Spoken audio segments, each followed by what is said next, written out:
Near the Plum River, Maryland, it was a chilly day in late October.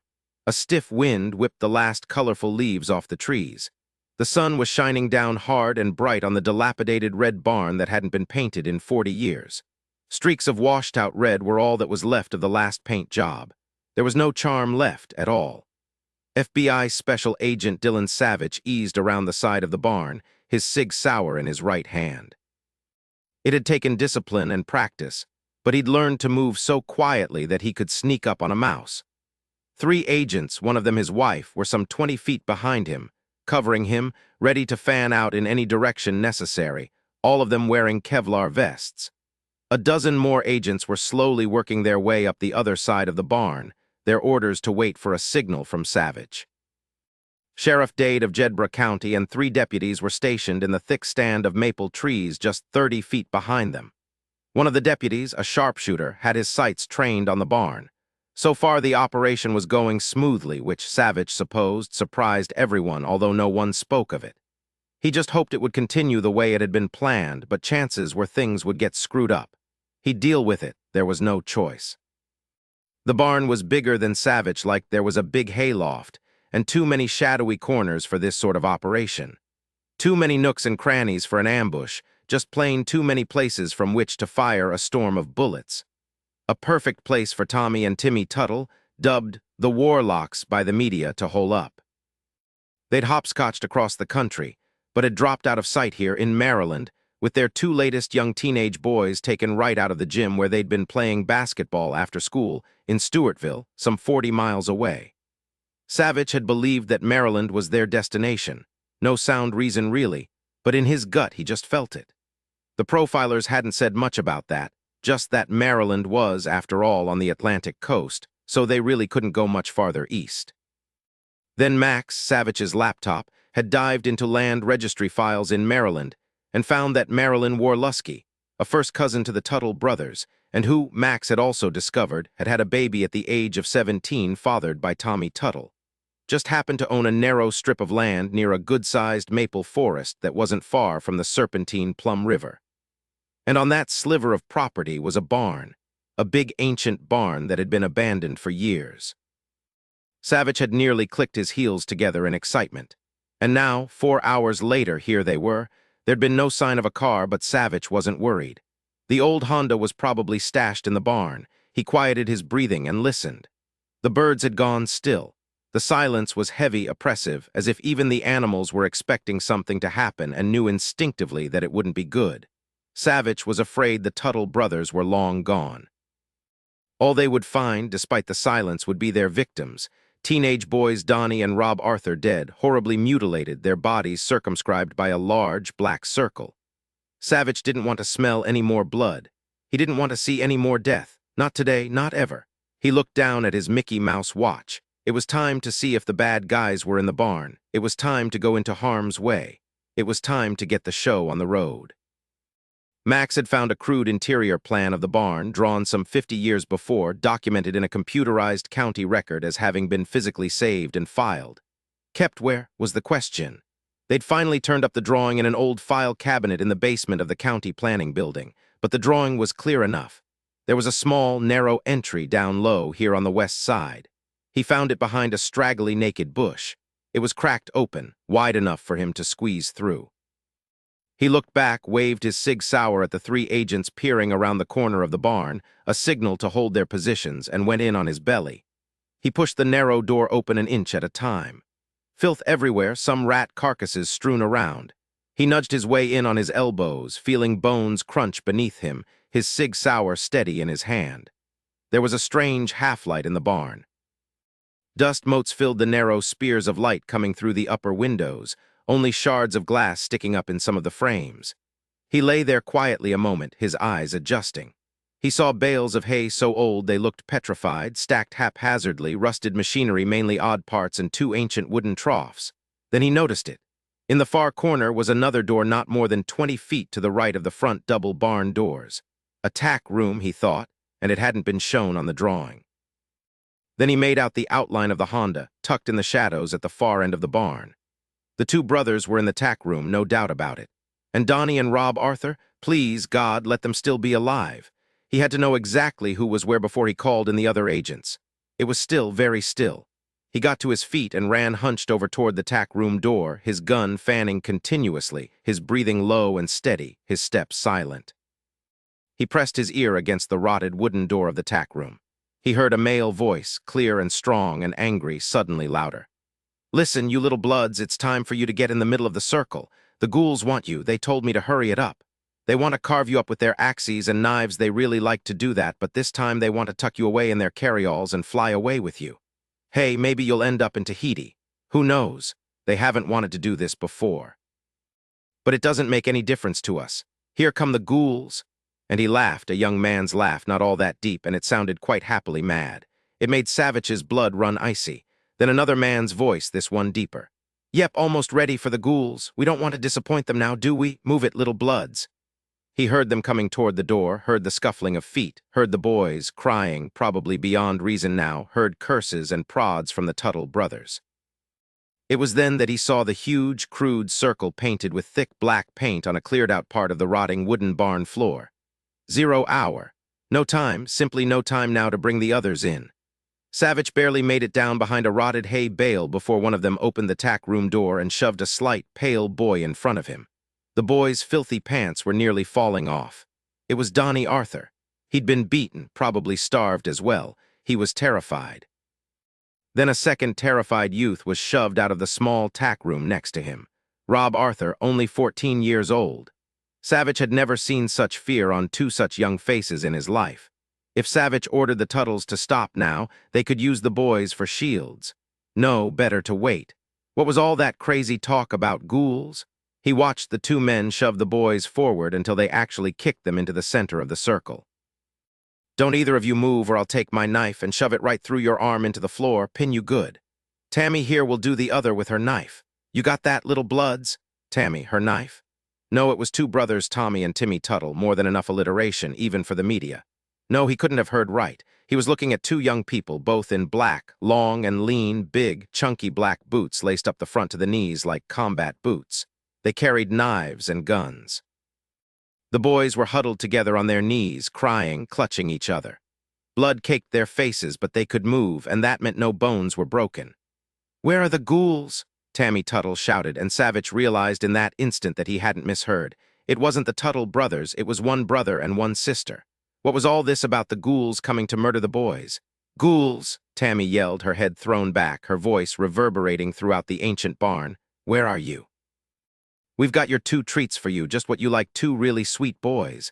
Little bloods, both of them, bring your knives and axes. Come here, ghouls." It was a chant growing louder as she repeated herself once, twice, then 3 times. Each time her voice was louder, more vicious, the words ridiculous, really, except for the underlying terror they carried. Tammy Tuttle kicked one of the boys hard when he tried to crawl out of the circle. Savich knew he had to act soon. Where were these ghouls? He heard something that was different from the mad human voices, like a high whine, sort of a hissing sound that didn't belong here, maybe didn't belong anywhere. He felt gooseflesh rise on his arms. He felt a shock of cold. He was on the point of leaping out when, to his utter astonishment, the huge front barn doors whooshed inward, blinding light flooded in, and in the middle of that light were dust devils that looked like small tornadoes. The white light faded away, and the dust devils looked more like 2 whirling white cones, distinct from each other, spinning and twisting, riding up then dipping down, blending together then separating. No, they were just dust devils, still white because they hadn't sucked up the dirt yet from the barn floor. But what was that sound he heard? Something strange, something he couldn't identify. Laughter. No, that was crazy, but that was what registered in his brain. The boys saw the dust devils whirling and spinning far above them and started screaming. Rob jumped up, grabbed his older brother, and managed to jerk him out of the circle. Tammy Tuttle, who'd been looking up, turned suddenly, raised her knife, and yelled, "Get back down, little bloods! Don't you dare anger the ghouls! Get back in the circle now! Get back down!" The boys scrabbled farther away from the circle. Tommy Tuttle was on them in an instant, jerking them back. Tammy Tuttle drew the knife back, aiming toward Donnie Arthur, as Savich leaped up from behind the bale of hay and fired. The bullet ripped into her arm at her shoulder. She screamed and fell onto her side, the knife flying out of her hand. Tommy Tuttle whipped about, no knife in his hand now but a gun, and that gun was aimed not at Savich but at the boys. The boys were screaming as Savich shot Tommy through the center of his forehead. Tammy Tuttle was moaning on the floor, holding her arm. The boys stood, clutched together, silent now, and all three of them looked up toward those whirling white cones that danced up and down in the clear light coming through the barn doors. No, not dust devils, two separate things. One of the boys whispered, "What are they?" "I don't know, Rob," Savich said and pulled the boys toward him, protecting them as best he could. "Just some sort of weird tornado, that's all." Tammy was yelling curses at Savich as she tried to pull herself up. She fell back. There was a shriek, loud and hollow. One of the cones seemed to leap forward directly at them. Savich didn't think, just shot it clean through. It was like shooting through fog. The cone danced upward, then twisted back toward the other cone. They hovered an instant, spinning madly, and in the next instant they were gone. Simply gone. Savich grabbed both boys against him again. "It's all right now, Donnie, Rob. You're both all right. I'm very proud of you, and your parents will be, too. Yes, it's okay to be afraid. I know I'm scared out of my mind, too. Just stay nice and safe against me. That's it. You're safe now." The boys were pressed so tightly against him that Savich could feel their hearts pounding as they sobbed, deep, ragged sobs, and he knew there was blessed relief in their sobs that they finally believed they were going to survive. They clutched at him, and he held them as tightly as he could, whispering, "It will be all right. You're going to be home in no time at all. It's okay, Rob, Donnie." He kept them both shielded from Tammy Tuttle, who was no longer moaning. He made no move to see what shape she was in. "The ghouls," one of the boys kept saying over and over, his young voice cracking. "They told us all about what the ghouls did to all the other boys, ate them up whole, or if they were already full, then they just tore them up, chewed on their bones." I know," Savich said, but he had no idea what his eyes had seen, not really. Whirling dust devils, that was all. There were no hidden axes or knives, unless they somehow morphed into something more substantial. No, that was crazy. He felt something catch inside him. It was a sense of what was real, what had to be real. It demanded he reject what he'd seen, bury it under 100 tons of earth, make the ghouls gone forever, make it so they had never existed. It must have been some kind of natural phenomenon, easily explained, or some kind of an illusion, a waking nightmare, a mad invention of a pair of psychopaths' minds. But whatever they were that the Tuttles had called the ghouls, he'd seen them, even shot at one of them, and they were embedded in his brain. Maybe they had been dust devils playing tricks on his eyes. Maybe. As he stood holding the two thin bodies to him, talking to them, he was aware that agents, followed by the sheriff and his deputies, were inside the barn now, that one of them was bending over Tammy Tuttle. Soon there were agents everywhere, searching the barn, corner to corner, searching every inch of the tack room. Everyone was high, excited. They'd gotten the boys back safely. They'd taken down 2 psychopaths. Tammy Tuttle was conscious again, screaming, no way to keep the boys from hearing her, though he tried. They held her down on the floor. She was yelling and cursing at Savich as she cradled her arm, yelling that the ghouls would get him, she would lead them to him, that he was dead meat, and so were those little bloods. Savich felt the boys nearly dissolve against him, their terror palpable. Then one of the agents slammed his fist into her jaw. He looked up, grinning. Took her out of her pain. Didn't like to see such a fine, upstanding young lady in such misery. "Thank you," Savich said. "Rob, Donnie, she's not going to hurt anyone ever again. I swear it to you." Sherlock came to him, and she looked angry enough to spit nails. She didn't say anything, just put her arms around the 2 boys. The paramedics came through with stretchers. Big Bob, the lead, who had a 22-inch neck, looked at the 2 agents comforting the boys and just held up his hand. He said to the 3 men behind him, "Let's just wait here a moment. I think these boys are getting the medicine they need right now. See to that, woman. The guy is gone." 3 hours later, the old barn was finally empty again, all evidence, mainly food refuse, pizza boxes, some chains and shackles, a good 4 dozen candy bar wrappers carted away. Both Tuttles had been removed, Tammy still alive. The boys were taken immediately to their parents, who were waiting at the sheriff's office in Stewartville, Maryland. From there, they'd go on to the local hospital to be checked out. The FBI wouldn't need to speak to them again for at least a couple of days, giving them time to calm down before being questioned. All the agents drove back to FBI headquarters, to the Criminal Apprehension Unit on the 5th floor to write up their reports. Everyone was bouncing off the walls. They'd won. High fives, slaps on the back. No screw-ups, no false leads. They hadn't been too late to save the boys. "Just look at all the testosterone flying around," Sherlock said as she walked into the office. Then she laughed. No one could talk about anything but how Savich had brought them down. Savich called all the agents who had participated in the raid together. When the barn doors swung in, did anyone see anything? No one had seen a thing. Did anyone see anything strange coming out of the barn, anything at all? There wasn't a word spoken around the big conference table. Then Sherlock said, "We didn't see anything, Dillon." The barn doors flew inward. There was some thick dust in the air, but that was it.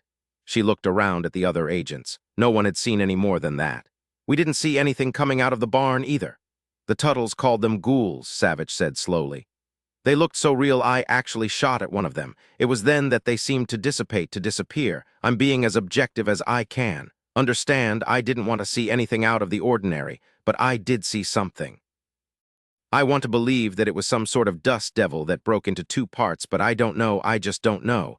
If anyone can come up with an explanation, I'd like to hear it." There were more questions, more endless speculation, until everyone sat silent. Savich said to Jimmy Maitland, "The boys saw them. They're telling everyone about them. You can bet that Rob and Donnie won't call them natural phenomena or dust devils." Jimmy Maitland said, "No one will believe them. Now we've got to keep this ghoul business under wraps. The FBI has enough problems without announcing that we've seen two supernatural cones, for God's sake, in a rampaging partnership with two psychopaths." Later, Savich realized while he was typing his report to Jimmy Maitland that he'd spelled ghouls with a capital G. They weren't just general entities to the Tuttles. They were specific. Sherlock followed Savich into the men's room some 30 minutes later. Ollie Hamish, Savich's second-in-command, was at the sink washing his hands when they came in. "Oh, hi, guys. Congratulations again, Savich. Great work. I just wish I could have been with you." "I'm glad to see a man washing his hands," Sherlock said and poked him in the arm. "In a few minutes I'm going to be washing my hands, too, after I've beaten some sense into my husband here, the jerk. Go away, Ollie. I know you'll want to protect him from me, and I don't want to have to hurt both of you." "Ah, Sherlock, he's a hero. Why do you want to hurt the hero? He saved those little boys from the warlocks and the ghouls," Savich said. "After what I told you about them, do you spell ghouls with a capital G in your head?" "Yeah, sure, you said there were two of them. It's one of those strange things that will stay with you. You sure you weren't smoking something, Savich? Inhaling too much stale hay? I wish I could say yes to that." "Out, Ollie."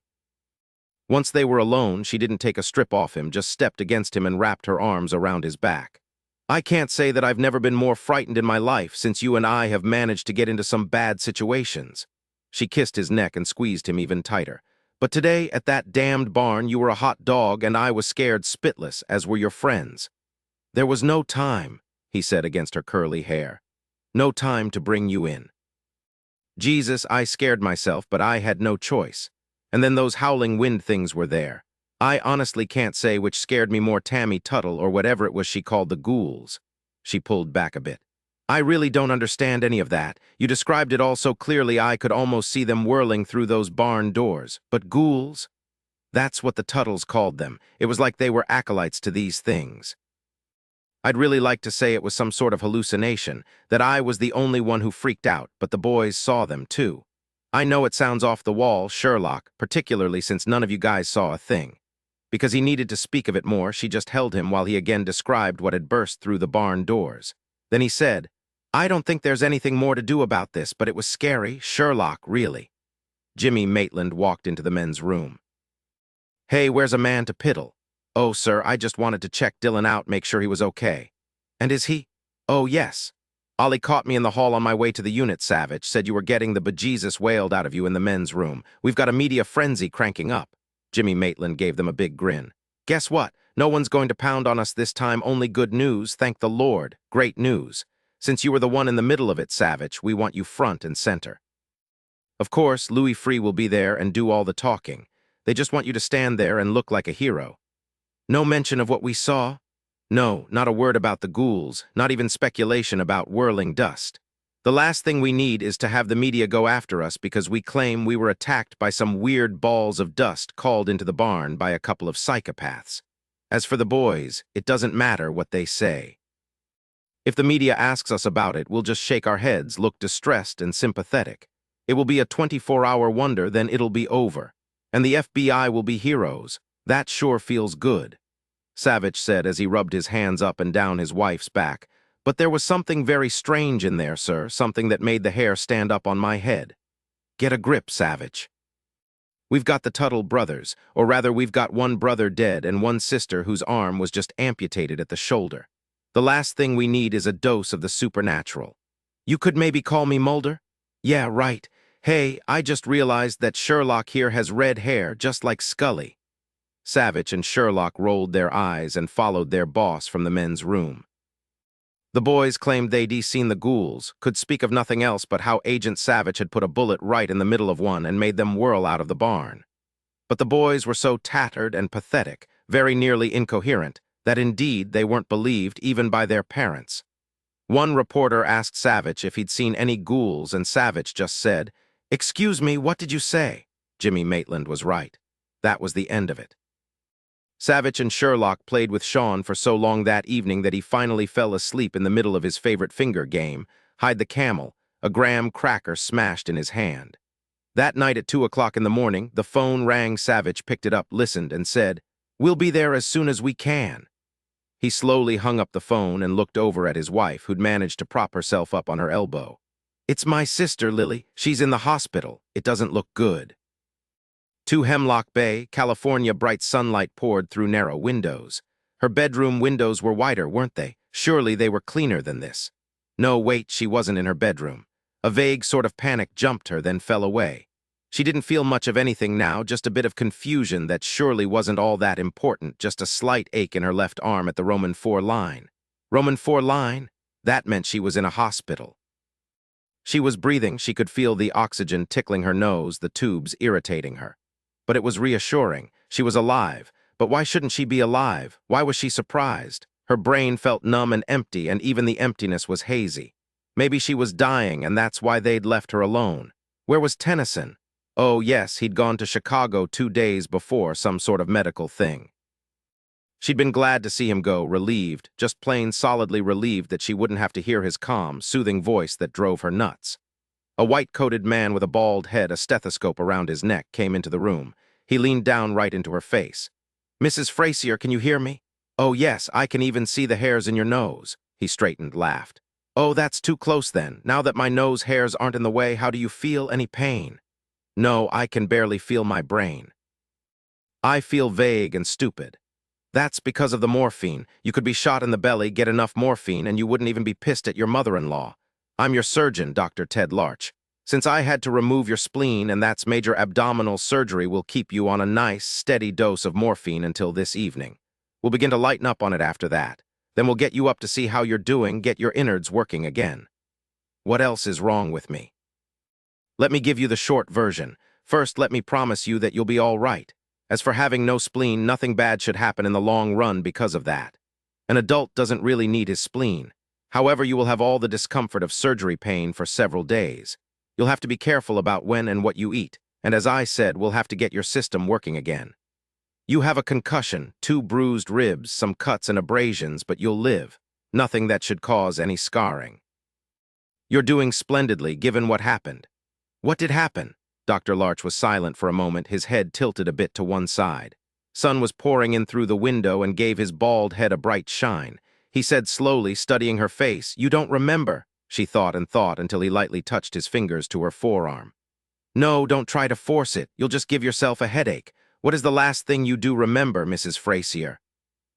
Again she thought, and finally she said slowly, "I remember leaving my house in Hemlock Bay. That's where I live, on Crocodile Bayou Avenue. I remember I was going to drive to Ferndale to deliver some medical slides to a Dr. Baker. I remember I didn't like driving on 211 when it was nearly dark. That road is scary, and those redwoods tower over you and surround you, and you start feeling like you're being buried alive." She stopped, and he saw frustration building and interrupted her. "No, that's all right. An interesting metaphor with those redwoods. Now everything will probably all come back to you in time. You were in an accident, Mrs. Frazier. Your explorer hit a redwood dead on. Now I'm going to call in another doctor." "What is his specialty?" "He's a psychiatrist." "Why do I need—" Now she frowned. "I don't understand. A psychiatrist? Why?" "Well, it seems that you possibly could have driven into that redwood on purpose. No, don't panic. Don't worry about a thing. Just rest and build up your strength. I'll see you later, Mrs. Frazier. If you begin to feel any pain in the next couple of hours, just hit your button and a nurse will pump some more morphine into your Roman 4. I thought the patient could administer the morphine when needed." He was stumped for a moment. She saw it clearly. He said, "I'm sorry, but we can't give you that." "Why?" Her voice was very soft. "Because there is a question of attempted suicide. We can't take the chance that you'd pump yourself full of morphine and we couldn't bring you back." She looked away from him toward the window where the sun was shining in so brightly. "All I remember is last evening. What day is it? What time of day?" "It's late Thursday morning. You've been going in and out for a while now. Your accident was last evening. So much missing time. It will be all right, Mrs. Frazier." "I wonder about that," she said, nothing more, and closed her eyes. Dr. Russell Rossetti stopped for a moment just inside the doorway and looked at the young woman who lay so still on the narrow hospital bed. She looked like a princess who'd kissed the wrong frog and been beaten up Major League. Her blonde hair was mixed with flecks of blood and tangled around bandages. She was thin, too thin, and he wondered what she was thinking right now, right this minute. Dr. Ted Larch, the surgeon who'd removed her spleen, had told him she didn't remember a thing about the accident. He'd also said he didn't think she'd tried to kill herself. She was just too there, he'd said, the meathead. Ted was a romantic, something weird for a surgeon to be. Of course she'd tried to kill herself. Again, no question, it was classic. "Mrs. Frazier." Lily slowly turned her head at the sound of a rather high voice she imagined could whine when he didn't get his way, a voice that was right now trying to sound soothing, all sorts of inviting, but not succeeding. She said nothing, just looked at the overweight man on the tall side, very well dressed in a dark gray suit, with lots of curly black hair, a double chin, and fat, very white fingers, who walked into the room. He came to stand too close to the bed. "Who are you?" "I'm Dr. Rossetti. Dr. Larch told you I would be coming to see you?" "You're the psychiatrist." "Yes. He told me, but I don't want to see you. There is no reason." Denial, he thought, just splendid.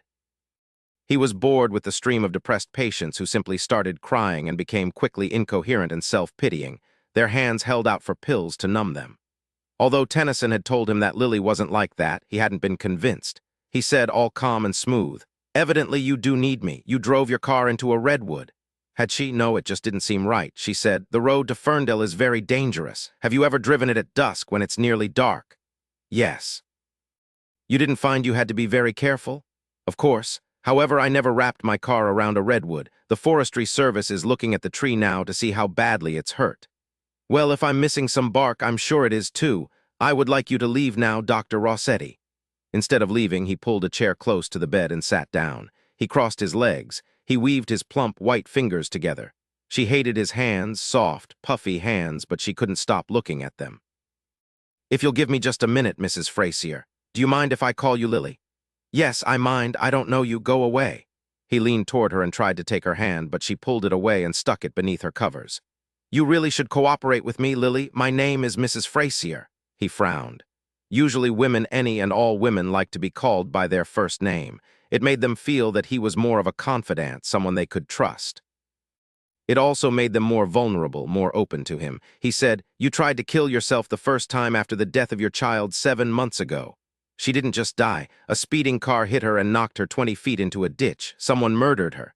And you blamed yourself. Are you a parent? Yes. Wouldn't you blame yourself if your child died and you weren't with her? No, not if I wasn't driving the car that hit her. Would your wife blame herself?" Elaine's face passed before his mind's eye, and he frowned. "Probably not. All she would do is cry. She is a very weak woman, very dependent. But that isn't the point, Mrs. Frazier." It wasn't. He would be free of Elaine very soon now, thank God. "What is the point?" "You did blame yourself, blamed yourself so much you stuffed a bottle of sleeping pills down your throat. If your housekeeper hadn't found you in time, you would have died."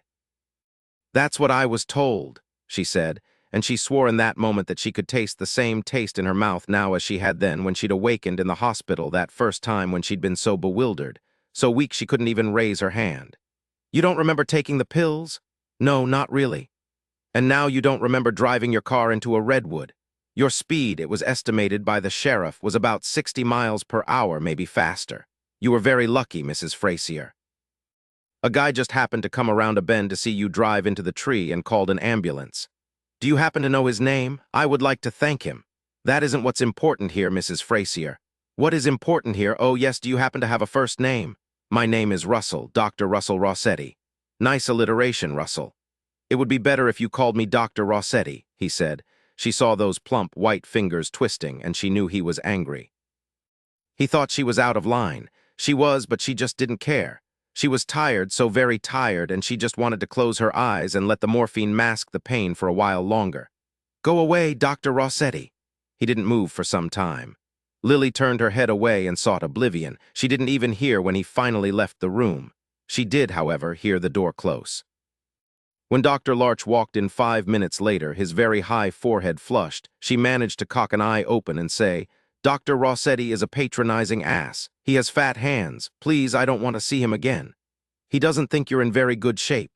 On the contrary, I'm in splendid shape, something I can't say about him. He needs to go to the gym very badly." Dr. Larch laughed, couldn't help himself. "He also said your defensiveness and your rudeness to him were sure signs that you're highly overwrought and in desperate need of help." "Yeah, right. I'm so overwrought what with all this painkiller that I'm ready to nap." "Ah, your husband is here to see you." She didn't want to see Tennyson.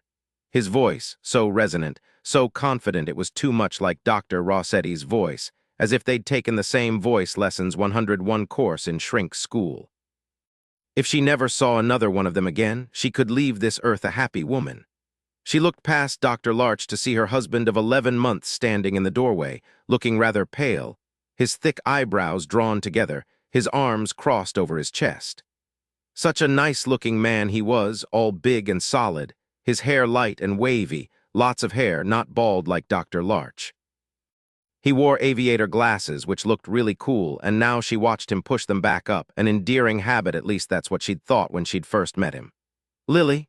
"Yes," she said, and wished he'd stay in the doorway. Dr. Larch straightened and turned to him. "Dr. Frazier, as I told you, your wife will be fine once she recovers from the surgery. However, she does need to rest. I suggest that you visit for only a few minutes." "I am very tired, Tennyson," she said, and hated the small shudder in her voice. "Perhaps we could speak later." "Oh, no," he said, and then he waited, saying nothing more until Dr. Larch left the room, fingering his stethoscope. He looked nervous. Lily wondered why. Tennyson closed the door, paused yet again, studying her, then finally he walked to stand beside her bed. He gently eased her hand out from under the covers, something she wished he wouldn't do, rubbed his fingers over her palm for several moments before saying in a sad, soft voice, "Why did you do it, Lily? Why?" He made it sound like it was all over for her. No, she was being ridiculous. She said, "I don't know that I did anything, Tennyson. You see, I have no memory at all of the accident." He waved away her words. He had strong hands, confident hands. "I know, and I'm sorry about that. Look, Lily, maybe it was an accident. Maybe somehow you lost control and drove the Explorer into the redwood. One of the nurses told me that the Forest Service has someone on the spot to see how badly the tree is injured. Dr. Rossetti already told me. Poor tree. It isn't funny, Lily. Now you're going to be here for at least another 2 or 3 days until they're sure your body is functioning well again. I would like you to speak with Dr. Rossetti. He's a new man with quite an excellent reputation. I've already seen him. I don't wish to see him again, Tennyson." His voice changed now, became even softer, more gentle, and she knew she would normally have wanted to cry, to fold into herself, to have him reassure her, tell her the boogeyman wouldn't come back, but not now. It was probably the morphine making her feel slightly euphoric, slightly disconnected. But she also felt rather strong, perhaps even on the arrogant side, and that, of course, was an illusion to beat all illusions. "Since you don't remember anything, Lily, you've got to admit that it wouldn't hurt to cover all the bases. I really want you to see him." "I don't like him, Tennyson. How can I speak to someone I don't like?" "You will see him, Lily, or I'm afraid we'll have to consider an institution." "Oh, we will consider an institution. What sort of institution?" Why wasn't she afraid of that word that brought a wealth of dreadful images with it? But she wasn't afraid. She was looking at him positively bright-eyed. She loved morphine. She was tiring. She could feel the vagueness trying to close her down, eating away at the focus in her brain, but for this moment, maybe even the next 2, she could deal with anything. He squeezed her hand.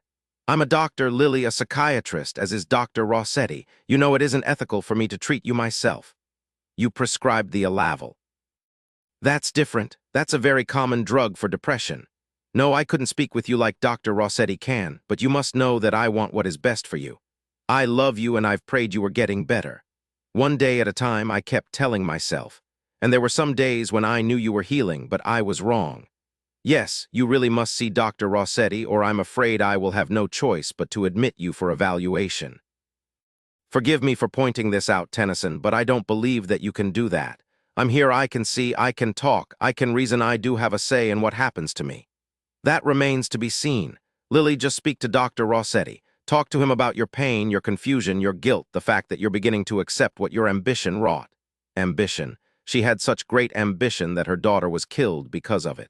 She suddenly wanted to be perfectly clear about this. She said, "What do you mean exactly, Tennyson?" "You know Bates' death." That hit her right between the eyes, instant guilt overwhelming her. No, wait, she wasn't going to let that happen. She wouldn't let it happen, not now.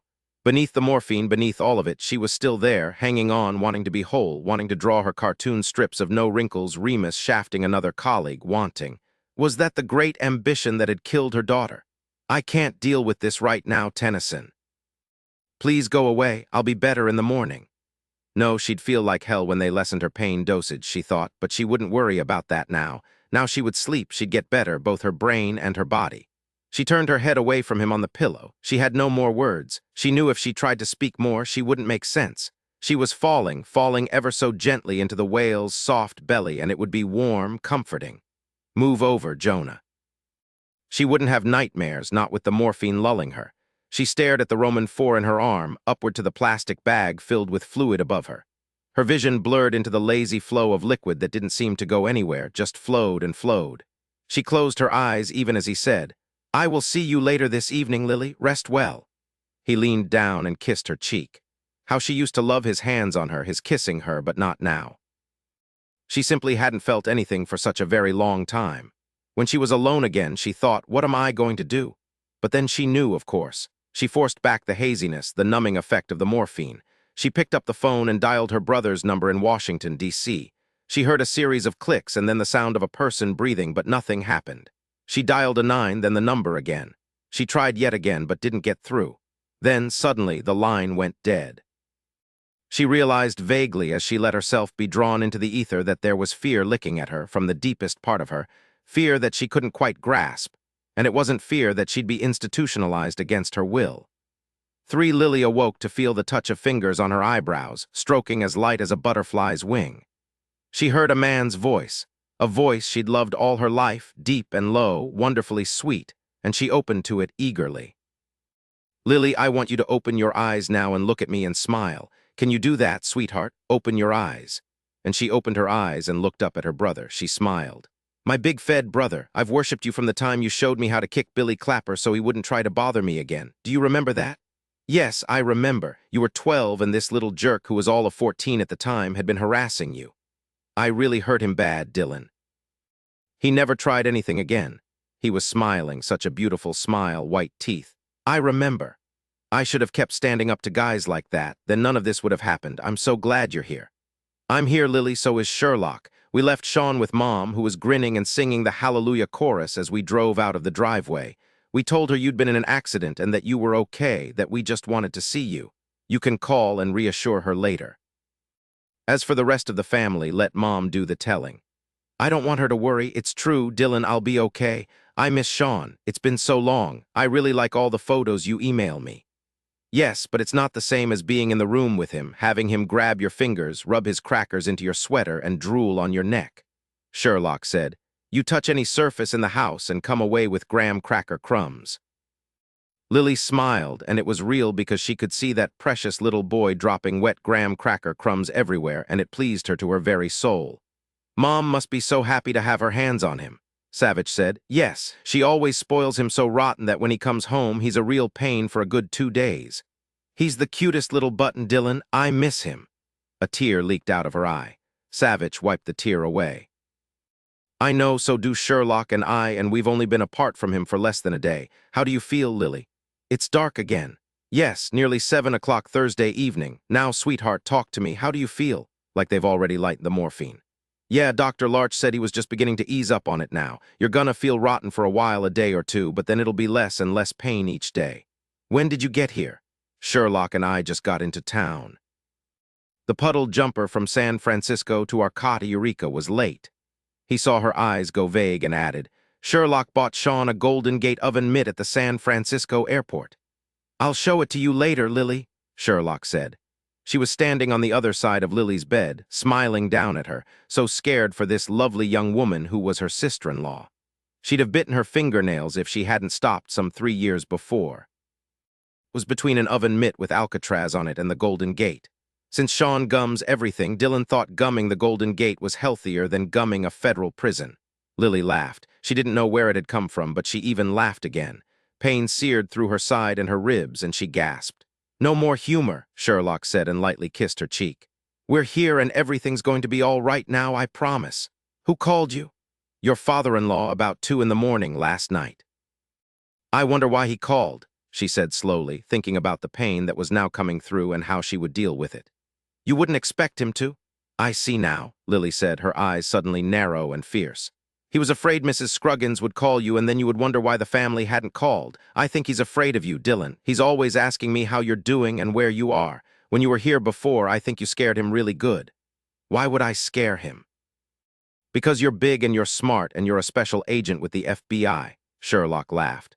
"Lots of people don't relax around FBI agents, but Mr. Elcott Frazier, I took one look at him and thought he probably chewed nails for breakfast. He could, you know. Everyone thinks that, particularly his son, my husband." "Maybe he called because he knew we'd want to come here to see you," Savich said. "Maybe he isn't all that much of an iron fist." "Yes, he is. Tennyson was here earlier." She sighed, tightened a bit from a jab of pain in her bruised ribs, the pulling in her side. "Thank goodness he finally left." Savich looked over at Sherlock. "What happened, Lily? Talk to us." "Everyone thinks I tried to kill myself again." "Fine, let them. It doesn't matter. Talk, Lily."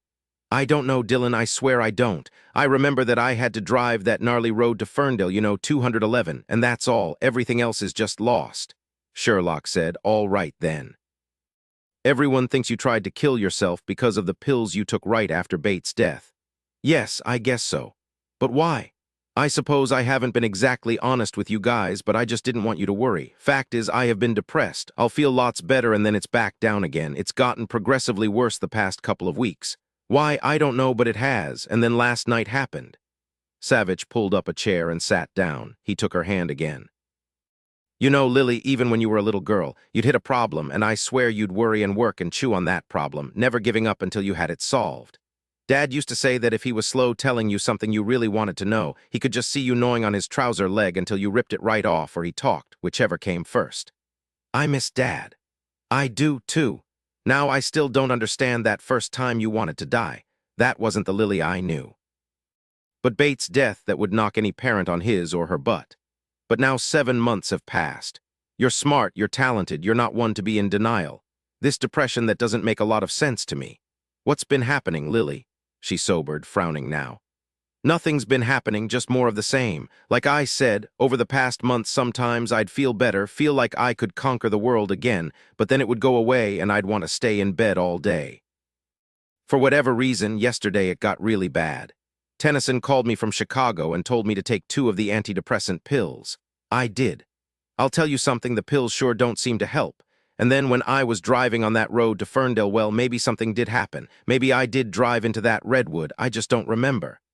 "It's okay. Now how does your brain feel right now?" Sherlock asked, scooting in a little closer to Lily on the hospital bed. "Not quite as vague as before. I guess since there's less morphine swimming around up in there, I'm coming back."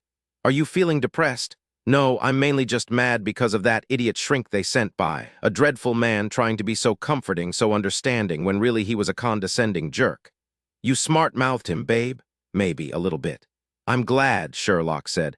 "Not enough back-mouthing from you lately, Lily." "Oh, dear. Oh, dear, what?" But Lily didn't say anything, just kept looking toward the door. Savich and Sherlock both turned to see their brother-in-law, Tennyson Frazier, come into the room. Savich thought, Lily doesn't want to see her husband. What was going on here? 7 months ago, Lily had come back to Maryland to stay with their mother for several weeks after Bates' funeral. While she'd been there, Savich had done everything he could, turned over every rock he could find, called in every favor to discover who had struck bait and driven off. No luck. Not a clue. But then Lily had wanted to go back to Hemlock Bay to be with her husband, who loved her and needed her, and yes, she was all right now. A big mistake to let her come back here, Savich thought, and knew he wouldn't leave her here this time. Not again. Savich straightened as Tennyson came striding toward him, his hand outstretched. As he pumped Savich's hand, he said, "Boy, am I ever glad to see you guys. Dad told me he called you in the middle of the night." Then he stopped, He looked at Lily. Sherlock never moved from her perch on Lily's bed. She said, "Good to see you, Tennyson." Such a handsome man he was, big and in pretty good shape, and at the moment he looked terrified for his wife. Why didn't Lily want to see him? "Lily, are you all right?" Tennyson walked to her bed, his hand out. Lily slipped her hand beneath the covers as she said, "I'm fine, Tennyson. Do you know that I tried to call Dillon and Sherlock earlier, and my line went dead? Is it still dead now?" Sherlock picked up the phone. There was a dial tone. "It's fine now. Isn't that strange?" "Maybe," Tennyson said, leaning down to caress Lily's pale face, kiss her lightly. "With all that morphine in you, you didn't do it right." There was a dial tone, then a person's breathing, some clicking sounds, and then nothing. I'll check on that, but it's working now, so no harm done." He turned back to Savich. Savich walked into the kitchen where Sherlock was waiting. "I stole the bottle of pills," he said. Sherlock grinned at her husband, gave him a thumbs up, and said, "How do we check them out?" "I called Clark Hoyt in the Eureka field office. I'll messenger them up to him today. He'll get back to me tomorrow. Then we'll know one way or the other." "Ah, Dillon, I've got a confession to make." She took a sip of her tea, grinned down at the few tea leaves on the bottom of the cup. "The pills you took, well, they're cold medicine. You see, I'd already stolen the pills and replaced them with Sudafed I found in the medicine cabinet." Sometimes she just bowled him over. He toasted her with his tea. "I'm impressed, Sherlock. When did you switch them?" "About 5 a.m. this morning, before anyone was stirring." "Oh yes, Mrs. Scruggins, the housekeeper, should be here soon. We can see what she's got to say about all this." Mrs. Scruggins responded to Sherlock's questions by sighing a lot. She was a tall woman, nearly as tall as Savich, and she looked strong, very strong, even those long fingers of hers, including her thumbs, that each sported a ring. She had muscles. Sherlock didn't think she'd want to tangle with Mrs. Scruggins. She had to be at least 60 years old. It was amazing. There were pictures of her grandchildren lining the window ledge in the kitchen, and she looked like she could take any number of muggers out at one time. Savich sat back and watched Sherlock work her magic. "An awful thing," Sherlock said, shaking her head, obviously distressed. "We just can't understand it. But I'll bet you do, Mrs. Scruggins, here with poor Lily so much of the time. I'll bet you saw things real clearly." And Mrs. Scruggins said then, her bearinged fingers curving gracefully around her coffee cup, "I'd think she was getting better, you know." Both Savich and Sherlock nodded. "Then she'd just fall into a funk again and curl up in the fetal position and spend the day in bed. She wouldn't eat, just lie there, barely even blinking. I guess she'd be thinking about little Bait, you know." "Yes, we know," Sherlock said, sighed, and moved closer to the edge of her chair, inviting more thoughts, more confidences. "Every few weeks I'd swear she was getting better, but it wouldn't last long. Just last week I thought she was really improving, nearly back to normal. She was in her office and she was laughing. I actually heard her. It was a laugh. She was drawing that cartoon strip of hers and she was laughing." "Then what happened?" "Well, Mrs. Savich, I can't rightly say. Before I left, Dr. Frazier had come home early and I heard them talking. Then she just fell back again the very next day. It was really fast. Laughing 1 minute then, not 10 hours later, she was so depressed, so quiet. She just walked around the house that day, not really seeing anything, at least that's what I think. Then she'd disappear and I knew later that she'd been crying. It's enough to break your heart, you know." "Yes, we know," Sherlock said. "These pills, Mrs. Scruggins, the Alavel, do you refill the prescription for her?" "Yes, usually. Sometimes Dr. Frazier just brings them home for her. They don't seem to do much good, do they?"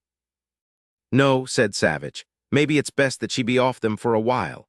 "Amen to that. Poor little mite, such a hard time she's had."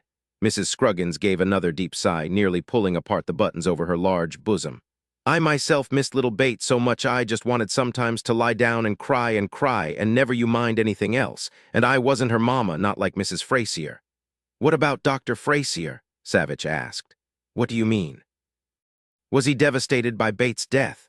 "Ah, he's a man, Mr. Savich. Sure, he looked glum for a week or so, but you know men just don't take things like that so much to heart, leastwise my own papa didn't when my little sister died. Maybe Dr. Frazier keeps it all inside, but I don't think so. Don't forget, he wasn't Bates' real father. He didn't know little Bait that long, maybe 6 months in all," Sherlock said. "But he's been so very worried about Lily, hasn't he?" Mrs. Scruggins nodded, and the small diamond studs in her ears glittered in the morning sunlight pouring through the window. Diamonds and muscles and rings, Sherlock thought and wondered. Mrs. Scruggins said, "Poor man, always fretting about her, trying to make her smile, bringing her presents and flowers, but nothing really worked, leastwise in the long term. And now this." Mrs. Scruggins shook her head. She wore her gray hair in a thick chignon. She had lots of hair, and there were a lot of bobby pins worked into the roll. It occurred to Sherlock to wonder if Mrs. Scruggins really cared for Lily, or if it was all an act. Could it be that she was really Lily's companion, or maybe even her guard? Now where had that thought come from? Hadn't Mrs. Scruggins saved Lily's life that first time Lily had taken the bottle of pills right after Bates' funeral? She was getting paranoid here. She had to watch it. "I have a little boy, Mrs. Scruggins," Savich said. "I've only had him a bit more than 7 months, and you can believe that I would be devastated if anything were to happen to him." "Well, that's good. Some men are different, aren't they? But my daddy, hard-nosed old bastard he was, didn't shed a tear when my little sister got hit by that tractor. Ah, well, I'm afraid I have things to do now. When is Mrs. Fraser coming home?" "Perhaps as soon as tomorrow," Sherlock said. "She's had major surgery and won't be feeling very well for several days." "I'll take care of her," Mrs. Scruggins said and popped her knuckles. Sherlock shuddered, shot Savich a look, and thanked the older woman for all her help. She shook Mrs. Scruggins's hand, feeling all those rings grind into her fingers. Just before they left the kitchen, Mrs. Scruggins said, "I'm real glad you're staying here. Being alone just isn't good for Mrs. Fraser." Savich felt a deep shaft of guilt. He remembered he hadn't said very much when Lily had insisted on returning here after recuperating with their mother. She'd seemed just fine, wanted to be with her husband again, and he'd thought, I would want to be with Sherlock, too, and he'd seen her off at Reagan Airport with the rest of the family. Tennyson Fraser seemed to adore her, and Lily, it seemed then to Savich, had adored him as well. During the months she was home, she hadn't ever called to complain, to ask for help. Her emails were invariably upbeat, and whenever he and Sherlock had called, she'd always sounded cheerful. And now, all these months later, this happened. He should have done something then, shouldn't have just kissed her and waved her onto the flight to take her 3,000 miles away from her family, to take her back to where Bate had been killed. He looked down to see Sherlock squeezing his hand. There was immense love in her eyes, and she said only, "We will fix things, Dillon. This time we'll fix things." He nodded and said, "I really want to see Lily's in-laws again, don't you, Sherlock? I have this feeling that perhaps we really don't know them at all." "Agreed. We can check them out after we've seen Lily." At the Hemlock County Hospital, everything was quiet. When they reached Lily's room, they heard the sound of voices and paused at the door for a moment. It was Tennyson, and Elcott Fraser, his father. Elcott Fraser was saying, his voice all mournful, "Lily, we're so relieved that you survived that crash. It was really dicey there for a while, but you managed to pull through. I can't tell you how worried Charlotte has been, crying, wringing her hands, talking about her little Lily dying and how dreadful it would be, particularly such a short time after little Bate died. The Explorer, though, it's totaled." That, Savich thought, was the strangest declaration of caring he'd ever heard. "It's very nice of all of you to be concerned," Lily said, and Savich heard the pain in her voice and something else. Was it fear? Dislike? He didn't know. She said, "I'm very sorry that I wrecked the Explorer." "I don't want you to worry about it, Lily," Tennyson said and took her hand. It was limp. Savich saw she wasn't returning any pressure. "I'll buy you another one, a gift from me to you, my beautiful little daughter-in-law," Elcott said. "I don't want another Explorer," she said. "No, of course not," continued Elcott. "Another Explorer would remind you of the accident, wouldn't it? We don't want that. We want you to get well." "Oh yes, we'll do anything to get you well again, Lily. Just this morning, Charlotte was telling me how everyone in Hemlock Bay was talking about it, calling her, commiserating. She's very upset by it all." Savich, quite simply, wanted to throw Elcott Fraser out the window. He knew Fraser was tough as nails, that he was a powerful man, but Savich was surprised that he hadn't been a bit more subtle, not this in-your-face bludgeoning. Why this gratuitous cruelty? Savich walked into the room like a man bent on violence until he saw his sister's white face, the pain that glazed her eyes, and he calmed immediately. He ignored the men, walked right to the bed, and leaned down, pressed his forehead lightly against hers. "You hurt, kiddo?" "Just a bit," she whispered, as if she were afraid to speak up. "Well, actually a whole lot. It's not too awful if I don't breathe too deeply or laugh or cry." "More than a bit, I'd say," Savich said. "I'm going to find Dr. Larch and get you some more medication." He nodded to Sherlock and was out the door. Sherlock smiled brightly at both her brother-in-law and Elcott Fraser. He looked the same as he had the first time she'd met him, 11 months before, tall, a bit of a paunch, a full head of thick white hair, wavy, quite attractive. His eyes were his son's light blue, reflective, slightly slanted. She wondered what his vices were, wondered if he really loved Lily and wanted her well. But why wouldn't he? Lily had been his son's wife for 11 months now. She was sweet, loving, very talented, and she'd lost her only child and fallen into a deep well of grief and depression. She knew Elcott was 60, but he looked no older than mid-50s. He'd been a handsome man when he was younger, perhaps as handsome as his only son. There was a daughter as well. Tansy was her name, and she was, what, 28, 30? Older than Lily Sherlock thought. Tansy, an odd name, nearly as whimsical as Tennyson. She lived in Seattle, owned one of the ubiquitous coffee houses near Pioneer Square. Sherlock had gotten the impression from Lily that Tansy didn't come back to Hemlock Bay all that often. Elcott Frazier walked to Sherlock and grabbed her hand, shook it hard.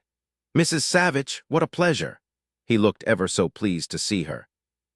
She wondered how pleased he was to see Dillon, since she knew, right to her toes, that Mr. Elcott Frazier had little respect for women. It was in his eyes, in his very stance, condescending, patronizing. "Mr. Frazier," she said, and gave him her patented, guileless, sunny smile. "I wish we could meet again under less trying circumstances." Go ahead, she thought, believe I'm an idiot, worth less than nothing in brain power. "Your poor husband is very upset by all this," Mr. Frazier said. "Given all that's happened, I can't say I blame him," Sherlock said. "Certainly he's upset. It's good to see you again, Tennyson." She went directly to sit on the side of Lily's bed. She lightly stroked her pale hair that was getting oily now. Thick, lank strands framed her face. Sherlock saw the pain in her eyes, how stiffly she was holding her body. She wanted to cry. "Dillon will be back in just a moment, Lily. You shouldn't have to suffer like this." "It is about time for a bit more pain medication," a nurse said as she came through the door, Savich at her heels. No one said a word as she injected the painkiller into Lily's Roman 4. She leaned over, checked Lily's pulse, smoothed the thin blanket to her shoulders, then straightened. "The pain will lessen almost immediately. Call if you have too much more discomfort, Mrs. Frazier." Lily closed her eyes. After a few minutes, she said quietly, "Thank you, Dillon. It was pretty bad, but not now. Thank you." Then, without another word, she was asleep. "Good," said Savich, and motioned for them all to leave. "Let's go to the waiting room. Last time I looked, it was empty." "My wife and I are grateful to you for being here," Elcott Frazier said. "Tennyson needs all the support he can get. The past 7 months have been very hard on him." "That's just what I was thinking," Savich said. "Lily hitting that redwood gave us just the excuse we needed to come here and support Tennyson." "My father didn't mean it the way it sounded, Dillon," Tennyson said. "It's just been difficult for all of us." He looked down at his watch. "I'm afraid I have patients to see. I will be back to check on Lily in about 4 hours. He left them with Elcott Frazier, who asked a passing nurse to fetch him a cup of coffee. She did without hesitation because Sherlock knew she wasn't stupid. She recognized the big man on the hospital board of directors when she saw him. Sherlock wanted to punch his lights out. Savich leaned down, kissed Sherlock on the mouth, and said low, "No, don't belt him. Now I've got all sorts of warning whistles going off in my head. I'm going to look at that car. Grill our brother-in-law's father, okay?" "No problem," Sherlock said. When Dillon found Sherlock 2 hours later, she was in the hospital cafeteria eating a Caesar salad and speaking to Dr. Theodore Larch. "So do you think she was so depressed that she decided to end it? Again?" "I'm a surgeon, Mrs. Savich, not a psychiatrist. I can't speculate." "Yeah, but you see lots of people in distress, Dr. Larch. What do you think of Lily Frazier's state of mind?" "I think the surgical pain is masking a lot of her symptoms right now, that is, if she has any symptoms. I haven't seen any myself, but what do I know?" "What do you think of Dr. Rossetti?" Dr. Larch wouldn't quite meet her eyes. "He's, rather new here. I don't know him all that well." "Dr. Frazier, however, knows him very well. They went to medical school together, I understand. Columbia Presbyterian Medical School in New York City." "I didn't know that," Sherlock said and tucked it away. She wanted to meet this Dr. Rossetti, the pompous man Lily didn't like, and whom Tennyson appeared to be pushing very hard on his wife. She smiled at Dr. Larch, took a bite of her salad, which was surprisingly good, and said, "Well, you know, Dr. Larch, if Lily didn't try to kill herself, then that means that just perhaps someone is up to no good. What do you think?" Dr. Ted Larch nearly swallowed the ice cube he was rolling around in his mouth. "I can't imagine, no, surely not, that's crazy. If she didn't do it on purpose, then it's more likely that something just went wrong with the car, an accident, nothing more than a tragic accident." "Yes, you're probably right. Since I'm a cop, I always leap to the sinister first. Occupational hazard. Hey, I know, she just lost control of the car. Maybe a raccoon ran in front of the Explorer and she tried not to hit it and ended up smacking the redwood." That sounds more likely than someone trying to kill her, Mrs. Savich. Yes, the raccoon theory is always preferable, isn't it? Sherlock saw Dillon out of the corner of her eye. She rose, patted Dr. Larch on the shoulder, and said, "Take good care of Lily, Doctor." At least now, she thought, walking quickly toward Dillon, Dr. Larch would keep a very close eye on Lily because he wouldn't forget what she'd said. He would want to dismiss it as nonsense, but he wouldn't be able to, not entirely. Savich nodded across the cafeteria to Dr. Larch, then smiled down at his wife. Her light blue eyes seemed brighter than when he'd left her, and he knew why. She was up to something, and she was very pleased with herself. "What about the car?" "Nothing at all. It's been compacted." "That was awfully fast, wasn't it?" "Yeah, sort of like cremating a body before the autopsy could be done." "Exactly. Dr. Larch thinks Lily is just fine mentally, thank you very much. Actually, I think he has a crush on her. It's Dr. Rossetti he doesn't like, but who knows why. Did you know that Dr. Rossetti and Tennyson went to medical school together? Columbia Presbyterian." "No, that's interesting. Okay, Sherlock, I know that. Look, you either want me to haul you to the nearest hot tub and have my way with you, or you've done something. No hot tub, too bad. All right then. What have you done?" "I planted a small bug just inside the slat on Lily's hospital bed." "I already heard some interesting stuff. Come along and I'll play it back for you." About that hot tub, Dillon. They went to Lily's room, saw that she was still asleep and no one else was there, and Sherlock shut the door. She walked to the window, fiddled with the tiny receiver and recorder, turned on rewind, then play. "Damn it, she needs more pain medication," Savich said. "Who's that?" "Dr. Larch." "I cut it back just like you ordered, but it was too much." "Listen, there's no need to make her suffer like this. She doesn't react well to pain meds. I've told you that several times. It makes her even crazier than she already is. Keep the pain meds way down. I don't want her hurt anymore." Sherlock pressed the stop button and said, "That was Tennyson Frazier. What do you think it means?" Sherlock slipped the tiny recorder back into her jacket pocket. "It could be perfectly innocent," Savich said. "On the other hand, the Explorer has been compacted. The guy at the junked car yard told me that Dr. Frazier told him to haul the Explorer in and compact it immediately." "Will this thing click on whenever someone's speaking?" "Yes, it's voice-activated. It turns off when there's more than 6 seconds of silence. I got it from Dickie in personnel. He's a gadget freak. Owed me one after I busted his sister's boyfriend, you know, the macho drug dealer who was slapping her around." "Sherlock, have I ever told you that you never cease to amaze and thrill me?" "Not recently. Well, not since last night, and I don't think you had the same sort of intent then." He laughed, pulled her against him, and kissed her. Her curly hair tickled his cheek. "Let's call Mom and talk to Sean." Clark Hoyt, SAC of the new Eureka FBI field office, which had opened less than a year before, handed Savich the bottle of pills. "Sorry, Agent Savich, what we've got here is a really common antidepressant, name of a Laval."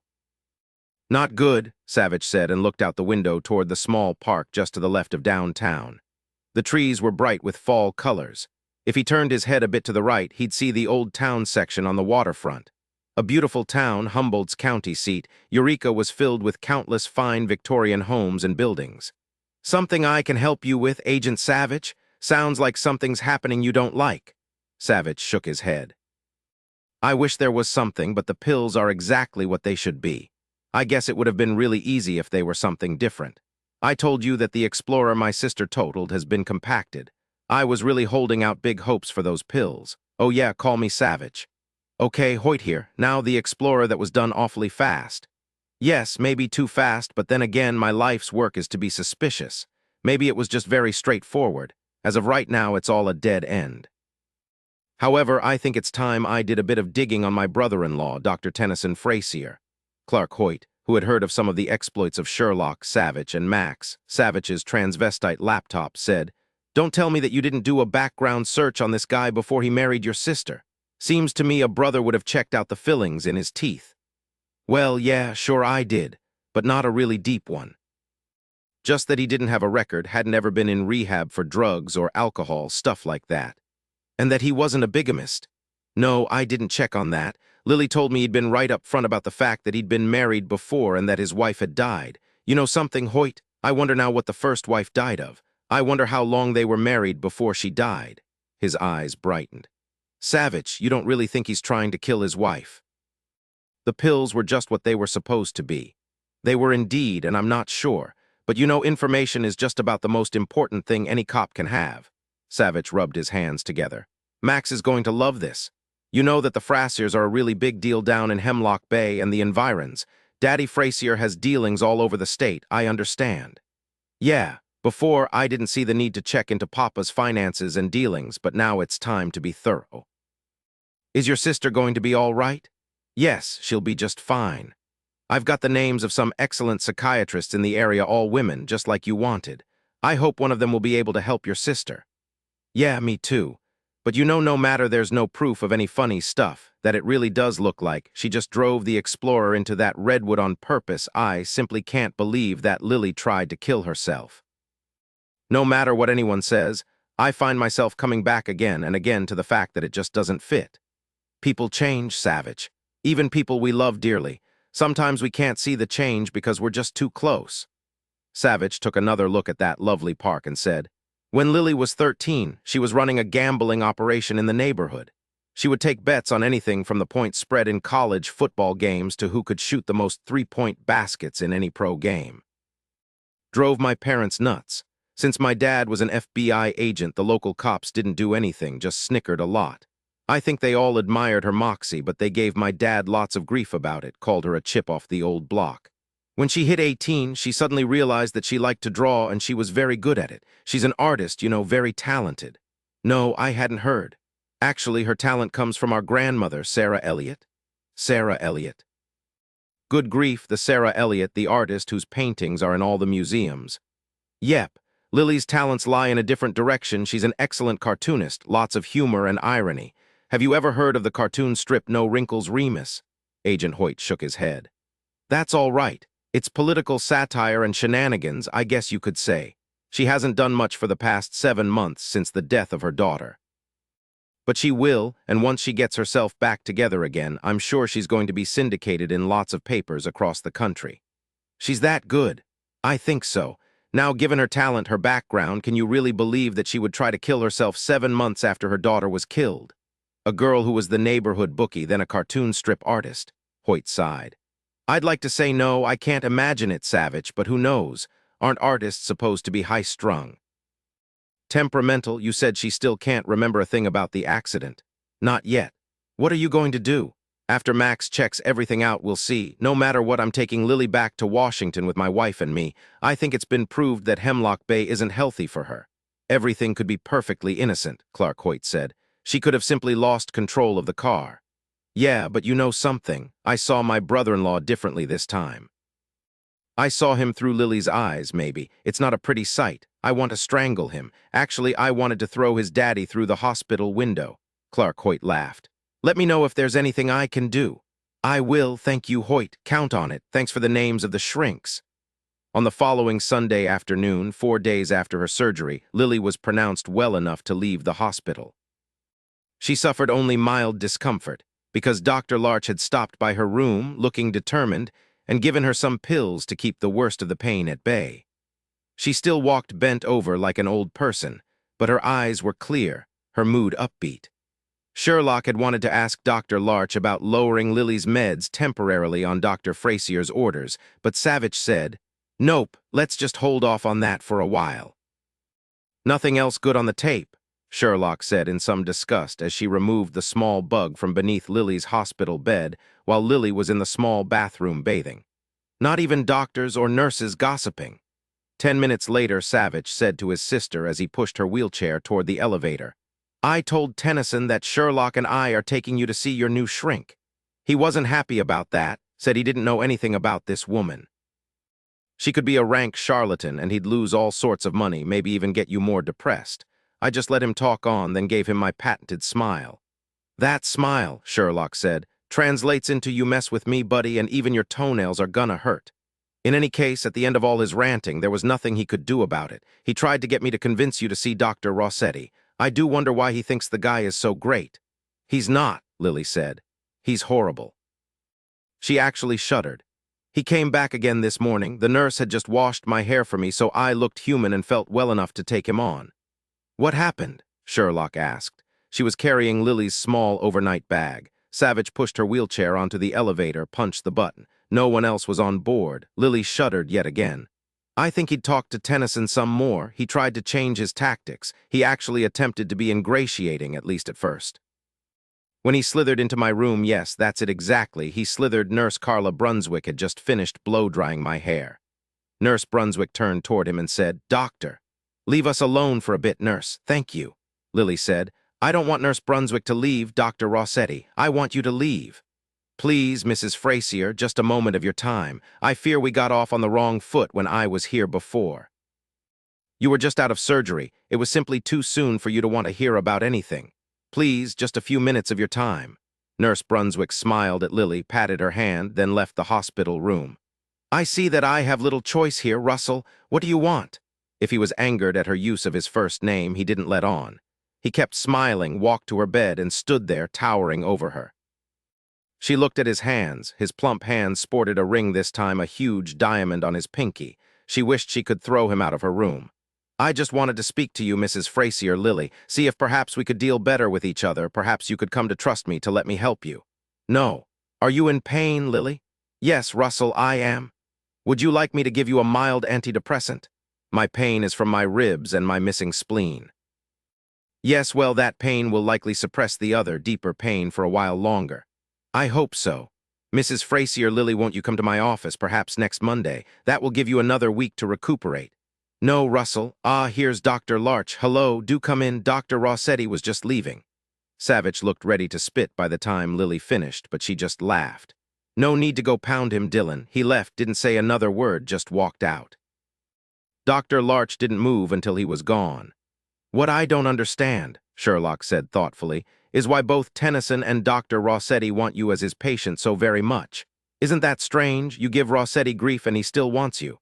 "Yes," Savich said slowly, "it is strange. We'll have to see what Max has to say about Russell Rossetti. He was ready to give you some antidepressants right there on the spot." "It seems so." After Lily was in the car, a pillow over her stomach and ribs, the seat belt as loose as possible over the pillow, Savich said, "I have a psychiatrist for you, Lily. No, not someone to shrink you and give you more medication, but a woman who is very good at hypnosis." "What do you think?" "Hypnosis. Oh, goodness, she'll help me remember what happened." "I hope so. It's a start anyway. Maybe it will start your memory. Since it's Sunday, she's coming into her office especially for you." "Dillon, I think I just gained a whole ton of energy," Sherlock heard her say under her breath. "I'll know, finally, if I'm really crazy." "Yes, you'll know, and that's the best thing to happen," Sherlock said and patted her shoulder. "Then we're off right now to Eureka." Dr. Marlena Chu was a petite Chinese-American woman who looked barely old enough to buy liquor. Lily was tall, nearly 5'8" in her ballet flats, which were what she was wearing today, and she wondered how she could trust someone so small she could easily tuck her beneath her armpit.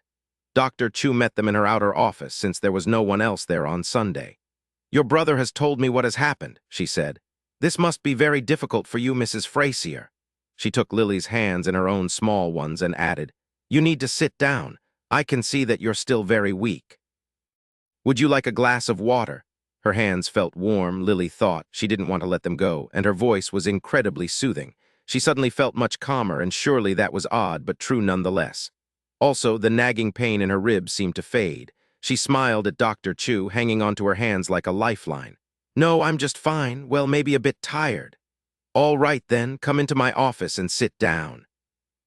I have a very comfortable chair and a nice, high footstool so you won't feel like you're pulling anything.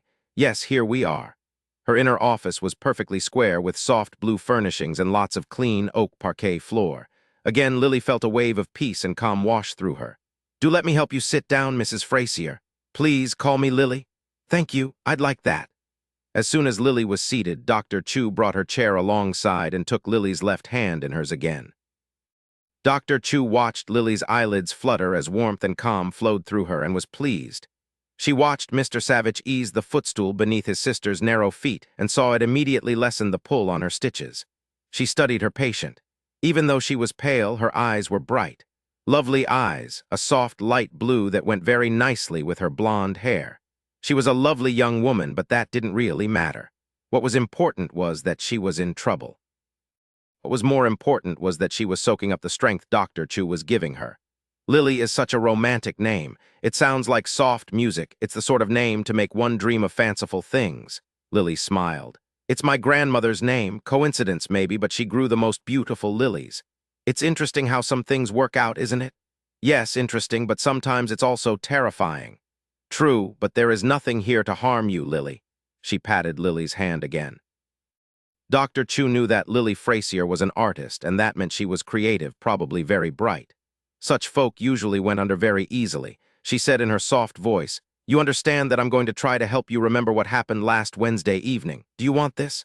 "Yes, I want to know very badly what really happened. Just tell me what to do. I've never been hypnotized before."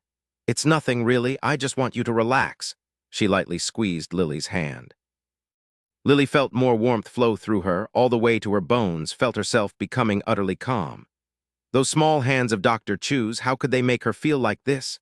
Savich pulled a chair next to Lily's and took her other hand. A strong hand, she thought, strong fingers. His hand didn't make hers feel warm, but it did make her feel safe. He said nothing at all, was just there beside her, there for her. Sherlock sat on a sofa behind Lily, quiet as could be. Dr. Chu said, "You will perhaps believe this a bit odd, Lily, but I don't swing a watch in front of your eyes or let you lie on the sofa and chant this and that over and over. No, we'll just sit here and chat. I understand you draw a cartoon strip. No Wrinkles Remus, such an interesting title. What does it mean?" Lily actually smiled. She felt the familiar pain of Bates' death ease away. Remus is a United States senator from the state of West Dementia, located in the Midwest. He's very bright, utterly ruthless, completely amoral, has overweening ambition, and loves to pull fast ones on his opponents. He's also known as EPT Remus, as opposed to inept, because he's so fast to come up with a new angle to get what he wants. He's a spin master. He never gives up, just ignores what people say because he knows that soon enough they'll forget, ignores what the truth is, and continues until he gets what he wants. What he wants now is the presidency, and he's shafted a friend of his to get it. Dr. Chu raised a thin, perfectly arched black brow and smiled. "An interesting character study and not all that unfamiliar." Lily actually chuckled. "I finished another strip just last week. His friend Governor Braveheart isn't taking being shafted well. He's fighting back. Although he's tough as hell, he's got one big problem: he's honest. It's good. At least I hope it is. Did you take it to your editor at the paper?" Lily paused a moment and closed her eyes.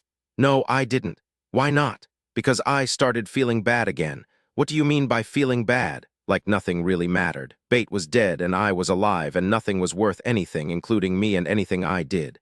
"You went from feeling great and creative, from smiles and laughter, to utter depression." "Yes." "In just a day?" "Yes, maybe less, I don't remember." "On the day your husband left for Chicago, how did you feel, Lily?" "I don't remember feeling much of anything. I was just there." "I see, your husband called you the next day, Wednesday, and he wanted you to take some medical slides to a doctor in Ferndale." "That's right. And the only road is 211. "Yes, I hate that road, always have. It's dangerous, and it was dusk. Driving at that time of day always makes me antsy. I'm always very careful. It makes me nervous as well. Now you took 2 more antidepressant pills, right?" "That's right." "Then I slept. I had terrible nightmares." "Tell me what you remember about the nightmares." Dr. Chu wasn't holding her hand now, but still Lily felt a touch of warmth go through her, felt like it was deep inside her now, so deep it was warming her very soul. "I saw Bates struck by that car over and over, struck and hurled screaming and screaming at least 20 feet, crying out my name over and over. When I awoke, I could still see Bate. I remember just lying there and crying, and then I felt lethargic, my brain dull." "You felt leached of hope." "Yes, that's it exactly. I felt like nothing was worth anything, particularly me. I wasn't worth anything. Everything was black, just black. Nothing mattered anymore." "All right, Lily, now you're driving away from your house. You're in your red Explorer. What do you think of your car?" "Tennyson yells every time I call it a car. I haven't done that for months now." "It's an Explorer and nothing else is like it, and it isn't a car, so you call it by its name and that's it." "You don't like the Explorer much, do you?" "My in-laws gave it to me for my birthday. That was in August. I turned 27. Dr. Chu didn't appear to be probing or delving. She was merely speaking with a friend, nothing more, nothing less. She was also lightly stroking Lily's left hand. Then she turned to Savich and nodded. "Lily." "Yes, Dillon. How do you feel, sweetheart?" "So warm, Dillon, so very warm, and there's no nagging pain anywhere. It's wonderful. I want to marry Dr. Chu. She's got magic in her hands." He smiled at that and said, "I'm glad you feel good. Are you driving on 211 yet?" "Yes, I just made a right onto the road. I don't mind the beginning of it, but you get into the redwoods and it's so dark and the trees press in on you. I've always thought that some maniac carved that road. I agree with you. What are you thinking, Lily? I'm thinking that when it's dark, it will be just like a shroud is thrown over all those thick redwoods. Just like bait was in a shroud, and I'm so depressed that I want to end it, Dillon, just end it and get it over with. It's relentless, this greedy pain. I'm thinking it's settled into my soul and it won't leave me ever. I just can't stand it any longer. This pain, Dr. Chu said in her soft voice, holding Lily's hand now, squeezing occasionally. Tell me more about this pain. I know the pain wants to be one with me. I want to give over to it. I know that if I become the pain and the pain becomes me, then I'll be able to expiate my guilt. You came to the conclusion that you had to kill yourself because it was the only way you could make reparation, to redress the balance. Yes, a life for a life, my life worth nothing much for her small, precious life. Then Lily frowned. Dr. Chu lightly ran her palm over Lily's forearm, then back to clasp her limp hand. What are you thinking now, Lily? I just realized that something isn't right. I didn't kill Bate. No, I'd been at the newspaper giving my cartoon to Boots O'Malley, seeing what he thought, you know. I know, and he laughed, right? Yes, I heard the sheriff say later that Bates' body had been thrown at least 20 feet. Lily stopped. She squeezed Dr. Chu's hand so tightly her knuckles whitened. Just stay calm, Lily. Everything is just fine. I'm here. Your brother and Mrs. Savich are here. Forget what the sheriff said. Now you suddenly recognize that you didn't kill Bate. That's right, Lily whispered, her eyelids fluttering. I realize that something is wrong. I suddenly remember taking those sleeping pills that Tennyson put on the bedside table. I took so many of them, felt them stick in my throat, and I swallowed and swallowed to get them down. And I sat with that bottle and chanted more. And then the bottle was nearly empty, and I thought suddenly, wait, I don't want to die. But then it was too late, and I felt so sorry for the loss of Bate and the loss of me. I don't understand, Lily, Savich said in that darkly smooth voice of his. You told me about the pills you took just after Bates' funeral. Why are you thinking about that now while you're driving? Because I realize that I can't really remember actually taking those pills. Now isn't that odd? It's very odd. Tell us more. Well, I realize I didn't want to die then, and I don't want to die now. But why is the guilt eating at me like this? What's inside my brain that's making me want to simply drive the Explorer right into the thick trees that line this horrible road? And did you find an answer, Lily? Yes, I did. She just stopped and sighed deeply. She was asleep. Her head fell lightly to the side. It's all right, Mr. Savich. Let's just let her rest a while, then I'll wake her and we can carry on. She'll be back with us when she wakes up. We'll see if she needs to go under again. You know, Mr. Savich, I'm getting more and more curious about that first time when she took all those sleeping pills. Just maybe we should go into that as well. Oh, yes, Sherlock said from behind them. However, they didn't have to wake Lily up. Not more than another minute passed when suddenly Lily opened her eyes, blinked, and said, I remember everything. She smiled at Dr. Chu, then said to her brother, I didn't try to kill myself, Dillon, I didn't. Dr. Chu took both of her hands now and leaned very close. Tell us exactly what happened, Lily. I came back to myself. I felt clear and alert and appalled at what I'd been considering. Then the road twisted, started one of those steep descents. I realized I was going too fast and I pressed down on the brake. What happened? Savich said, leaning toward her. Nothing happened. Sherlock whispered, I knew it, I just knew it. Savich said, did you pump the brakes the way Dad taught you way back when? Yes, I pumped gently again and again. Still there was nothing. I was terrified. I yanked up the emergency brake. I know it only works on the rear tires, but I figured it would have to slow me down. Don't tell me, Savich said.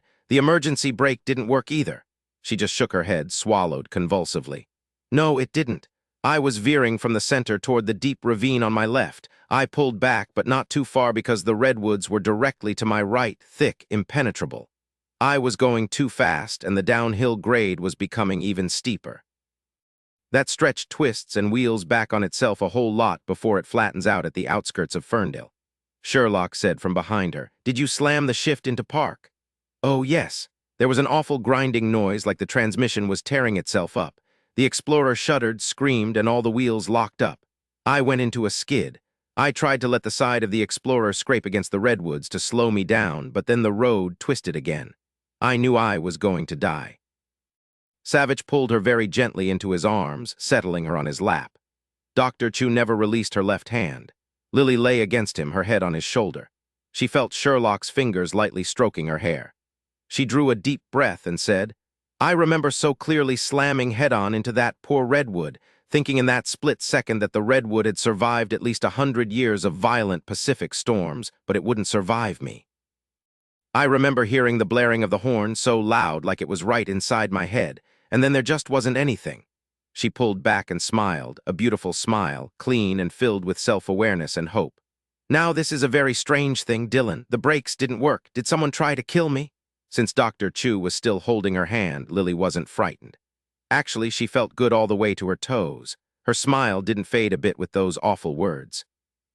Yeah, Savich said, looking directly into her eyes. Probably so. Isn't that a kick? Now, Dr. Chu said, let's just go back and see how it happened that you ended up in the hospital with all those sleeping pills in your stomach. Lily felt peaceful and excited at the same time. Yes, let's go back. 6 Hemlock Bay, California. All right, Max, whatcha got? Sherlock walked over, looked down at the laptop screen. Oh dear, he's not doing anything. You don't think he's becoming Maxine again so soon, do you, Dillon? He's in a mood. Nah, Max is still a he and he's just concentrating. He's going to turn up something for us. You hope.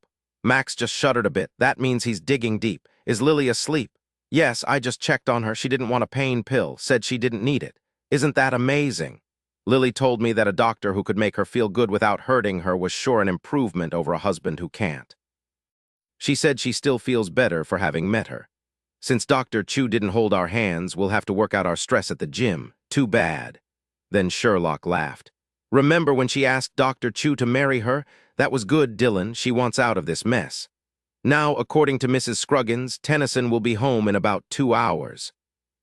She told me she's making a vegetarian dinner just for you, her special zucchini lasagna, and an apple onion dish that she assured me would make you hum and help you keep your, physique perfect. I think she'd like to see you on a calendar, Dillon. What do you think?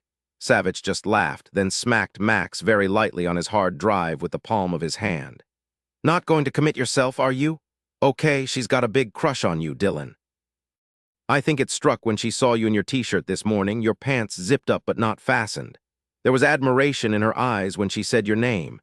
She had her hands clasped on her chest. That's a sure sign of palpitations. She wants you. Savich cocked a dark eyebrow at his wife. Don't go there, Sherlock. It scares me too much. She thought about how she felt whenever she saw him in his t-shirt or less and didn't doubt Mrs. Scruggins's fast-beating heart one bit. She lightly touched her fingertips to the back of his neck and began to knead. Max beeped. He's jealous. No, that was a burp. Well, maybe he's telling me he's distracted, what with you draped all over me. Sherlock leaned down to kiss the back of his neck, then just grinned at him as she did some stretching. It really is time for the gym. Do you think there's one here in Hemlock Bay? We'll find one.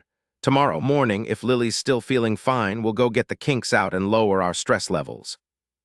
She stretched a bit more, rubbing the back of her neck. You think Tennyson was giving her pills to make her depressed, don't you? You think he changed the pills back, just to be on the safe side since her big brother, Fed, was here. Sounds good to me. After Dr. Chu couldn't get anything conclusive about Lily's so-called attempt to commit suicide right after Bates' funeral, I'm thinking that maybe she never tried to kill herself at all.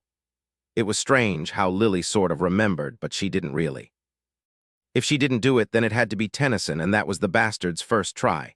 They'd been married all of 4 months, Dillon. That's incredibly cold-blooded. It makes me really mad. Let's prove it so we can pound him. We'll try, Sherlock. Here we go. Good work, Max.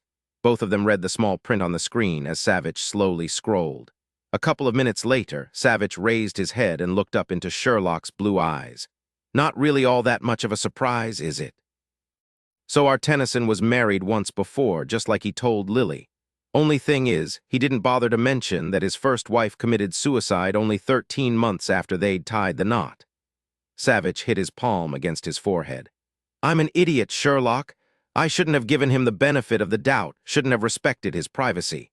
Some brother I am after that bastard first husband of hers. After Jack Crane, I should have opened every closet in his house, checked his bank statements for the past 20 years. You know something else? All I had to do was flat out ask Tennyson just how his first wife died. He probably would have lied. It wouldn't have mattered. You know, I can tell when someone's lying. Also, I could have done then what I'm doing now. My holding back, my respecting Lily's decision could have cost Lily her life. I want you to flay me, Sherlock. Sherlock was twining one curly strand of hair round and round her finger, a sure sign she was upset. He immediately took her hand between his two large ones. She said, I'd just as soon flay myself, Dillon. Do you think Lily would still have married him if she'd known that the first wife killed herself? We can ask her. You can bet she'll be asking herself the same question over and over. But the thing is that this is now, and her eyes are wide open. 11 months ago she believed she loved him, thought she'd found a really wonderful father for bait. If Tennyson had told her, she'd probably have felt sorry for him, poor man, losing his wife like that. She probably would have married him anyway. If I'd told her, it probably would have pissed her off, she'd have resented me, and she would have married him. Okay, so no flaying. You know, Dillon, sometimes we women do think with our hearts, not like you men who think with your... Well, that's better left unsaid, isn't it? He grinned up at her. Yep, probably so. All of it was an illusion. Look, the first wife, her name was Linda, was rich, Dillon, had a nice, fat trust fund from her grandfather. Oh my, she was only 25. Ah, just read this, Sherlock. Savich stroked his fingers over his jaw and added, disgust thick in his voice, that immoral bastard. It usually comes down to money, doesn't it? Daddy got himself into a mess, and so his son tries to bail him out. Or maybe it was both of them in the mess up to their necks. That sounds more likely. Yes, Sherlock said. It's so mundane, really, just a couple of greedy men trying to get what they want. Savich nodded as he read to the end of Max's information. He sat back a moment, then said, It seems very likely to me that Tennyson killed his first wife as well as trying to kill Lily. Was Daddy in on it with him? Very likely. Doesn't matter. I don't want to take any more chances. I want Lily out of here. I want you to take her to that very nice bed and breakfast we stayed at once in Eureka. What was it? The Mermaid's Tail, just off Calistoga Street. It's late fall. Tourist season is over, so they'll have room. What will you do? I'm going to have a nice vegetarian dinner with Tennyson. I love lasagna. I'm going to see if I can get him to admit to anything useful. I really want to nail him. I'll join you and Lily later. He rose and pulled her tightly against him. Take Max with you. Keep after him to find out all he can about Daddy Fracier's efforts to get that public road built to the lovely resort spot on the coast he's so hot to build. Without the state legislature passing it, the project would be doomed. He's having trouble. Maybe they ran out of bribery money. Don't forget the condos he's planning, 2 Golden Sunset. Yes, lots of potential profit from those as well. Elcott Fracier has lots and lots of bucks already invested. I wonder if they ran into more roadblocks. Maybe that's why they wanted Lily out of the way. They were in deep financial trouble again. Now let's get you guys packed up and out of this house. But Lily didn't cooperate. She was awake, she still didn't hurt very much at all, and she was very clear-headed. She smacked her palm to the side of her head and announced, delight and wonder in her voice, Would you look at me? I'm not depressed. In fact, I can't imagine being depressed. Nope, everything inside there is rattling around clockwise, just as it should be. They were in the hallway outside her bedroom. Lily was dressed in loose jeans and a baggy sweater, hair pulled back in a ponytail, no makeup, hands on hips, reminding Savich of his once 16-year-old sister who stood tall and defiant in front of their parents, who were dressing her down but good for her latest bookie scheme. No, Dillon, I won't just turn tail and leave.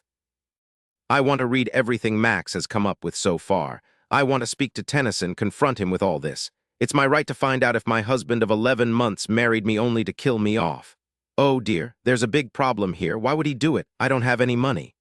Unfortunately, sweetheart, Savich said, his voice very gentle, you are very rich. All us kids tend to forget what grandmother left us.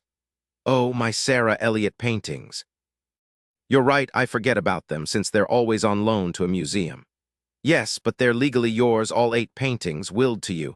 I just emailed Simon Russo in New York. You remember him, don't you? You met him way back when he and I were in college. I remember. That was way back in the dark ages before I started messing up big time. No, you were messing up then, too, Savich said, lightly punching her arm. Remember that point spread you had on the Army-Navy game? And Dad found out that you'd gotten $20 off Mr. Hodges next door. I hid out in your room under your bed until he calmed down. They laughed.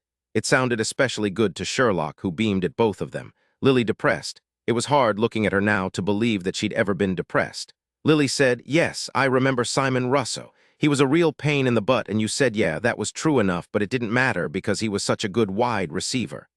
That's Simon. He's neck-deep in the art world, you know. He got back to me right away, said 8 Sarah Elliott's are worth in the neighborhood of $8 to $10 million. Lily stared at him blank-faced. She was shaking her head. That's unbelievable. No, you're pulling my leg, aren't you? Please tell me you're kidding, Dillon. Nope. The paintings have done nothing but gain in value since grandmother died 7 years ago. Each of the 4 grandchildren got 8 paintings. Each painting is worth about $1 million right now, more or less, according to Simon. That's an enormous responsibility, Dillon. He nodded. Like you, I think the rest of us have felt like we're the guardians. It's our responsibility to see that the paintings are kept safe throughout our lifetimes and exhibited so that the public can enjoy them. I remember yours were on loan to the Chicago Art Institute. Are they still there? Lily said slowly, rubbing her palms on the legs of her jeans. No. When Tennyson and I married, he thought they should be here in a regional museum close to where we lived. So I moved them to the Eureka Art Museum, Savich said without missing a beat. Does Tennyson know anyone who works in the museum? Lily said very quietly. Elcott Frazier is on the board of the museum. Bingo, Sherlock said. When Tennyson Frazier walked through the front door of his house that evening, he saw his wife standing at the foot of the stairs looking toward him. She watched his eyes fill with love and concern, but it didn't take him long to realize that something was up. He sensed it, like an animal senses danger lying in wait ahead. His step slowed. But when he reached Lily, he said gently as he took her hands, "Lily, my dear, you are very pale. You must still be in pain. After all, the surgery wasn't long ago at all. Please, sweetheart, let me take you up to bed. You need to rest." "Actually, I feel fine, Tennyson. You needn't worry. Mrs. Scruggins has made us a superb dinner. Are you hungry? If you're sure you want to eat downstairs, then yes, I'm hungry." He sent a wary look to his brother and sister-in-law who had just walked into the entrance hall from the living room. "Hello, Sherlock Savich." Savich just nodded. "Hope you had a good day, Tennyson," Sherlock said and gave him a sunny smile. She hoped he couldn't tell just yet that she wanted to strangle him with his own tie. "No, I didn't actually," Tennyson said. He took a step back from Lily and stuck his hands in his pockets. He didn't take his eyes off his wife. "Old Mr. Daly's medication isn't working anymore. He talked about sticking his rifle in his mouth. He reminded me of you, Lily, that awful hopelessness when the mind can't cope. It was a dreadful day. I didn't even have time to come visit you before you left the hospital. I'm sorry." "Well, these unpleasant sorts of things occasionally happen, don't they?" Sherlock patted his arm and just smiled at the disgusted look he gave her. Savich winked at her as they walked to the dining room. Tennyson tenderly seated Lily in her chair in the long dining room. Lily loved this room. When she'd moved in, she had painted it a light yellow and dumped all the heavy furniture. It was very modern now, with a glossy Italian Art Deco table, chairs, and sideboard. On the walls were 5 Art Deco posters, filled with color and high-living stylized characters. Tennyson was no sooner seated than Mrs. Scruggins began to serve. Normally, she simply left the food in the oven and went home, but not this evening. Tennyson said, "Good evening, Mrs. Scruggins. It's very nice of you to stay." "My pleasure, Dr. Frazier," she said. Sherlock, who was watching her pile food onto Lily's plate, knew that Mrs. Scruggins wasn't about to leave unless she was booted out. "I couldn't very well leave when Mrs. Frazier was coming home, now could I?" Savich nearly smiled. Mrs. Scruggins wanted to hear everything. She knew the air was hot, even if she didn't know the reason, and would become hotter. Lily took a small bite of a homemade dinner roll that tasted divine. She said to her husband, "Oh yes, Tennyson, you'll be pleased, I hope, to hear that I didn't try to kill myself by running the Explorer into the redwood. Actually, neither the brakes nor the emergency brake worked. Since I was on that very gnarly part of 211, I didn't stand a chance." "Doesn't that relieve your mind?" Tennyson was silent, frowning a bit over a forkful of lasagna, beautifully flavored, that was nearly to his mouth. He swallowed, then said slowly, his head cocked to the side, "You remembered, Lily?" "Yes, I remembered." "Ah, then you mean that you changed your mind, but it was too late because then the brakes failed." "That's it exactly. I realized that I didn't want to kill myself, but then it didn't matter since someone had evidently disabled the brakes." "Someone." "Come on, Lily, that's absurd," Savich said easily. "Unfortunately, the Explorer was compacted the very next day after the accident, so we can't check it out to see if it is or isn't absurd."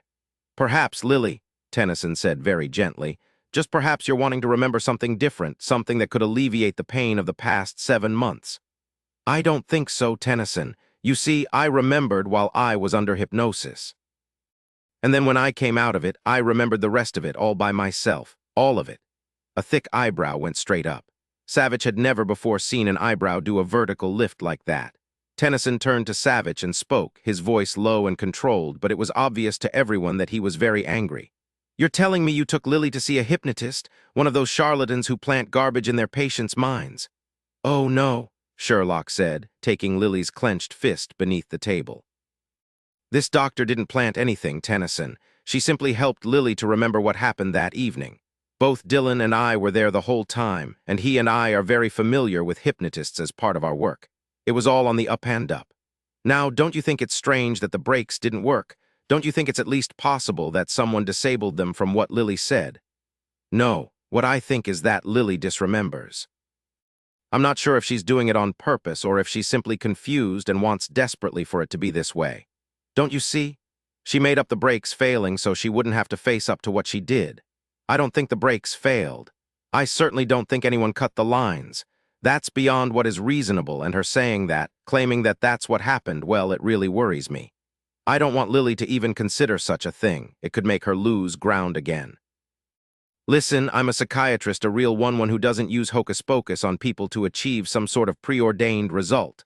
I am not pleased about this, Savich. I am Lily's husband. I am responsible for her." Sherlock pointed her fork at him and said, her voice colder than a psychopath's heart, "You haven't been doing such a good job of it, have you?" Tennyson looked as if he wanted to throw his plate at Sherlock's head. His breathing was hard and fast. Sherlock continued after a moment of chewing thoughtfully on a green bean. "I've also wondered at the timing. You remember, don't you, Tennyson? You called to ask Lily to deliver those medical slides to Ferndale, knowing it would be dusk to dark when she was on 211. Then the brakes failed. That sounds remarkably fortuitous, doesn't it? Damn you, you both went behind my back, did something you knew I wouldn't approve of. Lily is fine now. She no longer needs you here. I repeat, I am her husband. I will take care of her. As for your ridiculous veiled accusations, I won't lower myself to answer them." "I think you should consider lowering yourself," Sherlock said, and in that moment Tennyson looked fit to kill. Savich waited a moment for him to regain some calm, then said, "All right, no lowering right now. Let's just move along. Let's suppose, Tennyson, that Lily does remember everything exactly as it happened. That raises a couple of good questions. Why did the brakes fail? Perhaps it was simply a mechanical problem. But then the emergency brake failed, too. It's rather a difficult stretch to make if there's also a second mechanical problem, don't you think? And that means that someone had to have disabled the systems. Who, Tennyson? Who would want Lily dead? Realize, too, that if she had died, why then everyone would have declared it a clear case of suicide. Who would want that, Tennyson? Tennyson rose slowly to his feet. Sherlock could see the pulse pounding in his neck. He was furious, and he was also something more, frightened, desperate. She just couldn't tell which disappointed her. He was very good, very controlled. Tennyson said, the words nearly catching in his throat, "You are a cop. You see bad things. You deal with bad people, evil people. What happened wasn't caused by someone out to kill Lily other than Lily. She's been very ill. Everyone knows that. Lily knows that. She even accepts it. The most logical explanation is that she simply doesn't remember what happened because she can't bring herself to admit that she really tried to commit suicide again. That's all there is to it. I won't stand for your accusations any longer. This is my home. I want you both to leave. I want you both out of our lives." Savich said, "All right, Tennyson, Sherlock and I will be delighted to leave. Actually, we'll leave right after dinner. Mrs. Scruggins made it just for me, and I don't want to miss any of it. Oh yes, did I tell you that we know all about Linda? You remember, don't you? She was your first wife who killed herself only 13 months after marrying you." They hadn't told Lily about Linda Middleton Frazier.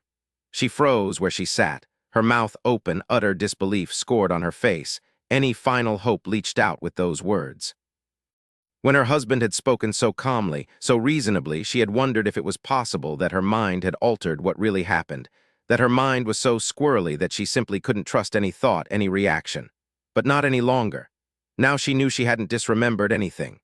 Oh God, had he killed his first wife? It was horrible, unbelievable. Lily was shaking from the inside out. She couldn't help it. She said slowly, holding her knife in a death grip, her knuckles white from the strain, "I remember that you told me you'd been married for a very short time, Tennyson, a long time ago." "A long time ago," Sherlock said, an eyebrow arched. "Sounds like maybe it was a decade or more, doesn't it? Like he ran away with a girl when he was 18. Actually, Lily, Tennyson's first wife, Linda, killed herself 2 years ago, just 8 months before you came to Hemlock Bay and met him." She looked over at Tennyson and said, her voice utterly emotionless, "However, you didn't say a word about your wife having killed herself. Why is that, Tennyson?" "It was a tragic event in my life," Tennyson said calmly, in control again as he picked up his wineglass and sipped at the Napa Valley Chardonnay. It was very dry, very woody, just as he preferred. It is still painful. Why would I wish to speak of it? Not that it was a secret. Lily could have heard it from anyone in town, from my own family even. Sherlock leaned forward, her food forgot. The gauntlet was thrown. This was fascinating. She smiled at Tennyson Frazier. Still, doesn't it seem like it would be on the relevant side, Tennyson, for her to know, particularly after Lily tried to kill herself 7 months ago? Wouldn't you begin to think, oops, could there be something wrong, just maybe, with me? Two wives trying to do away with themselves after they've been married to me only a short time. What are the odds on that, do you think, Tennyson? 2 dead wives, 1 live husband. No, that's all ridiculous. None of it was at all relevant. Lily isn't anything like Linda. Lily was simply bowled over by her child's death, by her role in her child's death. I didn't have a role in Bates' death, Lily said. I realize that now. Do you really believe that, Lily? Just think about it, all right. Now, as for Linda, she had a brain tumor. She was dying. This was a corker, Savich thought. A brain tumor? Yes, Savich, she was diagnosed with a brain tumor. It wasn't operable. She knew she was going to die. She didn't want the inevitable pain, the further loss of self, the deterioration of her physical abilities. Her confusion was growing by the day because of the tumor. She hated it. She wanted to be the one to decide her own end, and so she did. She gave herself an injection of potassium chloride. It works very quickly. As for the tumor, I saw to it that it was kept quiet. I saw no reason to tell anyone. He paused for a moment, looked at Savich, then at Sherlock. There are, of course, records. Check if you want to, I don't care, I'm not lying. Sherlock said. So you think it's better for a woman to be known as a suicide for no good reason at all? Sherlock sat back in her chair now, arms crossed over her chest. It was my call, and that's what I decided to do at the time. 13 months, Savich said. Married the first time, only 13 months. If Lily had managed to die in that accident, then she would have beaten Linda to the grave by 2 months. Or if she had died in her first attempt, right after Bates' death, then she would have really broken the record. Tennyson Frazier said slowly, looking directly at his wife. I don't find that amusing, Savich. You have judged me on supposition, on a simple coincidence, no evidence that would stand up anywhere, and surely a cop shouldn't do that. Lily didn't die, thank God, either time. If she had died in that accident, I doubt I would have survived. I love her very much. I want her well. He was good, Savich thought, very good indeed. Very fluent, very reasoned and logical, and the appeal to gut emotion was surefire. Tennyson was certainly right about one thing: they didn't have any proof. He was right about another thing: Savich had already judged him guilty as sin. They had to have proof. Max had to dig deeper. There would be something, there always was. Sherlock chewed on a homemade roll that was now cold, swallowed, then said in the mildest voice imaginable, Where did Linda get the potassium chloride? From her doctor, the one who diagnosed her in the first place. He was infatuated with her, which is why I believe he assisted her. I knew nothing about any of it until she was dead, and he told me what had happened, what he had helped her do. I didn't file charges because I'd known she'd wanted to end her life herself on her own terms. Dr. Cord died only a short while later. It was horrible, all of it. Lily said, I heard about Dr. Cord's death from a woman in Casey's food market. She said he shot himself while cleaning his rifle, such a terrible accident. She didn't mention anything about your wife. The townspeople didn't want to see me hurt anymore, I suppose, particularly since I had a new wife, so I guess they just kept quiet. He turned to his wife and said, his voice pleading, his hand stretched out toward her, Lily, when you came to town just over 1.5 years ago, I couldn't believe that someone else could come into my life who would make me complete, who would love me and make me happy, but you did. And you brought precious little bait with you. I loved her from the first moment I saw her, just as I did you. I miss her, Lily, every day I miss her. What you've been going through, maybe now it's over. Maybe what happened with the Explorer, maybe that snapped you back. Believe me, dearest, I just want you to get well. I want that more than anything. I want to take you to Maui and relax with you on the beach and know that your biggest worry will be how to keep from getting sunburned. Don't listen to your brother. Please, Lily, don't believe there was anything sinister about Linda's death. Your brother is a cop. Cops think everyone has ulterior motives, but I don't. I love you. I want you to be happy with me. Savich, who'd been finishing off his lasagna during this impassioned speech, looked only mildly interested, as if he were attending a play. He laid down his fork and said, Tennyson, how long has your dad been on the board of the Eureka Art Museum? What? Oh, I don't know, for years, I suppose. I've never really paid any attention. What the hell does that have to do with anything? You see, Savich continued, at first we couldn't figure out why you would want to marry Lily if your motive was to kill her. For what? Then we realized you knew about our grandmother's paintings. Lily owns 8 Sarah Elliott's, worth a lot of money, as you very well know. For the first time, Savich felt a mild surge of alarm. Tennyson was a man nearing the edge. He was furious, his face red, his jaw working. He readied himself for an attack, just in case. But what Tennyson did was bang his knife handle on the table once, twice, then a really hard third time. You bastard! I did not marry Lily to get her grandmother's goddamned paintings. That's absurd. Get out of my house. Lily slowly rose to her feet. No, Lily, not you. Please, sit down. Listen to me, you must. My father and I are familiar with the excellent work of the folk at the Eureka Art Museum. They have a splendid reputation. When you told me your grandmother was Sarah Elliott, but you already knew, Tennyson. You knew before you met me that first time, and then you acted so surprised when I told you. You acted so pleased that I had inherited some of her incredible talent. You wanted so much to have her paintings here in Northern California. You wanted them here so you could be close to them, so you could control them. So that when I was dead, you wouldn't have any difficulty getting your hands on them. Or maybe your father wanted the paintings close. Which, Tennyson? Lily, be quiet, that's not true, none of it. The paintings are great art. Why should the Chicago Art Institute have them when you live here now? Also, administration of the paintings is much easier when they're exhibited locally. What administration? Tennyson shrugged. There are phone calls coming in all the time. Questions about loaning the paintings out, about selling them to collectors, the schedule for ongoing minor restoration, about our approval on the replacement of a frame. Endless questions about tax papers. Lots of things. There was very little of what you just described before I married you, Tennyson. There was only one contract with the museum to sign every year, nothing else. Why haven't you said anything about any administration to me? You make it sound like an immense amount of work. Was that sarcasm? Savich wondered, rather hoping that it was. You weren't well, Lily. I wasn't about to burden you with any of that. Suddenly, the strangest thing happened. Lily saw her husband as a grayish shadow, hovering without substance, his mouth moving but nothing really coming out. Not a man, just a shadow, and shadows couldn't hurt you. Lily smiled as she said, as Dillon said, I'm very rich, Tennyson. Savich saw that his brother-in-law was trying desperately to keep himself calm, to keep himself logical in his arguments, not to get defensive, not to let Lily see what he really was. It was fascinating. Could a man be that good a liar, that convincing an actor? Savich wished he knew. Tennyson said, It's always been my understanding that you simply hold the paintings in a sort of trust, that they aren't yours, that you're merely their guardian until you die and one of your children takes over. But you've been in charge of their administration all these months, Lily said. How could you not know that they were mine, completely mine, no trust involved? I did believe that, I tell you. No one ever said anything different, not even the curator, Mr. Monk. You've met him, Lily, up front, so pleased to have the paintings here. Savich sipped at the hot tea Mrs. Scruggins had poured into his cup. None of us hold the paintings in trust, he said.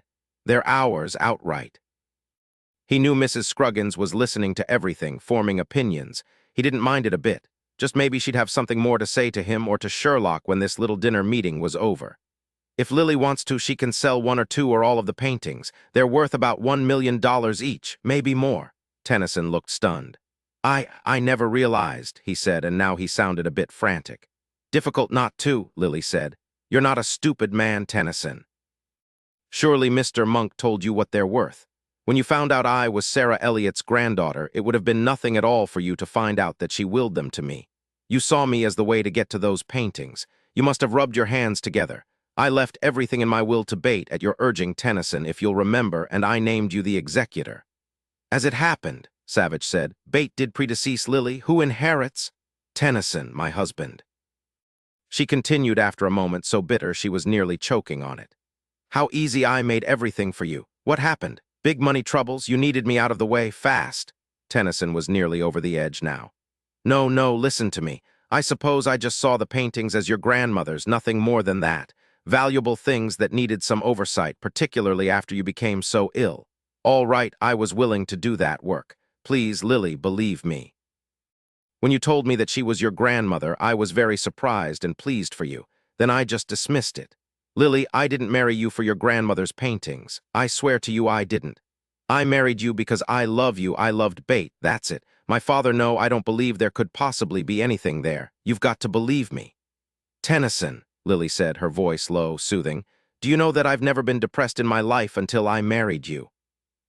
Damn it, before Bates' death, you had no reason to be depressed. Well, maybe I did. Didn't I tell you a bit about my first husband?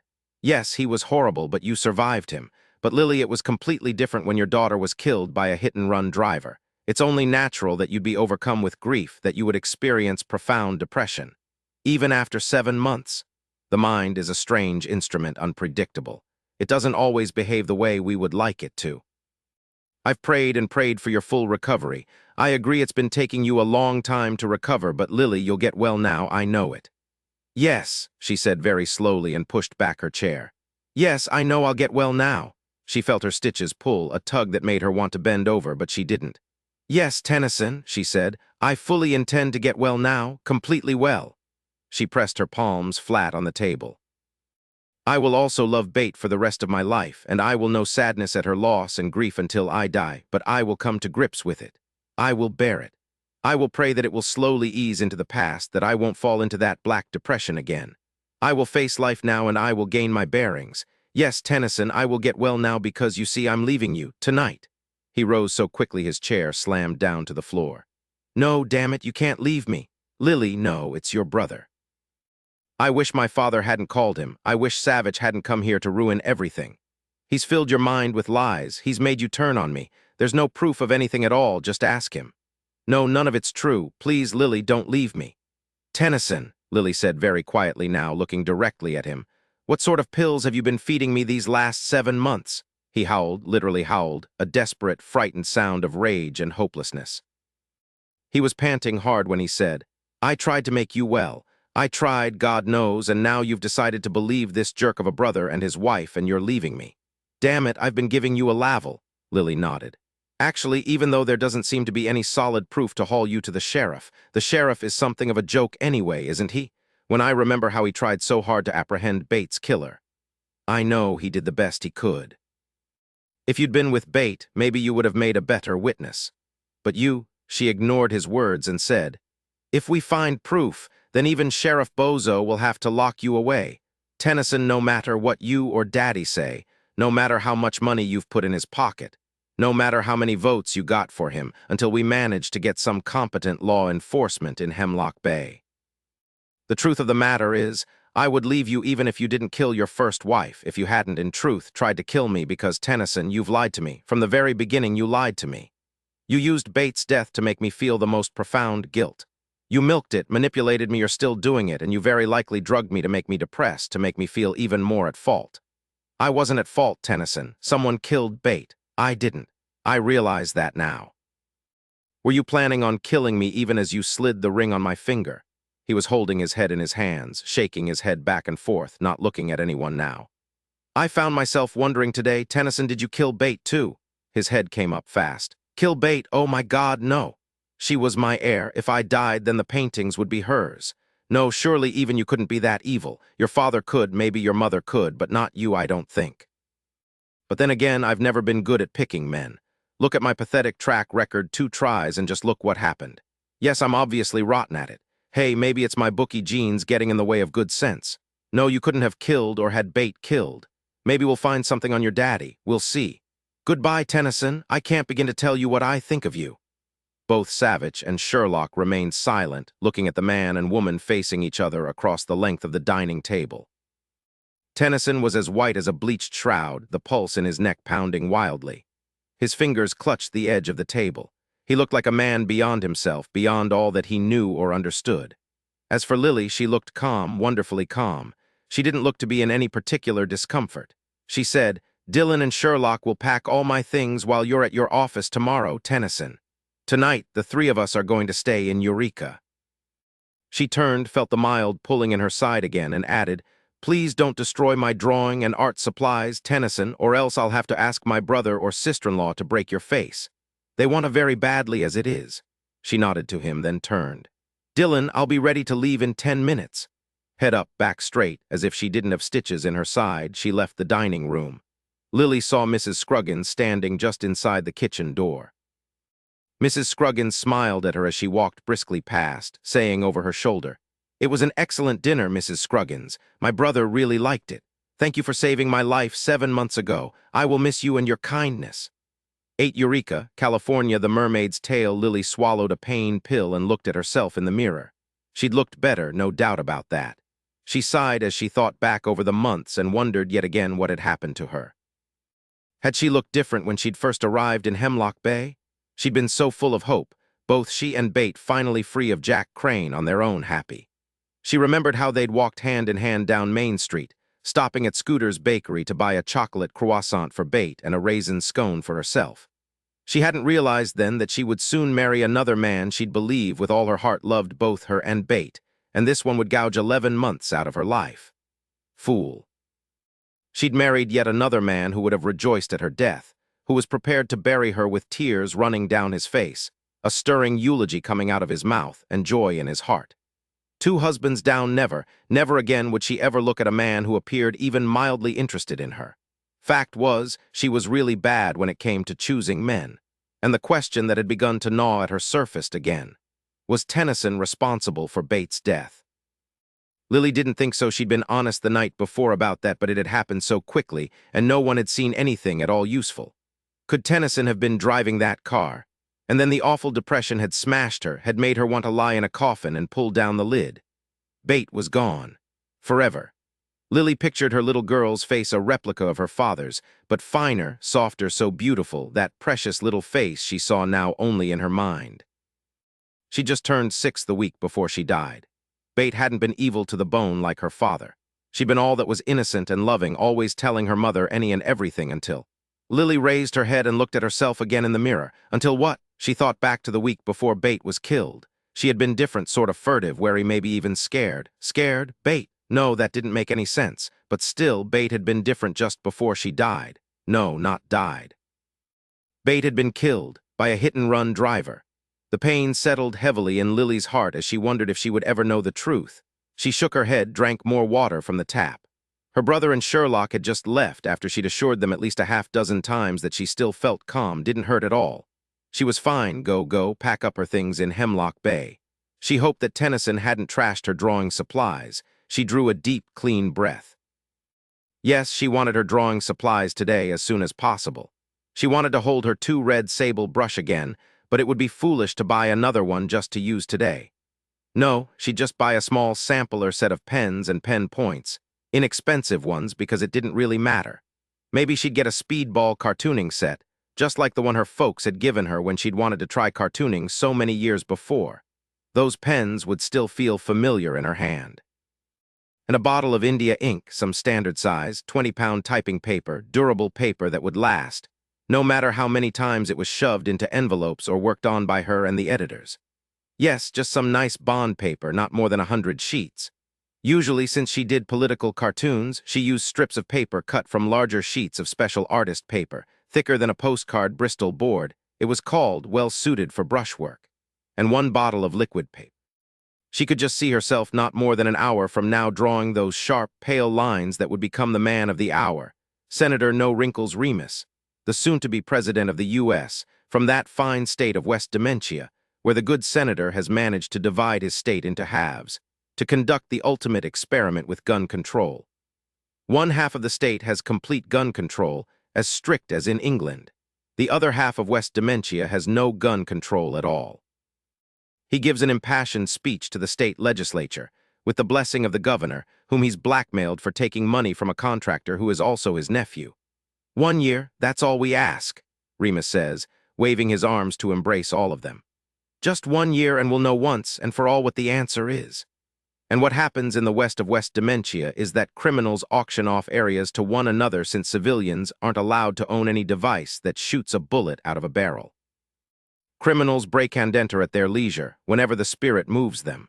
Houses, banks, gas stations, 7-Elevens, nothing is safe. In East-West Dementia, every sort of gun abounds, from sleek pistols that fire 1 round a minute to behemoths that kick out 800 zillion rounds a second. There are simply no limits at all. Because of the endless supply, guns are really cheap. What happens surprises everyone. Robbery stats go down nearly 70% after a good dozen would-be robbers are killed breaking into homes, banks, filling stations, 7-Elevens. On the other side of it, killing abounds. Everything that moves and doesn't move gets shot: deer, rabbits, cars, people. Some people even take to target shooting in the rivers. Many trout, it is said, die from gunshot wounds. There are rumors of payoffs from both the National Rifle Association and the Mafia to No Wrinkles Remus. But like his name, no matter what he does or people believe he does, that face of his remains smooth and absolutely trustworthy. She was grinning like a madwoman. She rubbed her hands together. She wanted to draw No Wrinkles Remus now, right this minute, as soon as she could get a pen between her fingers. She didn't need a drawing table. The small circular Victorian table in her room would be perfect. The sun was coming in at exactly the right angle. She just didn't want to wait. Lily grabbed her purse, her leather jacket, and headed out of the bed and breakfast. Mrs. Blade, standing behind the small counter downstairs, waved her on. Lily didn't know Eureka well, but she knew to go to Wallace Street. A whole bunch of artists lived over in the waterfront section of town, and a couple of them ran art supply stores. The day was cloudy, nearly cold enough to see your breath, a chilly breeze swirling about in the fallen autumn leaves that strengthened the salty ocean taste when you breathed in. She managed to snag a taxi across the street that was letting off an old man in front of an apartment building. The driver was Ukrainian, had lived in Eureka for 6 years, and his high schooler son liked to doodle, even on toilet paper, he said, which made you wonder what sort of poisoning you could get using that toilet paper. He knew just where to go. It was Sol Arthur's art supply shop. She was in and out in 30 minutes, smiling from ear to ear as she shifted the wrapped packages in her arms. She had maybe $11 left in her purse. Goodness, 11 whole dollars left in the world. She wondered what had happened to her credit cards. She would ask Dillon to deal with it. She stood on the curb looking up and down the street. No way would a taxi magically appear now, even though she was ready to part with another $4 from her stash. No taxi. Such good lightning luck didn't strike twice. A bus, she thought, watching one slowly huff toward her. The bed and breakfast wasn't all that far from here, and the bus was heading in the right direction. She jaywalked, but not before she was sure that no cars were coming from either direction. There weren't a whole lot of people on the street. No Wrinkles Remus is looking particularly handsome and wicked. Right there, full-blown in her mind again. He looks annoyed when a colleague hits on a staffer Remus himself fancies. His absolute joy when he discovers that the wife of a senator cheated on her husband with one of his former senior aides.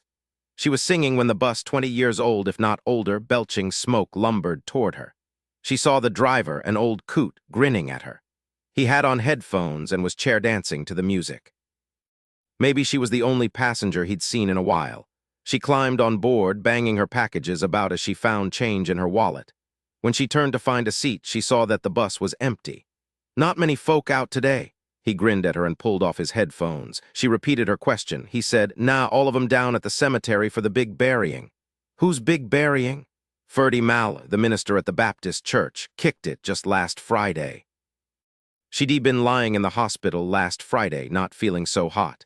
"Natural causes, I hope. You can think that if you want, but everyone knows that his missus probably booted him to the other side. Tough old broad is Mabel, tougher than Ferdy and mean. No one dared ask for an autopsy, and so they're planting Ferdy in the ground right about now." "Well," Lily said, then couldn't think of another thing. "Oh, yes, I'm at the Mermaid's Tail. Do you go near there?" "Ain't nobody on board to tell me not to. I'll take you right to the front door. Watch that third step, though, board's rotted." "Thank you, I'll be careful." The driver put his headphones back on and began bouncing up and down in the seat. He stopped 2 blocks down, just in front of Rover's Drive-In with the best hamburgers west of the Silo River, sandwiched next to a storefront that advertised 3 justices of the peace, who were also notaries on duty 24/7. Lily closed her eyes. The bus started up again. No Wrinkles Remus was in her mind again, playing another angle. "Hey!" She looked up to see a young man swinging into the seat next to her. He simply lifted off the packages, set them on the seat opposite, and sat down. For a moment, Lily was simply too surprised to think. She stared at the young man, no older than 20, his black hair long, greasy, and tied back in a ratty ponytail. He had 3 silver hoops marching up his left ear. He was wearing opaque sunglasses, an Orioles cap on his head, turned backward, and a roomy black leather jacket. "My packages," she said, cocking her head to one side.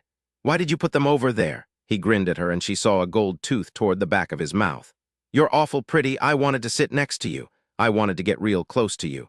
No, I'm not particularly pretty. I'd like you to move. Lots of seat choice since the bus is empty. Nope, I'm staying right here. Maybe I'll even get a little closer. Like I said, you're real pretty. Lily looked up at the bus driver, but he was really into his rock and roll, bouncing so heavily on the seat that the bus was swerving a bit to the left, then back to the right. Lily didn't want trouble. She really didn't. All right, she said and smiled at him. I'll move.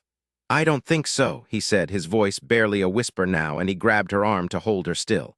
Let go of me, Buster, now. I don't think so. You know, I really don't want to hurt you. It's too bad because, like I said, you're real pretty. A shame, but hey, I need money, you know. You want to rob me? Yeah, don't worry that I'll do anything else. I just want your wallet. But he pulled a switchblade out of his inside jacket pocket, pressed a small button, and a very sharp blade flew out, long and thin, glittering. She was afraid now, her heart pumping, bile rising in her throat. Put the knife away. I'll give you all my money. I don't have much, but I'll give you all I've got. He didn't answer because he saw that the bus was slowing for the next stop. He said low, sorry, no time for the money. He was going to kill her. The knife was coming right at her chest. She tightened, felt the stitches straining, but it didn't matter. You fool, she said. She drove her elbow right into his Adam's apple, then right under his chin, knocking his head back, cutting off his breath. Still, he held the knife, not 4 inches from her chest. Twist left, make yourself a smaller target. She turned, then did a right forearm hammer, thumb down, smashing the inside of his right forearm. Attack the person, not the weapon. She grabbed his wrist with her left hand and did a right back forearm hammer to his throat.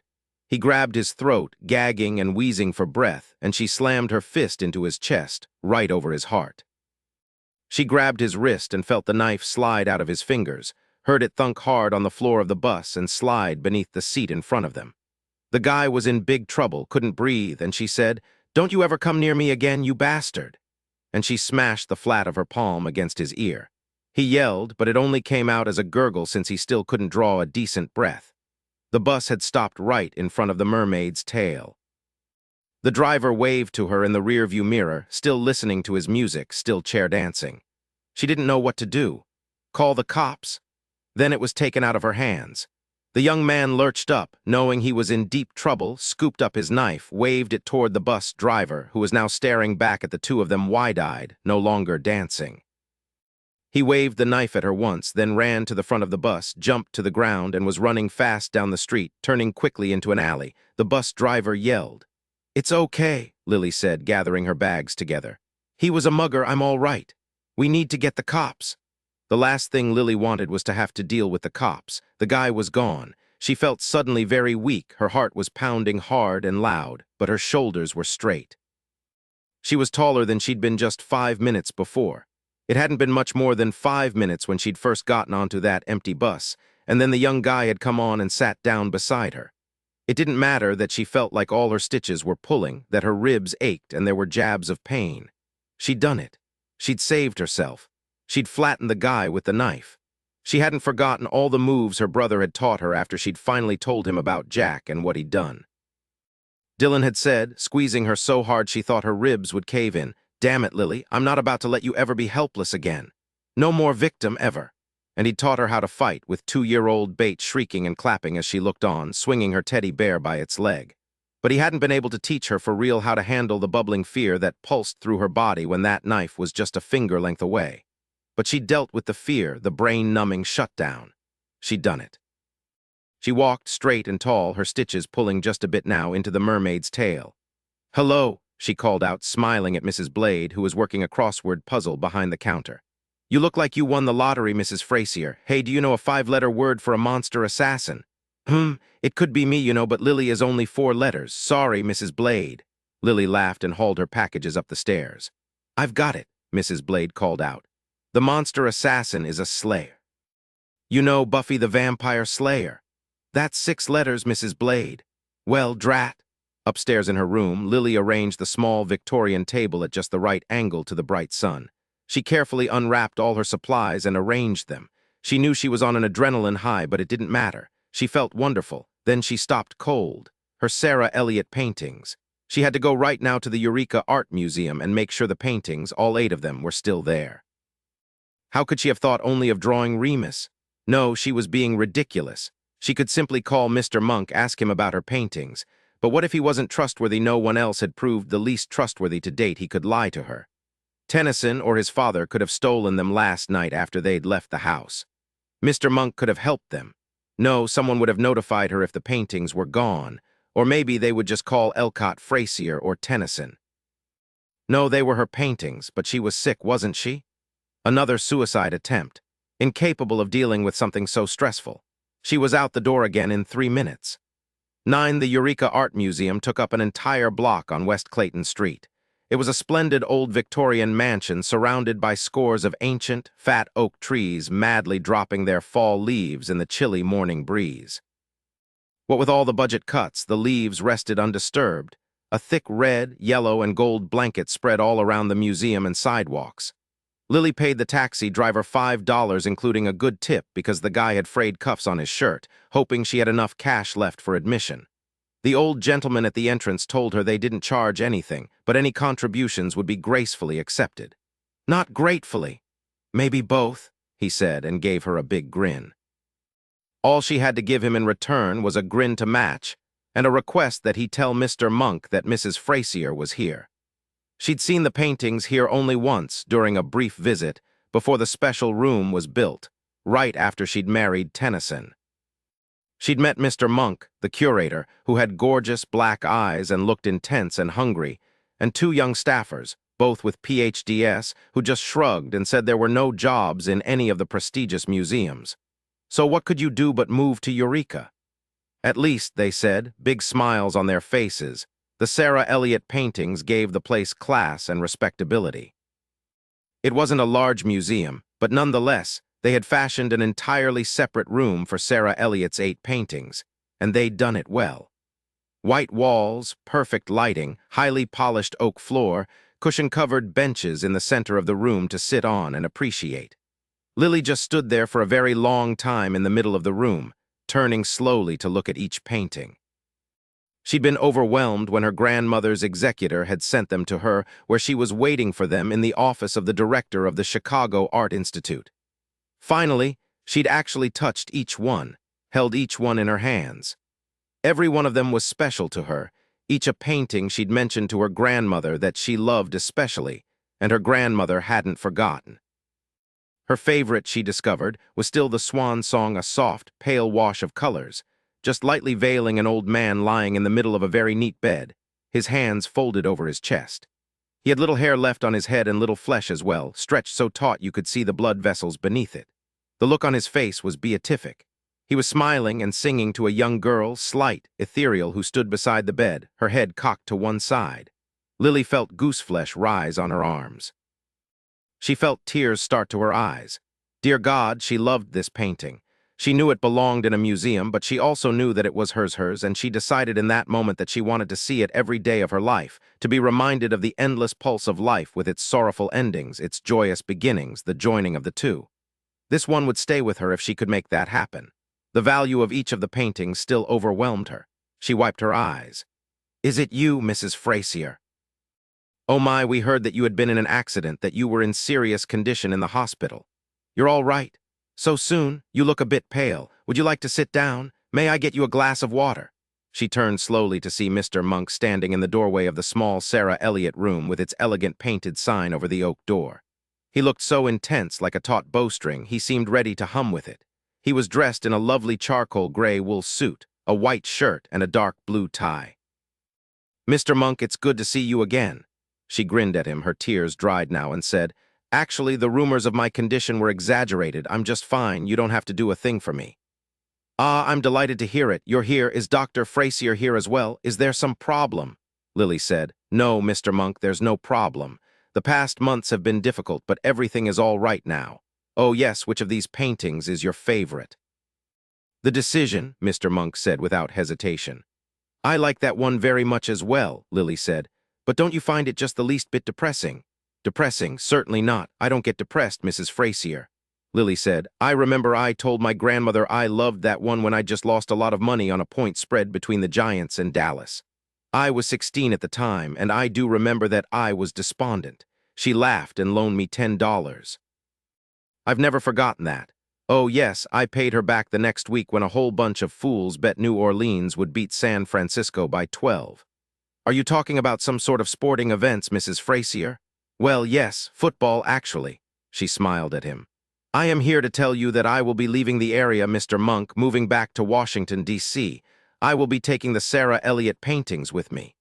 He looked at her like she was mad. He fanned his hands in front of him, as if to ward her off. But surely, Mrs. Frazier, you're pleased with their display, how we're taking such good care of them, and the restoration work is minor and nothing to concern you. She lightly laid her fingers on his forearm. No, Mr. Monk, it looks to me like you've done a splendid job. It's just that I'm moving and the paintings go where I go. But Washington, D.C., doesn't need any more beautiful art. They have so many beautiful things that they're sinking in it, beautiful things that are stuck in basements, never seen. They don't need any more. I'm very sorry, Mr. Monk. Those gorgeous dark eyes of his glittered. Very well, Mrs. Frazier, but it's obvious to me that you haven't discussed this with Dr. Frazier. I'm sorry, but I cannot release any of the paintings to you. He is their administrator. What does that mean? You know very well the paintings are mine. Well, yes, but it's Dr. Frazier who's made all the decisions, who's directed every detail. Also, Mrs. Frazier, it's common knowledge here that you haven't been well. Lily, what are you doing out of bed? Why are you here? Dillon and Sherlock stood just behind Mr. Monk, and neither of them looked very pleased. She smiled, saying only, I'm here to tell Mr. Monk that the paintings go where I go, and in this case, it's all the way to Washington, D.C. Unfortunately, he says that everyone knows I'm crazy and that Dr. Frazier is the one who controls everything to do with the paintings, and so Mr. Monk won't release them to me. Now, Mrs. Frazier, I didn't quite mean that. Savich lightly tapped him on the shoulder, and when Mr. Monk turned in utter confusion, he said, The paintings can't be released to my sister. Would you care to explain that to us, Mr. Monk? I'm Dillon Savich, Mrs. Frazier's brother, and this is my wife. Now, what is all this about? Mr. Monk looked desperate. He took a step back.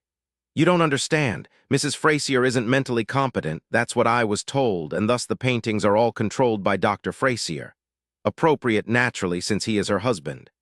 When we heard that she'd been in an accident that she herself caused, there were some who thought she was dying, and thus Dr. Frazier would inherit the paintings, and then they would never leave the museum. I'm not dead, Mr. Monk. I can see that you're not Mrs. Frazier, but the fact is that you aren't as well as you should be to have charge of such expensive and unique paintings. Savich said, I assure you that Mrs. Frazier is mentally competent and is legally entitled to do whatever she wishes with the paintings, unless you have some court order to the contrary. Mr. Monk looked momentarily flummoxed, then, a court order. Yes, that's it, a court order is what's required. Why? Said Savich. Well, a court could decide whether she's capable of making decisions of this magnitude. Sherlock patted his shoulder. Nice suit. I'm sorry, Mr. Monk, as this seems to be quite upsetting to you, but she is under no such obligation to you. I suppose you could try to get her declared incompetent, but you would lose, and I'm sure it would create quite a stir in the local papers. Oh, no, I wouldn't do that. What I mean is that I suppose then that everything is all right, but you understand, I have to call Dr. Frazier. He has been dealing with everything. I haven't spoken to Mrs. Frazier even once over all the months the paintings have been here. Savich pulled out his wallet, showed Mr. Monk his ID, and said, Why don't we go to your office and make that phone call? Of course, Savich had shown Mr. Monk his FBI shield. He swallowed, looked at Lily like he wanted to shoot her, and said, Yes, of course. Good, Savich said. We can also discuss all the details of how they'll be shipped, the insurance, the crating, all those pesky little details that Dr. Frazier doesn't have to deal with anymore. By the way, Mr. Monk, I do know what I'm doing since I also own 8 Sarah Elliott paintings myself. Would you like to go now, Mr. Savich? Savich nodded, then said over his shoulder as he escorted Mr. Monk from that small, perfect room, Sherlock, you stay here with Lily, make sure she sits down and rests. Mr. Monk and I will finalize matters. Come along, sir. I hope the poor man doesn't cry, Lily said. They built this special room, did a fine job of exhibiting the paintings. I think that Elcott and Charlotte Frazier donated the money to build the room. Wasn't that kind of them? Yes. You know, Lily, many people have enjoyed the paintings over the past year. Now people in Washington can enjoy them for a while. You need to think about where you want the paintings housed. But we can take our time there, no rush. Let people convince you they're the best. Oh, Lily, don't feel guilty. There are a whole lot of people there who have never seen these particular Sarah Elliott paintings. Truth be told, I'm just mighty relieved that they're all present and accounted for, and I'm not standing here looking at blank walls because someone stole the paintings. That's why I came, Sherlock. I just realized that since Tennyson married me for the paintings, maybe they were already gone. Sherlock patted a cushion and waited until Lily eased carefully down beside her. We didn't want to wait either. She paused to look around. Such beauty, and it's in your genes, Lily, both yours and Dillon's. You're very lucky. You draw cartoons that give people great pleasure, and Dillon whittles the most exquisite pieces. He whittled Sean, newly born, in the softest rosewood. Whenever I look at that piece, touch it, I feel the most profound gratitude that Dillon is in my life. Now I'm going to get all emotional, and that won't help anything. Did I have a point to make? Oh yes, such different aspects of those splendid talent genes from your grandmother. What about your talent, Sherlock? You play the piano beautifully. You could have been a concert pianist if it hadn't been for your sister's death. I want to listen to you play when we get back to Washington. Yes, I'll play for you, Sherlock added without pause. You know, Lily, I was very afraid that Tennyson and his father had stolen the paintings as well, and you hadn't been notified because you'd been too ill to deal with it. I suppose they had other plans. All of this happened very quickly. Yes, they did have time, but don't you see? If the paintings were suddenly gone, they would have looked so guilty San Quentin would have just opened its doors and ushered them right on in. I suppose they were waiting to sell them off when you were dead, and they legally belonged to Tennyson. Dead. Lily said the word again, then once more, sounding it out. It isn't easy to believe that someone wants you dead so they can have what you own. That's really low. Yes, it is. I feel shocked that Tennyson betrayed me, probably his father as well, but I don't want to wring my hands and cry about it. Nope, what I really want to do is belt Tennyson in the nose, maybe kick him hard in his ribs, too. Sherlock hugged her very lightly. Good for you. Now, how do you feel, really? Calm, just a bit of pain, nothing debilitating. I believed I loved him, Sherlock, believed I wanted to spend the rest of my life with him. I trusted him, and I trusted him with bait. I know, Lily, I know. Lily got a hold of herself, tried to smile. Oh yes, I've got something amazing to tell you. Remus was dancing in my head this morning, yelling at me so loud that I went out and bought art supplies. Then, strange thing, I get on this empty city bus to go back to the Mermaid's Tail, and this young guy tries to mug me. Sherlock blinked, her mouth open. Lily laughed. Finally, I've managed to surprise you so much you can't think of anything to say. I don't like this, Lily. Tell me exactly what happened. But Mr. Monk appeared in the doorway. I will contact our lawyers and have them prepare papers for your signature. I've detailed to Mr. Savich how the paintings will be packed and crated in preparation to be shipped to Washington. You will need to inform us of their destination so that we can make arrangements with the people at the other end. There will be 2 guards as well for the trip. It's quite an elaborate process, necessary to keep them completely safe. I will phone you when the papers are ready. Did you plan to leave the area soon? Fairly soon, Mr. Monk. Lily rose slowly, her stitches pulling, aching more now, and took his hand. I'm sorry, but I really can't leave them here. It's a pity. Dr. Frazier said on the phone that you were divorcing him and that he had no more say in anything. I'm relieved that he didn't try anything underhanded, Lily said. Mr. Monk looked profoundly uncomfortable at that. He's a fine man, and so are his esteemed father and mother. I understand that many people think that. Yes, we're divorcing, Mr. Monk. Ah, such a pity. You've been married such a short time, and you lost your little girl just a few months ago. I do hope you're making this decision with a clear head. You still think my mental condition is in question, Mr. Monk?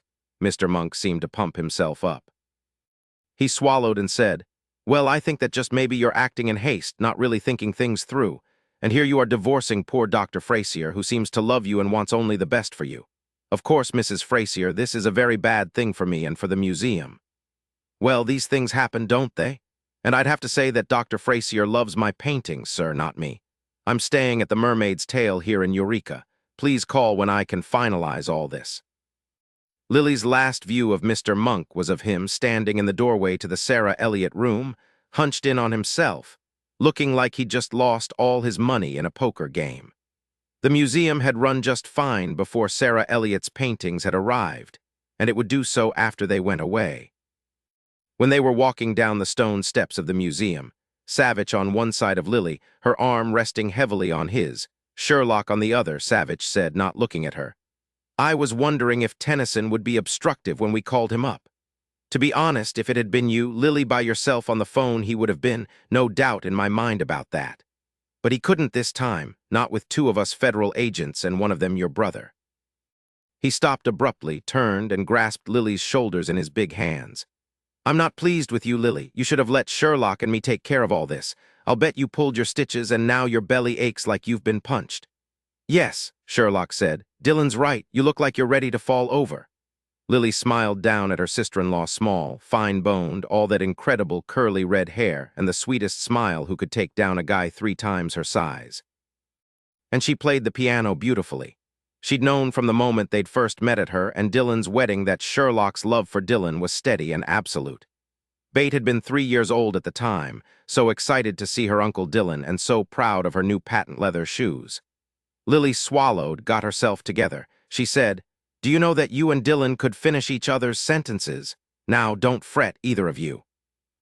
I am feeling a bit on the shaky side, but I can hold on until we get back to the inn. She hugged him tight, then stepped back. You know what, Dillon? I've decided that I'm going to check into my own credit card situation. What does that mean? Lily just smiled. He helped her into the backseat, gently placed the pillow over her stomach, and fastened her seat belt. She lightly touched her fingertips to his cheek. I'm glad you came to the museum. I don't think I had enough money to pay for a taxi back to the B&B. Savich shook his head at her as he slipped his hand beneath the seat belt to make sure it wouldn't press too hard against her middle, got in the driver's seat, and drove off. Now then, Lily, Sherlock said, turning in her seat. You can't put it off any longer. Dillon will want to hear all about this, too. I want you to tell us about the mugger who attacked you on that empty bus this morning.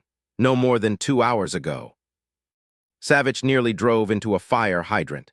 They were eating lunch in a small Mexican restaurant, the Toasted Taco, on Chambers Street, just down the block from the Mermaid's Tail, Lily having decided she was starving more than she was aching. Good salsa, Lily said, and dipped in another tortilla chip and stuffed it in her mouth. That's a sure sign that the food will be okay. Goodness, I don't think I've ever been so hungry in my life, Savich said. Talk.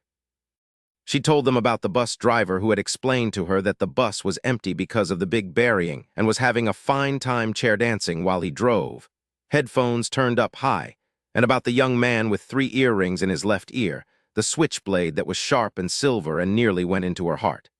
Savich blew out a big breath, picked up a tortilla chip, and absently chewed on it.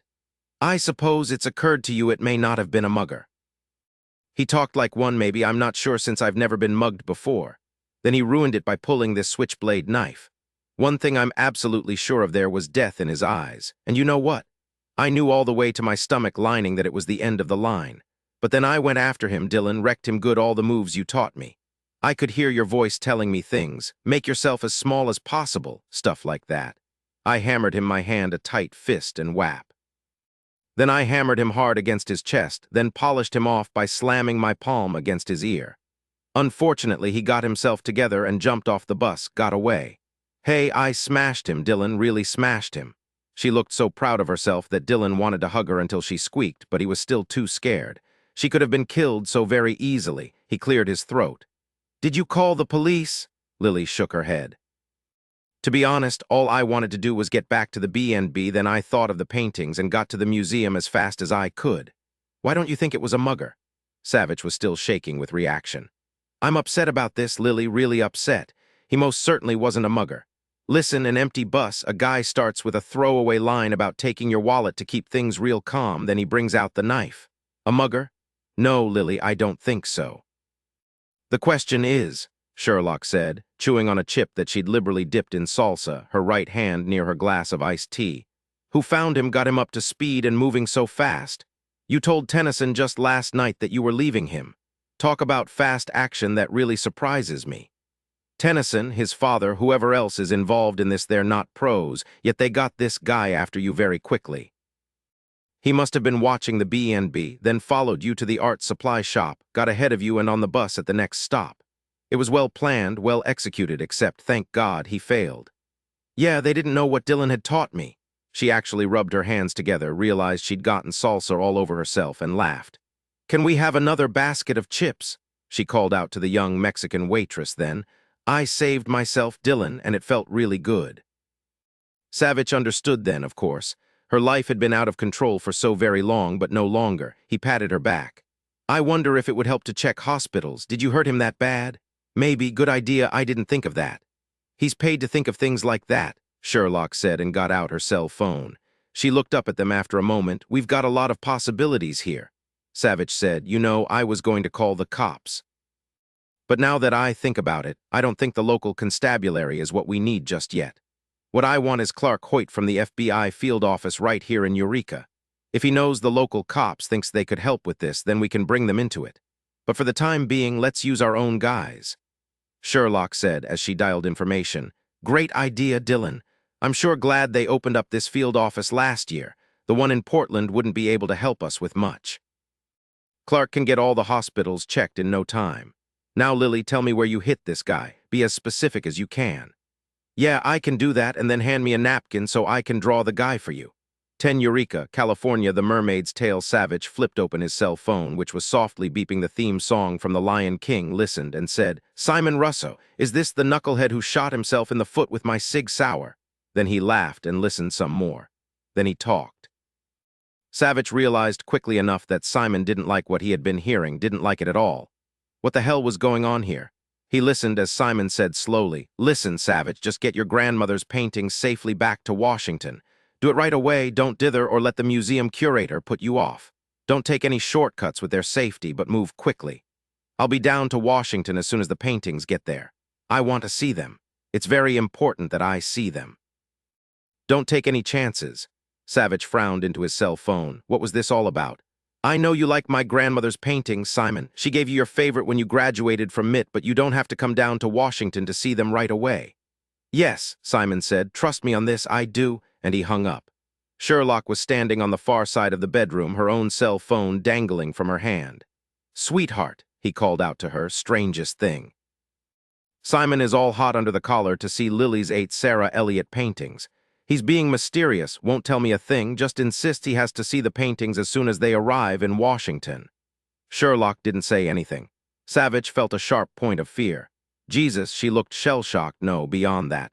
She looked drop-dead frightened, her pupils dilated, her skin as pale as ice. He was at her side in an instant. He gathered her against him, felt that she was as cold as ice as well, and held on to her tightly. What's wrong? Tell me what's wrong. It's Sean, isn't it? Oh God, something's happened to our boy. She shook her head hard, but still no words. He pulled back, saw the shock of fear still deep in her eyes, and shook her lightly. Please tell me, Sherlock, talk to me. What's going on? What happened? She swallowed and managed finally to get the words out. Sean's all right. I checked in at the office. I heard Ollie yell in the background that he had to speak to us. Oh God, Dillon, Ollie said that Tammy Tuttle just up and walked out of the jail wing of Patterson Wright Hospital. No, Savich said, shaking his head in utter disbelief. You've got to be kidding me. Things like that just didn't happen. She was very dangerous, and everyone at the hospital knew it. He continued to stare down at his wife, wanting to see some flicker of doubt that wasn't there. That can't be possible, he went on slowly. The panic of it was nearly under control, but he just didn't want to believe it, to accept it. She was in the jail ward. She was well guarded. The woman is nuts. Everyone knows what she's done. She couldn't just walk out. They were going to put her in restraints tomorrow or the next day when they thought she was well enough to be a danger to them. Then there was a screw-up in the scheduling of the guards. Evidently, she was ready for something to give her a chance. When she got her break, she snagged a nurse, knocked her out cold, and took her white pantsuit. At least she didn't kill her, but she walked out. It hasn't been even a week since they amputated her arm. How could she have the strength to take down a nurse? They're used to violent patients. They're trained. She's got only one arm, for God's sake. Obviously, no one thought she had the strength or the ability, and that's why when there was the scheduling foul-up, no one was really concerned. And that's why no one even discovered she was gone until a nurse went in to give her a shot and found another nurse tied up naked in the closet. They figure she got herself at least a 2-hour window. Savich shook himself. His brain was back in gear, finally. All right, where would she go? Do they have any leads? Ollie says there are more cops looking for her than the hunt for Marlon and Erasmus Jones. Everyone knows she's really scary, that she's truly dangerous. No one wants her free again. Sherlock cleared her throat. There's the question of those things you saw in the barn, Dillon, the ghouls. He squeezed her again and said against her temple, her curly hair tickling his nose, I know what I want to do right this minute. I want to talk to Sean and listen to him gurgle. That little guy is so sane, and that's what we need right now, a big dose of normalcy. He didn't add that he just wanted to know for sure, all the way to his soul, that his little boy was all right. As for the ghouls, if they were real, and Savich knew to his bones that they were, then it was possible there was more danger than anyone could begin to imagine. Would the FBI let all the people looking for Tammy Tuttle know that she could have accomplices? Or were they just going to ignore everything he'd told them? They took turns gurgling with their son, who was busy gnawing a banana, not a graham cracker. Then they called Ollie back to see if there was any news yet. "Yes," Ollie Hamish said, "but not good." Sherlock could see him leaning back in his chair, spinning it just a bit because he was nervous and scared.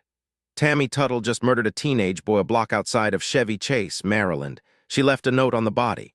Well, actually, she didn't leave it on the body. She left it attached to the body. It's addressed to you, Savich. Read it, Ollie. Here goes. I'll get you and I'll rip your arm off and then I'll cut your fucking head off, you murdering bastard. Then I'll give you to the ghouls. That's real cheery, Savich said. Was it addressed specifically to me?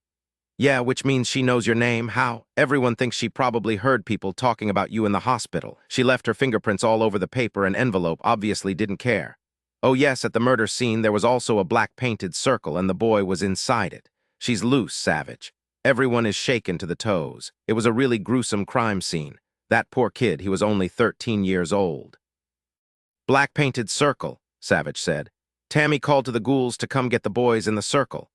I was hoping maybe you really hadn't seen anything, Savich, that maybe you just experienced a temporary vision distortion. Since the boy's body was a mess, maybe more of a mess than a single one-armed sick woman could have done, then maybe these ghoul characters were somehow involved.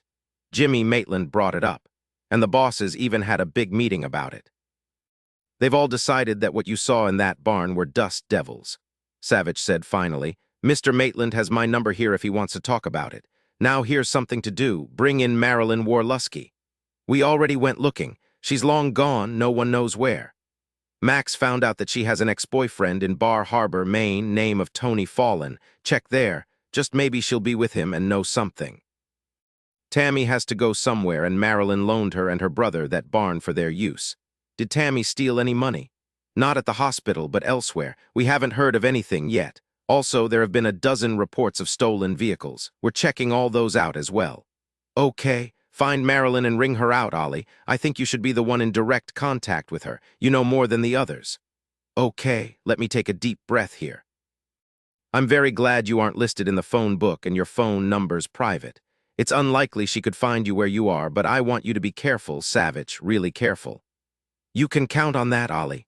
Okay, how are things going out there with Lily? Savich said. She managed to hurt a guy who tried to kill her on an empty bus a couple of hours ago. Clark Hoyt in the new Eureka field office is checking all the hospitals. No word yet. Lily drew a picture of him, and we just heard from a Lieutenant Dobbs at the Eureka Police Department that the guy's a local hood for hire, a freelancer who would kill his own mom for the right price. Name of Maury Jones. Everyone's looking for him. He's a kid, just turned 20. Savich could see Ollie shaking his head back and forth as he said, Big troubles on both coasts. Ain't nothing easy anywhere in this world, is there? Lily slept for 3 hours, no nightmares. Thank God, and awoke to see her brother seated on a big wing chair pulled near her lovely Victorian canopied bed, a gooseneck lamp beaming light over his right shoulder, reading through a sheaf of papers. He looked up immediately. You're fast. I just opened one eye and you knew I was awake. Sean got both Sherlock and me trained in a matter of days. He yawns or grunts and we're ready to move. She managed a smile, but truth be told, the day's events had caught up with her. She'd gone from being euphoric about drawing Remus again to nearly being murdered to getting back her paintings. At least she'd had a great Mexican lunch and it hadn't made her sick to her stomach. But now, even after a very long sleep, she still felt wrung out. Her side ached something fierce and her head sat heavy and dull on her shoulders. No, Dillon, don't get up. What are you reading? Articles and reports Max found for me on weird phenomena. I'm trying to find other reported crimes with similarities to the Tuttles, Rampage, and the ghouls. You told me just a little bit about the Tuttles and these ghoul things, Dillon. Tell me more. There were 2 of them, 2 distinct white cones that sometimes came together. You can imagine how the 2 boys, Tammy and Timmy Tuttle, called them Little Bloods, were reacting. I've never seen such terror. I nearly swallowed my own tongue, I was so afraid. Then Tammy Tuttle called to the ghouls, yelled for them to bring their axes and knives. Their treats were ready for them. The boys wanted out of that circle, and Tammy pulled her knife.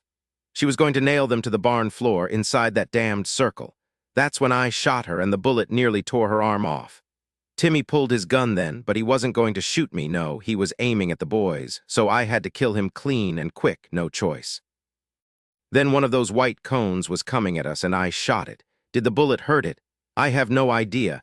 I pulled the boys out of that circle, and then both of the white cones just whooshed out of there. No one outside the barn saw them, so it was just the two boys, me and Tammy, who had called them. My God, that's scary. More than you can imagine, Lily said. I wonder, did their victims have to be inside that circle? Good question. Since I was there and saw all of it, I think they did have to have their victims inside the circle. Or maybe it was just a ritual that they themselves had developed over time, a ceremony that gave the Tuttles more of a kick out of what they were doing. However, I didn't see that the ghouls had any knives or axes, so why did they say that? He paused a moment, thinking back. You know, Tammy had a knife, but I didn't see any axes anywhere. Maybe she was just speaking dramatically. Savich thought about the teenage boy, his body mutilated. Maybe, I don't think so. What sorts of things has Max dug up? He paused for a moment, then gave a slight shake of his head as he said, You'd be surprised what's turned up over the years. Yeah, I bet I would, only you're not going to tell me anything, are you? There was a knock on the door, Sherlock's voice. Quick, Dillon, open up. She was carrying 3 covered trays stacked on top of one another. From Mrs. Blade downstairs, she said and handed them to Savich. Besides doing crossword puzzles, she likes to cook. She insisted that if we couldn't come down to the dining room, she was sending this up. 2 huge plates of spaghetti with meatballs, 1 huge plate without the meatballs for Savich, lots of Parmesan cheese in a big bowl on the side, 8 slices of garlic bread, and 3 large bowls of Caesar salad. No one said a word for at least 7 minutes, just groaned with pleasure and chewed. Finally, Lily sat back, patted her stomach, and sighed. That garlic bread makes your back teeth sing the Italian anthem. Goodness, that was nearly as good as our Mexican lunch. Sherlock wanted to laugh, but her mouth was full of spaghetti. Savich said, Nah, Lily, give me a salty tortilla and salsa hot enough to burn the rubber off my soles any day. I wonder which one of your in-laws is going to pay us a visit this evening. Lily turned a bit pale. But why would any of them want to see me again? Sherlock took the tray off her lap and said matter-of-factly, Because their pigeon is bent on flying out of the nest. You survived the attack on the city bus this morning. No more attacks since Dillon and I have been with you. Nope, now they've got to visit you and try to convince you that Tennyson can't live without you. A final shot, Lily said. Yes, that's right, Sherlock said. Savich just smiled. Only thing is, they also know that their little pigeon has 2 big crows guarding her. We'll see exactly what tack they take. Ah, look at that dessert Sherlock was hiding from us. Chocolate mousse, one of my favorites. Tennyson and his mother showed up an hour later at precisely 8 o'clock. Charlotte Frazier had come to the hospital only once, stood by Lily's bed, and told her at least 3 times that she desperately needed to see dear Dr. Rossetti, a fine doctor, an excellent man who would help her. She was so worried about her dear Lily, everyone was. No one wanted her to try to kill herself again. To which Lily had simply stared at her, not a single word coming to mind after that outrageous speech. This evening she was beautifully dressed in a dark wine-colored wool suit, a pale pink silk blouse beneath. Her thick black hair, not a hint of white, was cut short and tousled in loose curls and waves around her face. It was a very young style, but it didn't look ridiculous at all. Her teeth were white and straight, her lipstick blood red. Charlotte looked good, she always had. As for Tennyson, he paid no attention to either Savich or Sherlock, just marched directly to Lily's bed, grabbed her hand, and held on tightly. Come home with me, Lily, I need you. Hello, Tennyson. Hello, Charlotte. What more could we possibly have to say to each other? Dillon thought you would come by this evening, but I have to admit I'm very surprised. Lily finally got her hand back and asked, Oh yes, where is your father? Isn't he well? Savich said easily. Maybe they don't think they need him. They're hopeful they can talk you around by themselves. Lily said to her husband, You can't. Charlotte said in her rich-as-sin, Savannah-smooth voice, Elcott wanted to come tonight, but he had a slight indigestion. Now listen to me for a moment, Lily. My son loves you very much. Since he's a man, it's difficult for him to speak from his heart. That's a woman sort of thing to do, so I am telling you for him that he really does need you. Actually, Charlotte, Tennyson can speak very eloquently. However, I don't think his heart has anything to do with it. No, Charlotte, what Tennyson really needs is my Sarah Elliott paintings. That's not true. Tennyson whirled about to face Savich. You have filled her head with suspicions, doubts, with lies about me and my family and my motives. I don't have any ulterior motives. I love my wife, do you hear me? Yes, that is from my bruised and bleeding heart. I wouldn't do anything to harm her. She's precious to me. Why don't you and your wife just go back to Washington and fight criminals, people who have really done bad things, not innocent people you've just taken a dislike to. That's what you're paid to do, not rip apart a loving family. Leave us the hell alone. That was a very impassioned speech, Sherlock said, smiling and nodding in approval. She knew from the furious pulse pounding in Tennyson's neck that he would cheerfully murder her. Charlotte's voice was still as silky and soft as gently flowing honey. Now, my dears, all of you need to calm down. Lily, dearest, you're a grown woman. My Tennyson is just as protective of his own younger sister as your brother is of you. But your brother and his wife have gone over the line. They dislike my son for whatever reasons I'm sure I can't say. But there can simply be no proof to any of their accusations, not a shred. Mad accusations, all of them. Lily, how could you possibly believe such things of my son? Sherlock said. I wouldn't call them particularly mad accusations. But yes, ma'am, you're right about proof. If we had proof, we'd haul his butt to jail. Charlotte said, so then why are you continuing to poison poor Lily's mind? You're doing her a disservice. She's really not well, and you're pushing her farther down a road none of us want her to travel. Mother, no, it's true, Tennyson. Lily is mentally ill. She needs to come home so we can take care of her. Lily said in a loud, clear voice that brought everyone's eyes back to her. A young guy tried to murder me this morning. What? Oh, God, no. Tennyson nearly jerked her up into his arms, but Lily managed to press herself against the headboard and hold firm. Even as she was struggling, she said, No, Tennyson, I'm quite all right. He didn't succeed, as you can see. Actually, I beat the stuffing out of him. The cops know who he is. Do back away now before my sister-in-law bites you. Sherlock laughed. That's right, Savich said. His name is Maury Jones. Ring a bell, Tennyson? Charlotte? No. Well, you certainly got to him quickly enough, set everything in motion with nary a wasted moment. Cops will catch him any time now, and he'll spill his guts to them, and then we'll have our proof. Tennyson said, It's another lie, Lily. The guy must have mistaken you for someone else, or more likely, the guy was just a mugger. Where did it happen? That's right, you couldn't have known where he'd find me, could you? He got on a local city bus that was empty except for me and the bus driver because of the funeral. Yes, Charlotte said. Dear old Ferdy Mal died, probably poisoned by his wife. Everybody knows it, but no one was about to insist on an autopsy, least of all the coroner. Yes, but that's not important, Mother. Someone tried to hurt Lily. A sharp knife probably meant he was planning to do more than hurt me, Lily said. Lucky for me that Dillon had taught me how to protect myself. Just maybe, Tennyson said now, his voice all soft and gentle, his patented shrink's voice. Just maybe there was this young guy who came on to you, maybe even asked you out. I know Dr. Rossetti believes that a young woman, vulnerable like you are, uncertain, her mind clouded, can imagine many different things to disguise her sickness. Lily, who'd been staring at him like he had sprouted a TV antenna from his head, said, Why did I ever think I loved you? You're the biggest jerk. I'm not, I'm just trying to understand you, to make you face things. Besides, that's what Dr. Rossetti thinks. Lily began laughing, rich, deep laughter that didn't stop for a good, long time. Finally, wiping her eyes, she said, You're really good, Tennyson, both you and Dr. Rossetti. You combined all your shrink analysis with some pills to drive me over the edge, and no wonder I wanted to do away with myself. So I made the guy up to assuage my guilt. Do you know what, Tennyson? I think I'm just about over-blaming myself. Charlotte said, Lily, dearest, I'm glad to hear you say that. Actually, Lily interrupted her mother-in-law. She was waving Tennyson away even as she said, her voice light, amused. Please go now, both of you. I hope that I'm lucky enough never to see either of you again. Sherlock said, Oh, I hope we do see them again, Lily, in a courtroom. Savich said suddenly, Your first wife, Tennyson. I don't suppose Linda's fondest wish was to be cremated. Tennyson was shaking so much from rage. Sherlock was sure he was going to go after her husband, a singularly stupid thing for him even to consider. She stepped quickly to him, laid her hand on his forearm, and said, Don't even think about it. You couldn't take me, and I'm half your size. Even 5 days after surgery, I doubt you could take Lily either. So please just leave, Tennyson, and take your mother with you. I am appalled that you have relatives who are so very close-minded and obnoxious, Lily, Charlotte Frazier said, her words smooth out of her mouth. They left not another word out of either mouth, but Tennyson did pause to give Lily a tormented look over his shoulder. Sherlock said thoughtfully. He was trying to reproduce a patented Heathcliff look there, all down in the mouth and pathetic. He didn't do it well, but he tried. Lily said, "Did you notice that lovely black turtleneck sweater Tennyson was wearing? I gave it to him for Christmas."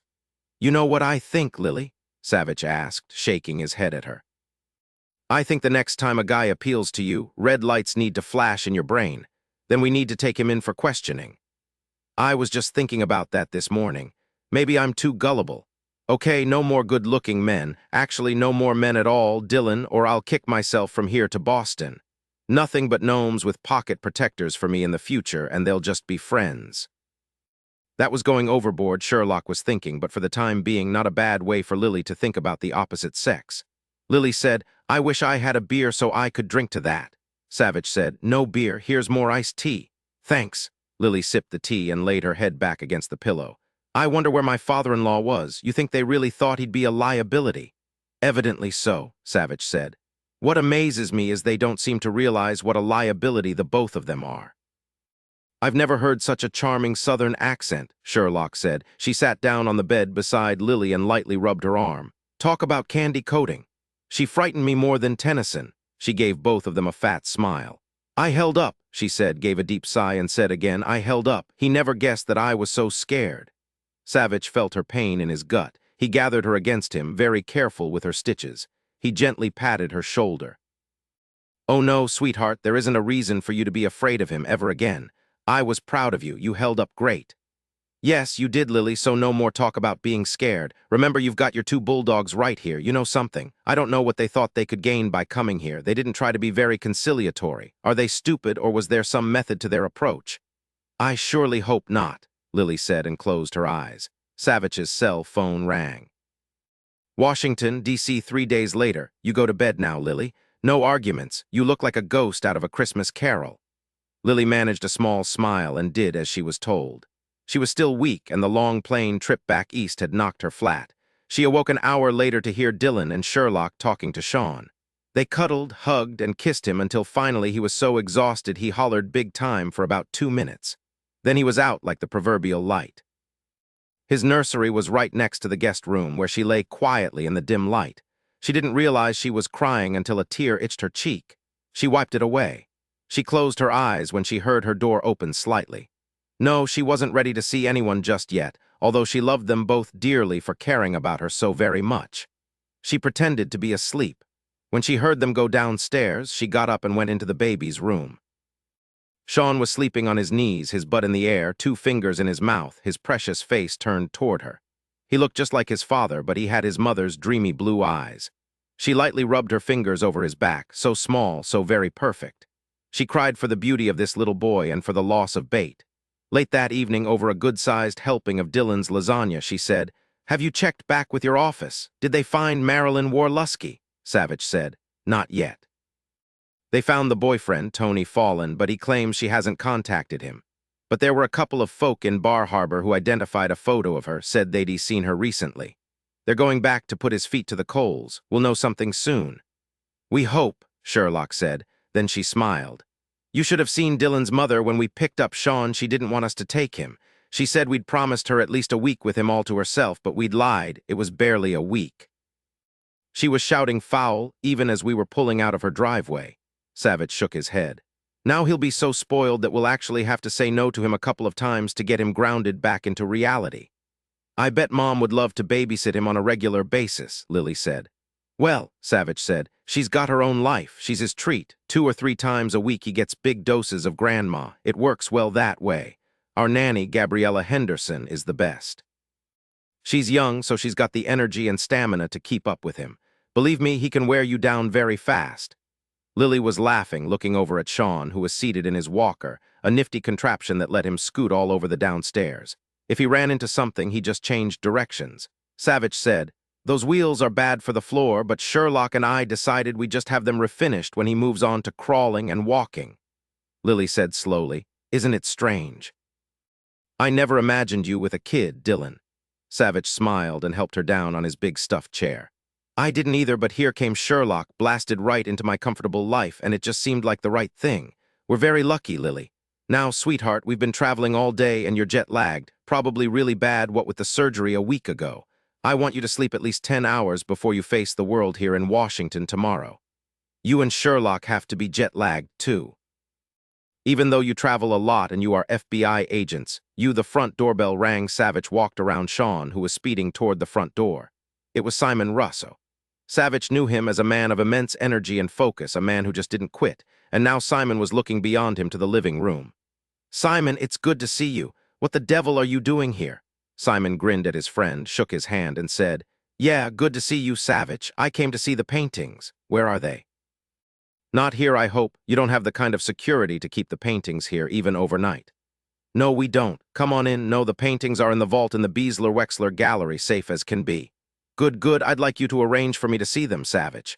So you said, first, however, you need a cup of tea and a slice of apple pie. My mom made it. Oh, not your blasted tea. Coffee, please, Savich. I'm begging you. Coffee, black, then we can see the paintings.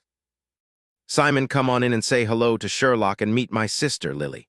Simon shook his head and asked, Not until tomorrow? How early? Get a grip, Simon. Come along. Hey, guys, look who just flew through our front door. Simon Russo. Lily's first impression of Simon Russo was that he was too good-looking, that he was a man who looked like a Raphaelesque angel, hair black and thick, and a bit too long. Yeah, the angel Gabriel, probably, the head angel, the big kahuna. He was taller than her brother, long and lean, his eyes brighter and bluer than a winter sky over San Francisco Bay, and he looked distracted. He hadn't shaved. He was wearing blue jeans, sneakers, a white dress shirt, a yellow and red tie, and a tweed jacket. He looked like a gangster academic, an odd combination, but it was true. Or maybe a nerd gangster, what with a name like Simon. He also looked like he knew things, maybe dangerous things. Lily was sure all the way to her bones that she wouldn't trust him if he pledged his name in blood. Red lights flashed in her brain. No, she wouldn't let herself even see him as a man. He was an expert who wanted to see her Sarah Elliott paintings for some reason. He was Dillon's friend. She wouldn't have to worry about him. Still, she found herself drawing back into the big chair just in case. Simon! Sherlock was across the living room in under 3 seconds, her arms thrown around him, laughing and squeezing him. She came barely to his chin. He was hugging her, kissing her bouncing hair. She pulled back finally, kissed his scratchy cheek, and said, Goodness, you're here in a hurry. Yes, I know it isn't us you want to see, it's those paintings. Well, you'll just have to wait until morning. Lily watched him hug her sister-in-law close once again, kiss her hair once again, and say, I love you, Sherlock. I'd love to keep kissing you, but Dillon can kill me in a fair fight. The only time I ever beat him up, he was sick with the flu, and even then it was close. He also fights dirty. I don't want him to mess up my perfect teeth. He lifted her over his head, then slowly lowered her. Savich said, crossing his arms over his chest, You kiss her hair again and I'll have to see about those teeth. Simon said, Okay, I'll stay focused on the paintings, but Sherlock, I want you to know that I wanted you first. He started to kiss her again, then sighed deeply. Oh, what the hell? Then he turned those dark blue eyes on Lily, and he smiled at her, far too nice a smile, and she wished she could just stand up and walk out of the room. He was dangerous. Why, she said, not moving out of her chair, actually pressing her back against the cushions, are you so hot to see my paintings? Savich frowned at her, his head cocked to one side. She sounded mad, like she wanted to kick Simon through a window. He said easily, Lily, sweetheart, this is Simon Russo. You've heard me talk about him over the years. Remember, we roomed together our senior year at MIT. Maybe, Lily said. But what does he want with my paintings? I don't know yet. He's a big-time dealer in the art world. He's the one I called to ask how much grandmother's paintings are worth in today's market. I remember you, she said to Simon. I was 16 when you came home with Dillon on Christmas your senior year. Why do you want to see my paintings so badly? Simon remembered her, only she was all grown up now, not the wily, fast-talking teenager who'd tried to con him out of $100. He didn't remember the scheme, some bet maybe, but he did remember that she would have gotten it out of him, too, if her father hadn't warned him away and told him to keep his money in his wallet. Simon wasn't deaf. He heard wariness, maybe even distrust in her voice. Why would she dislike him? She didn't even know him, hadn't seen him in years. She didn't look much like that teenager either. She still looked like a fairy princess, but this grown-up fairy princess looked ground under alarmingly pale shadows beneath her eyes. Her hair was pulled back in a ratty ponytail and badly needed to be washed. She also needed to gain some weight to fill out her clothes. Antipathy was pouring off her in waves, a tsunami of dislike to drown him. Why, are you in pain? He asked, taking a step toward her. Lily blinked at him, drawing herself in even more. What? Are you in pain? I know you had surgery last week. That's got to be tough. No, she said, still looking as though she was ready to gut him. Then Lily realized that she had no reason at all to dislike this man. He was her brother's friend, nothing more, no reason to be wary of him. The only problem was that he was good-looking, and surely she could overlook that flaw. He was here to see her paintings. The good Lord save her from good-looking men who wanted her paintings. 2 had been more than enough. She tried to smile at him to get that puzzled look off his face. Now what was this? Simon wondered, but he didn't get an answer, of course. He didn't say anything more. He turned on his heel and walked to where Sean had come to a halt in his walker and was staring up at him, a sodden graham cracker clutched in his left hand. Crumbs covered his mouth and chin and shirt. Hi, champ, Simon said and came down on his haunches in front of Sean's walker. Sean waved the remains of the graham cracker at him. Let me pass on that. He looked over his shoulder. He's still teething, Sherlock said. Yep, for a while yet. Don't let Sean touch you, Simon, or you'll regret it. That jacket you're wearing is much too nice to have wet graham cracker crumbs and spit all over it. Simon merely smiled and stuck out 2 fingers. Sean looked at those 2 fingers, gummed his graham cracker faster, then shoved off with his feet. The walker flew into Simon. He was so startled he fell back on his butt. He laughed, got back onto his knees, and lightly ran his fingers over Sean's black hair. You're going to be a real bruiser, aren't you, champ? You're already a tough guy, mowed me right down. Thank God you've got your mama's gorgeous blue eyes, or you'd scare the bejesus out of everybody, just like your daddy does. He turned on his heel to say to Lily, Are you the changeling or is Savich? Savich laughed and gave Simon a hand up. She's the changeling in our immediate family. However, she looks just like Aunt Peggy, who married a wealthy businessman and lives like a princess in Brazil. Okay then, Simon said. Let's see if she tries to bite my hand off. He stuck out his hand toward Lily Frazier. A pleasure to meet another Savich. Good manners won out and she gave him her hand. A soft hand, smooth and white, but there were calluses on her fingertips. He frowned as he felt them. I remember now, you're an artist like Savich here. Yes, I told you about her, Simon. She draws No Wrinkles Remus, a political cartoon strip that, yes, of course I remember. I've read the strip, but it's been a while now. It was in the Chicago Tribune, if I remember correctly. That's right. It ran there for about a year. Then I left town. I'm surprised you remember it, he said. It's very biting and cynical, but hilarious. I don't think it matters if the reader is a Democrat or a Republican. All the political shenanigans ring so true it just doesn't matter. Will the world see more of Remus? Yes, Lily said. Just as soon as I'm settled in my own place, I'm going to begin again. Now, why are you so anxious to see my paintings? Sean dropped the graham cracker, looked directly at his mother, and yelled. Sherlock laughed as she lifted him out of the walker. You ready for a bath, sweetie? Goodness, and a change, too. It's late, so let's go do it. Dillon, why don't you make Lily and Simon some coffee? I'll be back with the little prince in a while. Some apple pie would be nice, Simon said. I haven't had dinner yet. It would fill in the cracks. You got it, Savich said, gave Lily the once-over to make sure she was okay, and went to the kitchen. Why do you want to see my paintings so badly? Lily asked again. I'd just as soon not say until I actually see them, Mrs. Frazier. Very well. What do you do in the art world, Mr. Russo? I'm an art broker. And how do you do that exactly? A client wants to buy, say, a particular painting, a Picasso. I locate it. If I don't know where it is already, which I do know most of the time, see if it's for sale. If it is, I procure it for the client. What if it's in a museum? I speak to the folk at the museum, see if there's another painting of similar value that they'd barter for the one my client wants. It happens that way, successfully sometimes, if the museum wants what I have to barter more than the painting they have. Naturally, I try to keep up with the wants and needs of all the major museums, the major collectors as well. He smiled. Usually, though, a museum isn't all that eager to part with a Picasso. You know all about the illegal market, then.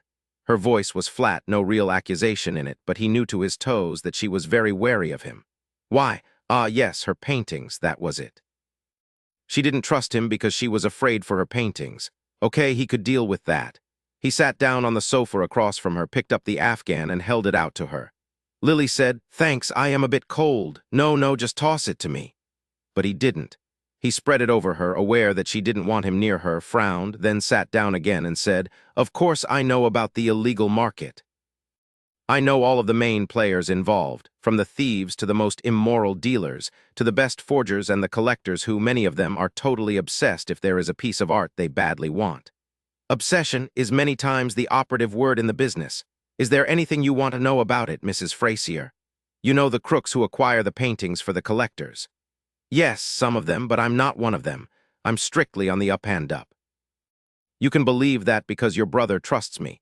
No one's tougher than Savich when it comes to trust. You've known each other for a very long time. Maybe trust just starts between kids and doesn't end, particularly if you rarely see each other. Whatever that means, Simon said. Look, Mrs. Frazier, I've been in the business for nearly 15 years. I'm sorry if you've had some bad experiences with people in the art world, but I'm honest, and I don't dance over the line. You can take that to the bank. Of course, I know about the underside of the business, or I wouldn't be very successful now, would I? How many of my grandmother's paintings have you dealt with? Over the years, probably a good dozen, maybe more. Some of my clients are museums themselves. If the painting is owned by a collector legally, of course, and a museum wants to acquire it, then I try to buy it from the collector. Since I know what all the main collectors own and accumulate, I will try to barter with them. It cuts both ways, Mrs. Frazier. I'm divorcing him, Mr. Russo. Please don't call me that again. All right, Frazier is a rather common sort of name anyway, doesn't have much interest. What would you like to be called, ma'am? I think I'll go back to my maiden name. You can call me Miss Savich. Yes, I'll be Lily Savich again. Her brother said from the doorway, I like it, sweetheart. Let's wipe out all reminders of Tennyson. Tennyson? What sort of name is that? Lily actually smiled. If it wasn't exactly at him, it was still in his vicinity. His father told me that Lord or Alfred just wouldn't do, so he had to go with Tennyson. He was my father-in-law's favorite poet. Odd, but my mother-in-law hates the poet. Perhaps Tennyson, the poet, not your nearly ex-husband, is a bit on the pedantic side. You've never read Tennyson in your life, Lily said. He gave her the most charming smile and nodded. You're right, I guess pedantic isn't quite right. I don't know, I haven't read him either. Here's coffee and apple pie, Savich said, then cocked his head, looking upward. He said, I hear Sherlock singing to Sean. He loves a good, rousing Christmas carol in the bathtub. I think she's singing Hark, the Herald Angels Sing. You guys try to get along while I join the sing-along. You can trust him, Lily. When they were alone again, Lily heard the light slap of rain on the windows for the first time. Not a hard, drenching rain, just an introduction, maybe, to the winter rains that were coming. It had been overcast when they'd landed in Washington, and there was a stiff wind. Simon sipped Savich's rich black coffee, sighed deeply, and sat back, closing his eyes. Savich makes the best coffee in the known world, and he rarely drinks it. His body is a temple, she said. I guess his brain is too. Nah, no way. Your brother is a good man, sharp, steady, but he ain't no temple. I bet Savich would fall over in shock if he heard you say that about him. Probably so, but it's true nonetheless. Our dad taught all of us kids how to make the very best coffee. He said if he was ever in an old-age home, at least he'd know he could count on us for that. Our mom taught Dillon how to cook before he moved to Boston to go to MIT. Did she teach all of you? No, just Dillon. She stopped, listening to the two voices singing upstairs. They've moved on to Silent Night. It's my favorite. They do the harmony well, however, what Savich does best is country and western. Have you ever heard him at the Bonamy Club? She shook her head, drank a bit of coffee, and knew her stomach would rebel if she had any more. Maybe if you're feeling recovered enough, we could all go hear him sing at the club. She didn't say anything. Why do you distrust me, Miss Savich, or dislike me, whatever it is? She looked at him for a good, long time, took a small bit of apple pie, and said finally, You really don't want to know, Mr. Russo. And I've decided that if Dillon trusts you, why then I can too. Raleigh Beasler, co-owner of the Beasler-Wexler Gallery of Georgetown, New York City, and Rome, gave Lily the most sorrowful look she'd seen in a very long time, at least as hangdog as Mr. Monk's at the Eureka Museum. He kissed his fingers toward the paintings. Ah, Mrs. Frazier, they are so incredible, so unique. No, don't say it. Your brother already told me that they cannot remain here. Yes, I know that, and I weep. They must make their way to a museum so the great unwashed masses can stand in their wrinkled walking shorts and gawk at them. But it brings tears to my eyes, clogs my throat, you understand. I understand, Mr. Beasler, Lily said and patted his arm. But I truly believe they belong in a museum. Savich heard a familiar voice speaking to Dialana, the gorgeous 22-year-old gallery facilitator, hired, Raleigh admitted readily, to make the gentlemen customers looser with their wallets. Savich turned and called out, "Hey, Simon, come on back here." Lily looked through the open doorway of the vault and watched Simon Russ run the distance to the large gallery vault in under 2 seconds. He skidded to a stop, sucked in his breath at the display of the 8 Sarah Elliott paintings, each lovingly positioned against soft black velvet on 8 easels, and said, "My God," and nothing else. He walked slowly from painting to painting, pausing to look closely at many of them, and said finally, "You remember, Savich, that your grandmother gave me the last rites for my graduation present. It was my favorite then, and I believe it still is. But this one, the maiden voyage, it's incredible. This is the first time I've seen it. Would you look at the play of light on the water, the lace of shadows like veils? Only Sarah Elliott can achieve that effect." "For me," Lily said, "it's the people's faces. I've always loved to stare at the expressions, all of them so different from each other, so telling. You know which man owns the ship just by the look on his face. And his mother, that look of superior complacency at what he's achieved, mixed with the love she holds so deeply for her son and the ship he's built. Yes, but it's how Sarah Elliott uses light and shadow that puts her head and shoulders above any other modern artist. No, I disagree with you. It's the people, their faces. You see simply everything in their expressions. You feel like you know them, know what makes them tick." She saw he would object again and rolled right over him. "But this one has always been my favorite." She lightly touched her fingertips to the frame on the swan's song. "I really hate to see it go to a museum." "Keep it with you then," Savich said. "I've kept the soldier's watch. The insurance costs a bundle as well as the alarm system, but very few people know about it, and that's what you'll have to do. Keep it close and keep it quiet." Simon looked up from his study of another painting. "I have the last rites hung in a friend's gallery near my house. I see it nearly every day." "That's an excellent idea," Raleigh Beasler said and beamed at Lily, seeing hope. "You know, Mrs. Frazier, that there is an exquisite townhouse for sale not 2 blocks from my very safe, very beautiful, very hassle-free gallery that would accord you every amenity. What do you say I call the broker and you can have a look at it? I understand you're a cartoonist. There is this one room that is simply filled with light, just perfect for you." That was well done, Lily thought. She had to admire Mr. Beasler. "And I could leave some of my paintings here in your gallery on permanent display." "An excellent idea, no? I'd like to see the townhouse, sir, but the price is very important. I don't have much money. Perhaps you and I could come to a mutually satisfying financial arrangement. My painting displayed right here for a monthly stipend, a very healthy one, given that this house sits in the middle of Georgetown and I'd have to afford to live here. What do you think?" Raleigh Beasler was practically rubbing his hands together. There was the light of the negotiator in his dark eyes. Simon cleared his throat. He'd continued studying the rest of the paintings, and now he turned slowly to say, "I think that's a very good idea, Ms. Savich, Mr. Beasler. Unfortunately, there is a huge problem." Lily turned to frown at him. "I can't see any problem if Mr. Beasler is willing to pay me a sufficient amount to keep up mortgage payments, at least until I can get an ongoing paycheck for No Wrinkles Remus, maybe even get it syndicated." Simon just shook his head. "I'm sorry, but it's just not possible." "What's wrong, Simon?" Because he knew Simon knew that tone of voice, Savich automatically took Lily's hand. "All right, the floor's yours. You really wanted to see the paintings. You've seen them. I've watched you studying them. What's wrong?"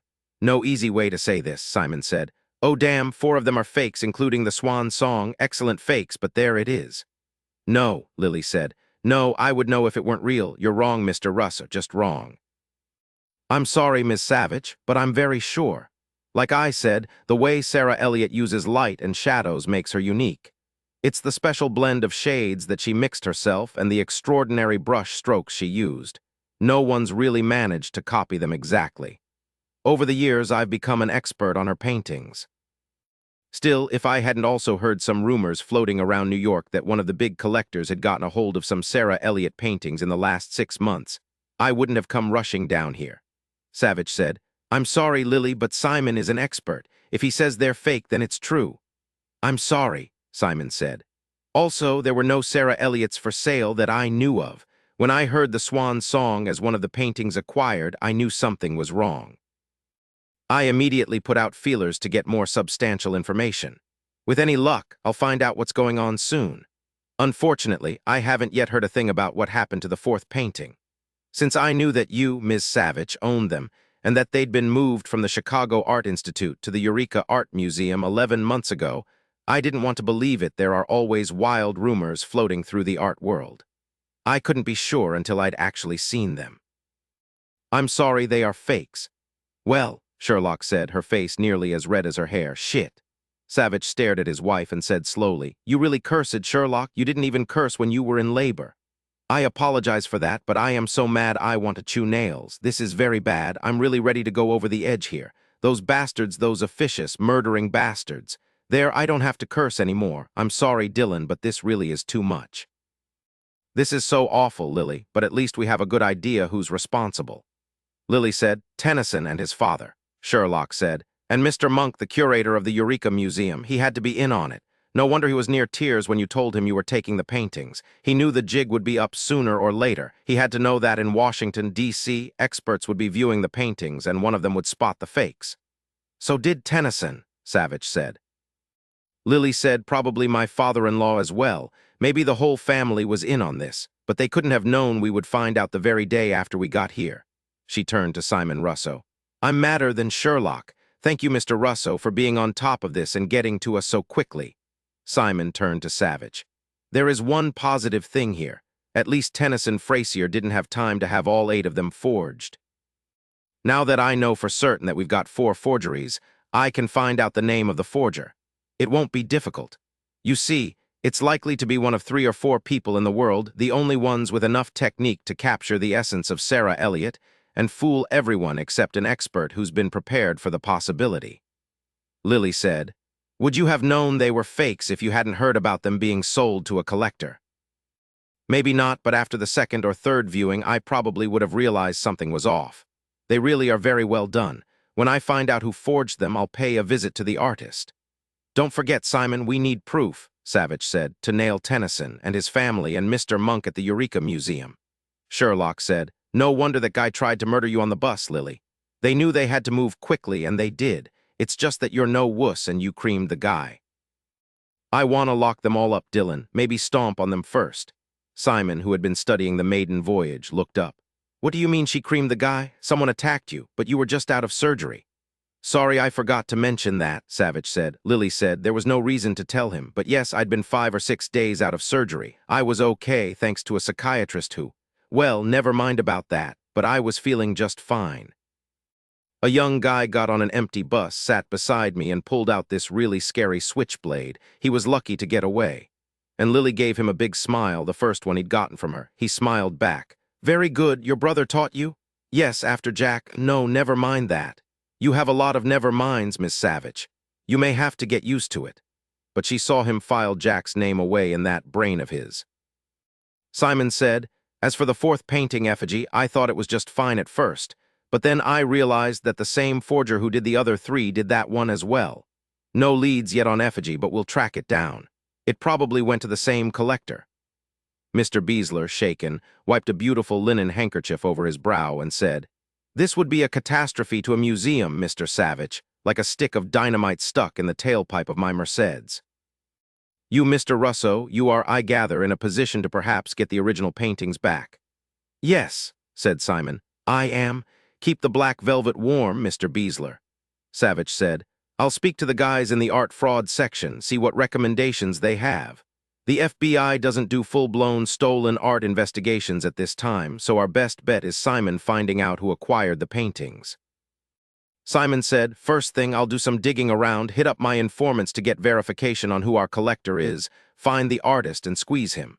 The instant our collector hears that I'm digging and he'd hear about it real quick, he'll react, either go to ground, hide the paintings, or maybe something else, but it won't matter.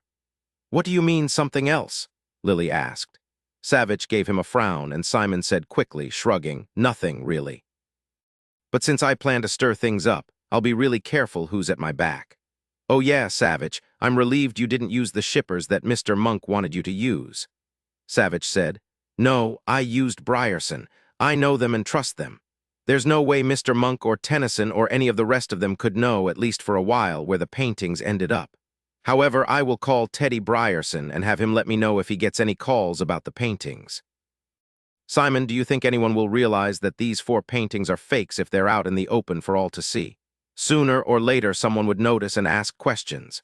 Lily said to Mr. Beesler, I can't very well let a museum hang the 4 fakes. What do you think about hanging all of them here for a while, Mr. Beesler, and we can see what happens?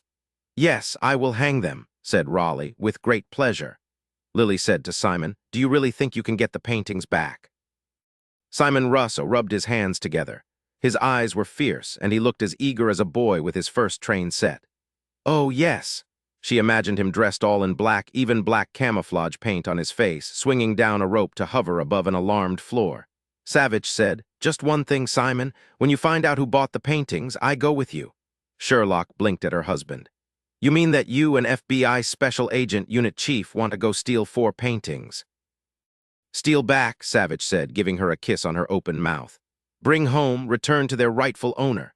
Lily said, I'll be working with Mr. Russo to find the person who forged them and the name of the collector who bought them, and then we'll have proof to nail Tennyson.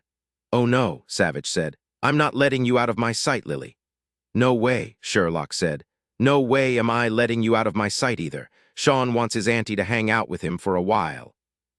Simon Russo looked at Lily Savich and slowly nodded. He knew to his bones that when this woman made up her mind, it would take more than an offering of a dozen chocolate cakes to change it. Okay, you can work with me, but first you need to get yourself back to 100% healthy. I'll be ready by Monday, Lily said. She raised her hand, palm out, to her brother before he could get out his objection. You guys have lots to worry about this Tammy Tuttle person. She's scary, Dillon. You've got to focus on catching her. This is nothing in comparison, just some work to track these paintings, maybe talking to these artists. I know artists. I know what to say to them. It won't be any big deal. I can tell Mr. Russo exactly how to do it. Right, said Simon. Sherlock was pulling on a hank of curly hair, something Savich knew she did when she was stressed or worried. She said, she's right, Dillon, but that doesn't mean I like it. She sighed. And it's not just Tammy Tuttle. Oh well, I'll just spit it out. Ollie phoned just before we left the house this morning. He did. Savich turned the full force of his personality on his wife, a dark brow raised. And you didn't see fit to mention it to me? It's Friday morning. Gabriella was at the dentist and running late. She's our nanny, Sherlock added to Simon. Besides, you'd already told Ollie and Jimmy Maitland that you wouldn't be in until late morning. I was going to tell you on the way in. I know I don't want to hear this, but out with it, Sherlock. I can take it. Besides worrying about Tammy Tuttle, there's been a triple murder in a small town called Flowers, Texas. The governor called the FBI and demanded that we come in, and so we will. Both the ATF and the FBI are involved. There's this cult down there that they suspect is responsible for the murder of the local sheriff and his 2 deputies, who'd gone out to their compound to check things out. Their bodies were found in a ditch outside of town. That's nuts, Simon said. Yes, Sherlock said, it is. Ah, Raleigh, would you mind visiting with Dialana for a moment? All this stuff is sort of under wraps. Raleigh looked profoundly disappointed, but he left them in the vault. At the doorway, he said, what about your sister and Mr. Russo? They're civilians, too. I know, but I can control what they say, Savich said. I really couldn't get away with busting your chops. They heard him chuckling as he called out, Dialana, where is my gumpok tea? One problem is, Sherlock said, that the cult has cleared out, split up into a dozen or more splinter groups and left town in every direction. Nobody knows where the leader is. They've pulled in a few of the cult members, but these folks just shake their heads and claim they don't know anything about it. The only good thing is that we have a witness of sorts.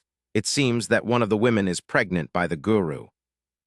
Lureen was rather angry when she found him seducing another cult member, actually at least 3 or 4 other cult members. She slipped away and told the town mayor about it. Savich said, a witness then? Did she identify the guru as the guy who ordered the murders? Not yet. She's still thinking about it. She's afraid she'd screw up her child's karma if she identified the father as a murderer. Great, Savich said and sighed. Like Ollie said, there doesn't seem to be anything in this life that's easy. Do we have some sort of name on this guy? Oh, sure, that's no secret, Sherlock said. Wilbur Wright. Lureen just wouldn't say his name out loud, but everybody knows it since he was around town for a couple of months. Isn't that clever? Savich rubbed the back of his neck, nodded to Simon, grabbed his wife's hand, and walked out of the vault. He said over his shoulder, it's settled then. Lily, you rest and recuperate. Simon, you can stay at the house. I'd feel better if you did. Sherlock and I will call you guys later. Oh yes, don't spoil Sean. Gabriella is besotted with him already. She doesn't need any more help.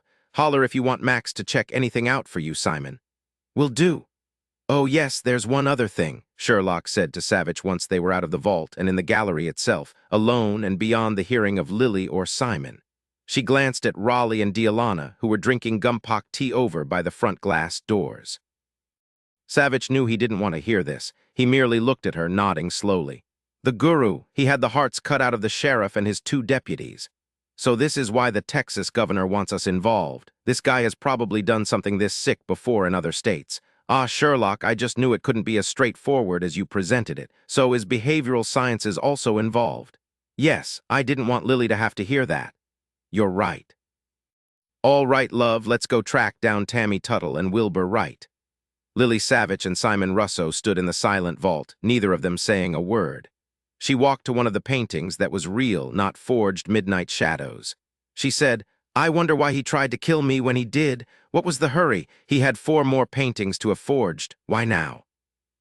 Savich had told Simon most of what had happened to his sister the previous evening after she'd gone to bed, looking pale and, truth be told, wrung out. All except for the murder attempt on the city bus in Eureka. What had happened to her, what was still happening, was tragic and evil, and it all came on top of the death of her daughter. But just perhaps they could recover the paintings. He sure wanted to. He said, That's a good question. I don't know why they cut the break lines. My guess is that something must have happened to worry them, something to make them move up the timetable. But why not just kill me off right away? Surely it would have been easier for Tennyson to simply inherit the paintings, to own them himself.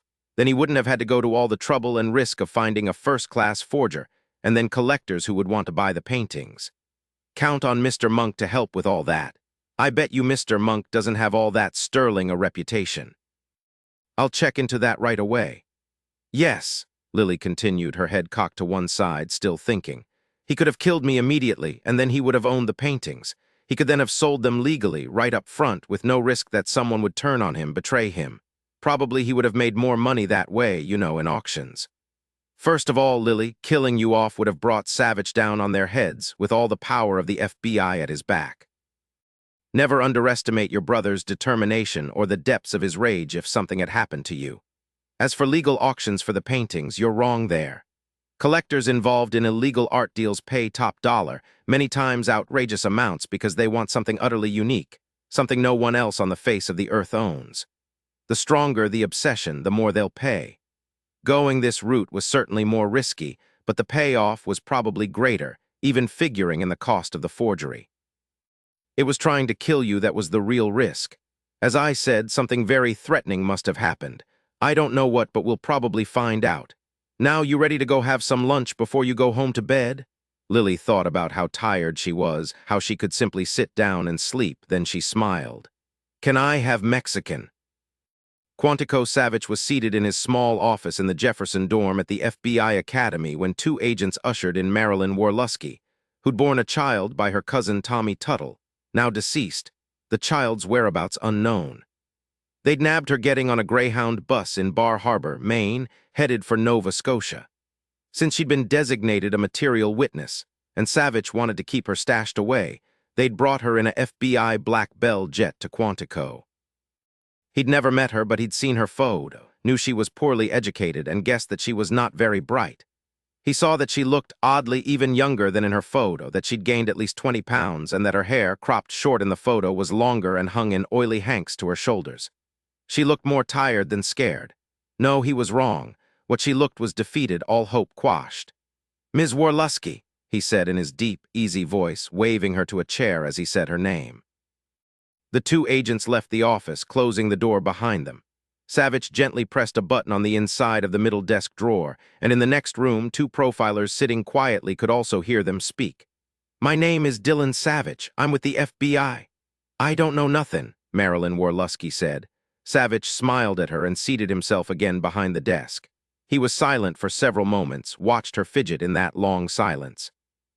She said finally, her voice jumpy, high with nerves, Just because you're good-looking doesn't mean I'm gonna tell you anything, mister. This was a kick.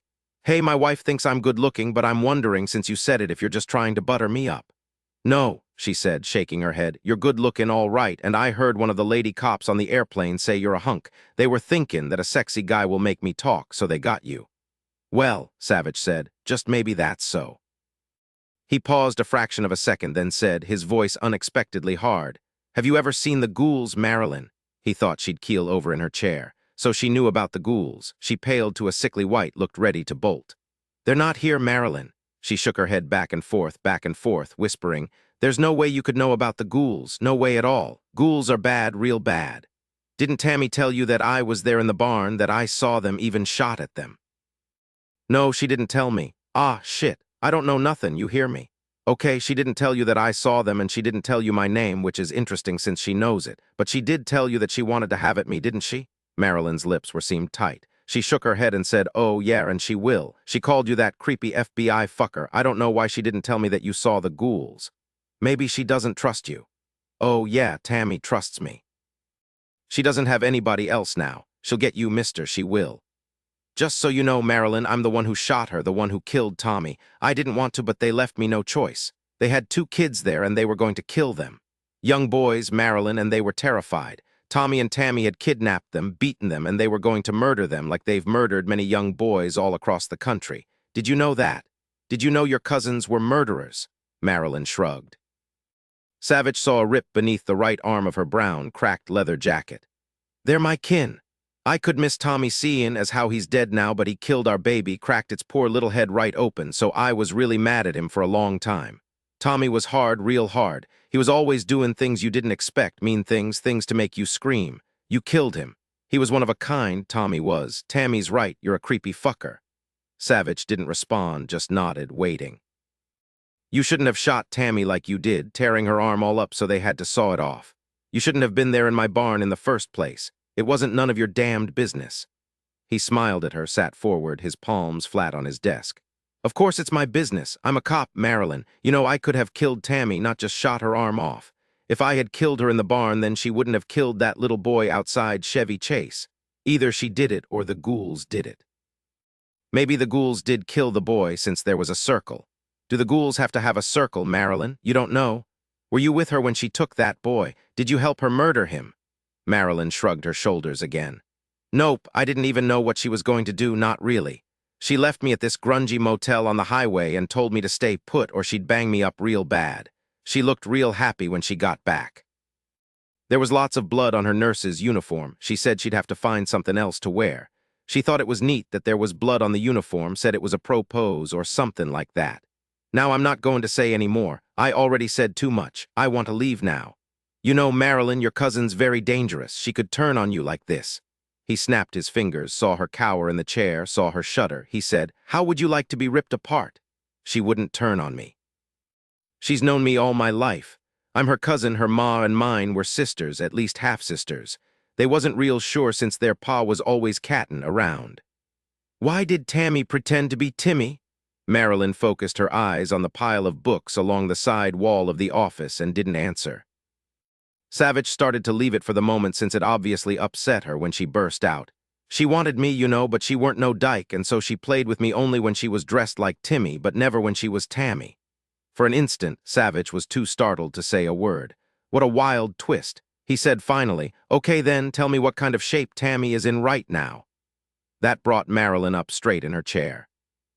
"No thanks to you, she's going to be okay. At least she kept telling me that. But she hurts real bad and her shoulder looks all raw and swollen. She went to a pharmacy late one night just when they was closing and got the guy to give her some antibiotics and pain pills. He nearly puked when he saw her shoulder." "I didn't hear about any robbery in a pharmacy," Savich said slowly. They'd been looking, but hadn't gotten any news as yet. "That's because Tammy whacked the guy after she got the medicine from him, tore the place up. She said that'd make the cops go after the local druggies." "Where was this, Marilyn?" "In northern New Jersey somewhere. I don't remember the name of that crummy little town." Local law enforcement hadn't connected the pharmacist's murder to the Tammy Tuttle bulletin the FBI had circulated all over the eastern seaboard. Well, at least now they'd find out everything the local cops had on the murder. He said, "Where did Tammy go after you went off to Bar Harbor?" "She said she wanted some sun so it would heal her shoulder. She was going down to the Caribbean to get herself well." "No, I don't know where. She wouldn't tell me. She said there were lots of islands down there and she'd just find the one that was best for her. Of course, she didn't have enough money, so she robbed this guy and his wife in a real fancy house in Connecticut. Got 3,000 and change. That's when she told me she'd be all right and I could take off. Naturally, she's going to call you, let you know how she's doing." Marilyn nodded. "Where will she call you?" "At my boyfriend's in Bar Harbor, but I'm not there anymore, am I? My boyfriend will tell her that the cops came around and I left. That was true enough, Savich thought, no hope for it. He just hoped that Tammy wouldn't call until they'd found out where she was in the Caribbean. Marilyn said, I'll bet she really wants to kill you bad because of what you done to her. She'll come back when she's really well and she'll take you down. Tammy's the meanest female in the world. She beat the shit out of me every time I saw her when we was growing up. She'll get you, Dillon Savich. You're nothing compared to Tammy. What are the ghouls, Marilyn? Marilyn Warlusky seemed to grow smaller right in front of him. She was pressed against the back of her chair, her shoulders hunched forward. They're bad, Mr. Savich. They're really bad. But what are they? Tammy said she found them when she and Tommy were hiding out in some caves in the Ozarks a couple years ago. That's in Arkansas, you know. It was real dark, she told me, real dark in that stinkin' cave, smelled like bat shit, and Tommy was out talking a leak, and she was alone, and then all of a sudden the cave filled with weird white light, and then the ghouls came. They didn't hurt her. Marilyn shook her head. What else did she say? Said she knew they were the ghouls, just knew that somehow they'd got inside her head and told her their name, then told her that they needed blood, lots of young blood, and then they laughed and told her they were counting on her, and then they just winked out. That's what Tammy said. They laughed, spoke in her head, and just winked out. But what are they, Marilyn? Do you have any idea? She was silent for the longest time, then she whispered, Tammy told me just a couple of days ago that the ghouls were pissed off at her because she and Tommy hadn't given them their young blood in the barn, that if Tommy was still alive, they'd eat him right up. Do you think that's why Tammy got that kid? So the ghouls could have their young blood? She didn't say anything, just looked at him and slowly nodded. Then she started crying, hunched over, her bowed head in her hands. Do you know anything else, Marilyn? She shook her head. Savich believed her. He also understood why she was shivering. He was close to shivering himself. He had goose bumps on his arms. 2 FBI agents escorted Marilyn Warlusky out of Savich's office. She would remain here at Quantico, a material witness, and the FBI's guest until Savich and Justice made a decision about what to do with her. He was standing by his desk, deep in thought, looking out the window toward Hogan's Alley, the all-American town that the FBI Academy had created and used to train their agents in confronting and catching criminals. When Jeffers, a profiler in the behavioral sciences, housed 3 floors down here at Quantico, said in his slow, Alabama drawl even before he cleared the doorway, "This is about the strangest shared delusion I've ever heard, Savich. But what are the things to them? How do they interact with Tammy Tuttle? Marilyn said Tammy told her the ghouls got in her head and told her to do things. What we've got to do is predict what Tammy Tuttle will do next given this belief of hers in the ghouls," said Jane Bitt, a senior profiler who'd lasted nearly 5 years without burning out. Jane Bitt came around Jeffers and leaned against the wall, her arms crossed over her chest. Lots of other monsters, but not anything like this. Tammy Tuttle is a monster. She's got monsters inside her monsters within a monster. The problem is that we don't have any markers, any clues to give us even a glimmer of an idea of what we're working with here. We're faced with something we've never seen before. That's right, said Jeffers, the 2 words so drawn out in his accent that Savich wanted to say them for him, that or just pull them out of his mouth. How do we get her, Agent Savich? I sure want to hear what she has to say about the ghouls. Savich said, you heard Marilyn say that Tammy went to the Caribbean to an island right for her. She couldn't have walked there, and she sure can't be hard to spot. Just a moment, let me call Jimmy Maitland. They can get on that right away. He placed the phone call, listened, and when he finally hung up, he said, Mr. Maitland was nearly whistling. He's sure they'll get her now. What else do you guys think from listening to her?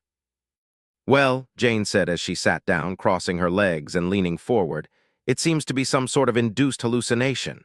Marilyn seems to think they're real, and both you and the boys saw something unusual in that barn. Isn't that right, Agent Savich? Yes, Savich said. Maybe Tommy and Tammy have some sort of ability to alter what you see and feel, some sort of hypnotic ability. Savich said to Jeffers, you did a profile on Timmy Tuttle before he turned out to be Tammy. Savich is right, Jane, Jeffers said. We ain't got nothing useful that fits a psychotic cross-dresser who may have hypnotic skills. Savich laughed, said, you know what I want to try? I want to talk Marilyn into letting us hypnotize her. Maybe if you're right about this, she can tell us a lot more when she's under. Jeffers laughed. Hey, maybe the ghouls are real, maybe they're entities, aliens from outer space. What do you think, Jane? I like the sound of that, Jeffers. It'd perk up our boring lives a bit, add some color to our humdrum files. White cones whirling around black circles, maybe they're from Mars, you think? Savich said. Actually, I've been reading articles, studies on various phenomena involved in past crimes. Found anything? Jeffers asked. Nothing like this, Savich said. Not a thing like this, he added as he stood. Joke all you want, but just don't do it in front of the media. Not a chance, Jane said. I don't want to get committed. She rose, shook Savich's hand. Marilyn told you that Tammy met up with the ghouls in a cave. My husband is really into speleology and we usually go spelunking on our vacations. In fact, we were planning on visiting some of the caves in the Ozarks this summer. No matter how much I can laugh about this, I might want to rethink that plan. Washington, D.C. Lily was leaning over her drawing table, looking at her work. No Wrinkles Remus was emerging clear and strong and outrageous from the tip of her beloved sable brush. The brush was getting a bit gnarly, but it was good for another few weeks, maybe. First panel, Remus is sitting at his desk, a huge, impressive affair, looking smug as he says to someone who looks like Sam Donaldson, "Here's a photo of you without your wig. You're really bald, Sam. I'm going to show this photo to the world if you don't give me what I want." Second panel, Sam Donaldson clearly isn't happy. He grabs the photo, says, "I'm not bald, Remus, and I don't wear a wig. This photo is a fake. You can't blackmail me." Third panel, Remus is gloating. "Why don't you call Jesse Ventura? Just ask him what I did to him." Fourth panel, Sam Donaldson, angry, defeated, says, "What do you want?" Fifth panel, Remus says, "I want Cokie Roberts. You're going to fix it so I can have dinner with her. I want her and I'm going to have her." Lily was grinning when she turned to see Simon Russo standing in the doorway. He looked fit, healthy, and tanned. She felt suddenly puny and weak, still bowed over a bit. She wished he'd just go away, but she said, "Yes. Sorry to bother you, but you should be in bed. I just spoke to Savich and he said to check on you. He knew you wouldn't be following orders. You've got a strip nearly ready?" "Yep, it's not the final version yet, but close. Remus is in fine form. He's blackmailing Sam Donaldson." Simon wandered over to look down at the panels. He laughed. "I've missed Remus, the amoral bastard. Glad to see him back. Now I've got to see if the Washington Post would like to take me and Remus in. Keep your fingers crossed that they'll agree. I won't get rich anytime soon, but it's a start." Simon said after a moment, looking down at the Remus strip. "I know a cartoonist doesn't make much money until he or she is syndicated. Hey, I just happen to know Rick Bowes. He runs the desk. How about I give him a call, go to lunch, show him the strips?" Lily didn't like it, obvious enough, so he didn't say anything more until she shook her head. "All right, then, you bring some of these strips to show him and I'll take you both to a Mexican restaurant." "Well," she said, "maybe that would be okay." "Will you take a nap now, Lily? You should take some of your meds, too." Sean hollered from the nursery down the hall. They heard Gabriella telling him that if he'd just stopped chewing his knuckles as well as hers, she'd get him a graham cracker and they'd go for a walk in the park. Sean let out one more yell, then burbled. Gabriella laughed. "Let's go get that cracker, champ." Lily heard Sean cooing as Gabriella carried him down the hall. She tried to swallow the tears, but it just wasn't possible. She stood there, not making a sound, tears rolling down her cheeks. Simon knew about tragedy, knew about the soul-deep pain that dulled over time but never went away. He didn't say a word, just very slowly pulled her against him and pressed her face to his shoulder. When the phone rang a minute later, Lily pulled away, wouldn't look him straight in the eye, and answered it. She handed it to him. "It's for you." 14 New York City, it was nearly 10 o'clock Sunday night. Simon was back in New York and had just finished a hard workout at his gym. He felt both exhausted and energized, as always. He toweled off his face, wiped the sweat off the back machine, stretched, and headed for the showers. There were at least a dozen guys in the men's locker room, all in various stages of undress cracking jokes, bragging about their dates, and complaining about injured body parts. Simon stripped and nabbed the only free shower. It was late when he finally stepped out and grabbed up his towel. Only 2 guys were left, one of them blow-drying his hair, the other peeling a Band-Aid off his knee. Then not 3 minutes later, they were gone. Simon had on his boxer shorts when the lights went out. He grabbed for his pants. He remembered the circuit breaker was outside the men's locker room, right there on the left wall. He heard something, a light whisper of sound. It was the last thing he remembered. The blow just over his right ear knocked him out cold. He fell flat to the locker room floor. "Hey, man, wake up. Oh, God, please, man, don't be dead. I'd lose my job for sure. Please, man, open your eyes." Simon cracked open an eye to see an acne-ridden face, a very young face that was scared to death, staring down at him. The young guy was shaking his shoulder. Yeah, I'm not dead. Stop shaking me." Simon raised his hand and felt the lump behind his right ear. The skin was broken, and he felt the smear of his own blood. He looked up at the kid and said, "Someone turned out the lights and hit me with something very hard." "Oh, man," the kid said, "Mr. Duke is going to blame me for sure. I'm supposed to take care of this place, and I've only been here a week, and he's going to fire me. I'm roadkill." He began wringing his hands, looking around wildly as if expecting to see Mr. Duke, the manager, at any minute. "The guy who hit me, I guess you didn't see him." "Nah, I didn't see any guy." "All right. Don't worry, chances are he's long gone. Help me up, I've got to check my wallet." Once on his feet, Simon opened his locker door and reached for his ancient black bomber jacket that had seen its best days amid a dozen years before. His wallet was gone. A robber trips the circuit breaker, then comes into the gym locker room to steal a wallet. He must have known only one guy was left, which meant that he'd had to look in to check. A mugger in a men's locker room. "Sorry, kid, but we should call the cops. Can't hurt, just maybe they'll turn up something." Simon canceled his credit cards while he waited for the cops to show up. The police, two young patrolmen, took a statement, looked around the gym and in the locker room, but Simon waited to call Savich until he was back at his brownstone on East 79th Street. Savich said, "What's happening?" Simon said, "I had a bit of trouble just a while ago." Savich said, "You leave my house this afternoon after you get a phone call. Don't call me to tell me what's going on, and you're telling me you've already landed into trouble." "Yeah, that's about the size of it. Is Lily better?" "Lily is indeed better, and she's pissed. She said tomorrow is Monday, her stitches are out in the morning, and she's coming up to New York no matter what kind of excuses you try to pawn off on her." "I'll have to think about that," Simon said. "All right, tell me what happened." After Simon had finished, Savich said, "Go to the hospital, have a doctor check out your head." "Nah, it's nothing, Savich, the skin's barely split, don't worry about that. Thing is, my wallet was taken, and I really don't know what to make of it all," Savich said slowly. "You think some people know you're after my grandmother's paintings?" "Could be. Thing is, when I got that phone call at your house, I wasn't exactly truthful with Lily. It wasn't an emergency with a client here in New York. It was from an art world weasel I do business with occasionally. I'd called him from your house earlier, and he said he'd heard some things, too, and now he's put out some feelers for me on the Sarah Elliott paintings. He was expecting some solid results soon, would have something to show me, and he needed me up here in New York. I was supposed to meet him tonight, but he called earlier and said he didn't have everything together yet. So it's on for tomorrow night at the Plaza Hotel, the Oak Room Bar, one of his favorite places. The guy's good, really knows what he's doing, so I'm hopeful."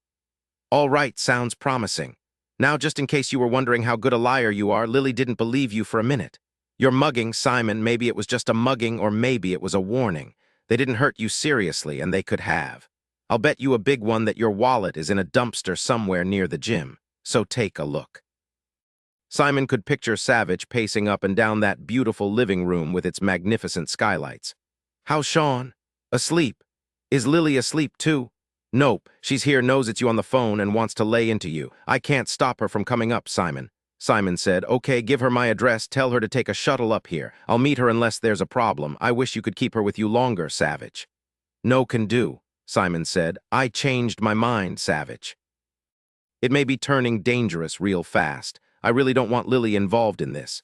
She's a civilian. For God's sake, she's your sister. I take it all back. Tie her to a chair. Don't let her come up here. Do you happen to have any suggestions about what I should do other than tying her up? Put her on the phone. I want to talk to her." "Sure, she's about to rip the phone away from me in any case. Good luck, Simon." A moment later, Lily said, "I'm here. I don't care what you have to say. Just be quiet, go to the hospital, get a good night's sleep, and meet my plane tomorrow. I'll take the 2 o'clock United shuttle to JFK. Then we can handle things. Good night, Simon." But Lily, she was gone. Then Savich's voice came on. "Simon?" "Yeah, Savich. Well, I'd have to say it was a non-starter." Savich laughed. "Lily's my sister. She's smart, and they are her paintings. Let her help with it, Simon, but keep her safe." Simon bowed to the inevitable. "I'll try." He took 2 aspirins and went back to his gym. There was a dumpster half a block away. Lying on the top was his wallet with only the cash gone. He looked up to see 2 young guys staring at him. When one of them yelled an obscenity at him, Simon started forward. They didn't waste time and swaggered away, then turned when they figured they were far enough away from him and gave him the finger. Simon smiled and waved. He was waiting for her, standing right in front of the gate, arms crossed, looking pissed. Lily smiled, said even before she got to him, "I didn't want to carry much because of my missing spleen. I've got a bag down on Carousel 4. I've decided you're going back to Washington to draw your cartoons. While you find my paintings, doesn't look like you started out very well, Mr. Russo. You don't look so hot. I think I did better on that bus than you did in your men's locker room last night. And I want to find my grandmother's paintings worse than you do. And she walked past him to follow the signs to baggage claim. Simon didn't own a car, had never felt the need to, so they took a taxi to East 79th between 1st and 2nd. He assisted her out of the cab, took her purse and suitcase, grunted because it had to weigh 70 pounds, and said, "This is it. I've got a nice guest room with its own bath. You should be comfortable until you wise up and go back home." How are they doing on that cult case in Texas? They got him yet? Wilbur right? Not yet. What Dillon does is feed all the pertinent information into protocols he developed for the Cow Criminal Apprehension Unit. Put that eyebrow back down, so you already know what he does and how he does it. I should have asked, has Max got Wilbur yet? Max found out that Wilbur Wright is Canadian, that he attended McGill University, that he's a real whiz at cellular biology, and that his real name is Anthony Carpelli Ancestry, Sicily. Oh my, Simon, this is very lovely. Lily stepped into a beautifully marbled entryway and felt like she'd stepped back into the 1930s. The feel was all Art Deco rich dark wood paneling, lamps in geometric shapes, a rich Tabriz carpet on the floor, furniture right out of the Poirot series on PBS. I bought it 4 years ago after I got a really healthy commission. I knew the old guy who'd owned it for well nigh on to 50 years, and he gave me a good deal. Most of the furnishings were his. I begged, and he finally sold me most of them. Neat, huh? Very, she said, a vast understatement. I want to see everything.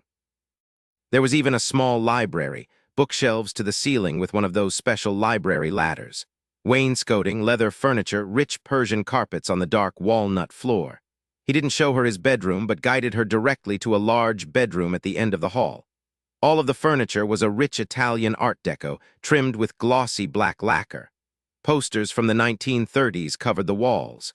He put her suitcase on the bed and turned. She said, shaking her head, "You are so modern, yet here you are in this museum of a place that actually looks lived in. This is a beautiful room. Wait till you see the bathroom." He didn't tell her that he was leaving until he had the key in his hand that evening at 10:30. "I'm meeting a guy with information. No, you're not coming with me." "All right." He distrusted her, she could see it, and she just smiled. "Look, Simon, I'm not lying. I'm not going to sneak out after you and follow you like some sort of idiot. I'm really tired. You can go hear what your informant has to say. Just be careful. When you get back, I'll still be awake. Tell me what you find out, okay?" He nodded and was at the Plaza Hotel by 10 minutes to 11. Lulu was there, pacing back and forth along the park side of the plaza, beautifully dressed, looking like a mafia don.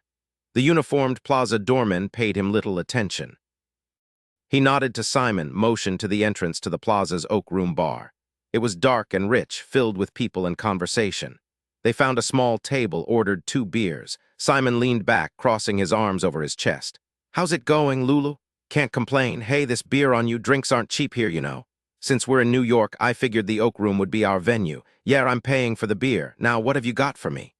"I found out that Abe Turkle did the Elliots.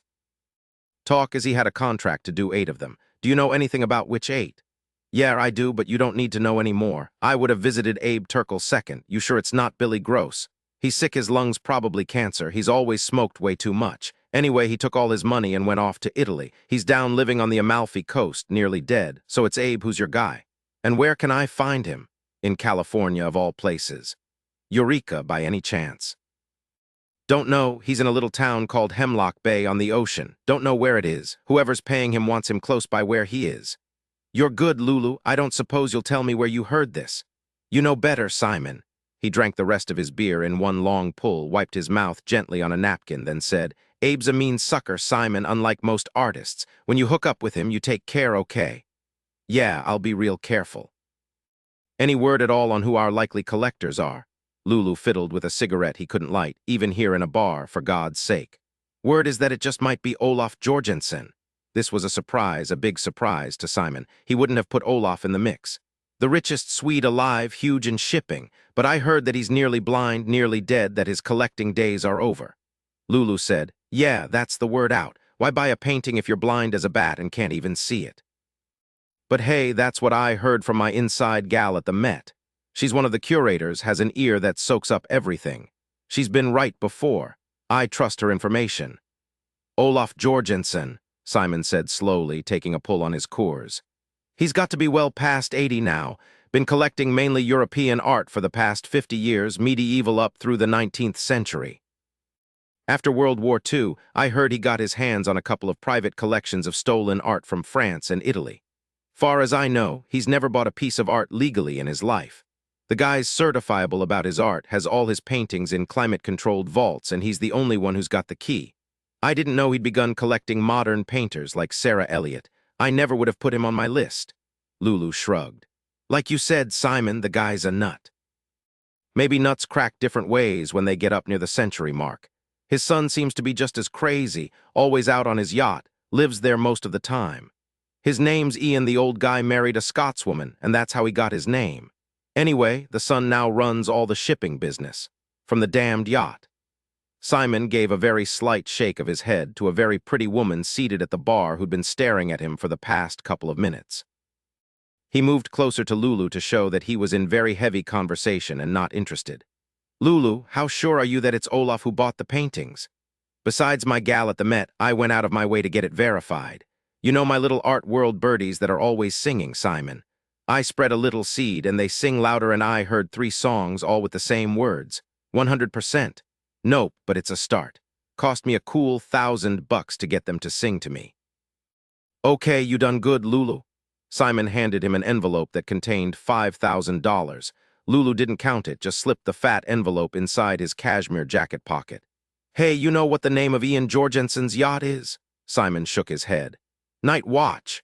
Simon said slowly, that's the name of a painting by Rembrandt. That particular painting is hanging in the Rijksmuseum in Amsterdam. I saw it there a couple of years ago.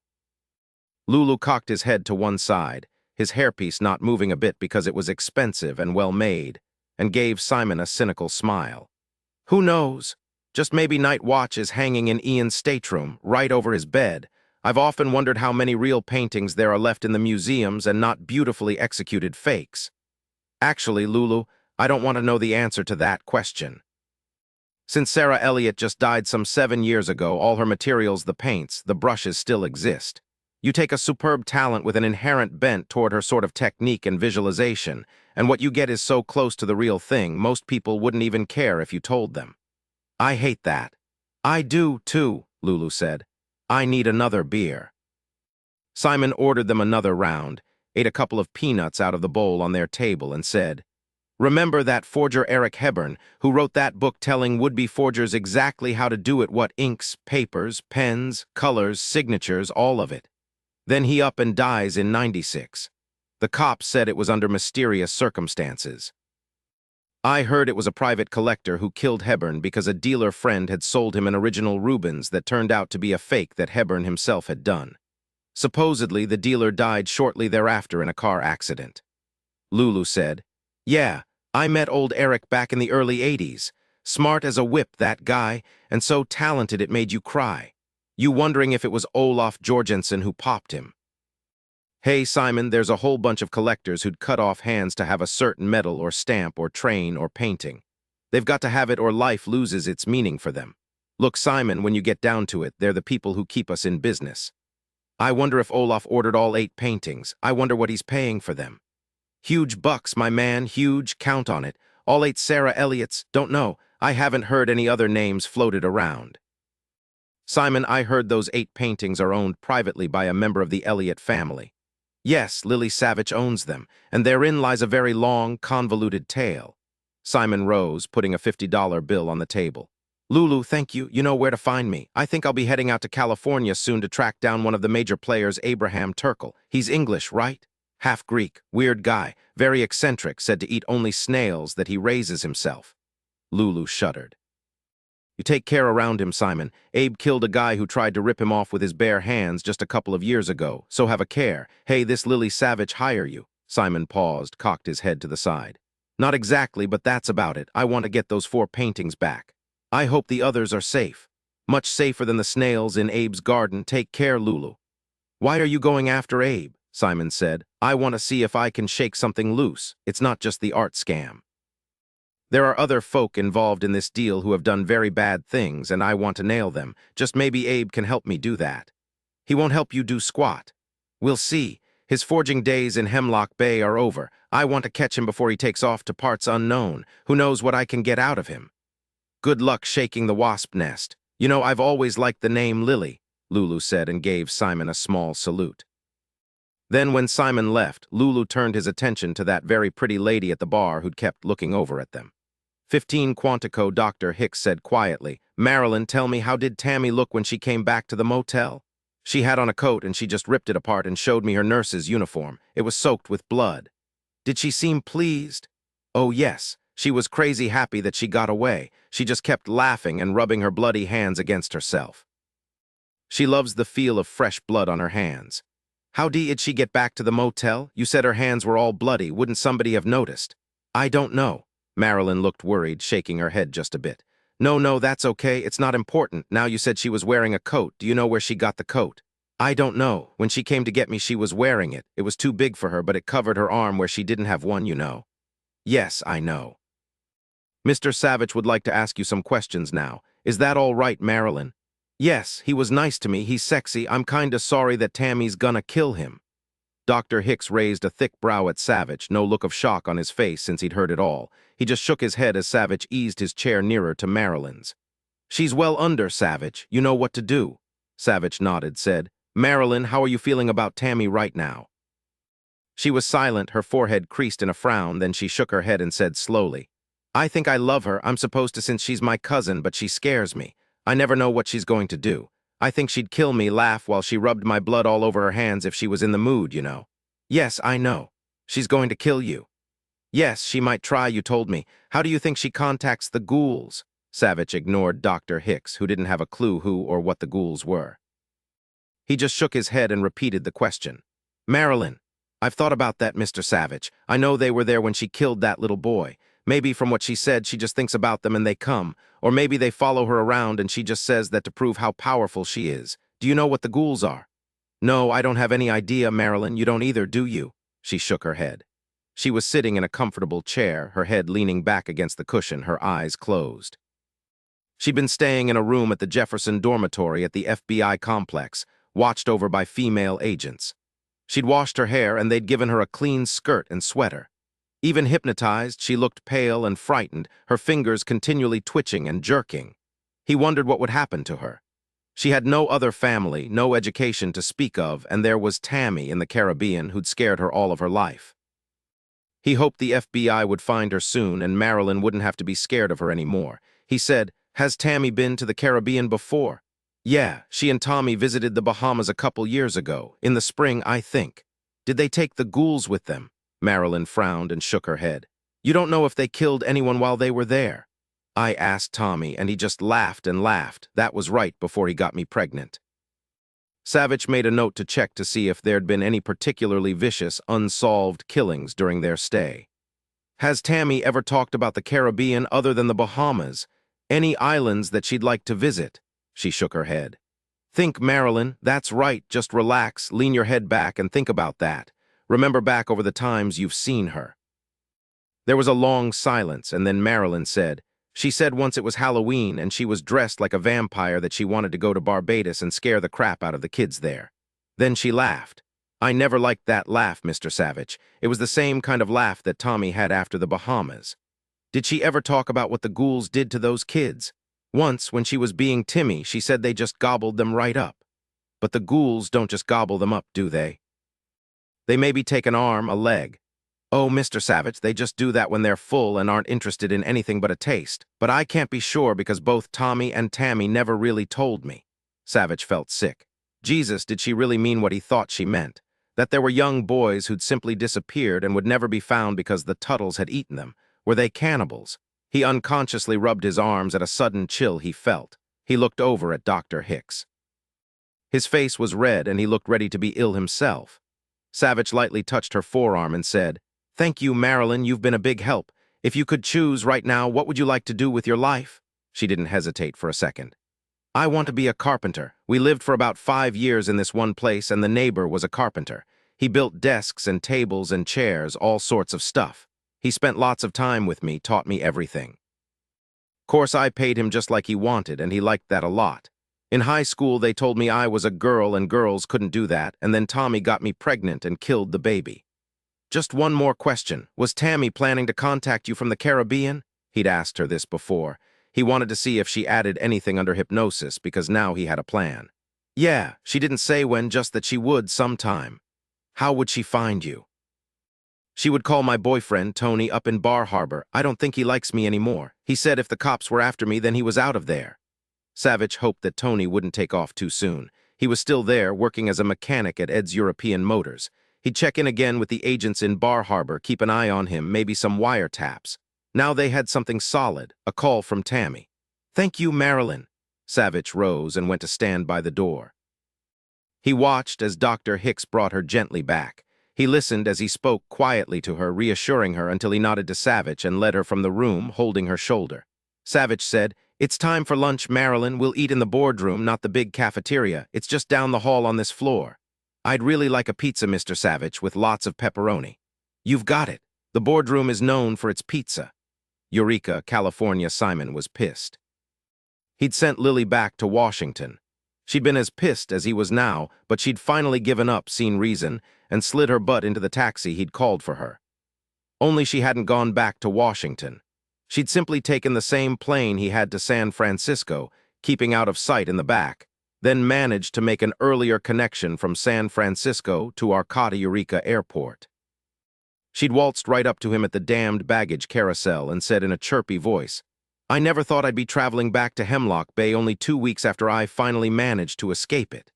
And now they were sitting side by side in a rental car, and Simon was still pissed. "You shouldn't have pulled that little sneaking act, Lily. Some bad stuff could happen. We're in their neck of the woods again, and we're in this together, Russo, don't forget it," she said. She gave him a long look, then glanced out the back window of their rental car to study the 3 cars behind them. None appeared to be following them. She said, "You're acting like I've cut off your ego. This isn't your show, Russo. They're my paintings. Back off. I promised your brother I wouldn't let you get hurt." "Fine, okay, keep your promise. Where are we going?" "I was thinking it would be to Abe Turkle. You said maybe you could get something out of him, not about the collector he was working for, but maybe about the Frassiers. Since he's here, that pretty well proves he's involved with them, doesn't it?" "That's right. You said Abraham Turkle is staying in a beach house just up the coast from Hemlock Bay. Do we know who owns it? Don't tell me it's my soon-to-be ex-husband." Simon gave it up. He turned to her as he said, "No, it's not Tennyson Frazier. It's close, but no, the cottage is in Daddy Frazier's name." "Why didn't you tell me that sooner? That really nails it, doesn't it? Isn't that enough proof?" "Not yet, just be patient. Everything will come together. Highway 211 is a very gnarly road, just like you told me. Are we going to be passing the place where you lost your brakes and plowed into that redwood?" "Yes, just ahead." But Lily didn't look at the tree as they passed it. The events of that night were growing more faint, the terror fading a bit, but it was still too close to her. Simon said, "Turns out that Abraham Turkle has no bank account, no visible means of support. So the Frassiers must be paying him in cash." "I still can't get over their going to all this trouble," Lily said. "After we verify that Mr. Olaf Jorgensen of Sweden now has 3 in his possession, no. We want him to have all 4 of the paintings. It'd keep things simple. We may be able to find out how much he's paid for them. I'm thinking in the neighborhood of 2 to 3 million per painting. Maybe higher, depends on how obsessed he is. From what I hear, he's single-minded when he wants a certain painting." 3 million? That's a whole lot of money. But to go to all this trouble, I can tell you stories you don't want to hear about how far some collectors will go. There was one German guy who collected rare stamps. He found out that his mother had one that he'd wanted for years, only she wanted to keep it for herself. He hit her over the head with a large bag of coins, killed her. Does that give you an idea of how completely obsessed some of these folk are? Lily could only stare at him. "It's just hard to believe. This Olaf Jorgensen, you told me he's very old and nearly blind in the bargain. It is amazing that he can't control his obsession, not even for something as incidental as, say, going blind. I guess it won't stop until he's dead. Do you think his son Ian has the real night watch aboard his yacht? I wouldn't be at all surprised." "Are you going to tell the people at the Rijksmuseum?" "Yeah, but trust me on this, they won't want to hear it. They'll have a couple of experts examine the painting on the sly. If the experts agree that it's a forgery, they'll try to get it back, but will they announce it? Doubtful." We've been checking out Mr. Monk, the curator of the Eureka Art Museum. He does have a Ph.D. from George Washington and a pedigree as long as your arm. If something's off there, Savich hasn't found it yet. We're going deeper on that, got some feelers out to a couple of museums where he worked. You keep looking back there. Is anyone following us? Lily shifted in her seat to face his profile. No, no one's back there. I can't help it. To me, this is enemy territory. You're entitled. You had a very bad experience here. You met Mr. Monk, didn't you? Oh, yes. Tell me about him. Lee said slowly, when I first met Mr. Monk, I thought he had the most intense black eyes, quite beautiful really, bedroom eyes, I guess you could call them, but he looked hungry. Isn't that odd? Simon said. He has beautiful eyes, bedroom eyes, you women think and say the strangest things. Like men don't. If it were Mrs. Monk, you'd probably go on about her cleavage. Well, yeah, maybe, and your point would be. You'd probably never even get to her face. You men are all one-celled. You think. Really? She laughed. She just couldn't help it. He pushed his sunglasses up his nose, and she saw that he was grinning at her. He said with a good deal of satisfaction, You're feeling better. You've got a nice laugh, Lily. I like hearing it. Mind you, I'm still mad because you followed me out here, but I will admit that this is the first time I've seen you that you don't look like you want to curl up and take a long nap. Get over it, Simon. We must be nearly to Abraham Turkle's cottage. Just up ahead, Highway 211 turns left to go to Hemlock Bay. To the right, there's this asphalt one-lane track that goes the mile out to the ocean. That's where the cottage is. Yes, those were my directions. You've never been out to the ocean on that road. I don't think so, she said. Okay, now listen up. Abe has a bad reputation. He's got a real mean side, so we want to be careful with him. They came to the fork. Simon turned right onto the narrow asphalt road. This is it, Simon said. There's no sign and there's no other road. Let's try it. The ocean came into view almost immediately when they were just atop a slight rise. Blue and calm as far as you could see, white clouds dotting the sky, a perfect day. Look at this view, Lily said. I always get a catch in my throat when I see the ocean. They reached the end of the road very quickly. Abe Turkle's cottage was a small gray clapboard, weathered, perched right at the end of a promontory towering out over the ocean. There were 2 hemlock trees, one on either side of the cottage, just a bit protected from the fierce ocean storms. They were so gnarly and bent, though, that you wondered why they even bothered to continue standing. There was no road, just a dirt driveway that forked off the narrow asphalt. In front of the cottage was a black Kawasaki 650 motorcycle. Simon switched off the ignition and turned to Lily. She held up both hands. No, don't say it. I'm coming with you. I can't wait to meet Abe Turkle, Simon said as he came around to open her car door. Abe only eats snails and he grows them himself. I'm still coming in with you. She carefully removed the seat belt, laid the small pillow on the backseat and took his hand. Stop looking like I'm going to fall over. I'm better every day. It's just that getting out of a car is still a little rough. He watched her swing her legs over and straighten slowly. Simon said, I want you to follow my lead. No reason to let him know who we are just yet. When he reached the single door, so weathered it had nearly lost all its gray paint, he listened for a moment. I don't hear any movement inside. He knocked. There was no answer at first, and then a furious yell. Who the hell is that, and what the hell do you want? The artist is apparently home, Simon said, cocking a dark eyebrow at Lily, and opened the door. He kept her behind him and walked into the cottage to see Abraham Turkle, a brush between his teeth, another brush in his right hand, standing behind an easel glaring over the top toward them. There was no furniture in the small front room, just painting supplies everywhere, at least 20 canvases stacked against the walls.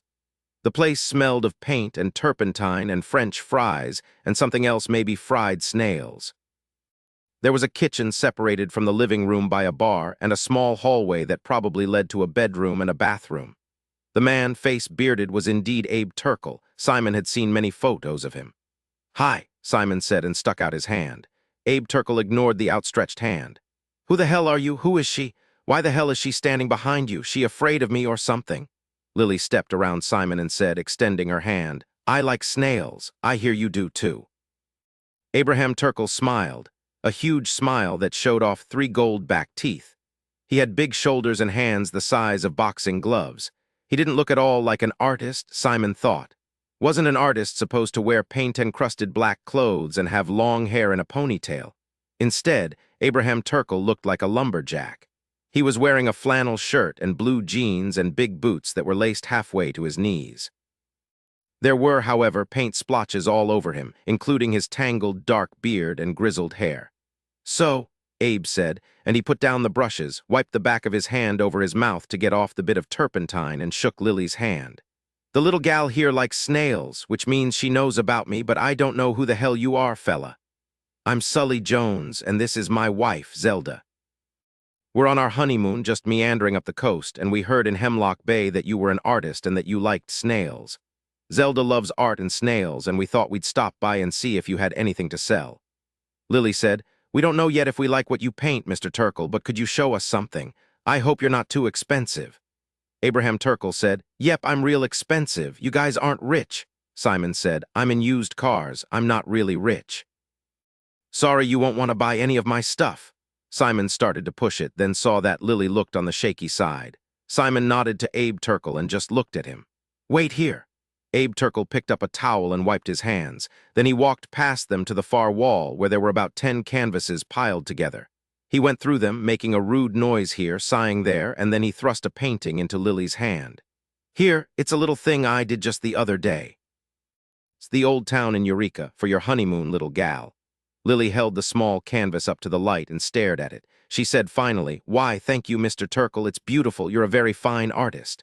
One of the best in the world, actually." Simon frowned. "I'm sure sorry we haven't heard of you. You're a used car salesman. Why would you have heard of me?" "I was an art history major," Lily said. "I'm sorry, but I haven't heard of you either, but I can see how talented you are, sir." "Well, just maybe I'm more famous with certain people than with the common public." "What does that mean?" Simon asked. Abe's big chest expanded even bigger. "It means, used car salesman, that I reproduce great paintings for a living. Only the artists themselves would realize they hadn't painted them." "I don't understand," Lily said. "It ain't so hard if you think about it. I reproduce paintings for very rich people." Simon looked astonished. "You mean you forge famous paintings?" "Hey, I don't like that word. What do you know, fella? You're nothing but a punk who sells heaps of metal. The lady could do a lot better than you." "No, you misunderstand me," Simon said. "To be able to paint like you do for whatever purpose, I'm really impressed." "Just hold it," Abe said suddenly. "Yeah, just wait a minute. You aren't a used car salesman, are you? What's your deal, man? Come on, what's going on here?" "I'm Simon Russo." That brought Abe to a stop. "Yeah, I recognize you now." "Damn it, you're that dealer guy." "Russo, yeah, you're him. You're Simon Russo, you son of a bitch. You'd better not be here to cause me any trouble. What the hell are you doing here?" "Mr. Turkle, Damn it, give me back that painting. You aren't on any honeymoon now, are you? You lied to me. As for you, Russo, I'm going to have to wring your scrawny neck." 16 Lily didn't think, just assumed a martial arts position that Dillon had shown her, the painting still clutched in her right hand. She looked both ridiculous and defiant, and it stopped Abe Turkle in his tracks. He stared at her. "You want to fight me? You going to try to karate chop me with my own painting?" She moved back and forth, flexed her arms, her fists. "I won't hurt your bloody painting. Listen, pal, I don't want to fight you, but I can probably take you. Yes, I can take you. You're big, but I'll bet you're slow. So go ahead if you want. Let's just see how tough you are." "Lily, please don't," Simon said as he prepared to simply lift her beneath her armpits and move her behind him. To Simon's surprise, Abe Turkle began shaking his head. He laughed, and then he laughed some more. "Jesus, you're something, little lady." Abe made to grab the painting from Lily's hand, and she said quickly, whipping it behind her back, "Please let me keep it, Mr. Turkle. It really is beautiful. I'll treasure it always." "Oh, hell, keep the stupid thing. I don't want to fight you either. It's obvious to me that you're real tough. Hell, I might never get over being scared of you. All right now, let's just get it over with. What do you want, Simon Russo? And who is the little gal here?" "I'm just here to see which Sarah Elliott you're working on now." Abe Turkle glanced back at his easel, and his face blotched red as he said, "Listen to me, Russo. I barely heard of the broad. You want to look?" "Okay." Simon smiled and walked toward Abe. Abe held up a huge hand still stained with daubs of red, gold, and white paint. "You try it and I'll break your head off at your neck. Even the little lady here won't be able to hold me off." Simon stopped. "Okay. Since there were no paintings missing from the Eureka Art Museum, you must be having trouble working from photographs they brought to you. Which one is it? Maybe the Maiden Voyage or Wheat Field. If I were selecting the next one, it would be either of those two." "Go to hell, boyo." "Or maybe you had to stop with the Sarah Elliots altogether now that they're gone from the museum, so you're doing something else now. I'd break your head for you right this minute right here, but not with my new stuff around. You want to come outside?" "You were right about the lady," Simon said. "She isn't my wife. She's Lily Savich, Sarah Elliott's granddaughter. The 8 paintings that were in the museum, including the 4 you've already copied, belong to her. Are you finishing a 5th one, Mr. Turkle? If you are, it's too bad because you won't get paid for it. The real one is back in my possession, so there won't be any chance to switch it. Simon said, Actually, I'm surprised you're still here in residence since the paintings have flown the coop. They're hoping they'll get them back. No chance. To be honest, Abe, the real reason we're here is that we want to know who commissioned you. Not the collector, but the local people who are paying you and keeping you here. Yes, Lily said. Please, Mr. Turkle, tell us who set this up. Abe Turkle gave a big sigh. He looked at Lily and his fierce expression softened just a bit. Little gal, why don't you marry me and then I could look at those paintings for the rest of my life? I swear I'd never forge anything again. I'm sorry, but I'm still married to Tennyson Frazier. Not for long. I heard all about how you just walked out on him. That's right. But even so, the paintings belong in a museum, Mr. Turkle, not in a private collection somewhere locked away to be enjoyed by only one person. They're the ones with all the money. They call the shots. Simon said, Abe, she's divorcing Tennyson. She wants to fry that bastard's butt, not yours. You'd do yourself a favor if you helped us. Abe said slowly, one eyebrow arched up a good inch. You've got to be joking, boyo. Lily stepped forward and laid her hand on Abe Turkle's massive shoulder. We're not joking. You could be in danger. Listen, Tennyson tried to kill me and I wondered, why now? Do you know? Did something happen to make him realize that I was a threat to him before you'd finished copying all the paintings? Please, Mr. Turkle, tell us who hired you to copy my paintings. We'll help you stay safe. That really so? Your old man tried to kill you? I'm sorry about that, but I don't have a clue what you're talking about. Both of you need to just get out of here now. He was standing with his legs spread, his big arms crossed over his chest. I'm sorry you were almost killed, but it doesn't have anything to do with me. We know, Simon said, that this cottage is owned by the Fraziers. You're staying here. It isn't a stretch to figure it out. I don't have anything to say about that. Maybe when this is over, the little gal will share some lunch with me. I'll marinate up some snails, then broil them. That's the best, you know. Lily shook her head, then walked to the easel. Abe didn't get in her way, didn't try to block her. She stopped and drew in a sharp breath. On the easel was a magnificent painting, nearly finished. It was Diego Velázquez's Toilet of Venus, oil on canvas. It's incredible. Please, Mr. Turkle, don't let some collector take the original. Please, Abe shrugged. I'm just painting that for the fun of it. I'm in between jobs right now. No, you don't want to say that it's because you took all the Sarah Elliott paintings away from the museum. Nah, don't say that. There's nothing going on here, so I'm just having me some fun.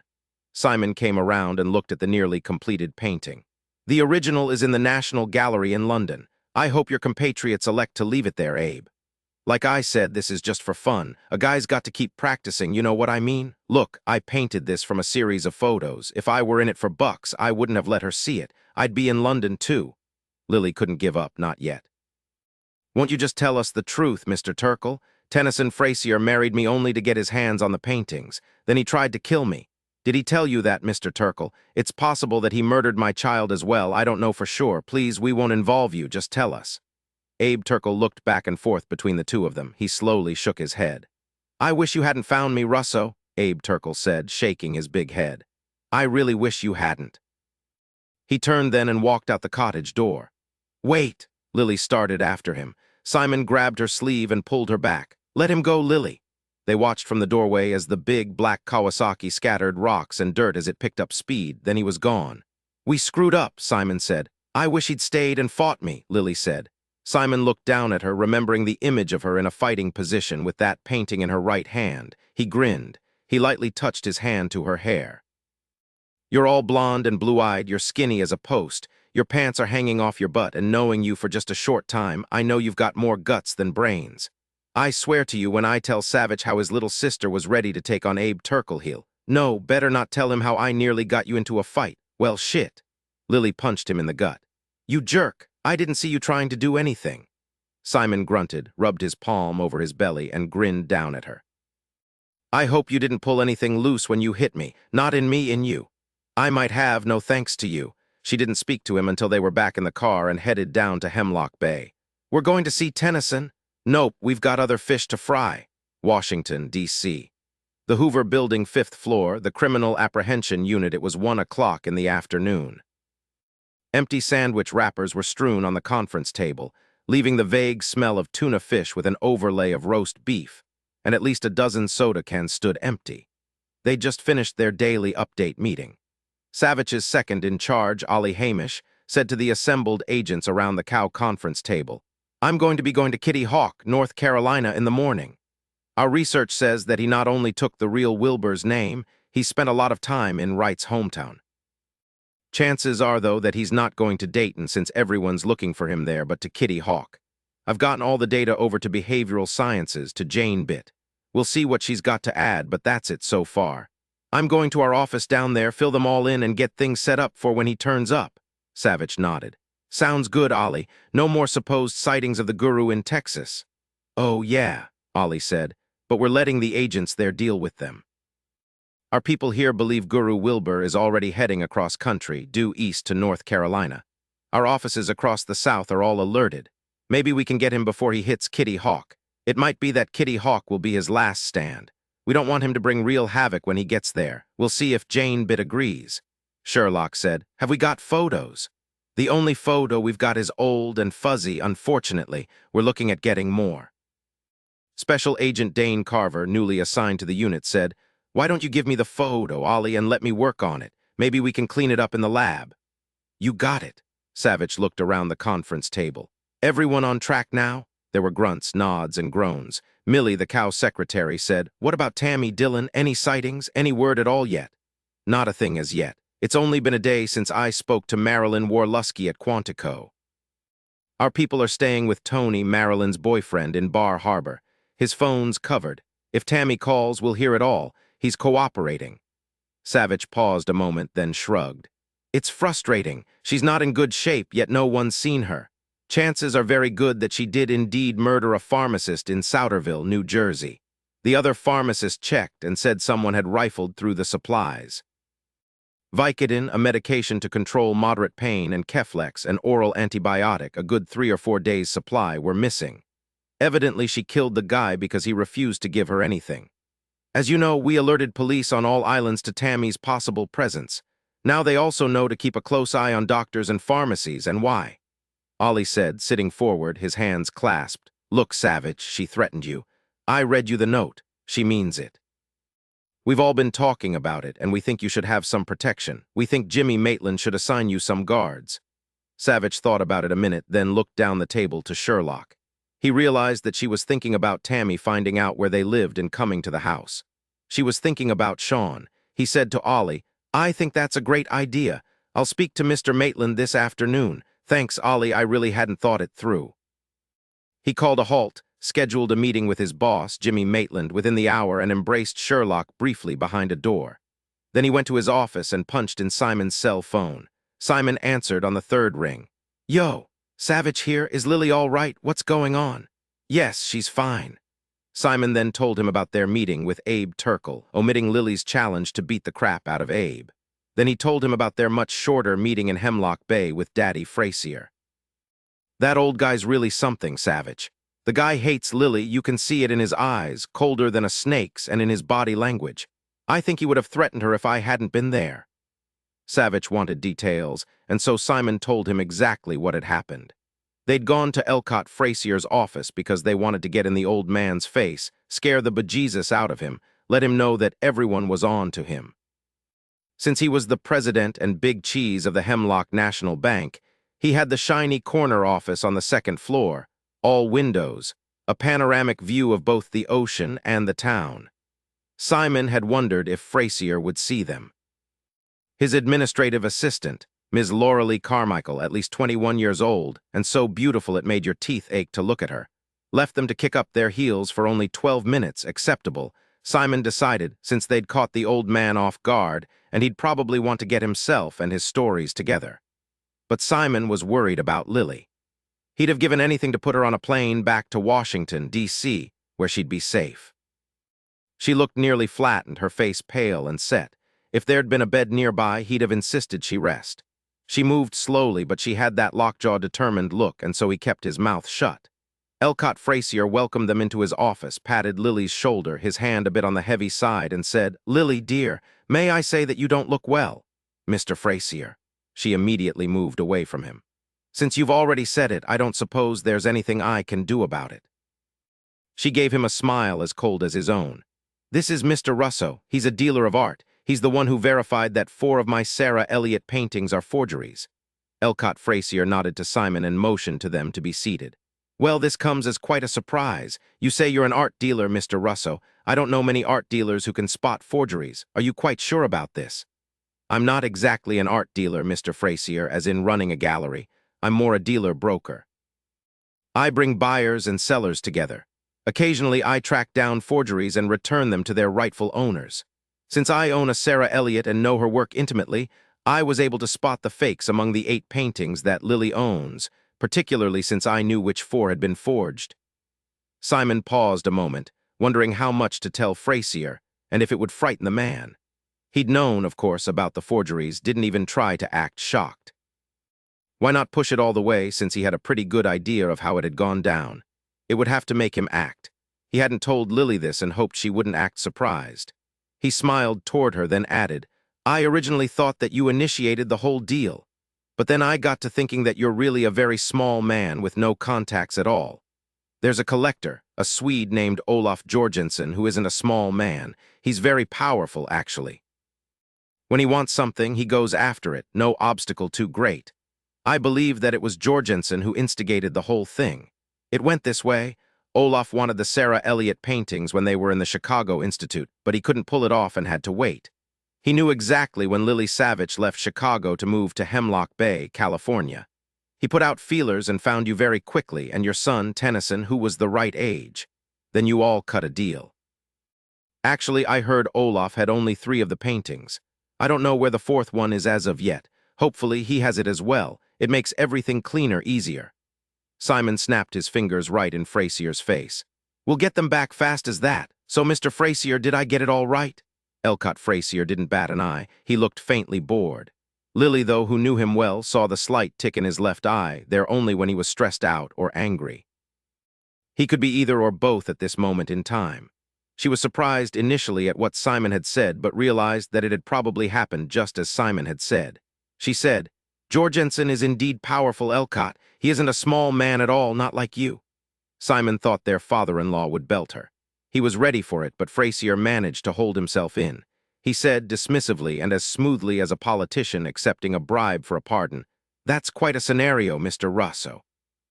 I'm sorry to hear 4 of the paintings were forged. No matter what you say, it must have happened while they were at the Chicago Institute. All this elaborate plot by this fellow, Olaf Jorgensen, sounds like a bad movie. However, none of this has anything to do with me or my family. I really don't know why you came here to accuse me of it."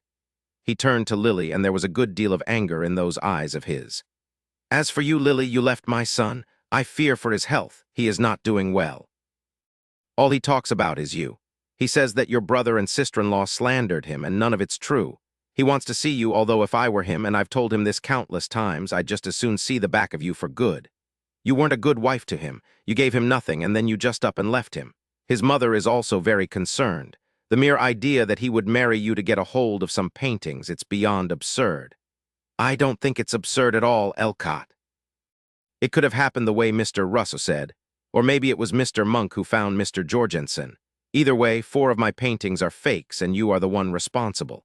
Now, if Tennyson isn't doing well, I recommend that he pay a visit to Dr. Rossetti, the psychiatrist he very badly wanted me to see when I was still in the hospital. One wonders what he had to do with all this." Lily paused a moment, shrugged, then continued. "But of course you would know about that. How much did you pay Maury Jones to kill me?" "I didn't pay him, as she'd snagged him, caught him completely off guard. He'd burst right out with it, then cut off like a spigot, but too late." Simon was impressed. The tic was very pronounced now, and added to it was a face turning red with outrage. "You're quite a bitch, you know that, Lily? I can see why you brought your bodyguard with you. This painting business, I don't know what you've done, but you can't lay it on me. I'm not to blame for anything." Simon wanted, quite simply, to stand, reach over Mr. Frazier's desk, and yank the man up by his expensive shirt collar and smash him in the jaw. It surprised him, the intense wish to do this man physical damage. But when he spoke, he was calm, utterly measured. "Trust me, Mr. Frazier, Lily isn't a bitch. As for your precious son, what he is isn't in much doubt. Would you like to tell us why Abe Turkle is staying at your cottage?" Simon sat slightly forward in his chair, the soul of polite interest. "I don't know who that is or why he's there. The real estate agent handles rentals. Naturally, Abe knows you, Mr. Frazier, knows everything since he's forged the paintings for you. I do know that he's expensive, or perhaps Olaf is handling his payments as part of the deal. Mr. Frazier got to his feet. The pulse was pounding in his heavy neck. He was nearly beyond control, his hands shaking. Almost there, Simon thought. Elcott Frazier pointed to the door and yelled, "I don't know any damned Olaf. Now get out, both of you. Lily, I don't wish to see you again. It's a pity that the mugger didn't teach you a lesson." Simon said, "We'll return for a very nice visit along with the FBI when we have our proof. Not much longer. Consider this a reality check. You might want to consider cutting a deal right now with us. If you don't, just think of all those big, mean prisoners in the federal lockups. They like vulnerable old guys like you. Get out or I'll call the sheriff." Lily laughed, couldn't help it. "Sheriff Bozo?" Elcott Frazier yelled. "His name is Scanlon, not Bozo." Then he nearly ran to the door, jerked it open, and left them staring after him. Simon said to Lily as he helped her to her feet, "It's been quite a morning, first Abe and now your soon-to-be ex-father-in-law, both of them leaving us in their lairs and stalking off. But everyone is shook up now, Lily. We've stirred the pot as much as we can. Now we wait to see who does what. Just maybe old man Frazier will decide to cut a deal. Now you ready for a light lunch, maybe Mexican? There isn't a Mexican restaurant in Hemlock Bay. We'll have to go to Ferndale." Lauralee Carmichael looked them over very carefully as they left the reception area. Simon wiggled his fingers in goodbye to her. There was no sign of Elcott Frazier. He said carefully as he walked slowly beside her to the elevator, "I want you to consider leaving the rest of this to me. Can I talk you into going back to Washington?" "No, don't even try, Simon." "I had to try. When bad men are afraid, Lily, they do things that aren't necessarily smart but are many times deadly." "Yes." "We will be very careful." He sighed and gave it up. "Over tacos, we can discuss our next foray. Do you really think that Olaf Jorgensen set this whole thing up? When you think about it, he's the one with all the contacts and the expertise, unless our Mr. Monk knows more about the illegal side of the business than we're aware of yet. I'm sure that Frazier will be speaking to Mr. Monk if he hasn't already. I can't wait to hear what this guy with his bedroom eyes has to say." Simon paused a moment, then said, "That's all of it, Savich, every gnarly detail." Simon switched his cell phone to his other ear, waiting for Savich to ask him questions, but Savich didn't say anything. Simon could practically hear him sorting through possible scenarios. "Lily did really good, Savich. She's tired, but she's hanging in. I've tried to talk her into going back to Washington, but she won't hear of it. I swear I'll keep her safe." "I know you will," Savich said finally. "Just to let you know, Clark Hoyt, the SAC in the Eureka FBI office, is going to provide you backup. I figured you guys would stir everything up and that could be very dangerous.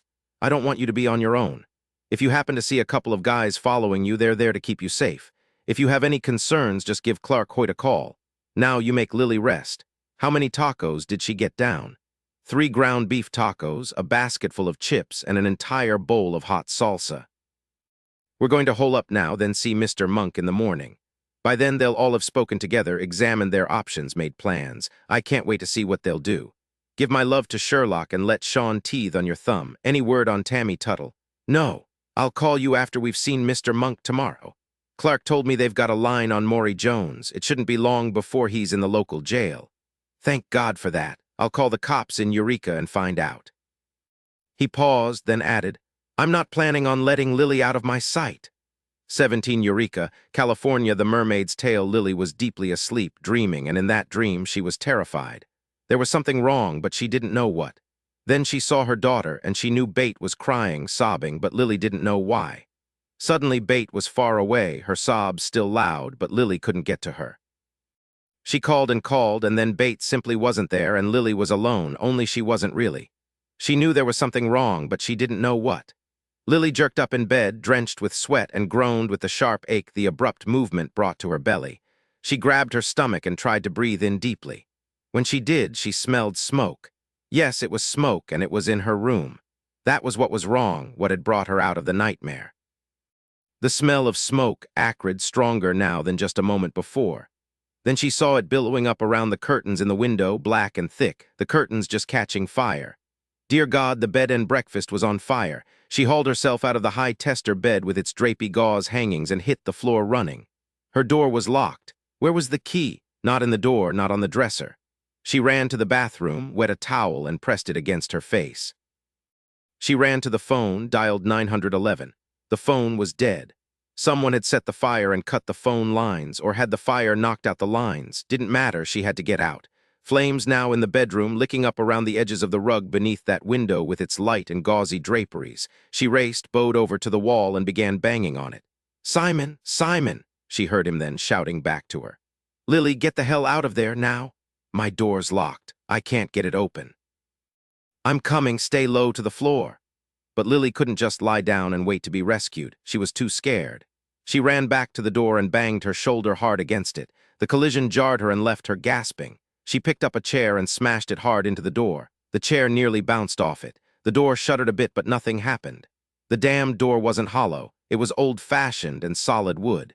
She heard Simon jerk his door open, heard him knocking on doors, yelling. Thank God he hadn't been locked in like she was. Then he was at her door and she quickly moved back. She heard him kick it, saw it shudder. Then he kicked it hard again and the door slammed inward. "You okay?" "Yes, we've got to warn everyone."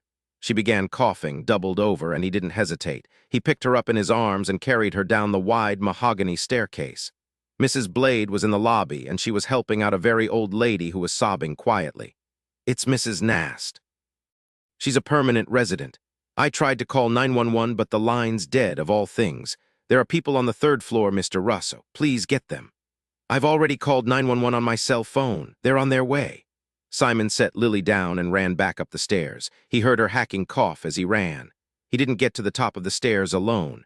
Beside him at the last minute were firemen, all garbed up and yelling for him to get back downstairs and out of the building.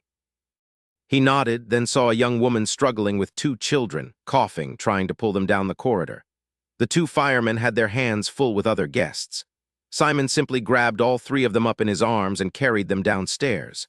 They were all coughing by the time they got out the front door, the kids crying and the mother holding herself together, comforting them, thanking him again and again until he just put his hand over her mouth. "It's okay. Take care of your kids." They saved a lot of the mermaid's tail, thank God, and all of the 10 people staying there.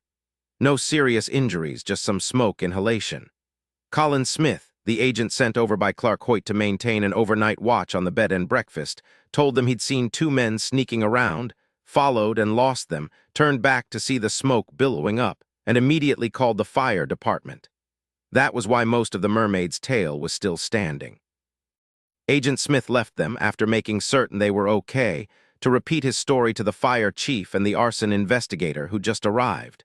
Simon was holding Lily close to him. She was barefoot, wearing a long white flannel nightgown that came to her ankles, and her hair was straggling around her shoulders. He'd managed to scramble into jeans and a sweater and sneakers before he'd left his bedroom. He blew out, but didn't see his breath. It was cold, probably just below 50 degrees, and the firemen were distributing coats and blankets to all the victims. Neighbors were coming out with more blankets and coffee, even some rolls to eat. Simon said, "You okay, Lily?" She only nodded. "We're alive. That's all that matters. The bastards. I can't believe they set the entire place on fire. So many people could have been hurt, even killed. Your brother realized before I did that they'd probably try something. You met Agent Colin Smith. Your brother got the sack here in Eureka to send him to watch over us." She sighed and just stayed where she was. She was exhausted, doubted that any part of her would move, even if she begged. "Yeah, I realized he was a guard for us. I sure wish he'd caught them before they set the fire." "He does, too. He's really beating himself up. He was calling in his boss, Clark Hoyt, last time I saw him. Hoyt will probably be here soon. I'll bet you he's already called Savich. At 4 o'clock in the morning." "Good point. It's really cold, Simon." He was sitting on a lawn chair that a neighbor had brought over. He pulled her onto his lap, wrapping the blankets around both of them. "Better." She just nodded against his shoulder and whispered, "This really sucks." He laughed. "You know, Simon, even Remus wouldn't go so far as to do this sort of thing. Someone so desperate, so malevolent, they don't care how many people they kill. That's really scary." "Yes," he said slowly, "it is. I didn't expect anything like this. You got mugged in New York so soon after you left Washington. These people work really fast. I'm beginning to think it's Olaf Jorgensen behind all this, not the Frassiers, just like you said. How would the Frassiers have even known about you or where you were?" "I agree, but you know, the guy didn't try to kill me, at least I don't think he did. Probably a warning." "I guess. This wasn't a warning. This was for real. We're in pretty deep now, Lily." I'll bet you that Clark Hoyt isn't going to let us out of his sight for as long as we're in his neck of the woods. At this point, I'm glad. No, Simon, don't say it. I'm not about to leave you alone now. She fell silent, and for a little while he thought she'd finally just given out. Then she said, Simon, did I ever tell you that Jeff McNally was my biggest influence for Remus? Who was Jeff McNally? He shook his head slowly, fascinated. Oh, yes, he was. I admired him tremendously.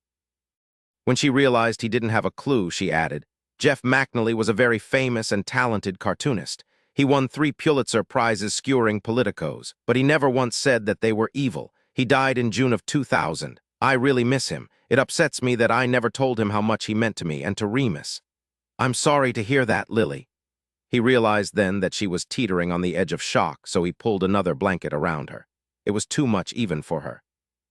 Her life had flown out of control when she'd married Tennyson Frazier.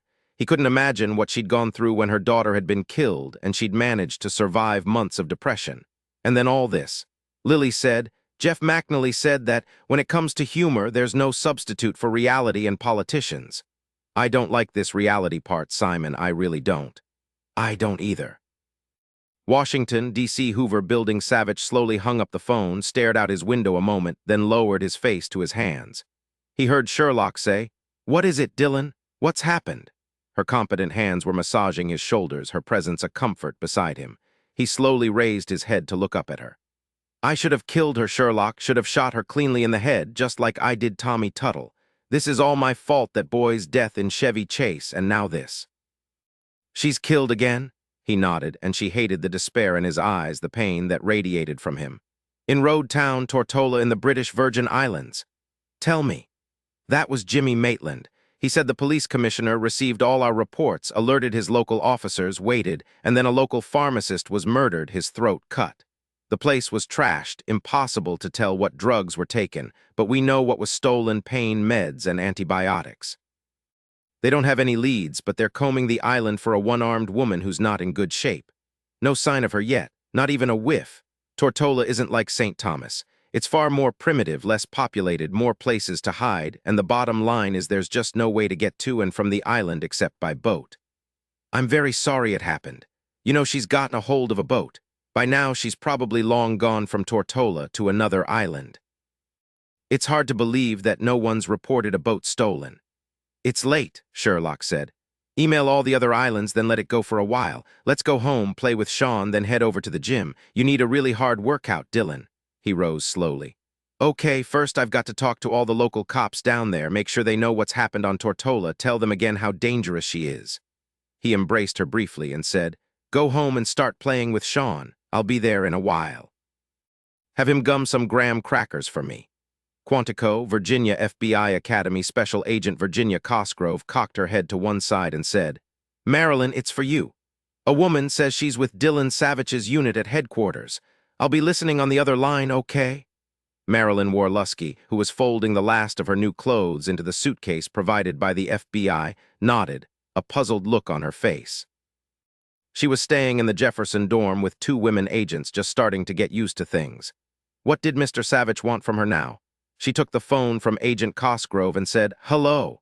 Hi, sweet chops, it's Timmy. You hot for me, baby? Marilyn closed her eyes tight against the shock, against the disbelief. Tammy, she whispered. Is it really you? No, it's Timmy. Listen up, sweetie, I need to see you. I want you to fly down here to Antigua tomorrow. That's when I'll be there. I'll be at the Reed Airport waiting for you. Don't disappoint me, baby, okay? Marilyn looked frantically over at Virginia. Virginia quickly wrote on a pad of paper, then handed it to Marilyn. Okay, I can do it, but it'll be late. They treating you all right at that cop academy? Do you want me to come up with the ghouls and level the place? No, Tammy, don't do that. I'll fly down late tomorrow. Are you all right? Sure, had to get me some more medicine on Tortola. Lousy place, dry and boring, no action at all. Can't wait to get out of here. See you tomorrow evening, baby. Bye. Marilyn slowly placed the phone in its cradle. She looked blankly at Virginia Cosgrove. How did she know where I was? I need to call Dillon Savich. Damn, it's really late. Assistant Director Jimmy Maitland called Dillon Savich to mobilize the necessary agents. He got it done in 2 hours and set himself up to coordinate the group leaving for Antigua. Maitland called in the SWAT team at the Washington, D.C. field office because they were bringing this all down very possibly in an airport, and there could always be trouble. He told Savich, "Yeah, I threw them some meat and they agreed to come out and play. We got one team, 6 really good guys." Vincent Arbus, point man for the team, built like a bull, bald as a Q-tip, and many times too smart for his own good, looked at Savich, then at Sherlock, who was standing at his side, and said in his rough, low voice, "Call me Vinny, guys. I have a feeling that we're going to be getting tight before this is all over." Now, how the hell did this crazy one-armed woman know that Marilyn Warlusky was holed up in Jefferson dorm at Quantico? How the hell did she get her number? "Well," Savich said slowly, not looking at Sherlock, "I sort of let it be known. Actually, I set the whole thing up." 18 Eureka Mr. Monk was gone, his office left looking as if he would be returning the next day. There were no notes, no messages, no telltale appointments listed in his date book, which sat in the middle of his desk. There was no clue at all as to where he'd gone, nor was he at his big bay-windowed apartment on Oak Street. He hadn't cleaned out his stuff, had just apparently taken off without a word to anyone. Hoyt said to Simon when he opened his hotel room door, "He's gone. I just stood in the middle of that empty living room with its fine paintings by Jason Argo on the white walls with its own specialized lighting, and I tell you, Russo, I wanted to kick myself. I knew we should have covered his place, but I didn't. I'm an idiot. Kick me. There's got to be a clue somewhere in there about where his bolt hole is. Or maybe not, but I haven't found a bloody thing. Really, Russo, just kick my ribs in." "Nah," Simon said as he zipped the fly on his new jeans and threaded his new belt. He waved Hoyt into his deluxe room with its king-size bed that took up nearly 3/4 of the room. Lily was right through the adjoining door. They were staying at the Warm Creek Lodge, both with an ocean view from one window and an old town view from the other. "I appreciate your checking him out for us first thing, since Lily and I didn't have any clothes at all. Though I wouldn't have minded paying the jerk a visit myself. Thank God I left my wallet in my jeans pocket last night, or we'd be in really deep caca. Actually, if the credit card companies hadn't sent me replacement credit cards after my wallet was stolen in New York, we'd still be in deep caca. We're all outfitted now, real spiffy. Now, what about Monk's car? Any sign of it?" "We've got an app out on it, a Jeep Grand Cherokee, 98 dark green, and we're covering the Arcata airport. We've sent out alerts as far down as SFO, though I don't think he could have gotten that far. Problem is, we don't know when he bolted. Don't you think it would be better if you issued a tri-state airport alert?" "Yeah, good idea. I'm thinking he probably got scared. I doubt he has a fake ID or a passport. If he tries to take a flight, we'll nail him." Simon nodded. "Would you like a cup of coffee? Room service just sent some up with croissants." Clark Hoyt looked like he would cry. He didn't say another word until he'd downed 2 cups of coffee and eaten a croissant, smeared with a real butter pat and sugarless apricot jam. When Lily came in a few minutes later, Simon smiled at the sight. She looked even better than he'd imagined. She was wearing black stretch jeans, a black turtleneck sweater, and black boots. She looked like a fairy princess who was also a cat burglar on her nights off. Clark Hoyt, when he rose to greet her, said, "Quite a change from how you looked early this morning. I like all the black." Lily thanked him, poured herself a cup of coffee, and watched him eat a second croissant. He filled Lily in on what they hadn't found so far. Hoyt said, "I called Savich back at Disneyland East and filled him in. He made me swear on the head of my schnauzer, Gilda, that you guys didn't have a single singed hair on your heads. It was arson, all right, but no idea yet who the perps were or who hired them." "Disneyland East?" Lily asked, an eyebrow up. "Yep, just another loving name for FBI headquarters. Hey, thanks for breakfast. You guys still smell like smoke. It's really tough to get it all out. I should know, I was overenthusiastic with my barbecue last summer and lost my eyebrows, although my face was so black you couldn't tell. Just lay low, keep out of sight until I get some news for you, okay?" It was early afternoon when Hoyt came to get them from the lodge. Mr. Monk hadn't tried to fly out of harm's way. Actually, he hadn't flown anywhere. He was quite dead, head pressed against the steering wheel, 3 bullets through his back. The Jeep was in a sparse stand of redwood trees, and some hikers poking around had found him. Lieutenant Larry Dobbs of the Eureka Police Department knew that the situation was dicey, that it involved a whole lot more than this one body, and even that the FBI was involved. He agreed to let Clark Hoyt bring out the 2 civilians after the crime scene had been gone over. Simon and Lily stood looking at the Jeep. "They didn't really try to hide him," she said. On the other hand, it could have been a long time before someone accidentally came upon him. God bless hikers. The medical examiner estimates he's been dead about 7 hours, give or take, said Clark Hoyt. He'll know a lot more after the autopsy. Our lab guys will crawl all over that jeep to see what's what. Ah, here comes Lieutenant Dobbs. You've met, haven't you? We've spoken on the phone, Simon said and shook Dobbs's hand. Simon saw quickly enough that the lieutenant was impressed with how Clark Hoyt deferred to him. Do you think he was with someone? Lily asked both men. And that someone killed him and then moved his body to the driver's side, Lieutenant Dobbs said. Number from the trajectory of the bullets, there was someone, the shooter, riding in the backseat behind Monk. Maybe someone else riding in the passenger seat. I don't know. Maybe Monk knew they were taking him out to kill him. But if so, why did he calmly pull over? Again, I don't know. But the fact is he did pull off the road into the redwoods and the guy in the backseat shot him. Simon and Lily were given permission to walk over the area. They looked everywhere, but there wasn't anything to see. The hikers had made a mess of things in their initial panic. There were 5 cop cars and 2 FBI cars adding to the chaos. There weren't any tire tracks except the jeeps, which meant that the other car must have stayed parked on the paved road. Lieutenant Dobbs eyed Simon and Lily and said, Agent Hoyt tells me you guys are involved in this up to your eyeballs. Let me tell you, you two have brought me more woes than I've had for the last 10 years, beginning with that jerk who attacked you on the public bus, Mrs. Frazier. Oh yeah, Officer Tucker just found Maury Jones a couple of hours ago, holed up in a Fleabag hotel down on Conduit Street. Keep him safe, Lieutenant, Lily said. He was part of this too, as was Mr. Monk, and look what happened to him. You got it, Lieutenant Dobbs said then. You know, it hasn't been all bad. I've met Hoyt here, a real federal agent and all, and I haven't had to watch Wheel of Fortune with my wife. I haven't had a single bored minute since I got that first call from you guys. Only bad thing is this body over there. A body's never good. He sighed and waved to one of the other officers. He said over his shoulder, Clark, try to keep these two out of more mischief, all right? Oh yes, I'm going to be interviewing all the Frasiers, including your husband, Mr. Tennyson Frazier. Maybe it'll scare them, make them do something else stupid. I understand you've already tried, got them all riled up. Now let's see how they handle the law. He waved toward the body bag containing Mr. Monk. This wasn't a bright thing to do. Don't forget Charlotte Frazier, Lieutenant, Lily said, and don't be fooled by that syrupy accent. She's terrifying. Hoyt said, then I'm going to wait until the lieutenant is through with them, wait until they're nice and comfortable at their homes in Hemlock Bay again, and then I'm going to pay them a little visit and grill them, but good. Savich has sent me lots of stuff.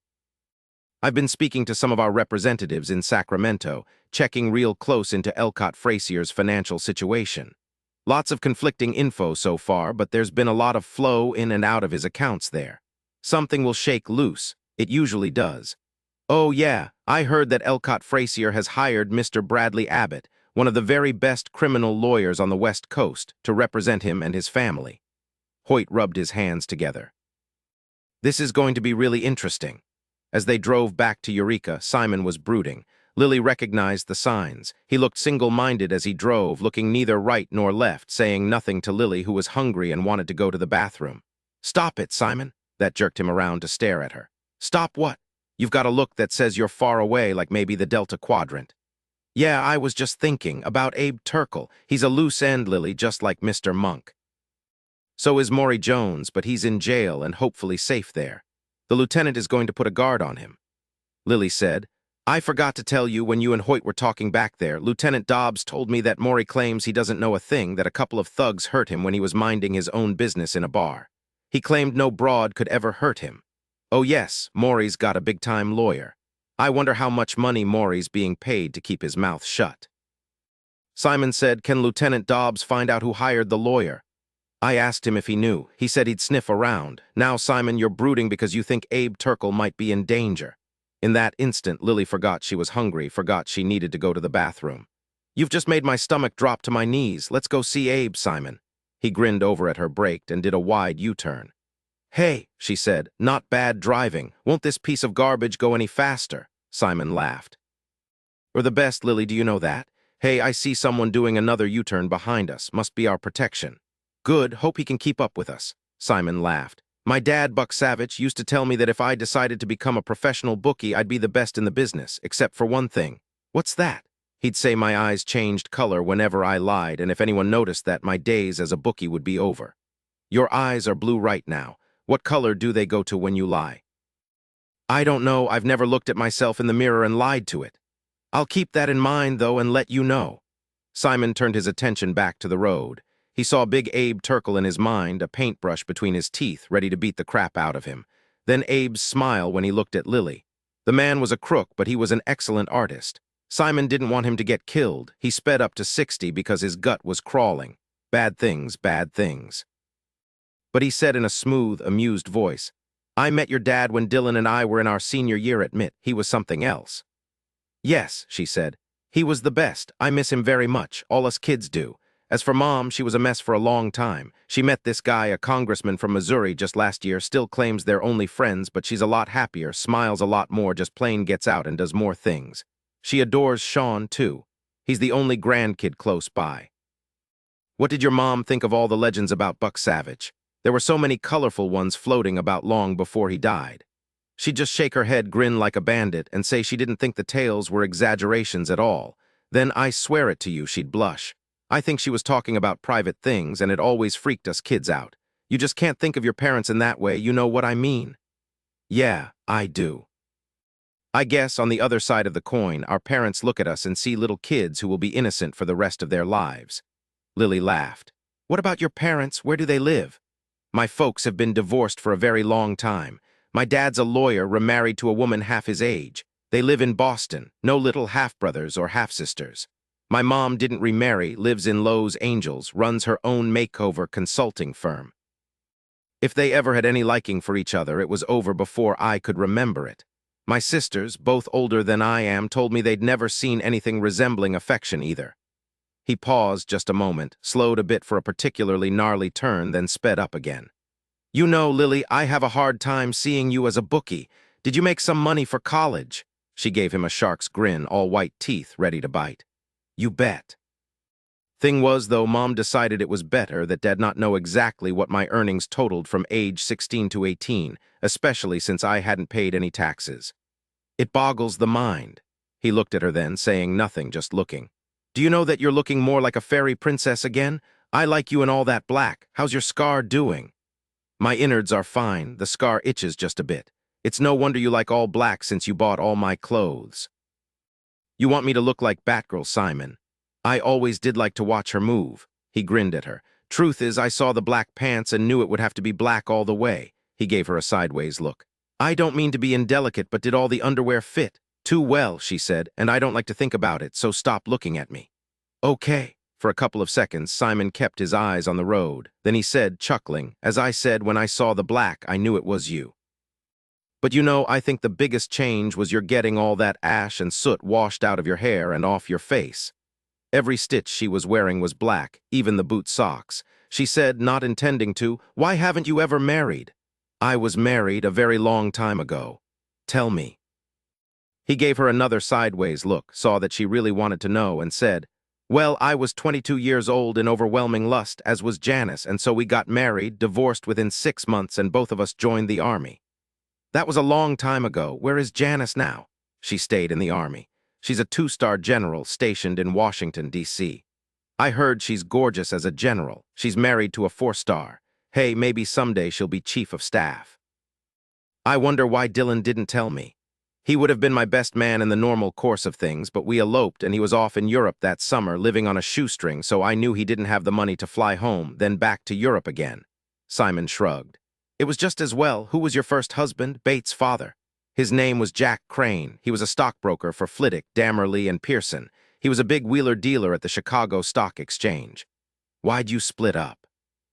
She tried to just shrug it off, give him a throwaway smile, but it wasn't possible. She drew a deep breath and said, I don't want to talk about that. Okay, for now, here we are. Keep your eyes open, Lily. I really have a bad feeling about this.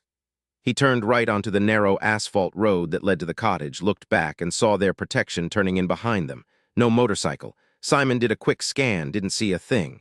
I really don't like this. Maybe he just went into town to get some barbecue sauce to go with his snails. Simon didn't think so, but he didn't argue as they walked up to the cottage. The door wasn't locked. He didn't say a word, just picked Lily up under her armpits and moved her behind him. He opened the door slowly. It was gloomy inside, all the blinds pulled down. The room was completely empty, no stacked paintings against the walls, no easel, no palette, not even a drop of paint anywhere or the smell of turpentine, just empty. "Check the kitchen, Lily. I'm going to look in the bedroom." They met back in the empty living room 5 minutes later. Agent Colin Smith stood in the open doorway. "No sign of Abe Turkle." Simon shook his head and said, "Nope. All that's left is a box of puffed wheat, a bit of milk, not soured, and a couple of apples, still edible, so he hasn't been gone long." Lily said, "He's packed up and left. All his clothes, suitcase, everything gone, even his toothpaste." "Do you think he went to London with that painting he was finishing?" "I hope not. It was really very good, too good." Colin Smith asked. "You were afraid he was dead, weren't you? Murdered, like Mr. Monk." Simon nodded. "I had a bad feeling there for a while." "Let's tell Lieutenant Dobbs about this. Agent Smith, if you'll call Clark Hoyt, fill him in. You know, Abe had lots of stuff, at least 30 paintings leaning against the walls. All he had was a motorcycle. Maybe he rented a U-Haul to carry everything away. Or maybe one of the Frassiers loaned him a truck. Maybe. Now then, Agent Smith, Lily, and I are off to pay a visit to Maury Jones. I need to speak to Lieutenant Dobbs and get there okay. I've got an offer for Maury he can't refuse." Lily held up a hand. "No, I don't want to know. Maybe by now they know who's paying his lawyer." Simon closed the cottage door and waved to Agent Smith. "Don't count on it," Simon said as he set the pillow gently over Lily's stomach and fastened the seat belt. 19 St. John's, Antigua Public Administration Building near Reed Airport. "It's so bright and hot and blue," Sherlock said, scratching her arm. Then she sighed.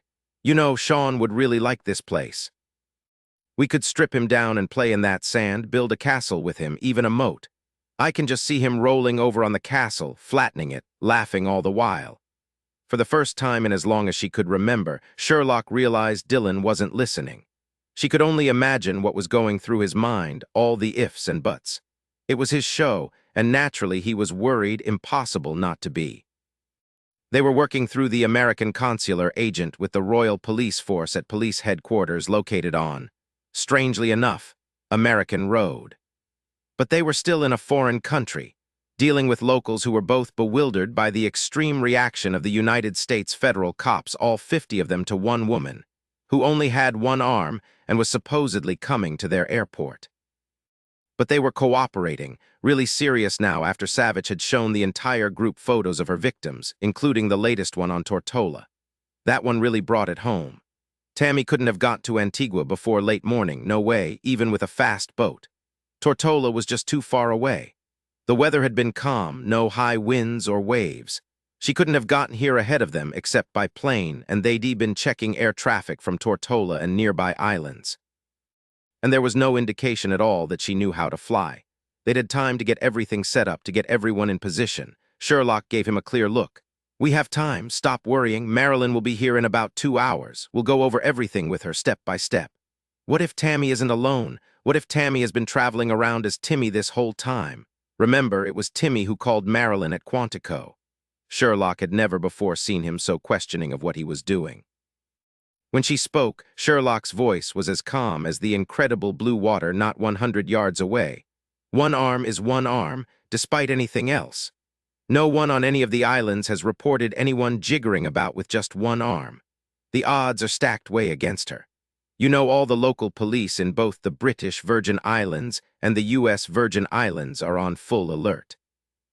The Antiguan authorities aren't used to mayhem like this, so you can bet they're very concerned, probably more hyper than we are, particularly after those crime scene photos. Dillon, everyone is taking this very seriously. So you think I should just chill out? No, that's impossible, but you're very smart, top drawer. Just stop trying to second-guess yourself. You've done everything to prepare. If we have to deal with something other than just Tammy, we will. The local cops, of which there weren't many, had converged on the airport. They were trying to look inconspicuous and failing, but they were trying, a couple of them even joking with tourists.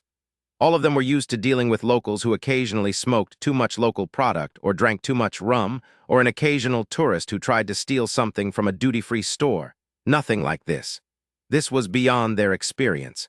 Savich just couldn't help himself. He checked and rechecked with Vinnie Arbus on the status of the SWAT team. If Tammy Tuttle managed to grab a civilian, they were ready. Marksmen were set up, 6 of them in strategic spots around the airport as well as inside. Half the marksmen were dressed like tourists, the other half like airport personnel. They blended right in. Would Tammy come in by plane? Would she simply walk in? No one knew. All hotels and rooming houses had been checked, rechecked. Jimmy Maitland was seated in the police commissioner's office with its overhead fan, boiling alive in his nice fall suit. There were nearly 50 FBI personnel involved in the operation, now named Tripod. Special Agent Dane Carver had picked the name because the perp had only one arm and two legs, so Tuttle was the tripod. A couple of hours later, Marilyn Warlusky, scared to the soles of her new Nike running shoes, pressed close to Agent Virginia Cosgrove, her lifeline. Cosgrove was jittery too, but too new an agent to be as scared as she should be. As she saw it, she was the most important agent present. It was to her that Tammy Tuttle would come. She was an excellent shot. She would protect Marilyn Warlusky. She was ready. "She's coming, Mr. Savich," Marilyn said, her voice dull and flat when he checked in with her again at 6 o'clock that evening. She was standing by the information desk in the airport, the Caribbean Airlines counter just off to the left. "It will be all right, Marilyn," Virginia said, her voice more excited than soothing, and patted her hand for at least the 30th time. "Agent Savich won't let anything happen, you'll see. We'll nail Tammy. I told you it was Timmy who called me. When she's Timmy, she can do anything." "I thought she could do anything when she was Tammy, too," Savich said. "She can, he can. If they're both here, not just Timmy, then there'll be real trouble." Savich felt a twist of fear in his guts. He said slowly, his voice deep and calm, "Marilyn, what do you mean if they're both here? You mean both Tammy and Timmy? I don't understand." Marilyn shrugged. "I didn't think to tell you, but I saw it happen once back a couple of years ago. We were in that dolled-up tourist town, Oak Bluffs, you know, on Martha's Vineyard. I saw Tammy Common out of this really pretty pink Victorian house where we were all staying, and she just suddenly turned several times, you know, real fast, like Linda Carter did whenever she was going to change into Wonder Woman. Same thing.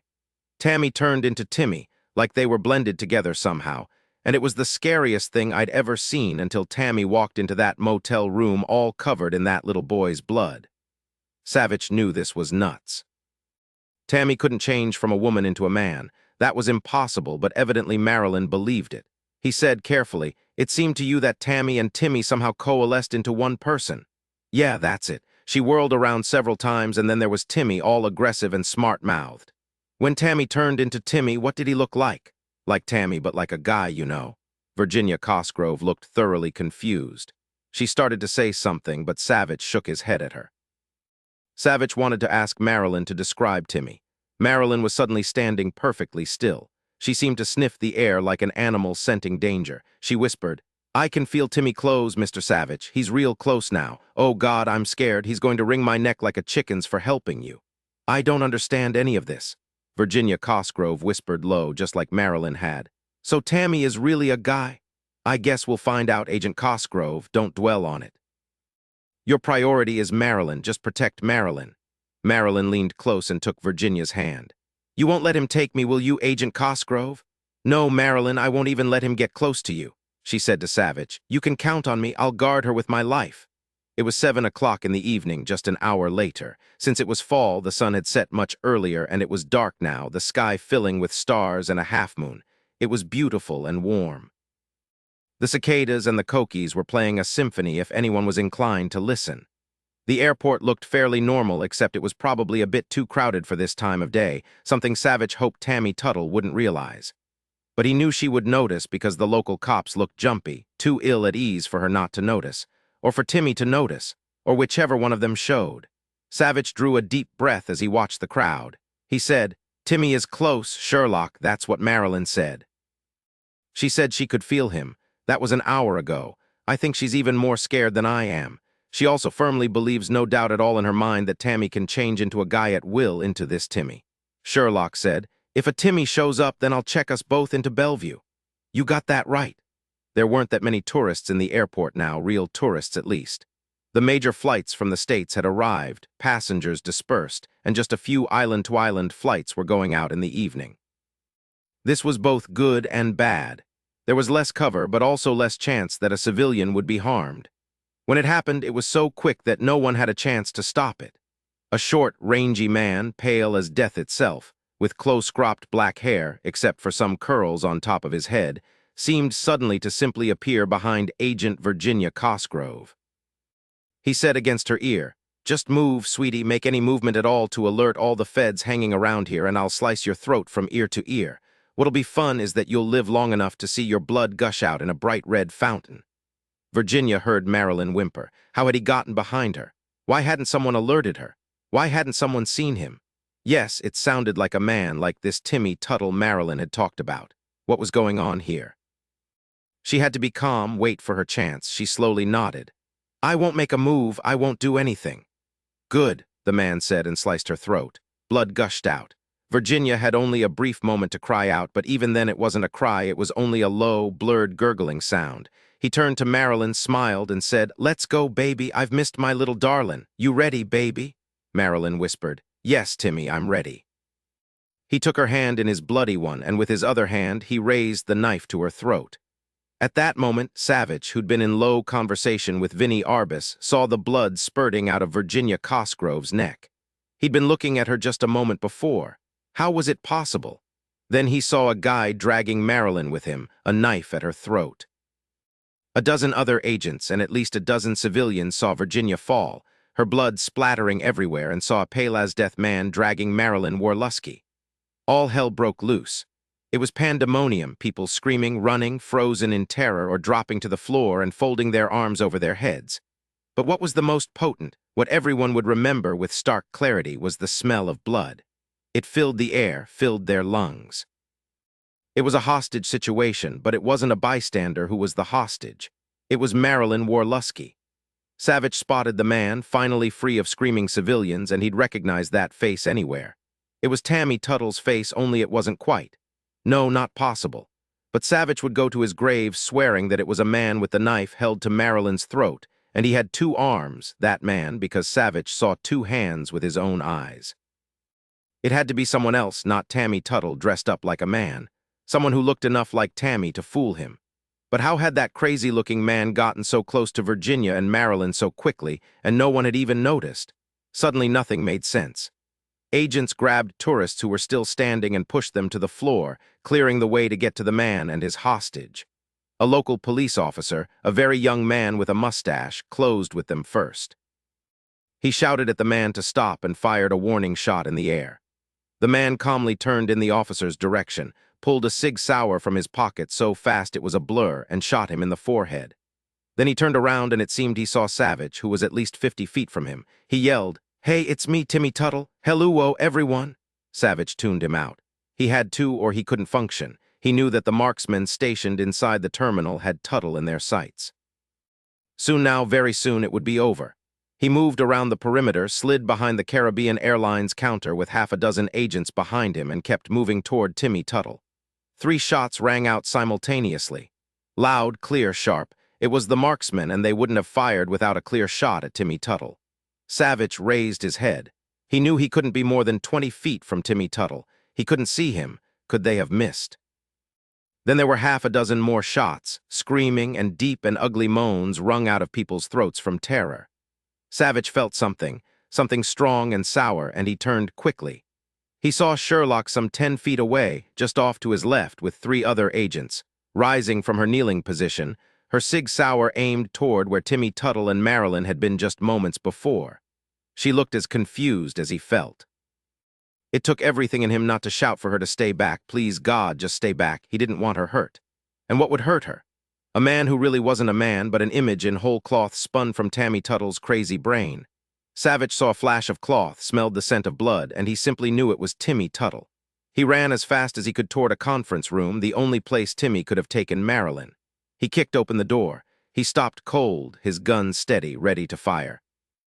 There was a big rectangular table in the center and 12 chairs, an overhead projector, a fax, and 2 or 3 telephones. There wasn't anyone in the room. It was empty. But even in here he smelled Virginia's blood. He could swear that he smelled her blood, rich, coppery, sickening. He swallowed convulsively as he took in every inch of the room. So Timmy hadn't come in here. Another room, then. Agents on his heels, he ran across the hall to see his wife, gun held in front her, pushing open a door with security stenciled on the glass. He was across that hall and into the room in an instant.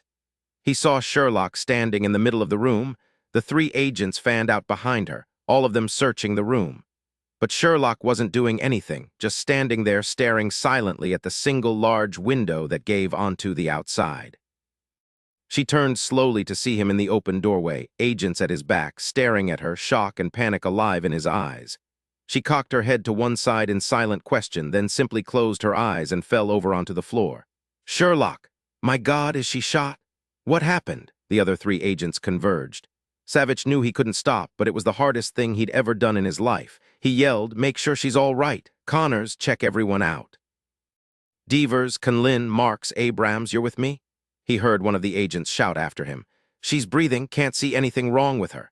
The guy wasn't in here, Savich. We don't know where he went." The window, he thought. Sherlock had been staring at that window. He picked up a chair and smashed it into the huge glass window. When they managed to climb out the window they'd cleared of glass, they knew logically that Timmy Tuttle and Marilyn Warlusky couldn't have come this way since the glass hadn't been broken. But it didn't matter. Where else could Timmy Tuttle have gone? They covered every inch of ground, looked into all the buildings, even went onto the tarmac where one American 757 sat waiting, calling up to the pilot. But Tammy or Timmy Tuttle was gone, and Marilyn as well. As if they'd just vanished into thin air, with nothing left to prove they'd even been there except for Virginia Cosgrove's body, bloodless now, lying on her side, covered with several blankets, local technicians working over her. And the one local officer Timmy Tuttle had shot through the head. He'd used his right hand when he'd shot that officer. Savich had shot Tammy Tuttle through her right arm in that barn in Maryland, near the Plum River. At the hospital, they'd amputated her right arm. He wondered if they were all going mad. No, there was an explanation. Somehow a man had gotten into the airport, killed Virginia Cosgrove, and grabbed Marilyn, and no one had seen him until he had Marilyn by the neck and was dragging her away. No one much wanted to talk. Everyone who had been in the airport appeared confused and looked strangely hungover. Savich and his team went back to the security room. Sherlock was still unconscious, covered with blankets, a local physician sitting on the floor beside her. No one had much to say. Jimmy Maitland was sitting in a chair near Sherlock. Savich picked up his wife, carried her to a chair, and sat down with her in his arms. He rocked her, never looking away from her face. "It's as if she's asleep," the physician said, standing now beside him. "Just asleep. She should wake up soon and tell us what happened." Jimmy Maitland said, "We've put out an island-wide alert for Timmy Tuttle with description and Marilyn Warlusky with description. The three agents with Sherlock didn't see a single blessed thing. Nada." Savich nodded, touched his wife's hair. He didn't think he'd be surprised by anything ever again. A few minutes later, Sherlock opened her eyes. She looked up and surprisingly smiled. "You're holding me, Dillon. Why? What happened?" "You don't remember."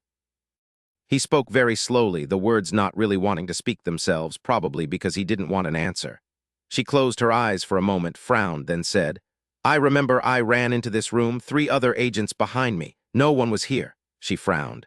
"No, I'm not sure. There was something, a light, maybe something. I can't remember. When I came in, you were standing perfectly still, staring out that big window. The other agents were searching the room. But you didn't move, didn't twitch or anything, and then you just fell over."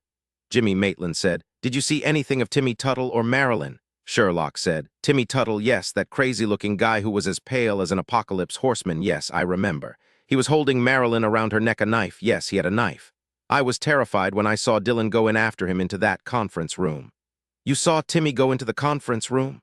"I think so, but that can't be right." "Didn't he come in here?"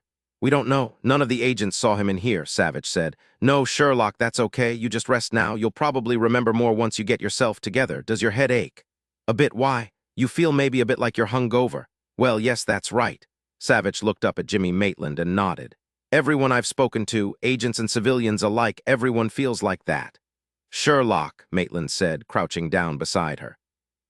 "Why was it just you who collapsed? You must have seen something." "I'm thinking, sir, as hard as I can."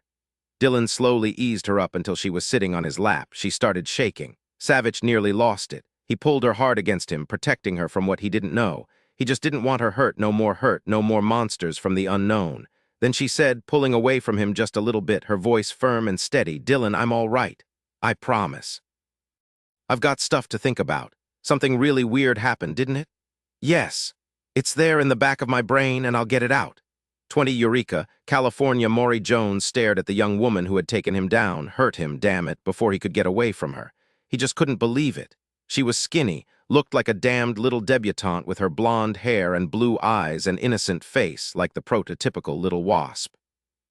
That damned lawyer of his had even told him that she'd been recovering from surgery and she'd still stomped his ass. He really wanted to hurt her. Hell, he'd even do it for free this time. He said to Simon, "You claimed I didn't need my lawyer, that you just wanted to talk to me, that you had something to offer that I couldn't refuse. You from the DIS office?" Simon said, "No, but I have her approval. I see you remember Miss Savich." "Nah, I heard her name was Frazier." "I know that's right because that's the name of the broad I'm going to sue for attacking me." Lily gave him a big smile. "You go ahead and sue me, boyo, and I'll just smack your face off again. What do you think?" She cracked her knuckles, a sound Maury Jones had hated since he was a kid, and his old man did it whenever he was drunk. "Stop that," Maury said, staring at her hands. "Why'd the cops let you two in here?" She cracked her knuckles again, something she'd rarely done since she was a bookie and some kid from another neighborhood had threatened to horn in on her territory. "What's the matter, Maury? I still scare you." "Shut up, you bitch. Call me a bitch again and I'll make you eat your tongue." She gave him a sweet smile with one dimple. Simon said, "All right, that's enough. Listen up, Maury. We want you to tell us who hired you. It could save your life." Maury started whistling Old Man River. Lily laughed. "Come on, Maury, spare us. You got a brain? Use it. Herman Monk is dead, shot 3 times in the back." "I don't know no Herman Monk. Sounds like a geek. Don't know him." "That could be true," Simon said. "Monk was a loose end. He's dead. You're a loose end too, Maury. Just think about your lawyer for a moment. Who is he? Who sent him? Who's paying his bill? Do you really think he's going to try to get you off?" "I hired him. He's a real good friend, a drinking buddy. We watched the fights together down at Sam's sports bar, you know, over on Cliff Street." Lily said as she tapped her fingers on the formica surface, split down the middle by bars, with Simon and Lily on one side, Maury on the other. "He's setting you up, Maury. You too stupid to use your brain. You know he told the sheriff that he took your case pro bono." "I want a cigarette." "Don't be a moron. You want to die hacking up your lungs. He said he took you on for free out of the goodness of his heart." "I want you to just think about all this. What did your lawyer promise you?" "He said I was getting out of here today." "Yeah, we heard," Simon said, and it was true, according to Lieutenant Dobbs. The judge had called and was prepared to set bail. "You know what's going to happen then?" "Yeah, I'm going to go get me a beer." "That's possible," Lily said. "I hope you really enjoy it, Maury, because you're going to be dead by morning. These people really hate loose ends." Maury said, "Who did you say this monk geek was?" Lily said, "He was the curator of the museum where my grandmother's paintings were displayed. He was part of the group who had 4 of the paintings copied, the originals replaced with the fakes. When it all came out, when it was obvious that things were unraveling, he was shot in the back. That's why they wanted you to kill me. They were my paintings, and here I am doing what they knew I'd do, stirring things up until I find out who stole my paintings. I wonder how long before they shoot you, Maury." "I'm leaving town first thing." "Good idea," Simon said. "But I see 2 big problems for you. The first is that you're still in jail. Your lawyer said he was going to get you out. Who's going to pay the bail, Maury? And that's your second problem. Your pro bono lawyer. That's possible, what with all the money from the people who hired you in the first place. So let's say you walk out of here. What are you going to do? Hide out in an alley and wait for them to kill you?" Maury believed him. Simon knew it in that moment. Simon waited a beat, then said, "Turns out I can solve both problems for you." "How?" "Miss Savich here will drop charges against you. We'll get you out of here without your lawyer knowing about it. To sweeten the deal, I'll give you $500. That'll get you far away from these creeps, give you a new start. In return, you give me the name of who hired you." Maury said, "Look, I'm going to sue her the minute I get out of here. $500. "That's jack shit." Simon's gut was good. He knew he was going to get Maury, just one more nudge. He turned on the recorder in his jacket pocket. "You know, Maury, Lieutenant Dobbs and the D don't really want me to cut any deal with you. I had to talk them into it. They want to take you to trial and throw your butt in jail for a long time. Since Lily hurt you pretty good, it's more than your word against hers. You be dead meat, Maury." It took only 3 more minutes of negotiation. Simon agreed to give Maury Jones $800. Lily agreed to drop the charges, and Maury agreed to give them a name. "I want to see her sign papers, and I want to see the money before I do anything." Lieutenant Dobbs and the D weren't pleased, but knew that Maury was incidental compared to the person who'd hired him. Lily, in the presence of Lieutenant Dobbs, an assistant D, a detective, and 2 officers, signed that she was dropping the charges against one Maury Jones, age 20. Once they were alone again, Maury said, slouching back in his chair, "Now, big shot, give me the money before I say another word." Simon rose, pulled his wallet out of his back pocket, and laid out the entire wad. There were 8 $100 bills and a single 20. Glad you didn't wipe me out completely, Maury. I appreciate it. That 20 will buy Lily and me a couple of tacos. Maury smirked as Simon started to slide the $100 bills through the space beneath the bars. Tell me a story, Maury. I don't exactly have a name. Hey, no, don't take the money back. I got just as good as a name. Look, she called me. It was this woman, and she had this real thick accent, real southern, you know, smooth and real slow. She didn't give me her name, just Lily Fracier's name. She described her, told me where she was staying, and to get it done fast. I went right over to the bank, picked up the money, then I went to work. He slid his eyes toward Lily. It just didn't quite work out the way I wanted. That's because you're a wimp, Maury. Maury half rose out of his chair. The jail guard standing against the wall immediately straightened. Simon raised a hand. How much did this woman pay you to kill Lily? She gave me $1,000 for a down payment. Then she was to have $5,000 to me when it was done and on the news. This is not a good business, Simon. She stared at Maury. I was only worth $6,000. Maury actually smiled. That's all. You know, I would have done it for less if I'd known you then. Simon realized that Lily was enjoying herself. She was having a really fine pissing contest with this young thug. He pressed his knee against her leg, but she had one more line. What I did to you, I did for nothing. Simon just shook his head at her. Maury, which bank? Give me the money first. Simon slid the money all the way through. Maury's hand slid over it, presto. He closed his young eyes for a moment, feeling the money like it was a lover's flesh. Wells Fargo, he said, the one just over on 1st Street and Pine. The money was there in my name. You didn't ask who had left the money waiting there for you? Maury shook his head. Thanks, Maury, Lily said as she rose. Lieutenant Dobbs thinks you'll be out sometime this afternoon. He's agreed not to tell your lawyer. My advice to you, get the hell out of Dodge. This time you don't have to be afraid of me. The woman who hired you, chances are good she wants you dead, and she's capable of doing it herself. You know who she is? Lily said. Oh yeah, we know. She'd eat you with her poached eggs for breakfast. Hey, what happened to the $1,000 she gave you? Maury's eyes slid away. None of your damned business. Lily laughed, shook her finger at him. You wasted it in a poker game, didn't you? No, damn it, it was pool. Clark Hoyt was waiting for them in Lieutenant Dobbs's office. His arms were folded over his chest. He looked very odd. I got a call from Savich. He was calling from St. John's in Antigua of all places, said to tell you that all hell will break loose in the media really soon now, but that he and Sherlock are okay. It seems that Tammy Tuttle got a hold of Marilyn Worlusky and they're gone. There was a big situation there at the airport. Savich called it a fiasco. Antigua, Simon said. I guess he couldn't tell us he was there. Lily said, shaking her head. Dillon will not be a happy camper about this. Hoyt himself wondered what had happened, but he said only, Savich didn't give me any details, said he'd call again this evening. I told him where you guys are staying now. Okay, tell me who hired Maury. Yeah, Lieutenant Dobbs said as he came into his own office to see the 2 civilians and the Fed. Who was it? It was my mother-in-law, Lily said. No doubt at all that it was Charlotte. She didn't give Maury her name, but that accent of hers, it has so much syrup in it, you could sweeten a rock. Lieutenant Dobbs shook his head. So now you know, but there's still no case. Both Hoyt and I interviewed the Frasiers, all 3 of them separately. In all 3 cases, their lawyer, Bradley Abbott, a real son of a bitch hard-nose, was present. The Frasiers refused to answer any questions. Abbott read a statement to us. In the statement, the Frasiers claim all of this is nonsense. They are sorry about Mr. Monk, but it has nothing to do with them, and this is a waste of everyone's time. Oh yeah, then their lawyer told us that you were nuts, Lily, that you'd do anything to get back at them. For what reason they don't know, but no one should believe a single word you say. We need more evidence before we can bring them to the station and put them in an interview room again. Hoyt said to Simon and Lily, We'll have 2 agents on Maury Jones. Lieutenant Dobbs hasn't got a problem with that, especially since he's short officers right now. We won't let the little twerp out of our sight. Good, said Lieutenant Dobbs. All right, listen up. I've got a murder to solve. As for you, Lily, you're just an attempted murder, so I guess I can let you slide just a bit. I understand this thing is more complicated than a Greek knot, and that all of it ties together. Simon said, If it's okay with you, Lieutenant, I'd like to go to Wells Fargo to see if there's a record of who gave Maury $1,000 for the hit on Lily. That'd be too easy, but it's worth a shot. Lieutenant Dobbs said, She paid that little dip just $1,000 to off Lily. Oh no, Lily said. I'm worth lots more than that. There was another $5,000 when the job was done. Simon said. Okay, then let's get cracking.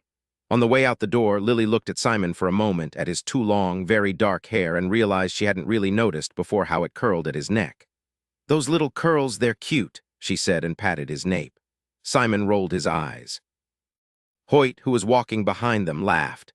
Since Hoyt was along, they got instant cooperation at Wells Fargo.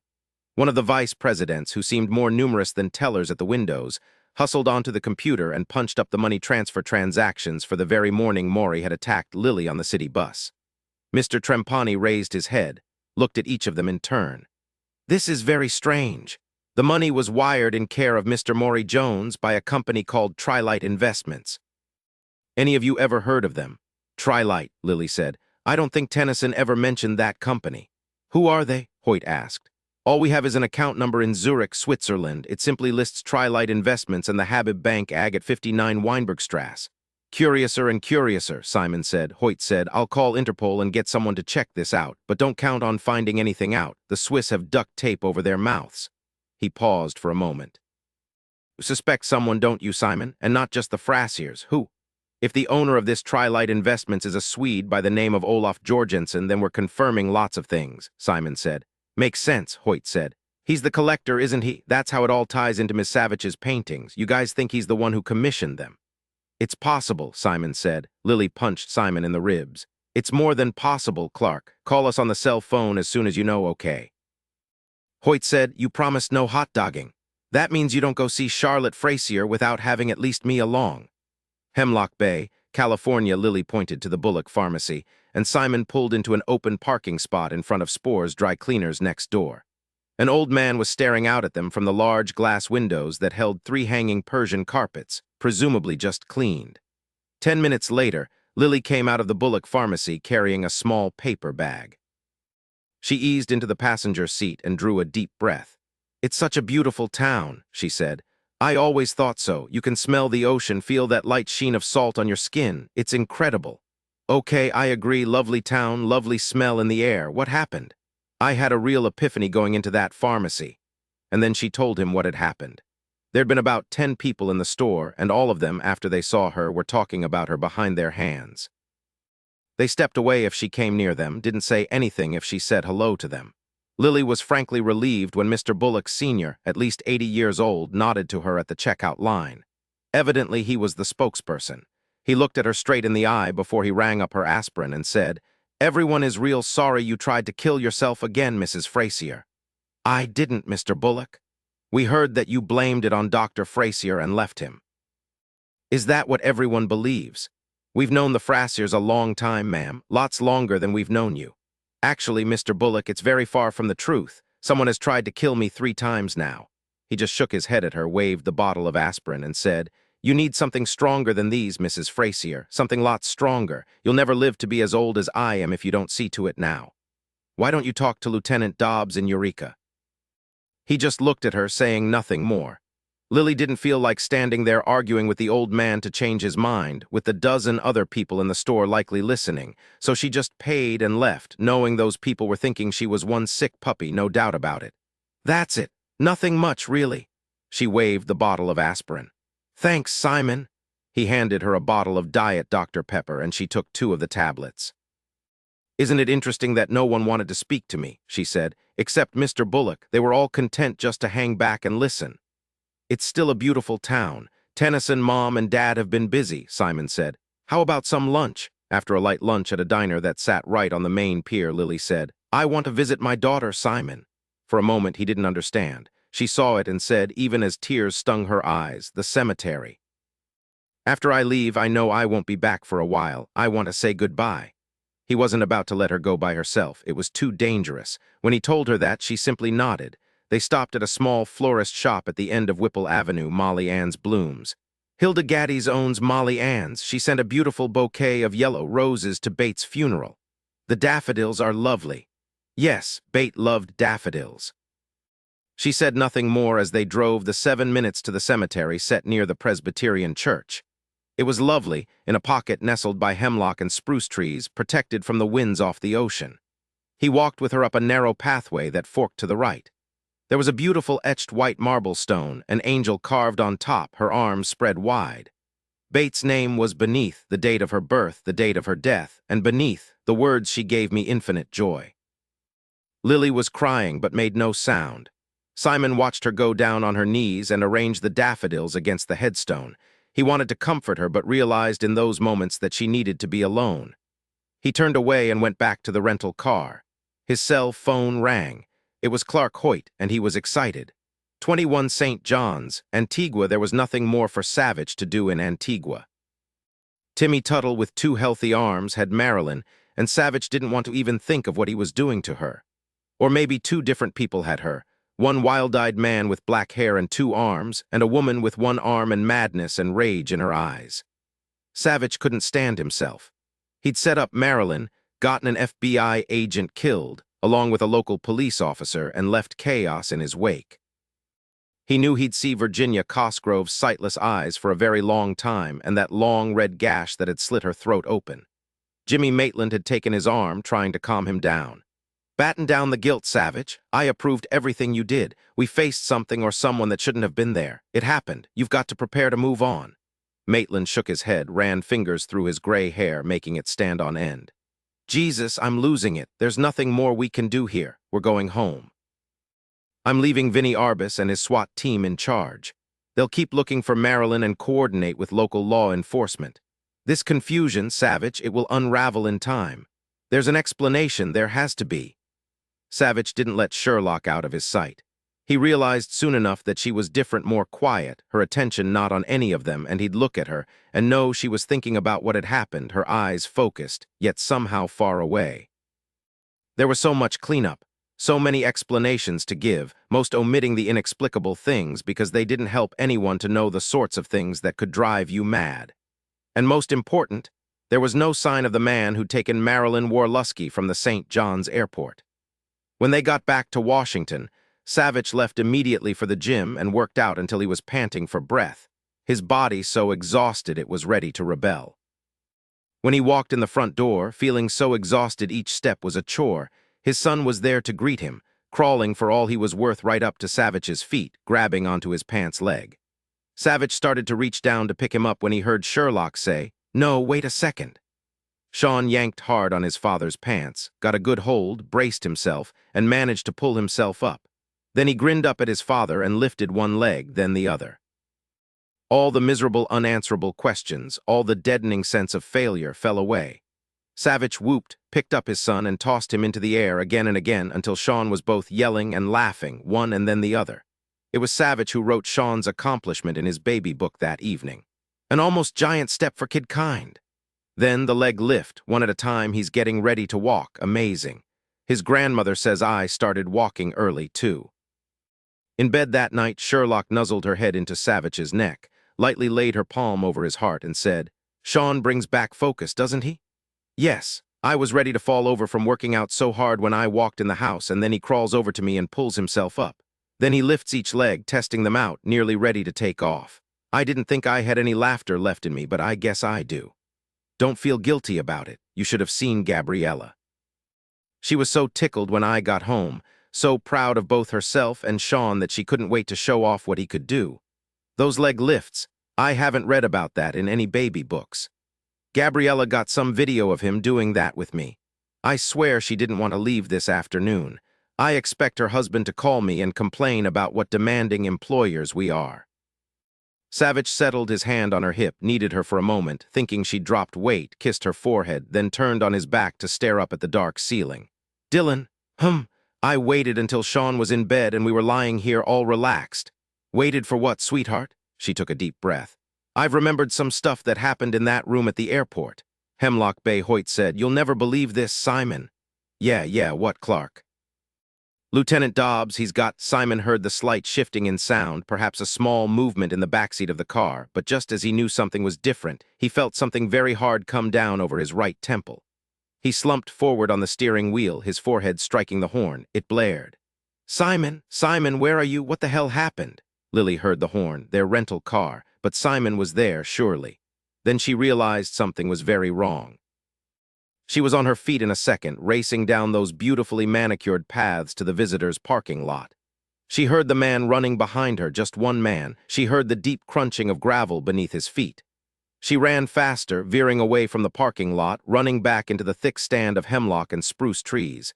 She was fast, always had been. She heard the man shout, but not at her. He was shouting at his accomplice, what had happened to Simon. The horn was still blaring, but it was more distant now, and then she realized that he must have fallen on the horn. Was he dead? No, he couldn't be, he just couldn't.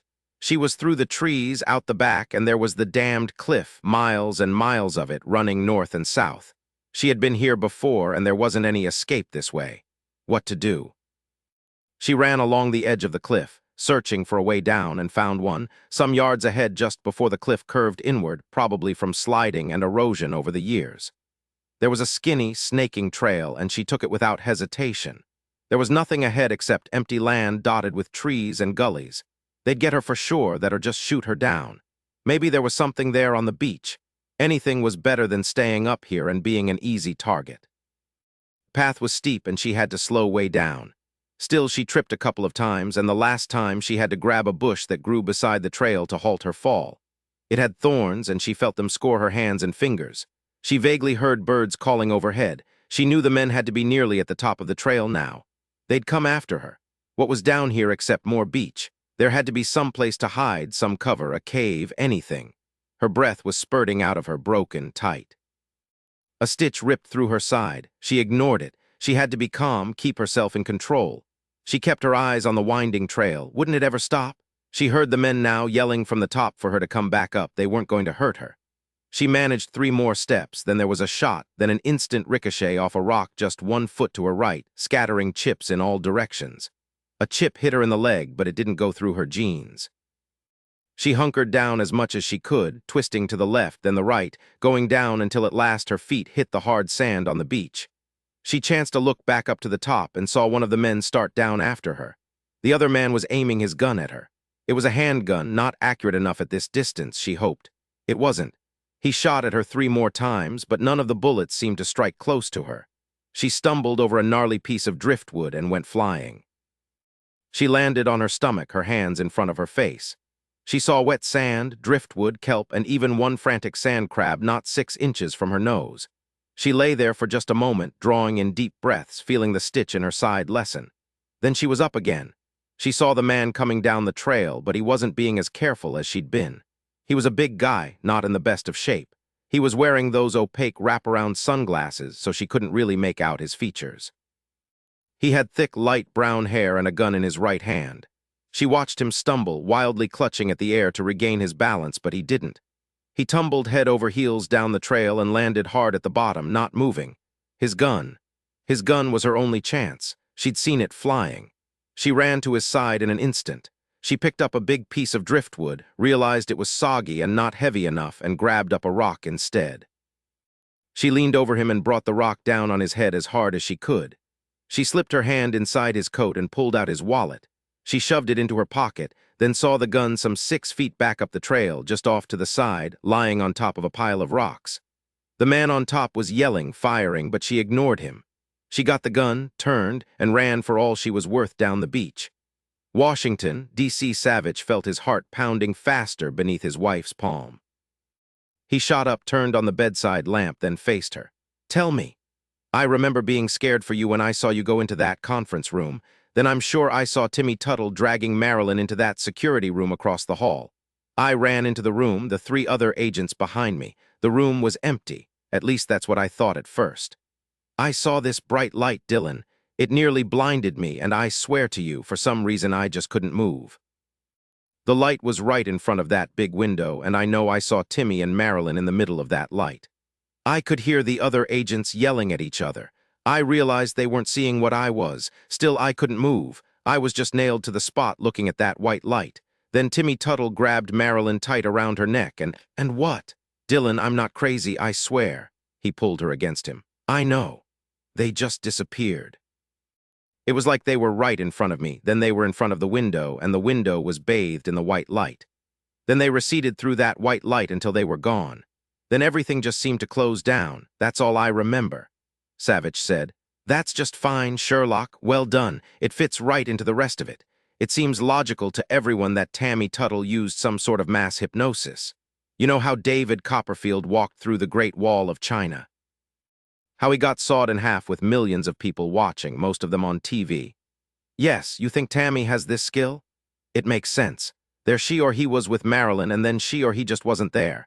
I think the whole thing was this big performance that she worked out to show us that we are dealing with a master. You know what else I think? I think Tammy knew I was trying to trap her and using Marilyn as bait. She knew we'd be at the airport waiting for her. She was ready for us. I also think she really wants us to believe that everything we saw was supernatural, beyond our meager brains. But it's not. She's just very, very good. She wanted to scare us all to death, paralyze us. I do wonder, though, why she didn't try to kill me. Sherlock pulled away, stroked her fingers over his jaw, and said, I think it's because she couldn't get close enough to you. I've given this a lot of thought, Dillon, and I think you're one of the few people Tammy's ever met whom she can't hypnotize or perform an illusion for when she's up close to you. And if she can't get close to you without your seeing exactly what she is, then she can't kill you. You mean if I had been close to her, I wouldn't have seen Timmy, I'd have really seen Tammy? Yes, it sounds reasonable. If she can't get close enough to you without your seeing her exactly as she is, then she knows she's at a disadvantage. When you were in the barn in Maryland with her, how far away were you standing from her? Maybe 24 feet. And she was always just what she was, Tammy Tuttle? Yes, she called the ghouls, but she didn't change. When I shot her, I saw the bullet nearly rip her arm from her body. I saw her fall, heard her yells of pain. She remained exactly what she was and who she was. Sherlock said. Then at the airport, she just couldn't get close enough to you to kill you. And she realized, too, that she couldn't get too close or you'd see her as she really is and kill her. She's being really careful after what you did to her at the barn. Savich said, Jimmy Maitland called me at the gym, told me that Jane bit in behavioral sciences allowed that just maybe it is possible that Tammy is a strong telepath in addition to all her illusion skills. She won't swear to it, says she doesn't want to get mocked out, but we should consider it, given the incredible control Tammy was able to exert at the airport. Sherlock said, so maybe she's got both this talent and skill in creating illusions. I think you were right. Tammy knew that you were setting her up. She also knew that you would bring Marilyn. For whatever reason, she wanted Marilyn back. I'm just hoping that she didn't want her back to kill her. Maybe she really is fond of Marilyn. Maybe Marilyn feeds her ego, makes her feel powerful because she's so very malleable and suggestible. Tammy can make Marilyn see, make her believe anything she tells her to believe. Didn't you tell me that Marilyn firmly believes everything Tammy says? Oh, yes, and it's genuine, Sherlock. Even under hypnosis, Marilyn was frightened of Tammy, and she believed everything she said to Dr. Hicks and to me. She remembered it as fact, for heaven's sake, so she had to have believed it. Savich threw back the covers and jumped to his feet. He grabbed a pair of jeans as an afterthought and pulled them on. I'm going to do some research on this with Max. He walked back to the bed, grinned down at his wife, pulled her up tightly against him, and kissed her until she would have just as soon he waited until morning to visit Max. But she knew that brain of his was working again, asking questions, wanting to know everything and fast. I won't be gone too long. She lay back down in bed, shut off the table lamp, pulled the covers to her chin, and smiled into the darkness when she heard Dillon speaking to Max down the hall in his study. She heard him laugh. 22 Hemlock Bay, California, there weren't any caves, not even one indentation in the rock where she could squeeze in and wait them out. Just a beach that went on, driftwood piled all over it, and slimy trails of kelp, dangerous when you were running. But she had a gun. It was small and ugly, but she wasn't defenseless. From what she knew about guns, which wasn't much, it was a close-range gun, useless at a distance, but if you got near enough, it could kill a person quite easily. The temperature dropped as the sun went behind gathering clouds, whirling rain clouds. Any minute now rain would pour down. Would that help her or not? She didn't know. Had there been 3 men, one staying with Simon and the other 2 after her? Maybe there were just 2 men and Simon could get away and call for help. They'd been idiots telling their FBI protectors that since they were just going to the cemetery and they wanted to be private, they'd meet them back in Hemlock Bay. She stopped, bending over, her hands on her thighs, so tired her breath was catching, and she was wheezing with the effort to breathe. She flattened herself in the shadow of the cliff and looked back. Then suddenly she heard one of the men cup his hands around his mouth and shout, Lily Frazier, we have Simon Russo. Come out now or we will kill him. That is a promise. Then we will call our friends to come at you from the other end of the beach. We will trap you and you won't like what will happen to you then. The man's words brought her breath back, straightened her right up. The man's voice was also thick with an accent stilted, unnatural. Swedish. Well, damn, it seemed that Olaf Jorgensen himself had come or sent his friends. She ran again until she rounded a slight promontory and looked up. She had found her way out. Another narrow trail snaked up the cliff, much like the one she'd taken down. 2 miles back up the beach, 3 miles. She didn't make a sound, just shot up that trail, using her hands on rocks and scrubs, anything to keep her steady, knowing they couldn't see her until they came around the promontory themselves. They couldn't kill Simon. They'd left him alone in the car. If there was a third man watching him, well then they couldn't contact him. Unless they had a cell phone. Everybody had a cell phone. Oh God, please no, it had to be a bluff, it just had to be. She slipped once, saw pebbles and small rocks gushing out from the cliff and pounding their way back down to the beach. She held still, then started up again. She was up to the top of the cliff in no time and running. The men would realize soon enough where she'd gone. Hurry, she had to hurry. She hurt really bad, but she thought of Simon, of his hair curling at his neck, and she knew nothing could happen to him. She wouldn't let it. Too much loss in her life, she couldn't bear any more. She came into the back of the cemetery, climbed the wrought iron fence, and ran down the path toward the visitors' parking lot. The horn wasn't blaring anymore. Nearly there, she was nearly there. She saw their rental car, but didn't see Simon. She got to the car. He was stretched out on the front seat, unconscious, or dead. She pulled the driver's side door open. "Simon, wake up, damn it, wake up!" he moaned, struggled to a sitting position. He blinked, finally focusing on her face. "They're after us, 2 men, both with guns. I got away from them, but we don't have much time. Scoot over, we're getting out of here. I'm going to drive us right to jail and have Lieutenant Dobbs lock us in. It's the only safe place in the world. No lawyers allowed. Just Lieutenant Dobbs. He can bring our food. We'll get Dillon and Sherlock out here. They'll figure this all out, and we can get the hell out of here." As she spoke, she managed to shove his feet off the seat and push him toward the passenger door. "It will be all right. You don't have to do anything. See, I can drive now. Just rest, Simon." "No, Lily, no more driving. You're not going anywhere, not anymore." Lily turned slowly at that syrupy voice and stared up at Charlotte Frazier, who was pointing a long-barreled gun at her. "You've given us too much trouble. If I hadn't decided to oversee this myself, you would have escaped yet again. I always believed 3 times was a charm, and so it is. Get out of the car, Lily, now." Lily wasn't surprised, not really. Not Elcott, but Charlotte. Then she almost smiled. Charlotte didn't know she had a gun, too. Would Charlotte take the chance of killing them here in the cemetery parking lot? She believed all the way to her gut that Charlotte was capable of anything. She was still free, and Mr. Monk had been dead for 3 days now. Then she saw the men running toward them. She had to hurry, had to do something. She opened the door, lifting one arm, hiding the other hand slightly behind her. "Where's Elcott?" she said, wanting to distract Charlotte just for an instant. "And that marvelous son of yours, who loves me so much he'd like nothing more than to bury me. Aren't they hanging back there, waiting for you to tell them what to do?" "Don't you dare speak of my husband and my son like that," Lily was clear. She raised the gun and fired. Washington, D.C. FBI headquarters, Ollie Hamish came running into Savich's office.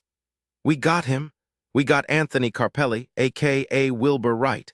He was right there in Kitty Hawk on the Outer Banks. He was kneeling in front of the monument at Kitty Hawk, and we came up on him, and he just folded down like a tent and gave it all up." For an instant, Savich was so distracted he didn't know what Ollie was talking about. Then he remembered the guru from Texas who'd had his followers murder the 2 deputies and the sheriff, the Sicilian Canadian who'd attended McGill University and had an advanced degree in cellular biology. Savich said slowly, "Sit down, Ollie. You said he was kneeling at the monument, as in worshipping." "Maybe so." All the agents were so relieved at how easily it went down. They were celebrating, drinking beers at 11 o'clock in the morning. "We got him, Savich. He'll go back to Texas and fry, probably." "Probably not," Savich said. "Remember that he isn't tied directly to those killings, just hearsay from a woman who was pissed off." "Yes, luring. Evidently they're holding her as a material witness.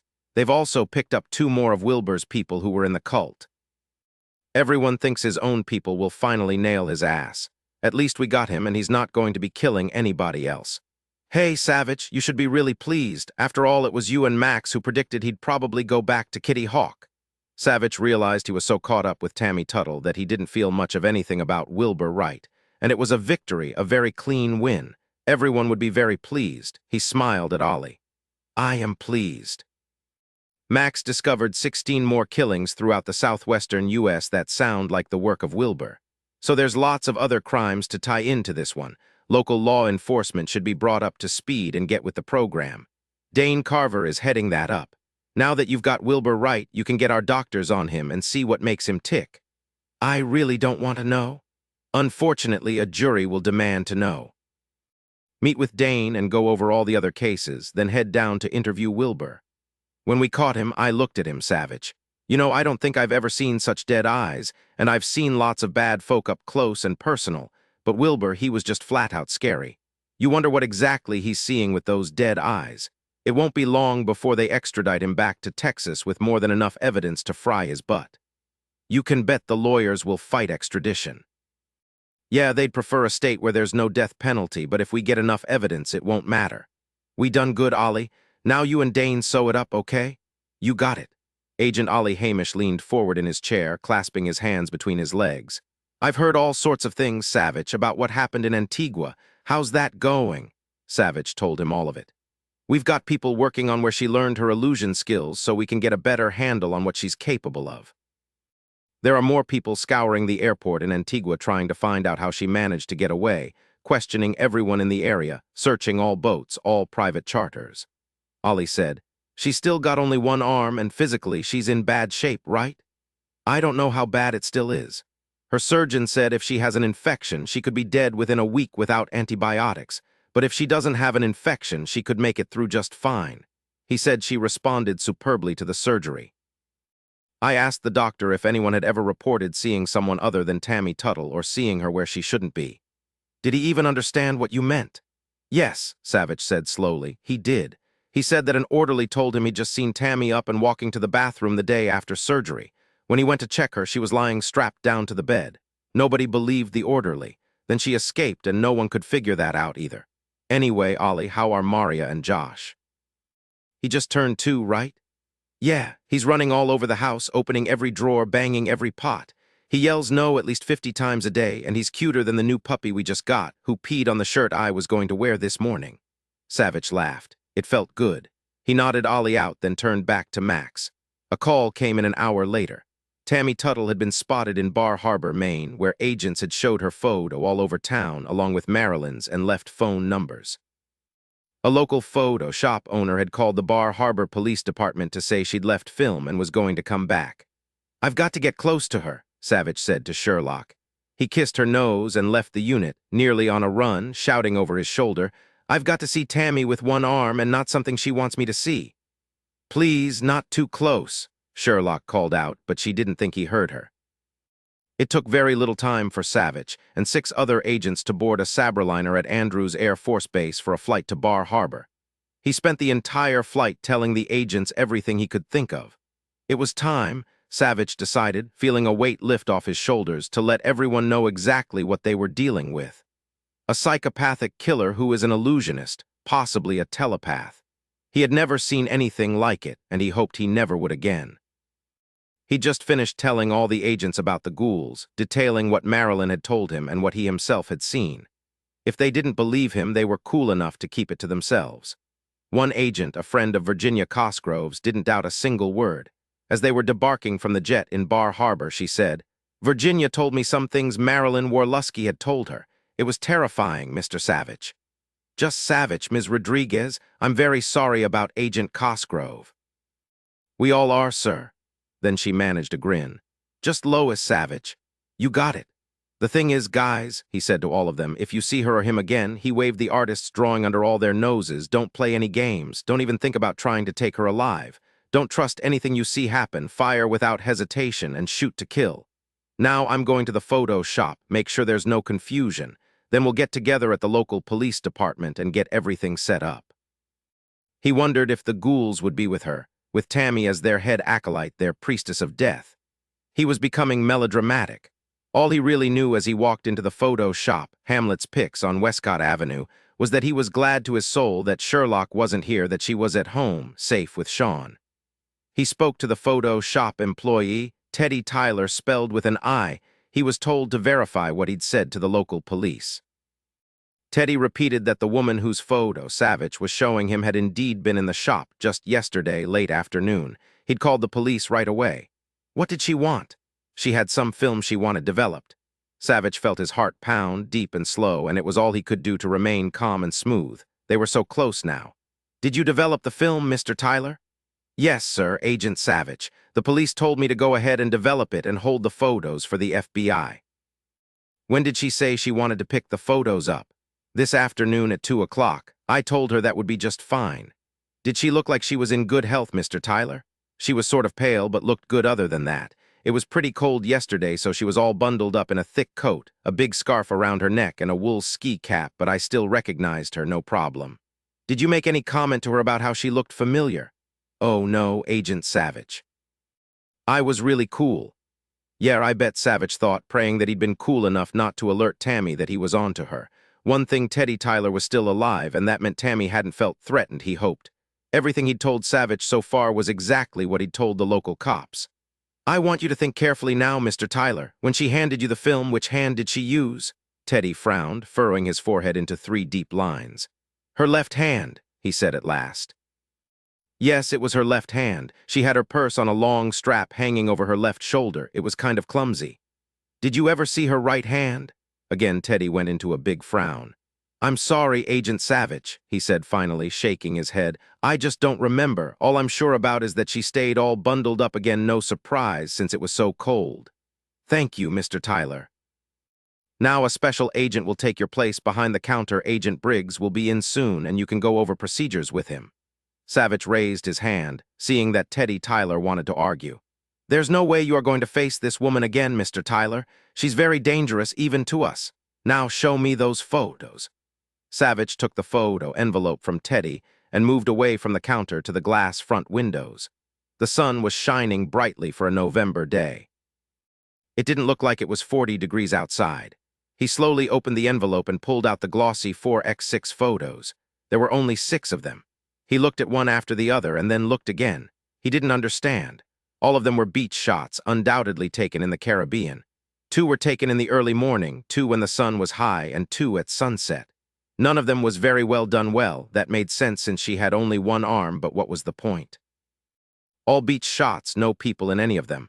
What was this about? He held the photos up to Teddy. Did she say anything about the photos? What they were? Anything at all? Yeah, she said they were vacation photos she wanted to show her roommate. Said her roommate didn't believe her when she'd said how beautiful it was down in the Caribbean. She had to prove it. If Tammy hadn't lied, then Marilyn was alive. She wanted Marilyn to admire the beaches in the Caribbean. He told Teddy Tyler to take off as soon as Agent Briggs arrived. As for Briggs, he was a natural retailer, experienced in undercover jobs. He was fast, a good judge of people's behavior. Savich trusted him. Briggs knew how dangerous Tammy was, knew everything Savich knew. They had 3 hours to get it all set up. There were 3 agents undercover near Marilyn's boyfriend's house just off Newport Drive. He doubted they would see either Marilyn or Tammy at the boyfriend's house. Of course not, Savich thought. That would be too easy. Savich left, drew the salty air deep into his lungs, and called Simon Russo on his way to the meet with the other agents. He hadn't spoken to Russo or Lily in nearly 30 hours. He knew they were all right, otherwise Hoyt would have yelled out. Still, he wanted to know what was happening. He was worried about Lily, just couldn't help it. He knew Simon would protect her with his life, knew Hoyt and the Eureka police were with them all the way. But still, she was his sister, and he loved her deeply. He didn't want anything to happen to her. When he thought of what she'd already endured, he felt rage in his gut. The more he thought about it, the more Savich worried. He pulled his leather jacket collar up around his ears and dialed. Simon's cell phone didn't answer. Savich wasn't about to second-guess himself and try to believe that the battery was dead. He immediately put in a call to Clark Hoyt. 23 Bar Harbor, Maine. Clark Hoyt answered his cell phone on the 3rd ring. Savich, good thing you called. We can't find Simon or Lily. Our guys have been sticking close to them, but when Lily wanted to go to the cemetery, everyone decided they'd be safe there, and so we agreed to give them some privacy. Jesus, Savich, they went after them in the cemetery.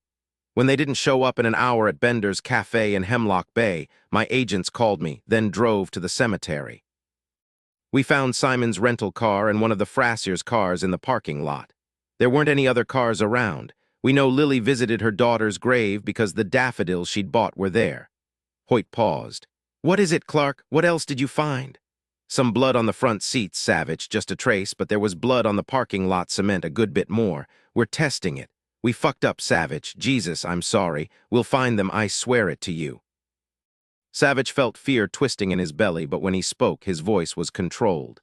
The fact that you found the Frassers' car there as well as Simon's, were the Frassers taken too? Or were the Frassers a part of it and just left their car there? If they plan to come back, then why would they leave their car next to Simon's? That's a sure giveaway that they were involved. That's what we think. At least you didn't find them dead. They've been taken. By whom? We're trying to track down the Frassers, but nothing yet. They must be with Simon and Lily. Lieutenant Dobbs and I went to the hospital to see Tennyson Frazier. He claimed he didn't know where his parents were. Seemed to me that he really didn't care one way or the other. When we told him that Lily was gone, I thought he'd go nuts. This Dr. Rossetti, you remember, the shrink who wanted to treat Lily when she was still in the hospital after the accident? The guy Lily didn't like? Well, he was there with Tennyson. He got all huffy, said Tennyson was a fine man, a great doctor, and his wife was a bitch and didn't deserve him. He then gave Tennyson 3 happy pills while we were watching. I'll tell you, Savich, I think Tennyson really doesn't know anything about the disappearance. Savich was hearing everything, but he wasn't thinking a whole lot in that instant. He was flat out scared. He wanted to leave Bar Harbor and fly immediately out to California, but he couldn't. He simply couldn't leave. It was that simple and that final. He said, I'm not sure what I think right at this moment, Clark, and I can't break free. I'm up to my eyeballs right now. He drew a deep breath. Actually, we're about to confront a psychopathic killer right here in Bar Harbor, Maine, and I'm in charge. Look, Savich, there are a whole bunch of us on this. We'll find out who took them. Yeah, Savich thought, then said, if this Olaf Jorgensen is behind this, we're talking about a lot of resources, like a private Learjet here with flight plans out of the country. It won't be hard to find them. We're already on that. I'll call you when we get something. Good luck in Bar Harbor. Thank you, keep me posted. Yes, I will. Look, Savich, I'm sorry. Damn it, I was supposed to keep them covered, keep them safe. I'll do everything I can with this. I'll call you every hour. No, Hoyt, call me only if it's an emergency for the next 3 hours. Otherwise, I'll get back to you when I can. Clark Hoyt didn't know what nuts was, Savich thought as he punched off his cell phone. He had to call Sherlock, tell her what was going on. Thank God she was home and safe. He didn't want her to hear about Simon and Lily from Hoyt or Lieutenant Dobbs. He had 2 hours and 40 minutes left to set up the operation. He walked over to Firefly Lane to the Bar Harbor Police Department. He knew he simply had to try to stop thinking about Lily and Simon now. He had to concentrate on killing Tammy Tuttle. He wanted to press his fingers against the pulse point in her neck and not feel a thing. Lily heard moaning, then a series of gasping curses that seemed to go on forever. Those curses sounded strange, long, and drawn out. Then she heard crying. Crying? No, she wasn't crying, nor was she cursing. She felt movement, but it wasn't tossing her around. It was just there all around her, subtle, faintly pulsing. Simon. Where was Simon? She opened her eyes slowly, not really wanting to because her head already hurt and she feared it would crack open when she opened her eyes. There was a woman moaning again, crying, then more of those soft, slurred curses. It was Charlotte. Lily remembered now. She'd shot Charlotte, but she was still alive and hurting. Lily at least felt some satisfaction. If her head hadn't hurt quite so badly, she would have smiled. She hadn't saved herself or Simon, but she had managed to inflict some damage. She moved her head a little bit. There was a brief whack of pain, but she could handle it. She saw that she was sprawled in a wide leather seat, some sort of belt strapping her in. It cut into her belly and didn't hurt much, just a little tug, and that was a relief. She saw Simon was seated next to her. He was strapped in, too. She realized then that he was holding her hand on top of his leg. He was looking toward Charlotte. Simon! He made no sudden movement, just slowly turned his head to look down at her. He smiled, actually smiled, and said, Shit, I knew I should have left you at home. And miss all this excitement. No way, I'm so glad you're alive. Where are we? We're about 30,000 miles up, a private jet, I'd say. How are you doing, sweetie? I don't feel much like a sweetie right now. We're in an airplane. So that's that funny feeling, like we're in some sort of moving cocoon. Oh dear, I guess maybe we're on our way to Sweden. I guess it's possible, but why did you say it like you already knew? When those guys were chasing me down the beach, they shouted to me. They're foreign, very stilted English, Swedish, I think.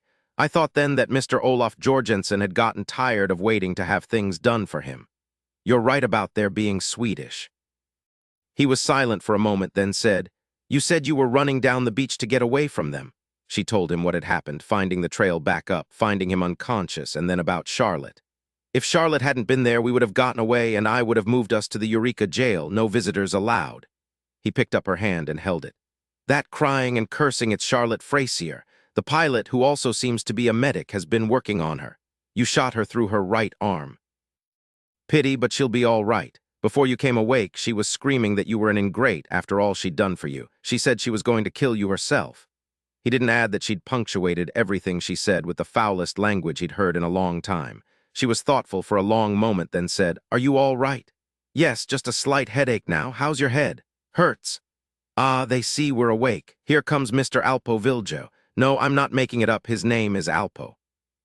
Sounds Swedish to me. He's an enforcer, a bodyguard maybe. I've never run into a real Swedish badass before. From what I've heard, he's the one who smacked his pistol butt against your head." Alpo Viljo was indeed one of the men who'd chased her on the beach near the cemetery. He was even bigger up close, but really out of shape, his belly hanging over his belt, unlike most of the Scandinavian people she'd met. At least he was blonde and blue-eyed. Had to be some Viking blood in there somewhere. He didn't say anything, just stood there, his arms crossed over his chest, staring down at her. Lily said, "What's your partner's name?" He started, as if he wasn't sure he understood her, then said in his stilted, perfectly understandable English, "His name is Nicky. He's a mean man. Do not do anything to piss him off." "Where are we going, Mr. Viljo?" "That is none of your business." "Why is Mr. Olaf Jorgensen bringing us to Sweden?" He just shook his head at her, grunted, turned, and walked back to the front of the cabin where Charlotte Frazier was still muttering a curse every little while. "You got that, Lily? No pissing off Nicky. As for Alpo, I think he likes you. You do look like a princess, and maybe Alpo's a romantic man, but don't count on it, okay?" She had to grin, even though it hurt her head to move her mouth. She looked out the window at the mountains and canyons of white clouds. She said as she turned back to face him, "Simon, I really do like your hair. Even messed up, it's cool the way it curls at your neck. Long, but not too long. Nice." "Lily," he said, leaning closer, his voice very low, "you're not thinking straight at the moment. I want you to close your eyes and try to sleep." "I think that's probably a very good idea. All right, maybe I could have some aspirins first." Simon called out to Alpo Viljo, and soon Lily was downing a couple of aspirin and a very large glass of water. She gave him a silly grin as her eyes closed. And in that exact moment, Simon knew it was all over for him. He'd met a woman to trust, a woman loyal to her bones. She sent his feelings right off the scale. His princess, all delicate and soft and pale as milk, well, not right now, since she was still damp from the rain, her clothes torn and splattered with mud, and that hair of hers, all limp and tangled around her head. It was his opinion that she looked superb. What was a man to do? He eased a small airplane pillow between her belly and the seat belt. He leaned back against the seat and closed his own eyes. Lily awoke thinking of her brother, knowing he must be frantic. Surely Hoyt and Dillon knew they'd been taken, but did they have any idea where? And for that matter, why had they been kept alive at all? She looked over at Simon's seat. It was empty. He was gone, but where? She heard a man's deep voice say in halting English right next to her ear, "You eat now." Nicky eased himself down into Simon's seat. He was holding a tray on his lap. It was the man who'd shouted to her on the beach, the man Alpo had said was mean. "Where's Simon?" The big man just shook his head. "Not your worry, eat now," she said very slowly, very deliberately. "No, I won't do anything until I see Simon Russo." Nicky cupped his big hand around the back of her neck and dragged her head back. He picked up a glass of something that looked like iced coffee without the ice and forced her to drink it. She struggled, choked, the liquid spilling down her chin and onto her clothes, soaking in, smelling like coffee and something else. Something like pills went down her throat. She felt dizzy even before Nicky let go of her neck. "Why did you do that?" "We land soon. Officials here. We want you quiet. Too bad you did not eat. Too thin." "Where's Simon, you son of a bitch?" But she knew the words didn't sound right coming out of her mouth. She wished she'd eaten, too. She heard her stomach growl even as she fell away into a very empty blankness.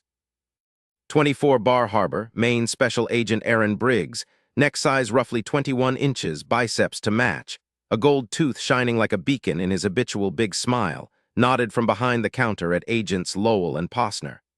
Both agents were dressed casually in jeans, sweaters, and jackets, trying to appear like ordinary customers looking at frames and photo albums. It was 2 o'clock on the dot. Savich was in the back. Aaron knew he had his Sig Sauer ready. knew he wanted Tammy Tuttle so bad he could taste it. Aaron wanted her, too. Dead was what Tammy Tuttle needed to be, for the sake of human beings everywhere, particularly young teenage boys. He'd listened to every word Dillon Savich had said on the flight up here. He knew agents who'd seen the wild-eyed guy in Antigua who'd slit Virginia Cosgrove's throat, agents who couldn't explain what they'd seen and heard. He felt a ripple of fear in his belly, but he told himself that soon she'd be dead. All that inexplicable stuff he'd heard she'd done down in the airport in Antigua would then be gone with her. The bell over the shop door sounded as the door opened. In walked Tammy Tuttle, wrapped up in a thick, unbelted wool coat that hung loose on her. Aaron put out his big smile with its shining gold tooth and watched her walk toward him. He could feel the utter focus of Agents Posner and Lowell from where he stood, his Sig Sauer not 6 inches from his right hand, just beneath the counter. She was pale, too pale, no makeup on her face, and there was something about her that jarred, something that wasn't quite right. Aaron was the best retail undercover agent in the Bureau, bar none, with the reputation that he could sell a terrorist a used olive green Chevy Chevette, and he turned on all his charm. He said, "Hi, may I help you, miss?" Tammy was nearly leaning against the counter now. She wasn't very tall. She bent toward him, and his eyes never left her face as she said, "Where's the other guy? You know, that little twerp who spells Teddy with an I. Yay, ain't that a hoot? Teddy with an I. Well, Teddy said he had a bellyache. He said that before and called me to cover for him. I think he drank too much last night at the Night Cave Tavern. You ever been there, over on Snow Street? No, get my photos now. Your name, miss." "Risa Tanner." "No problem," Aaron said and slowly turned to look in the built-in panels, sectioned off by letter of the alphabet. Under T, he found Teresa Tanner's envelope third in the slot, which was exactly where he'd placed it himself an hour before. He picked up the envelope with her name on it, was slowly turning back to her, knowing Savich was ready for him to drop to the floor so he'd have a clear shot at her, when suddenly he heard a hissing sound, loud, right in his ear, and he froze. Yes, a hiss like a snake, right next to him, too close, right next to his neck, and its fangs would sink deep into his skin, and... No, his imagination was going nuts on him, but there it was again. Aaron forgot to fall to the floor so Savich could have his shot.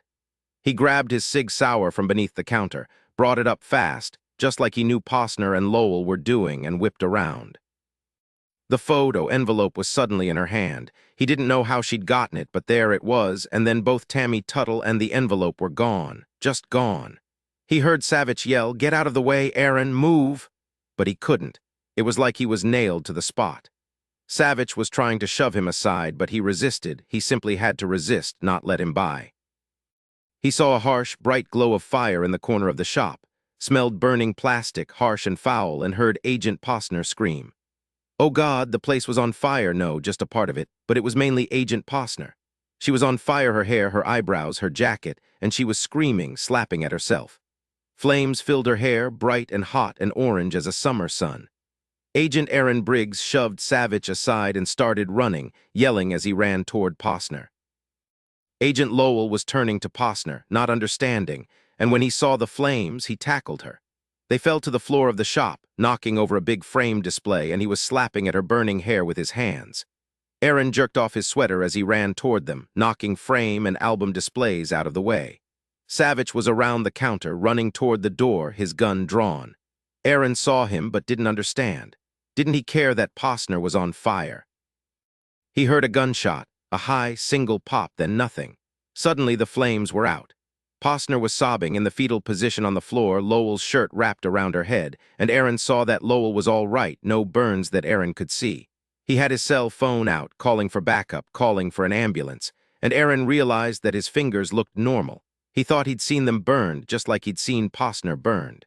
Savich was running, searching through the streets. There weren't that many folk around, no tourists at all, it being fall and much too chilly for beach walks in Bar Harbor. He held his cig at his side and made a grid in his mind. He'd studied the street layout. Where would she go? Where had she come from? Then he saw her long, dark blue wool coat, thick and heavy, flapping around a corner just half a block up Westcott. He nearly ran down an old man, apologized but didn't slow. He ran, holding his Sig Sauer against his side, hearing only his own breathing. He ran around the corner and stopped dead in his tracks. The alley was empty except for that thick wool coat. It lay in a collapsed pile against a brick wall at the back of the alley. Where was she? He saw the narrow, wooden door nearly invisible along the alley wall. When he got to it, he realized it was locked. He raised his Sig Sauer and fired into the lock. 2 bullets dead on, and the door shattered.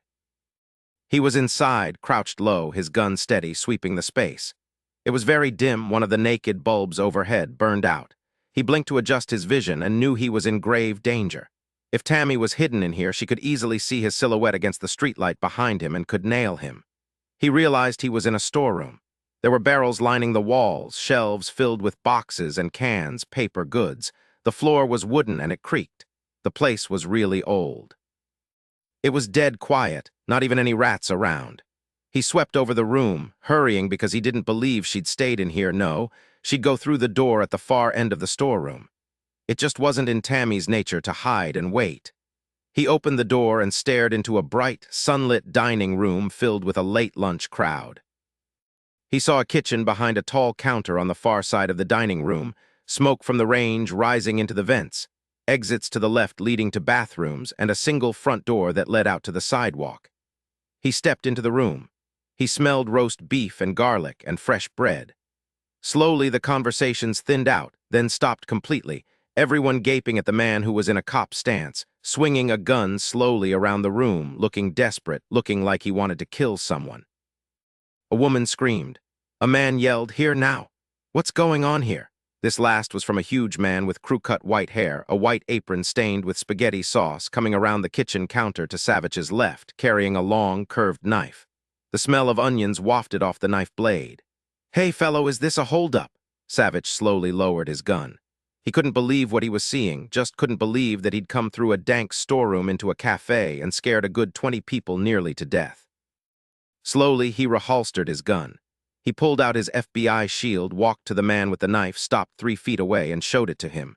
He said in a loud voice, "I'm sorry to fright everyone. I'm looking for a woman."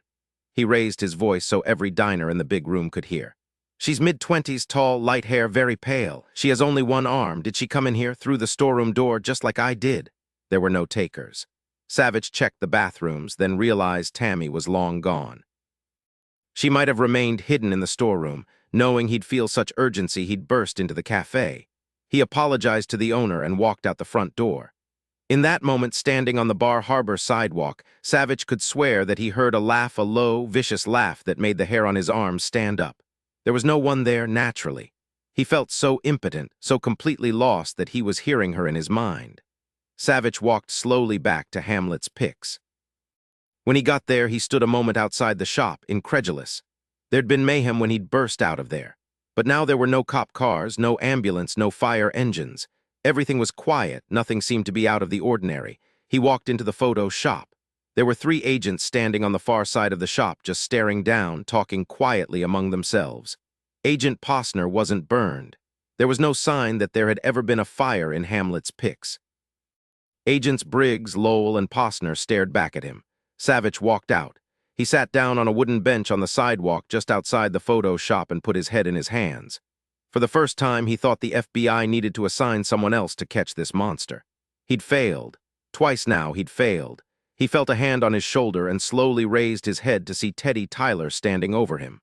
"I'm sorry, man. She must really be something to get past you guys." "Yeah," Savich said, and he felt just a shade better. "She's something. We'll get her, Teddy. I just don't know how as of yet." She was still somewhere in Bar Harbor with Marilyn. She had to be. He got slowly to his feet. He had to get a huge manhunt organized. In that instant, he realized that even if they didn't find her, she had every intention of finding him.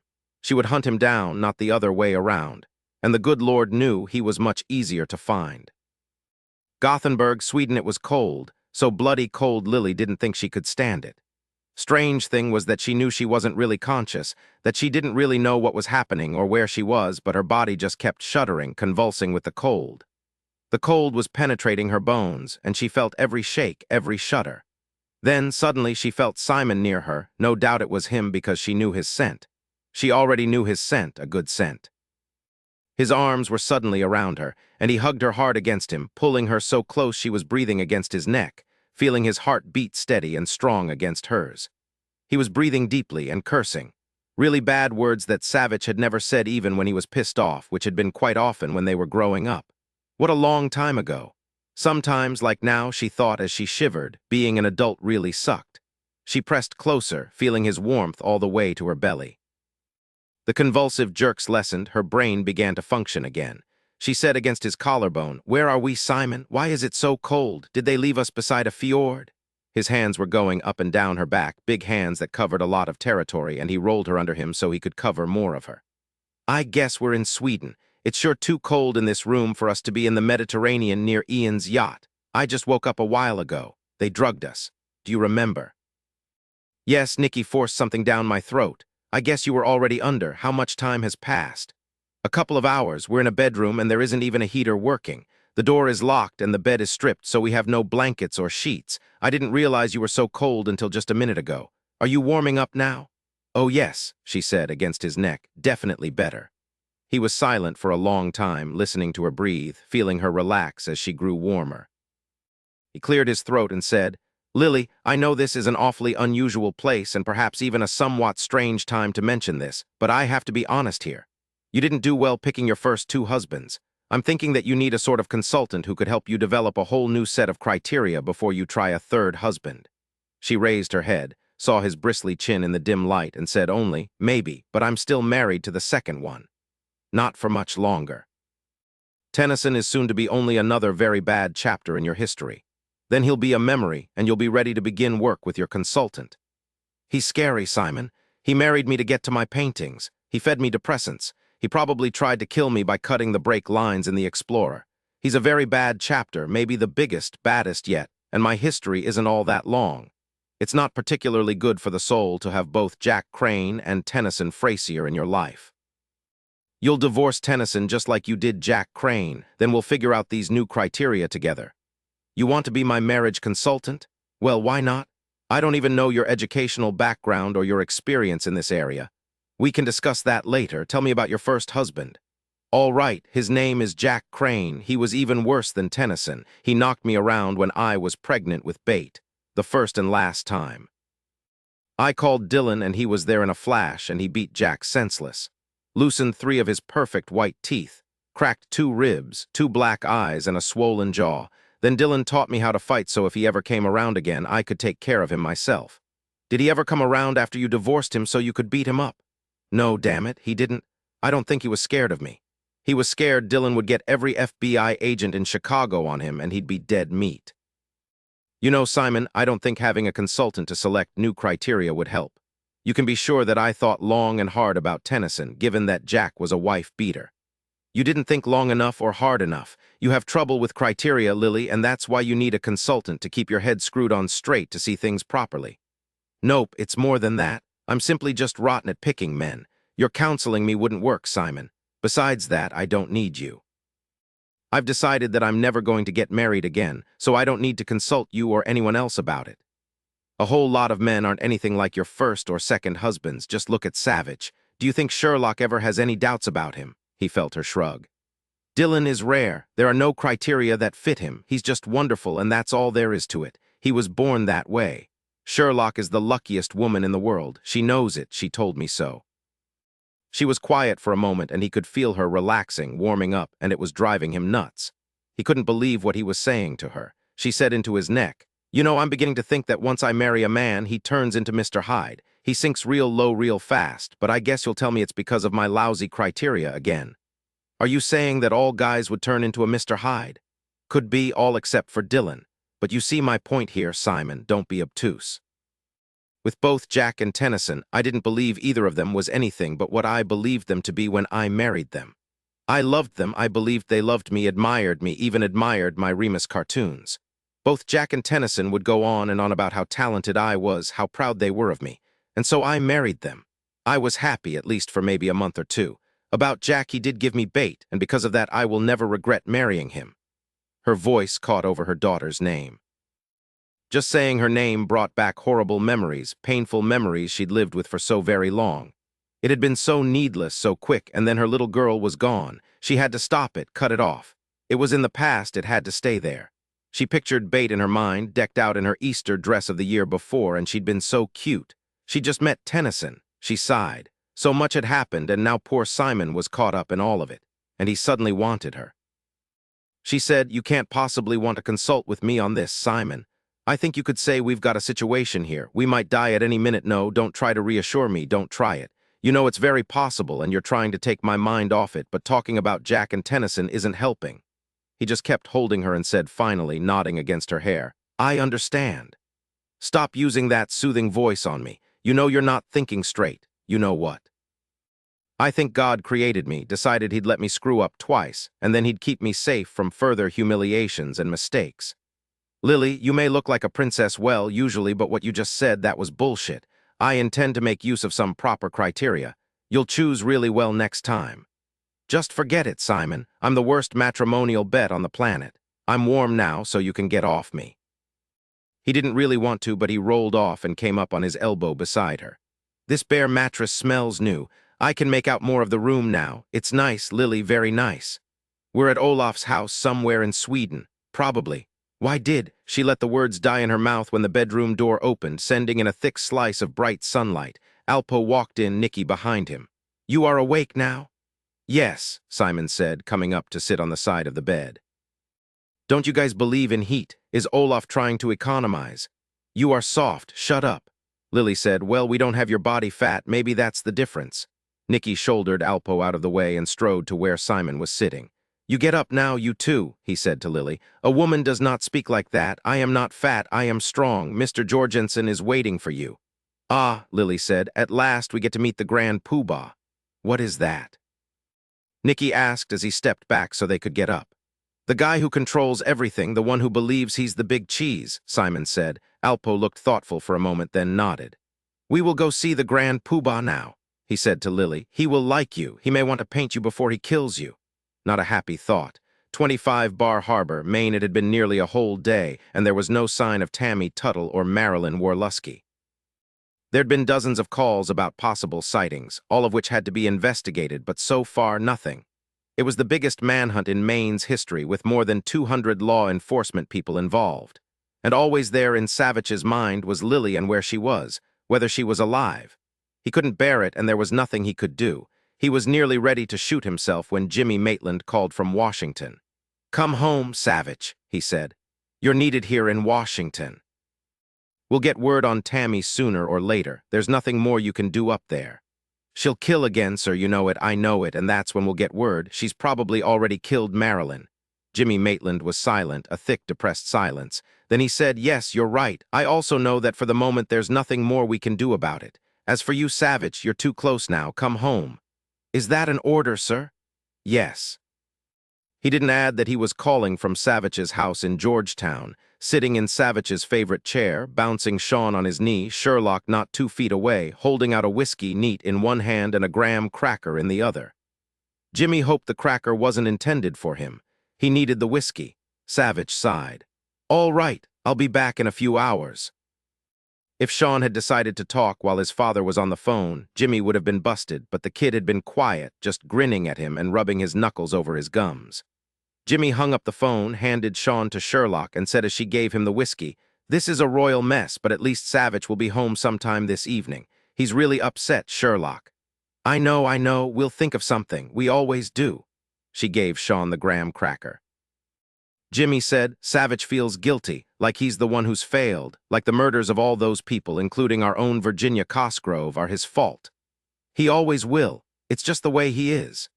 Jimmy looked over at the baby, who was happily gumming the graham cracker. He said, "Sean reminds me of my second to oldest, Landry. He was a pistol, that one, gave me every gray hair I've got on my head.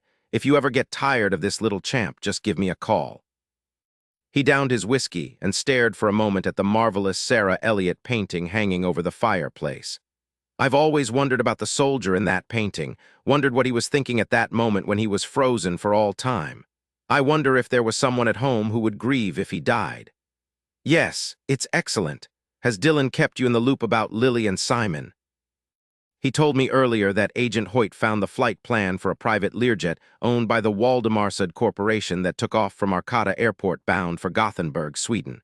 The CEO is Ian Jorgensen, son of Olaf Jorgensen, the collector we believe is involved in all this."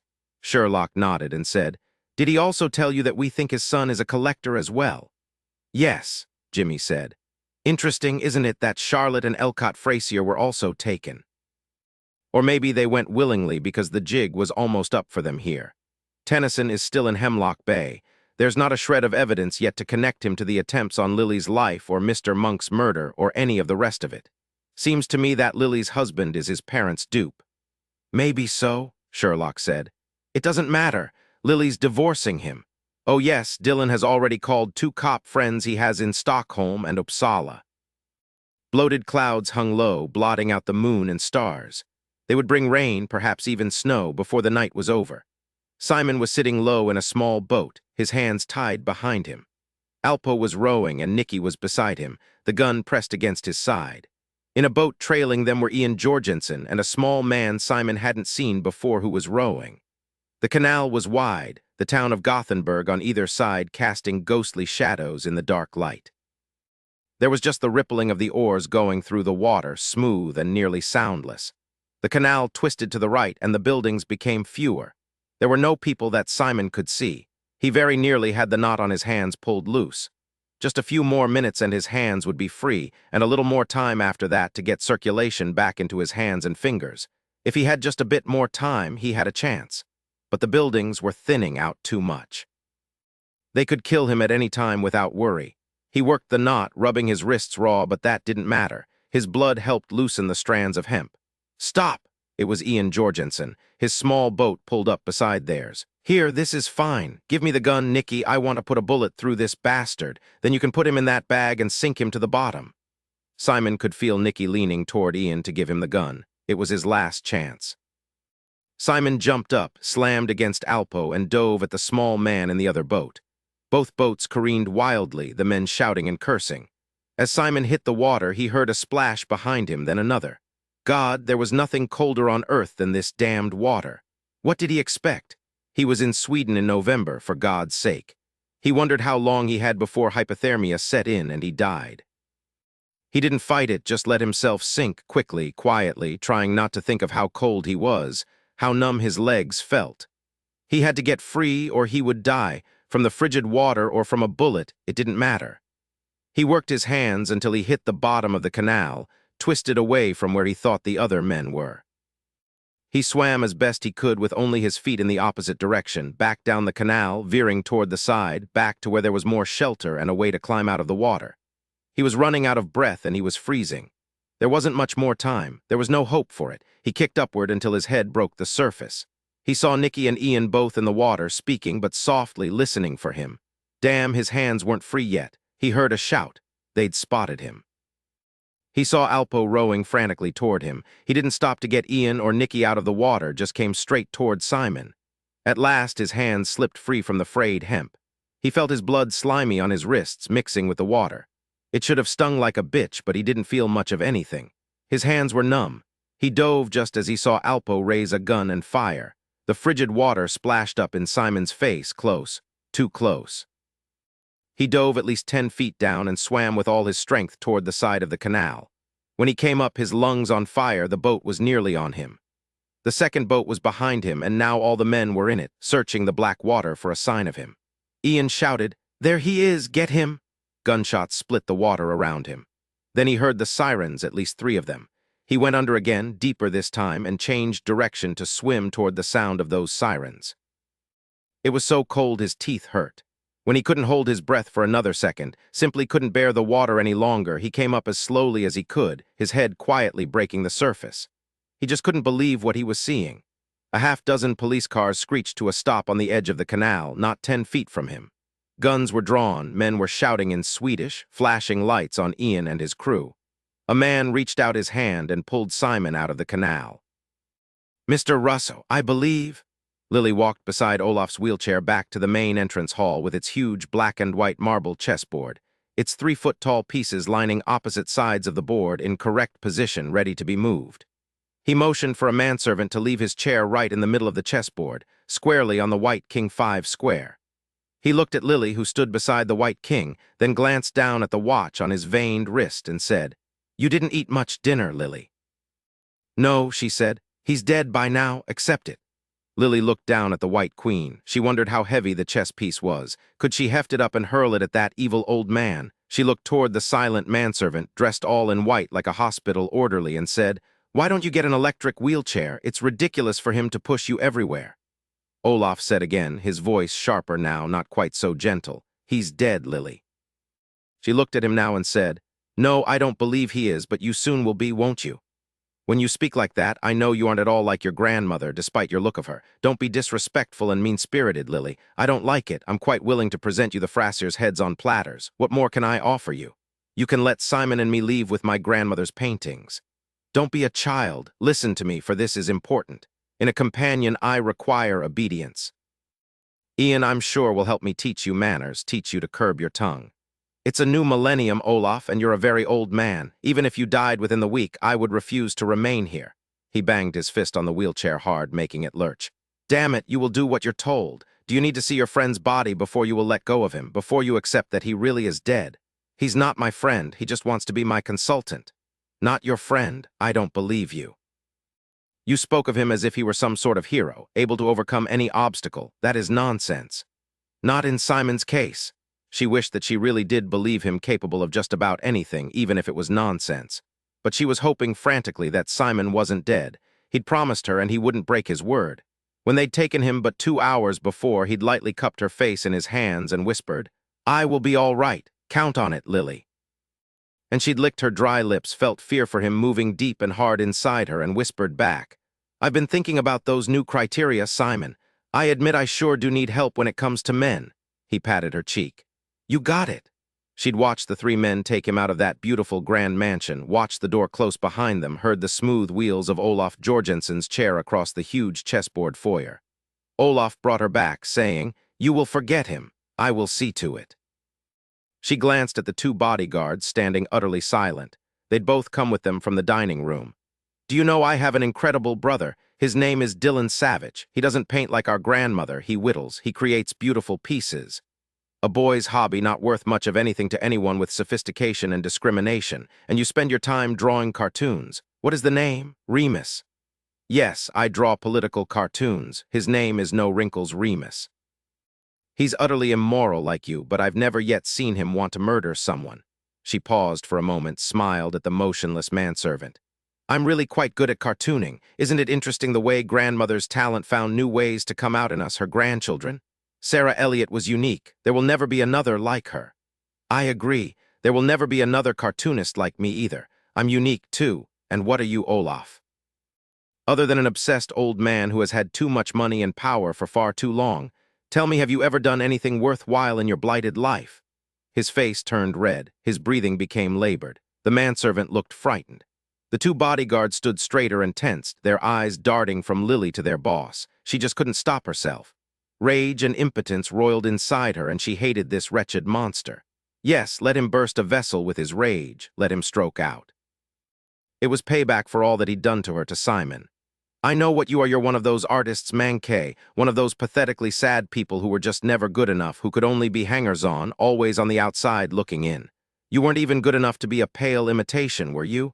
I'll bet my grandmother thought you were pitiful, yes, pathetic. I'll bet she told you what she thought of you, didn't she?" "Shut up," he began cursing her, but it was in Swedish and she couldn't understand. The bodyguards were even more on edge now, surprised at what the old man, their boss, was yelling, the spittle spewing out of his mouth. Lily didn't shut up. She just talked over him, yelled louder than he was yelling. "What did she say to you that last day when she left with my grandfather? Because you went to her, didn't you? Begged her to choose you instead of Emerson, but she refused, didn't she? Did she laugh at you? Did she tell you that she would even take that woman-hating Picasso before you? That you had the talent of a slug and you disgusted her, all your pretenses, your affectations? What did she say to you, Olaf? Damn you, she said I was a spoiled little boy who had too much money and would always be a shallow, selfish man." He was wheezing, nearly incoherent, flinging himself from side to side. Lily stared at him. "You even remember the exact words my grandmother said to you? That was more than 65 years ago. My God, you were pathetic then, and you're beyond that now. You're frightening." "Shut up!" Olaf seemed feverish now, his frail, veined hands clutching the arms of the wheelchair, his bent and twisted fingers showing white from the strain. The manservant was leaning over him now, speaking urgently in his ear. She could hear the words, but he spoke in Swedish. Olaf ignored him, shook him off. Lily said, smiling, "Do you know that Sarah loved Emerson so much she was always painting him, that there are 6 of his portraits in our mother's private collection?"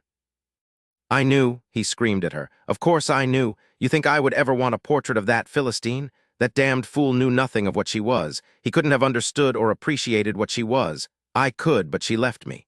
I begged her on my knees in front of her, but it didn't matter, she left me."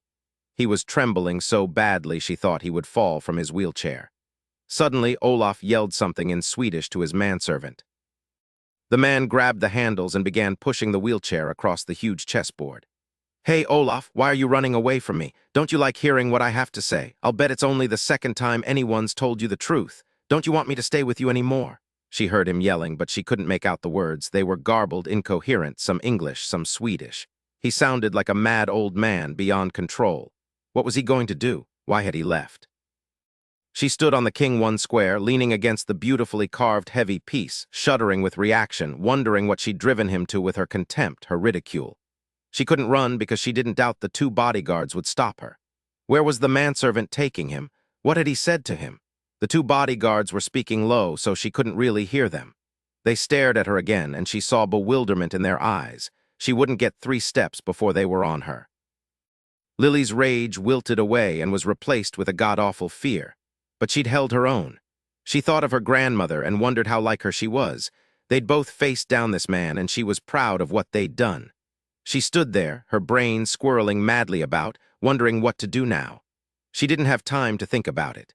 She heard the smooth wheelchair wheels rolling across the marble floor and saw Olaf coming toward her. This time he was pushing himself, his gnarled, trembling hands on the cushioned wheel pads. His 2 bodyguards took a step forward. He shook his head, not even looking at them. He was staring at Lily, and there was memory in his eyes, memory of that other woman, painfully clear and vivid. She knew that what had happened that day had struck him to his very soul, maimed him, destroyed what he'd seen himself as being and becoming. And now he saw what he had become after that day so very long ago. Lily saw madness in his eyes. It was beyond hatred, and it was aimed at her. At her and her grandmother, who was dead and beyond his vengeance. Everything that had driven him, the decades of obsession with her grandmother as the single perfect woman, all of it had exploded when Lily had pushed him to remember the events as they'd really happened, forced him to see the truth of that day Sarah Elliott told him she was leaving with another man. He came up to within 6 feet of her and stopped pushing the wheels. She wondered if he could make out her outline, or was she a vague shadow? He spoke, his voice low and steady as he said, "I've decided I won't keep you here. I have seen clearly now that you don't deserve my devotion or my admiration. You are nothing like Sarah, nothing at all." He lifted a small derringer from his lap and pointed it at her. "The Frassers are dead. They weren't worth anything to me alive, and now you aren't either." The bodyguards took a step forward in unison. He'd had the Frassers killed. Lily ran at the wheelchair, smashed into it as hard as she could and sent it over onto its side, scraping against the marble floor. Olaf was flung from the chair. Lily didn't hesitate. She ran as fast as she could to fall flat behind the White King. She heard 2 rapid shots. The king's head shattered and fragments of marble flew everywhere. She heard Olaf yell at the bodyguards, heard their loud running steps. She stayed flat on the floor. Several shards of marble had struck her, and she felt pricks of pain, felt the sticky flow of blood down her arm, rolling beneath her bra, staining the white dress. She heard Olaf cursing, still helpless on the floor. He was screaming at his bodyguards to tell him if he'd killed her yet. The bodyguards shouted something, but again it was in Swedish, so she didn't understand. They didn't come after her, evidently because he wanted to have this pleasure all for himself, and they knew it. She began moving on her elbows behind the queen now toward the great front door behind the bishop. She looked out toward Olaf. One of his bodyguards was bending over him, handing him his own gun. The bodyguard picked Olaf up and set him again in his wheelchair, then turned the chair toward her. And now Olaf aimed that gun right at her. She rolled behind the knight. She wasn't any farther than 10 feet from the front doors. "I like this game," Olaf shouted and fired. The bishop toppled, shattering as it fell, falling over her ankles. She felt a stab of pain, but she could still move her feet, thank God. She moved solidly behind the knight and stilled. Olaf shouted again. Then he laughed. Another shot, obscenely loud in the silence, and she saw a huge chunk of marble floor not 3 feet from her spew in all directions. He fired again and again, sending the White King careening into the queen. Lily was on her knees behind the rook now, close to the front door. Another shot whistled past her ear and she flattened herself. One of the bodyguards yelled and ran toward her. Why? Then she heard more shots, at least 6 of them, but they weren't from Olaf or the bodyguard. They were coming through the front door. She heard yelling, men's voices, and pounding on the door until it crashed inward. Olaf and the bodyguards were shooting toward the door. Lily lurched to her feet, lifted a huge shard of the bishop's white mitre, ran toward Olaf and hurled it at his wheelchair. It hit him. Olaf, his gun firing wildly straight up now, went over backward. His bodyguards ran as policemen fired at them from the open front door. More gunfire. So much shouting, so much damned noise, too much. Simon was there, just behind the third policeman. He was alive. There was sudden silence. The gun storm was over. Lily ran to Simon, hurled herself against him. His arms tightened around her. She raised her head and smiled up at him. "I'm glad you came when you did. It was pretty dicey there for a while." She heard Olaf screaming, spewing profanity. Then he was quiet. Simon said in her ear, "It's over, Lily, all over. Olaf isn't going anywhere. It's time to worry about yourself. You're bleeding a little. I want you to hold still. There's an ambulance coming." "I'm all right." "It's just cuts from the flying marble. You're wet, Simon," she said. "Why are you wet?" "I was careless. Be still." "No, tell me, how did you get away from them? What happened?" He realized that she just couldn't let it go, and he slowed himself, keeping his voice calm and low. "I dove into the canal to get away, but I couldn't. Then there were all sorts of cops there to pull me out of the canal and take care of Alpo, Nikki, and Ian. Nobody was killed. They're all in the local lockup." "It was your brother, Lily. He called a friend in Stockholm who happened to have 2 brothers living here in Gothenburg. The police were watching the mansion, saw Ian and the boys stuff me in the car, called backup, and followed." "I want to meet those brothers," she said. For the first time, she felt like smiling, and so she did, a lovely smile that was filled with hope. Washington, D.C. Late Saturday night, it was colder in Washington than it had been in Stockholm. The temperature had plummeted early in the day, and the skies had opened up and sprinkled a dusting of snow all over the East Coast. Lily was finally in bed, her shoulder and back no longer throbbing from the shards of marble that had struck her. "Nothing important here, all surface pain," the Swedish doctor had said, and she'd wanted to slug him. Now she would probably have more scars. When she'd said this on a side to Simon, he'd said, as he'd eased some pillows around her on the roomy first-class seat, that he liked banged-up women. The scars showed character. "No," Lily had said as she let him ease a thin airplane blanket to her chin. "What it shows is that the woman has bad judgment." He'd laughed as he'd kissed her. Then he'd smoothed the hair off her forehead and kissed her again, not laughing this time.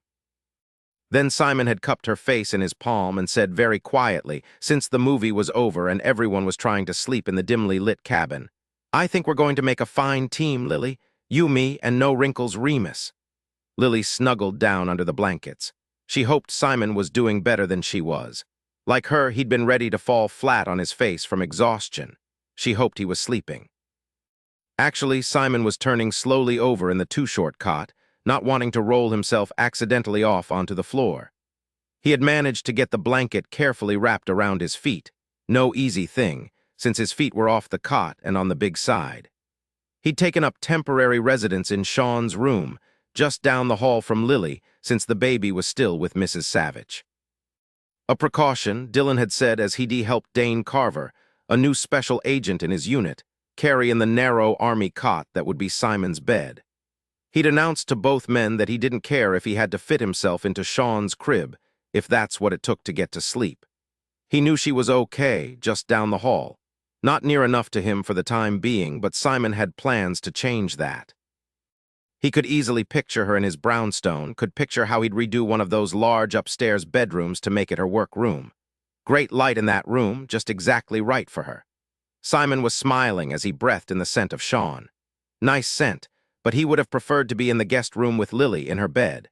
He'd always been a patient man, which he supposed was a good thing, since he'd only known Lily for a little more than 2 weeks. As for Lily, she didn't know why she couldn't sleep. It was after midnight in Washington, morning in Sweden. But she and Simon had been in Sweden such a short time, her body had no clue what time of day it was. She was beyond exhaustion, yet she couldn't sleep. She was still very worried about her brother. Tammy Tuttle hadn't shown up, hadn't come after Dillon, and both her brother and Sherlock were frustrated and on edge at their wits' end. On Friday afternoon, as announced, Dillon had taken a taxi to the airport and checked in for a flight to Texas. Then, at the last minute, he deplaned and slipped back into the house in Georgetown.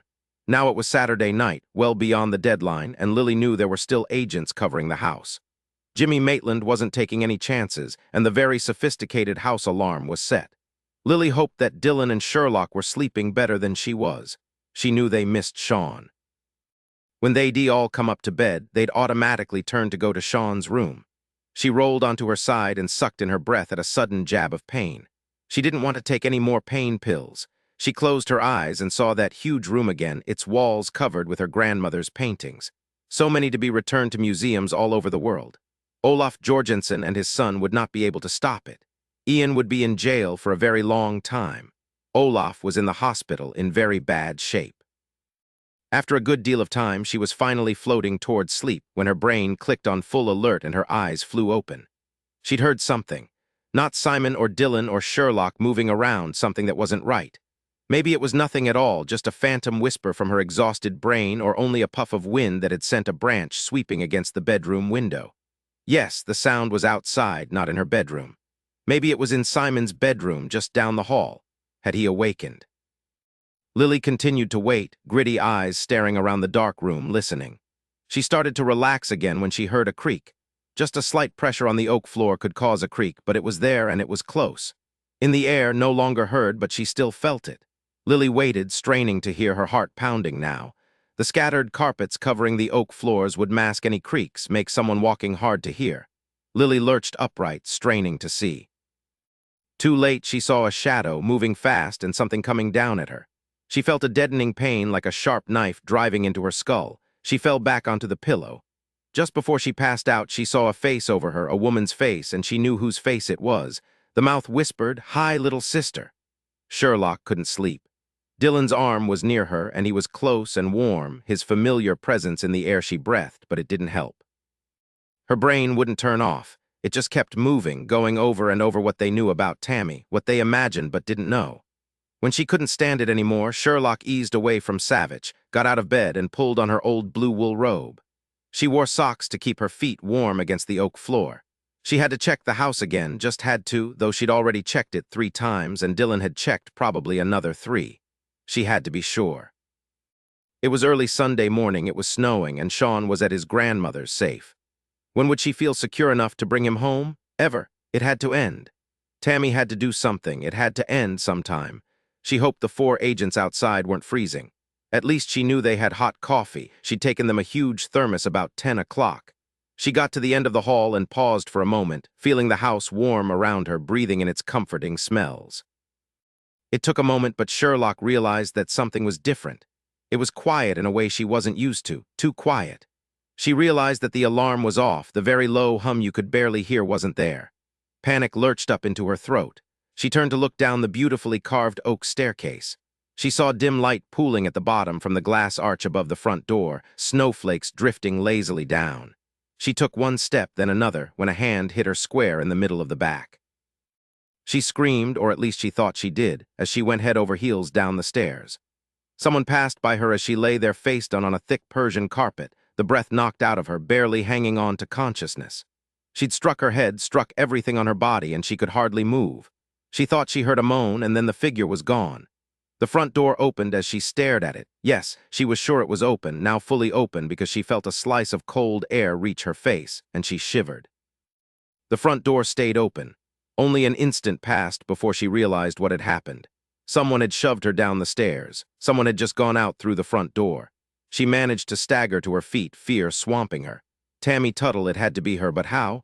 How had she gotten past the agents and into the house? Why hadn't Sherlock seen her? She threw back her head and yelled, "Dillon! Oh God, Dillon, come quickly!" Savich and Simon appeared at the top of the stairs at the same time, both wearing only boxer shorts. A light went on. "Sherlock!" Savich was beside her, holding her tightly against him, then gently pushing her down, afraid that he was hurting her. Sherlock came back up, grabbed his arms. No, Dillon, I'm okay. Tammy, she was here. She shoved me down the stairs. The alarm was off, and I was just coming downstairs to check. I heard a woman's moan. It wasn't me. Where's Lily? Dear God, check Lily." Simon was back up the stairs, taking them 2, 3 at a time. They heard him yell, "She's gone!" Dillon grabbed his cell phone to call the agents outside. Simon turned on all the lights as Dillon was speaking to the agents. The front door was open and there was no sign of Lily. Somehow Tammy had taken her out without Sherlock seeing anything. Savich stood on his front porch in his boxer shorts, straining to see through the snow falling like a thin, white curtain in front of him into the darkness beyond. Jimmy Maitland said as he sipped his coffee, so blessedly hot that it nearly burned his tongue. "What do the folk in behavioral sciences have to say?" Savich said.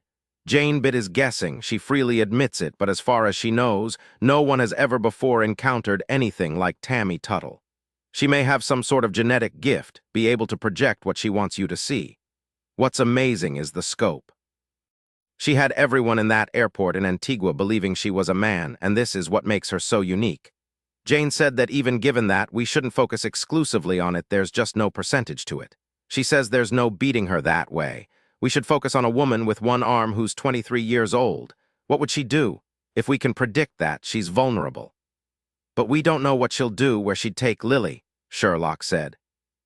"She was supposed to come after me here, not Lily to tear my head off," Savich said slowly, staring at his hands, which were clasped tightly together around Sherlock. Jimmy Maitland blinked. He had never heard Savich utter a profanity before, and then he realized he was quoting Tammy.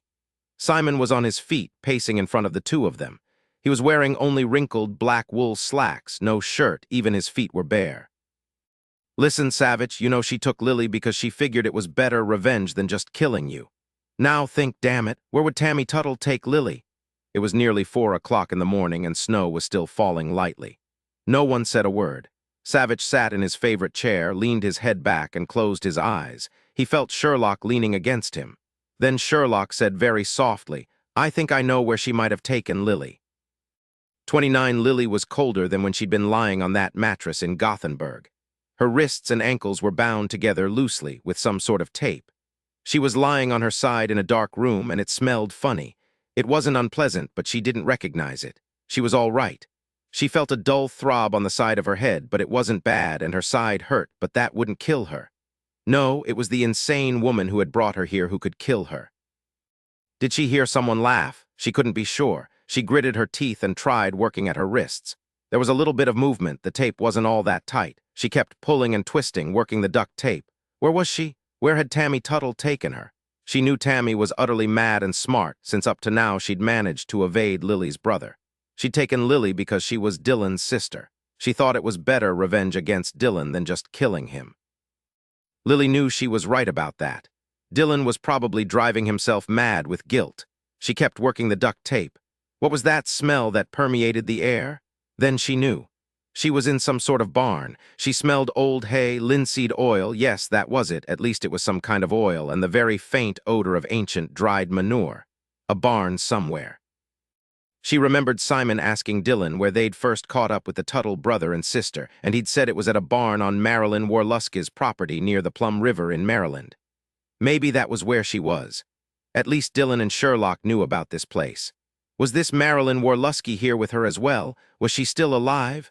Dull, gray light was coming through the filthy glass behind her. It was dawn. Soon it would be morning. Lily kept working the duct tape. She didn't want to think about how in all the years she'd used duct tape it had never broken or slipped off. But it was looser than before, she knew it. Lily needed to go to the bathroom. She was hungry. Her side and shoulder were thudding with pain. Just surface pain that damned doctor had assured her. She wished now she had slugged him. Let him feel some surface pain for a while, the jerk. There was more light, dull, flat light, and she could see now that she was in a small tack room. There was an ancient desk shoved against the opposite wall, 2 old chairs near it. A torn bridle with only one rein was dangling from a nail on the wooden slatted wall. It was cold. She couldn't stop shivering. Now that she could see around her, see the cracks in the wooden walls that gave directly to the outside, she was even colder. She was wearing only her nightgown. At least it was a long-sleeve flannel number that came to her neck and down to her ankles. But it wasn't enough. She turned her head when she heard the door slowly open. She saw a woman standing in the dim light. "Hello, little sister. How are you doing with the duct tape? Loosen it up a bit yet." And Lily said, "I'm not your little sister." "No, you're Dillon Savich's little sister, and that's more than close enough. That's just dandy." Tammy walked into the small room, sniffed the air, frowned for just a moment, then pulled one of the rickety chairs away from the desk and sat down. She crossed her legs. She was wearing huge-heeled black boots. "I'm very cold," Lily said. "Yeah, I figured. I also have to go to the bathroom." "Okay, I don't care if you're cold, but I wouldn't make you lie there on your side and pee on yourself. That would be gross. I'm going to unfasten your feet so you can walk. You can go out in the barn and pick your corner. Here, I'll put the duct tape around your wrists in front of you. I wouldn't want you to pee on yourself." Lily didn't have a chance to fight her. Her ankles were bound. She could do nothing, just wait for the duct tape to go around her wrists again. At least they were in front of her now, even for just a short time. "Here's a couple of Kleenex." Lily walked ahead of Tammy into the large barn. It was a mess overflowing rotting hay, random pieces of rusted equipment, boards hanging loose, letting in snow and frigid air. She quickly saw the big, black-painted circle. It was starkly clean. That was where Tammy and her brother had forced the two boys to stay while Tammy called her ghouls. "How about the corner over there? Hurry up now, you and I have lots to do. I don't trust you not to be stupid, but it won't matter if you are. Move, little sister." Lily relieved herself, then turned to face Tammy, who'd been watching her. "How did you get into the house? The alarm system is one of the best made." Tammy just smiled at her. Lily saw her very clearly now in the shaft of strong morning light that speared through a wide slash in the wall. She was wearing black jeans over those black boots and a long-sleeve black turtleneck sweater. One sleeve dangled where her arm should have been. She wasn't ugly or beautiful. She just looked normal, average, even. She didn't look particularly scary, even with her moosed, spiked-up dark hair. Her eyes were very dark, darker than her hair, in sharp contrast to her face, which was very pale, probably made more pale with white powder, and her mouth was painted a deep plum color. She was thin, and her single hand was long and narrow, the fingernails capped with the same plum color that was on her mouth. Even thin, she gave the overwhelming impression that she was as strong as a bull. "I'll just bet your brother and that little red-headed wife of his were chewing off their fingernails waiting for me. But I didn't come when they wanted me to. That announcement the FBI character made on TV, I didn't believe it, not for an instant. I knew it was a trap, and that was okay. I took my time, found out all about the alarm, how to disarm it. It wasn't hard. Sit down, little sister." Lily sat on a bale of hay so old it cracked beneath her. "I don't think you could have done that alarm yourself alone. It would require quite some expertise." "You're right. People always underestimate me because they think I'm a hick." Tammy grinned down at her, then began pacing in front of her, every once in a while looking down at her empty sleeve where her other hand should have been. Lily watched her and saw the look of panic, then bone-deep hatred cross her face. "What are you going to do with me?" Tammy laughed. "Why, I'm going to put you in the circle and I'm going to call the ghouls. They'll come and tear you apart, and that's what I'll deliver back to your brother, a body he'd rather not see." Tammy paused for a moment, then cocked her head to one side. "They're close now, I can hear them."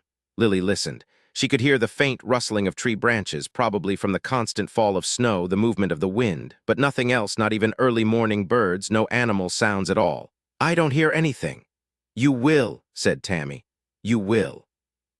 We're going to walk over to that black circle. You're going to sit down in the middle of it. I won't even tie your hands behind you. Now move it, little sister." Tammy pulled out a gun and aimed it at Lily. "No, I'm not going anywhere," Lily said. "Will the ghouls still want me if I'm not in the circle? What if you've already killed me with that gun of yours? Will they still want me then?" "We'll just have to see, won't we?" Tammy raised the gun and aimed it at Lily's face. Simon wished he were on his motorcycle, weaving in and out of the heavy early morning traffic. Why didn't Savich have a bloody siren? Why were there so many people at this hour? When there was finally a break in the traffic, Savich pressed his foot hard on the accelerator. Simon looked out the back window, saw 6 black FBI cars, one after the other, coming fast, keeping pace with them. "Tell me, Sherlock," he said, his heart thudding fast, hard beats. "We'll be there soon. Tell me about Tammy." Slowly, Tammy lowered the gun. "You think you're pretty cute, don't you?" Lily slowly shook her head, so relieved she was nearly sick. She'd been ready to feel a bullet go right through her heart, to just be gone, and that was it. Sudden and final, and she was dead. But she was still here, still alive, with Tammy, who was still holding that ugly gun. The circle it appeared Tammy wanted her in, that circle, still alive. "Where is Marilyn? She's your cousin, isn't she?" "You want to know about my sweet little cousin. I'm not real happy with her right now. See, she told your brother everything about me. Then he used her for bait. That was ruthless of him. I like that in a guy." She was waiting for me right there in the open in that airport, standing next to that stupid agent who was supposed to be guarding her. From me, what a joke that was. I cut the agent's throat and everyone saw a crazy young man do it. Everyone believed it, but it was really me. You want to know why I hate your brother? It's not hard.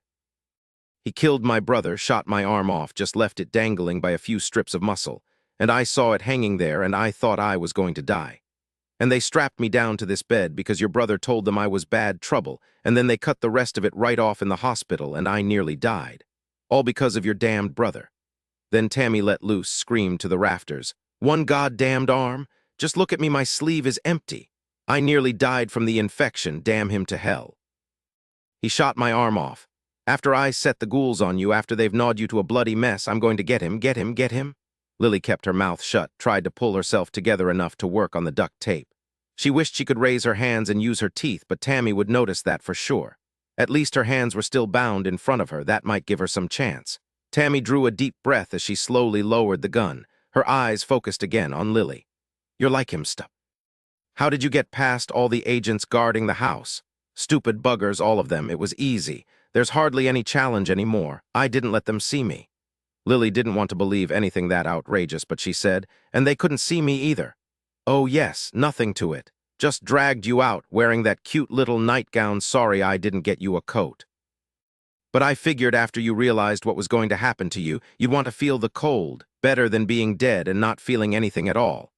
Now, little sister, move into the goddamned circle. No. Tammy raised the gun and fired.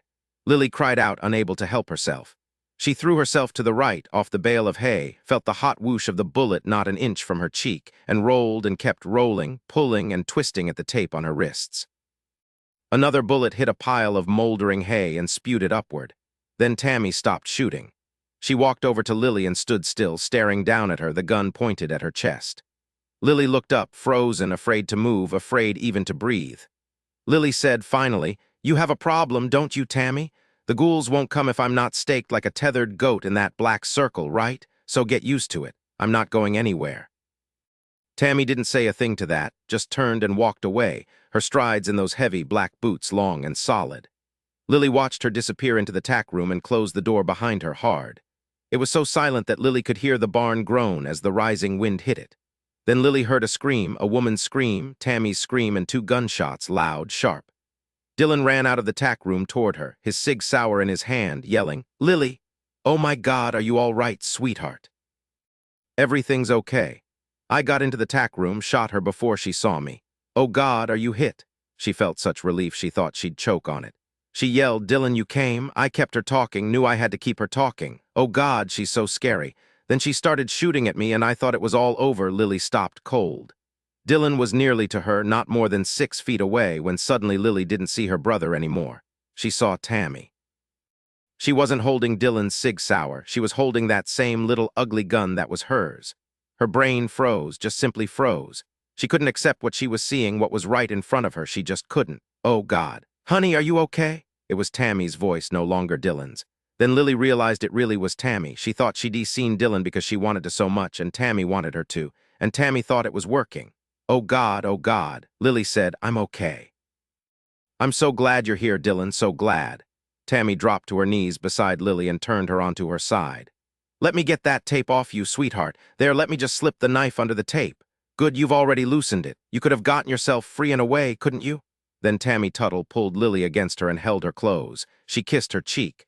Tammy had laid the gun on the ground, just a hand's length away from her, not more than 6 inches. Just hold me, Dillon. Oh God, I was so scared. I'm so glad you came so quickly. She cried, sobbed her heart out, felt Tammy squeeze her and kiss her cheek again. Lily's hand moved slowly toward the gun, slowly, until her fingers touched the butt. Tammy swept up the gun, tucked it into her waistband, and said, Let me help you up, honey. That's right. You're okay now. Sherlock is just outside with the other agents. Let's go see them. Tammy was holding her tightly against her side, walking toward the barn doors. No, not really toward the doors. She was swerving to the left now, toward that big black circle. Just as Tammy flung her onto her back and into the circle, Lily grabbed the gun from Tammy's waistband, raising it at her. Tammy didn't seem to notice that Lily had her gun, that she was pointing it at her. She turned toward the barn doors, raised her head, and yelled, Ghouls! No young bloods for you this time, but a soft, sweet morsel of female. Bring your axes, bring your knives, and hack her apart. Come here, ghouls. The barn doors blew inward. Lily saw whirling snow blowing in and something else in that snow. A dust devil, that was it. That was what Dillon had seen as well, wasn't it? The snow seemed to coalesce into two distinct formations, like tornadoes, whirling and dipping, coming toward her. But they were white, twisting this way and that in constant motion, coming closer and closer. Lily felt frozen in place, just stared at those white cones coming closer, not more than a dozen feet away now, nearly to the black circle now. She had to move, had to. Tammy saw that something was wrong. She pulled a knife out of her boot leg, a long, vicious knife. She raised that knife and ran toward Lily. Lily didn't think, just raised the gun and yelled, "No, Tammy, it's over. Yes, I see you. The minute you got close, I saw you, not my brother. The ghouls won't help you." Just as Tammy leaped at her, the knife raised, the blade gleaming cold. Lily pulled the trigger. Tammy yelled and kept coming. Lily pulled the trigger again and again, and Tammy Tuttle was kicked off her feet and hurled a good 6 feet by the force of the bullets. She sprawled on her back, gaping holes in her chest. Her one arm was flung out, the empty sleeve flat on the ground. But Lily didn't trust her. She ran to her, breathing hard and fast, nearly beyond herself, and she aimed and fired the last bullet not a foot from Tammy's body. Her body lurched up with the bullet's impact. She fired again, but there was only a click. The gun was empty, but Tammy was still alive, her eyes on Lily's face, and Lily couldn't stop. She pulled the trigger like an automaton again and again, until finally only hollow clicks filled the silence. Tammy lay on her back, covered with blood, her one hand still clenched at her side. Even her throat was ripped through by a bullet. Lily had fired 6 shots into her. Lily dropped to her knees, put her fingertips to Tammy's bloody neck. No pulse, but her eyes were looking up at Lily, looking into her. Tammy was still there, still clinging to what she was. Her lips moved, but there was no sound. Slowly, ever so slowly, her eyes went blank. She was dead now, her eyes no longer wild and mad, no longer seeing anything at all. There was utter silence. Lily looked up, but the ghouls were gone. They were gone with Tammy. 30 Washington, D.C. FBI specialists from the evidence labs went over every inch of the barn at the Plum River in Maryland. They found candy wrappers, more than 3 dozen, but no clothing, no bedding, no sign that Tammy Tuttle had been there for any time at all. There was no sign of Marilyn Worlusky. "She's dead," Savich said, and Sherlock hated the deadening guilt in his voice. "We can't be sure of anything when it comes to that family," Sherlock said matter-of-factly, but she'd moved closer and put her hand on his shoulder, lightly touching him. 2 days later, it was late afternoon, and the snow had stopped falling. Washington was covered with a blanket of pristine white, and a brilliant sun was overhead. People were out and about on this cold, crystalline Sunday, even as the national media announced the shooting death of the fugitive killer Tammy Tuttle in a barn in Maryland. Lily came into the living room, a cup of hot tea in her hand. "I called Agent Clark Hoyt in Eureka on his home number since it's Sunday. I just couldn't help myself, couldn't wait. Bless him, he didn't seem to mind. He said that Hemlock Bay was rife with gossip over the deaths of Elcott and Charlotte. The mayor, the city council, and the local Methodist church are holding meetings to plan a big memorial service. No one, he said, really wants to delve too deeply into why they were killed, but it's possible that the floating rumors could even exceed the truth." Lily paused for a moment, then added, "I also called Tennyson. He's very saddened by his parents' death. It's difficult for him to accept what they did, that they used both of us to gain their ends. He said he knows now that his parents were feeding me depressants all those months, and that they had been the ones to arrange for my brakes to fail when I was driving to Ferndale." "But how did they know what you would be doing?" Sherlock asked. "Tennyson said he called them from Chicago, just happened to mention that he'd asked me to drive to Ferndale, and when. I feel very bad for him, but I wonder how he could have been so blind to what his own parents were." "They fooled you as well," Savich said. "At least enough. No one wants to see evil, no one wants to admit it exists." Lily said, "I've decided to fly to California for the memorial service. I'm going for Tennyson. He's been hurt terribly. I feel that I must show him my support now, show everyone that I believe he was innocent of everything that happened. He knows I'm not coming back to him as his wife, and he accepts it." She sighed. "He said he was leaving Hemlock Bay, that he never wants to see the place again." "Can't say I blame him," Simon said. Savich said, "Please tell Tennyson for us that we are very sorry about what happened." "I will." Lily raised her head, listened, and smiled. "Sean's awake from his nap. Both Savich and Sherlock were up the stairs, side by side, their hands clasped. Simon smiled at Lily, sipped his coffee. Savich had made it, so it was excellent. He sighed with pleasure. So, Lily, as your new consultant, I think it's very good for you to go back for his parents' memorial service. It will put closure on things. It will be over. Then you will begin to move forward. Now, I've been thinking hard about this. And what did you decide, Mr. Russo? I think the first step is for you to move to New York. It's never wise for a client to be any distance at all from her consultant. Lily walked across the living room, gently placed her teacup on an end table, and sat down on Simon's lap. She took his face between her hands and kissed him. Simon sighed, set down his own cup, and pulled her close. That's very nice, Lily. Yes, it is. Actually, it's better than just nice. She kissed his cheek, then settled herself against him. I just wanted to tell you that you're the best, Simon. I can't believe it's all really over, that I'm even going to get all my paintings back. But you know what? I want to stay in Washington for a while. I want to settle down, let the past sort itself out, and when I'm ready for the future, I want it to be with a clean slate, no excess baggage dragging along with me. I want to launch No Wrinkles Remus again. I want to be my own boss for a while, Simon. She thought for a moment that he'd argue with her, but he didn't.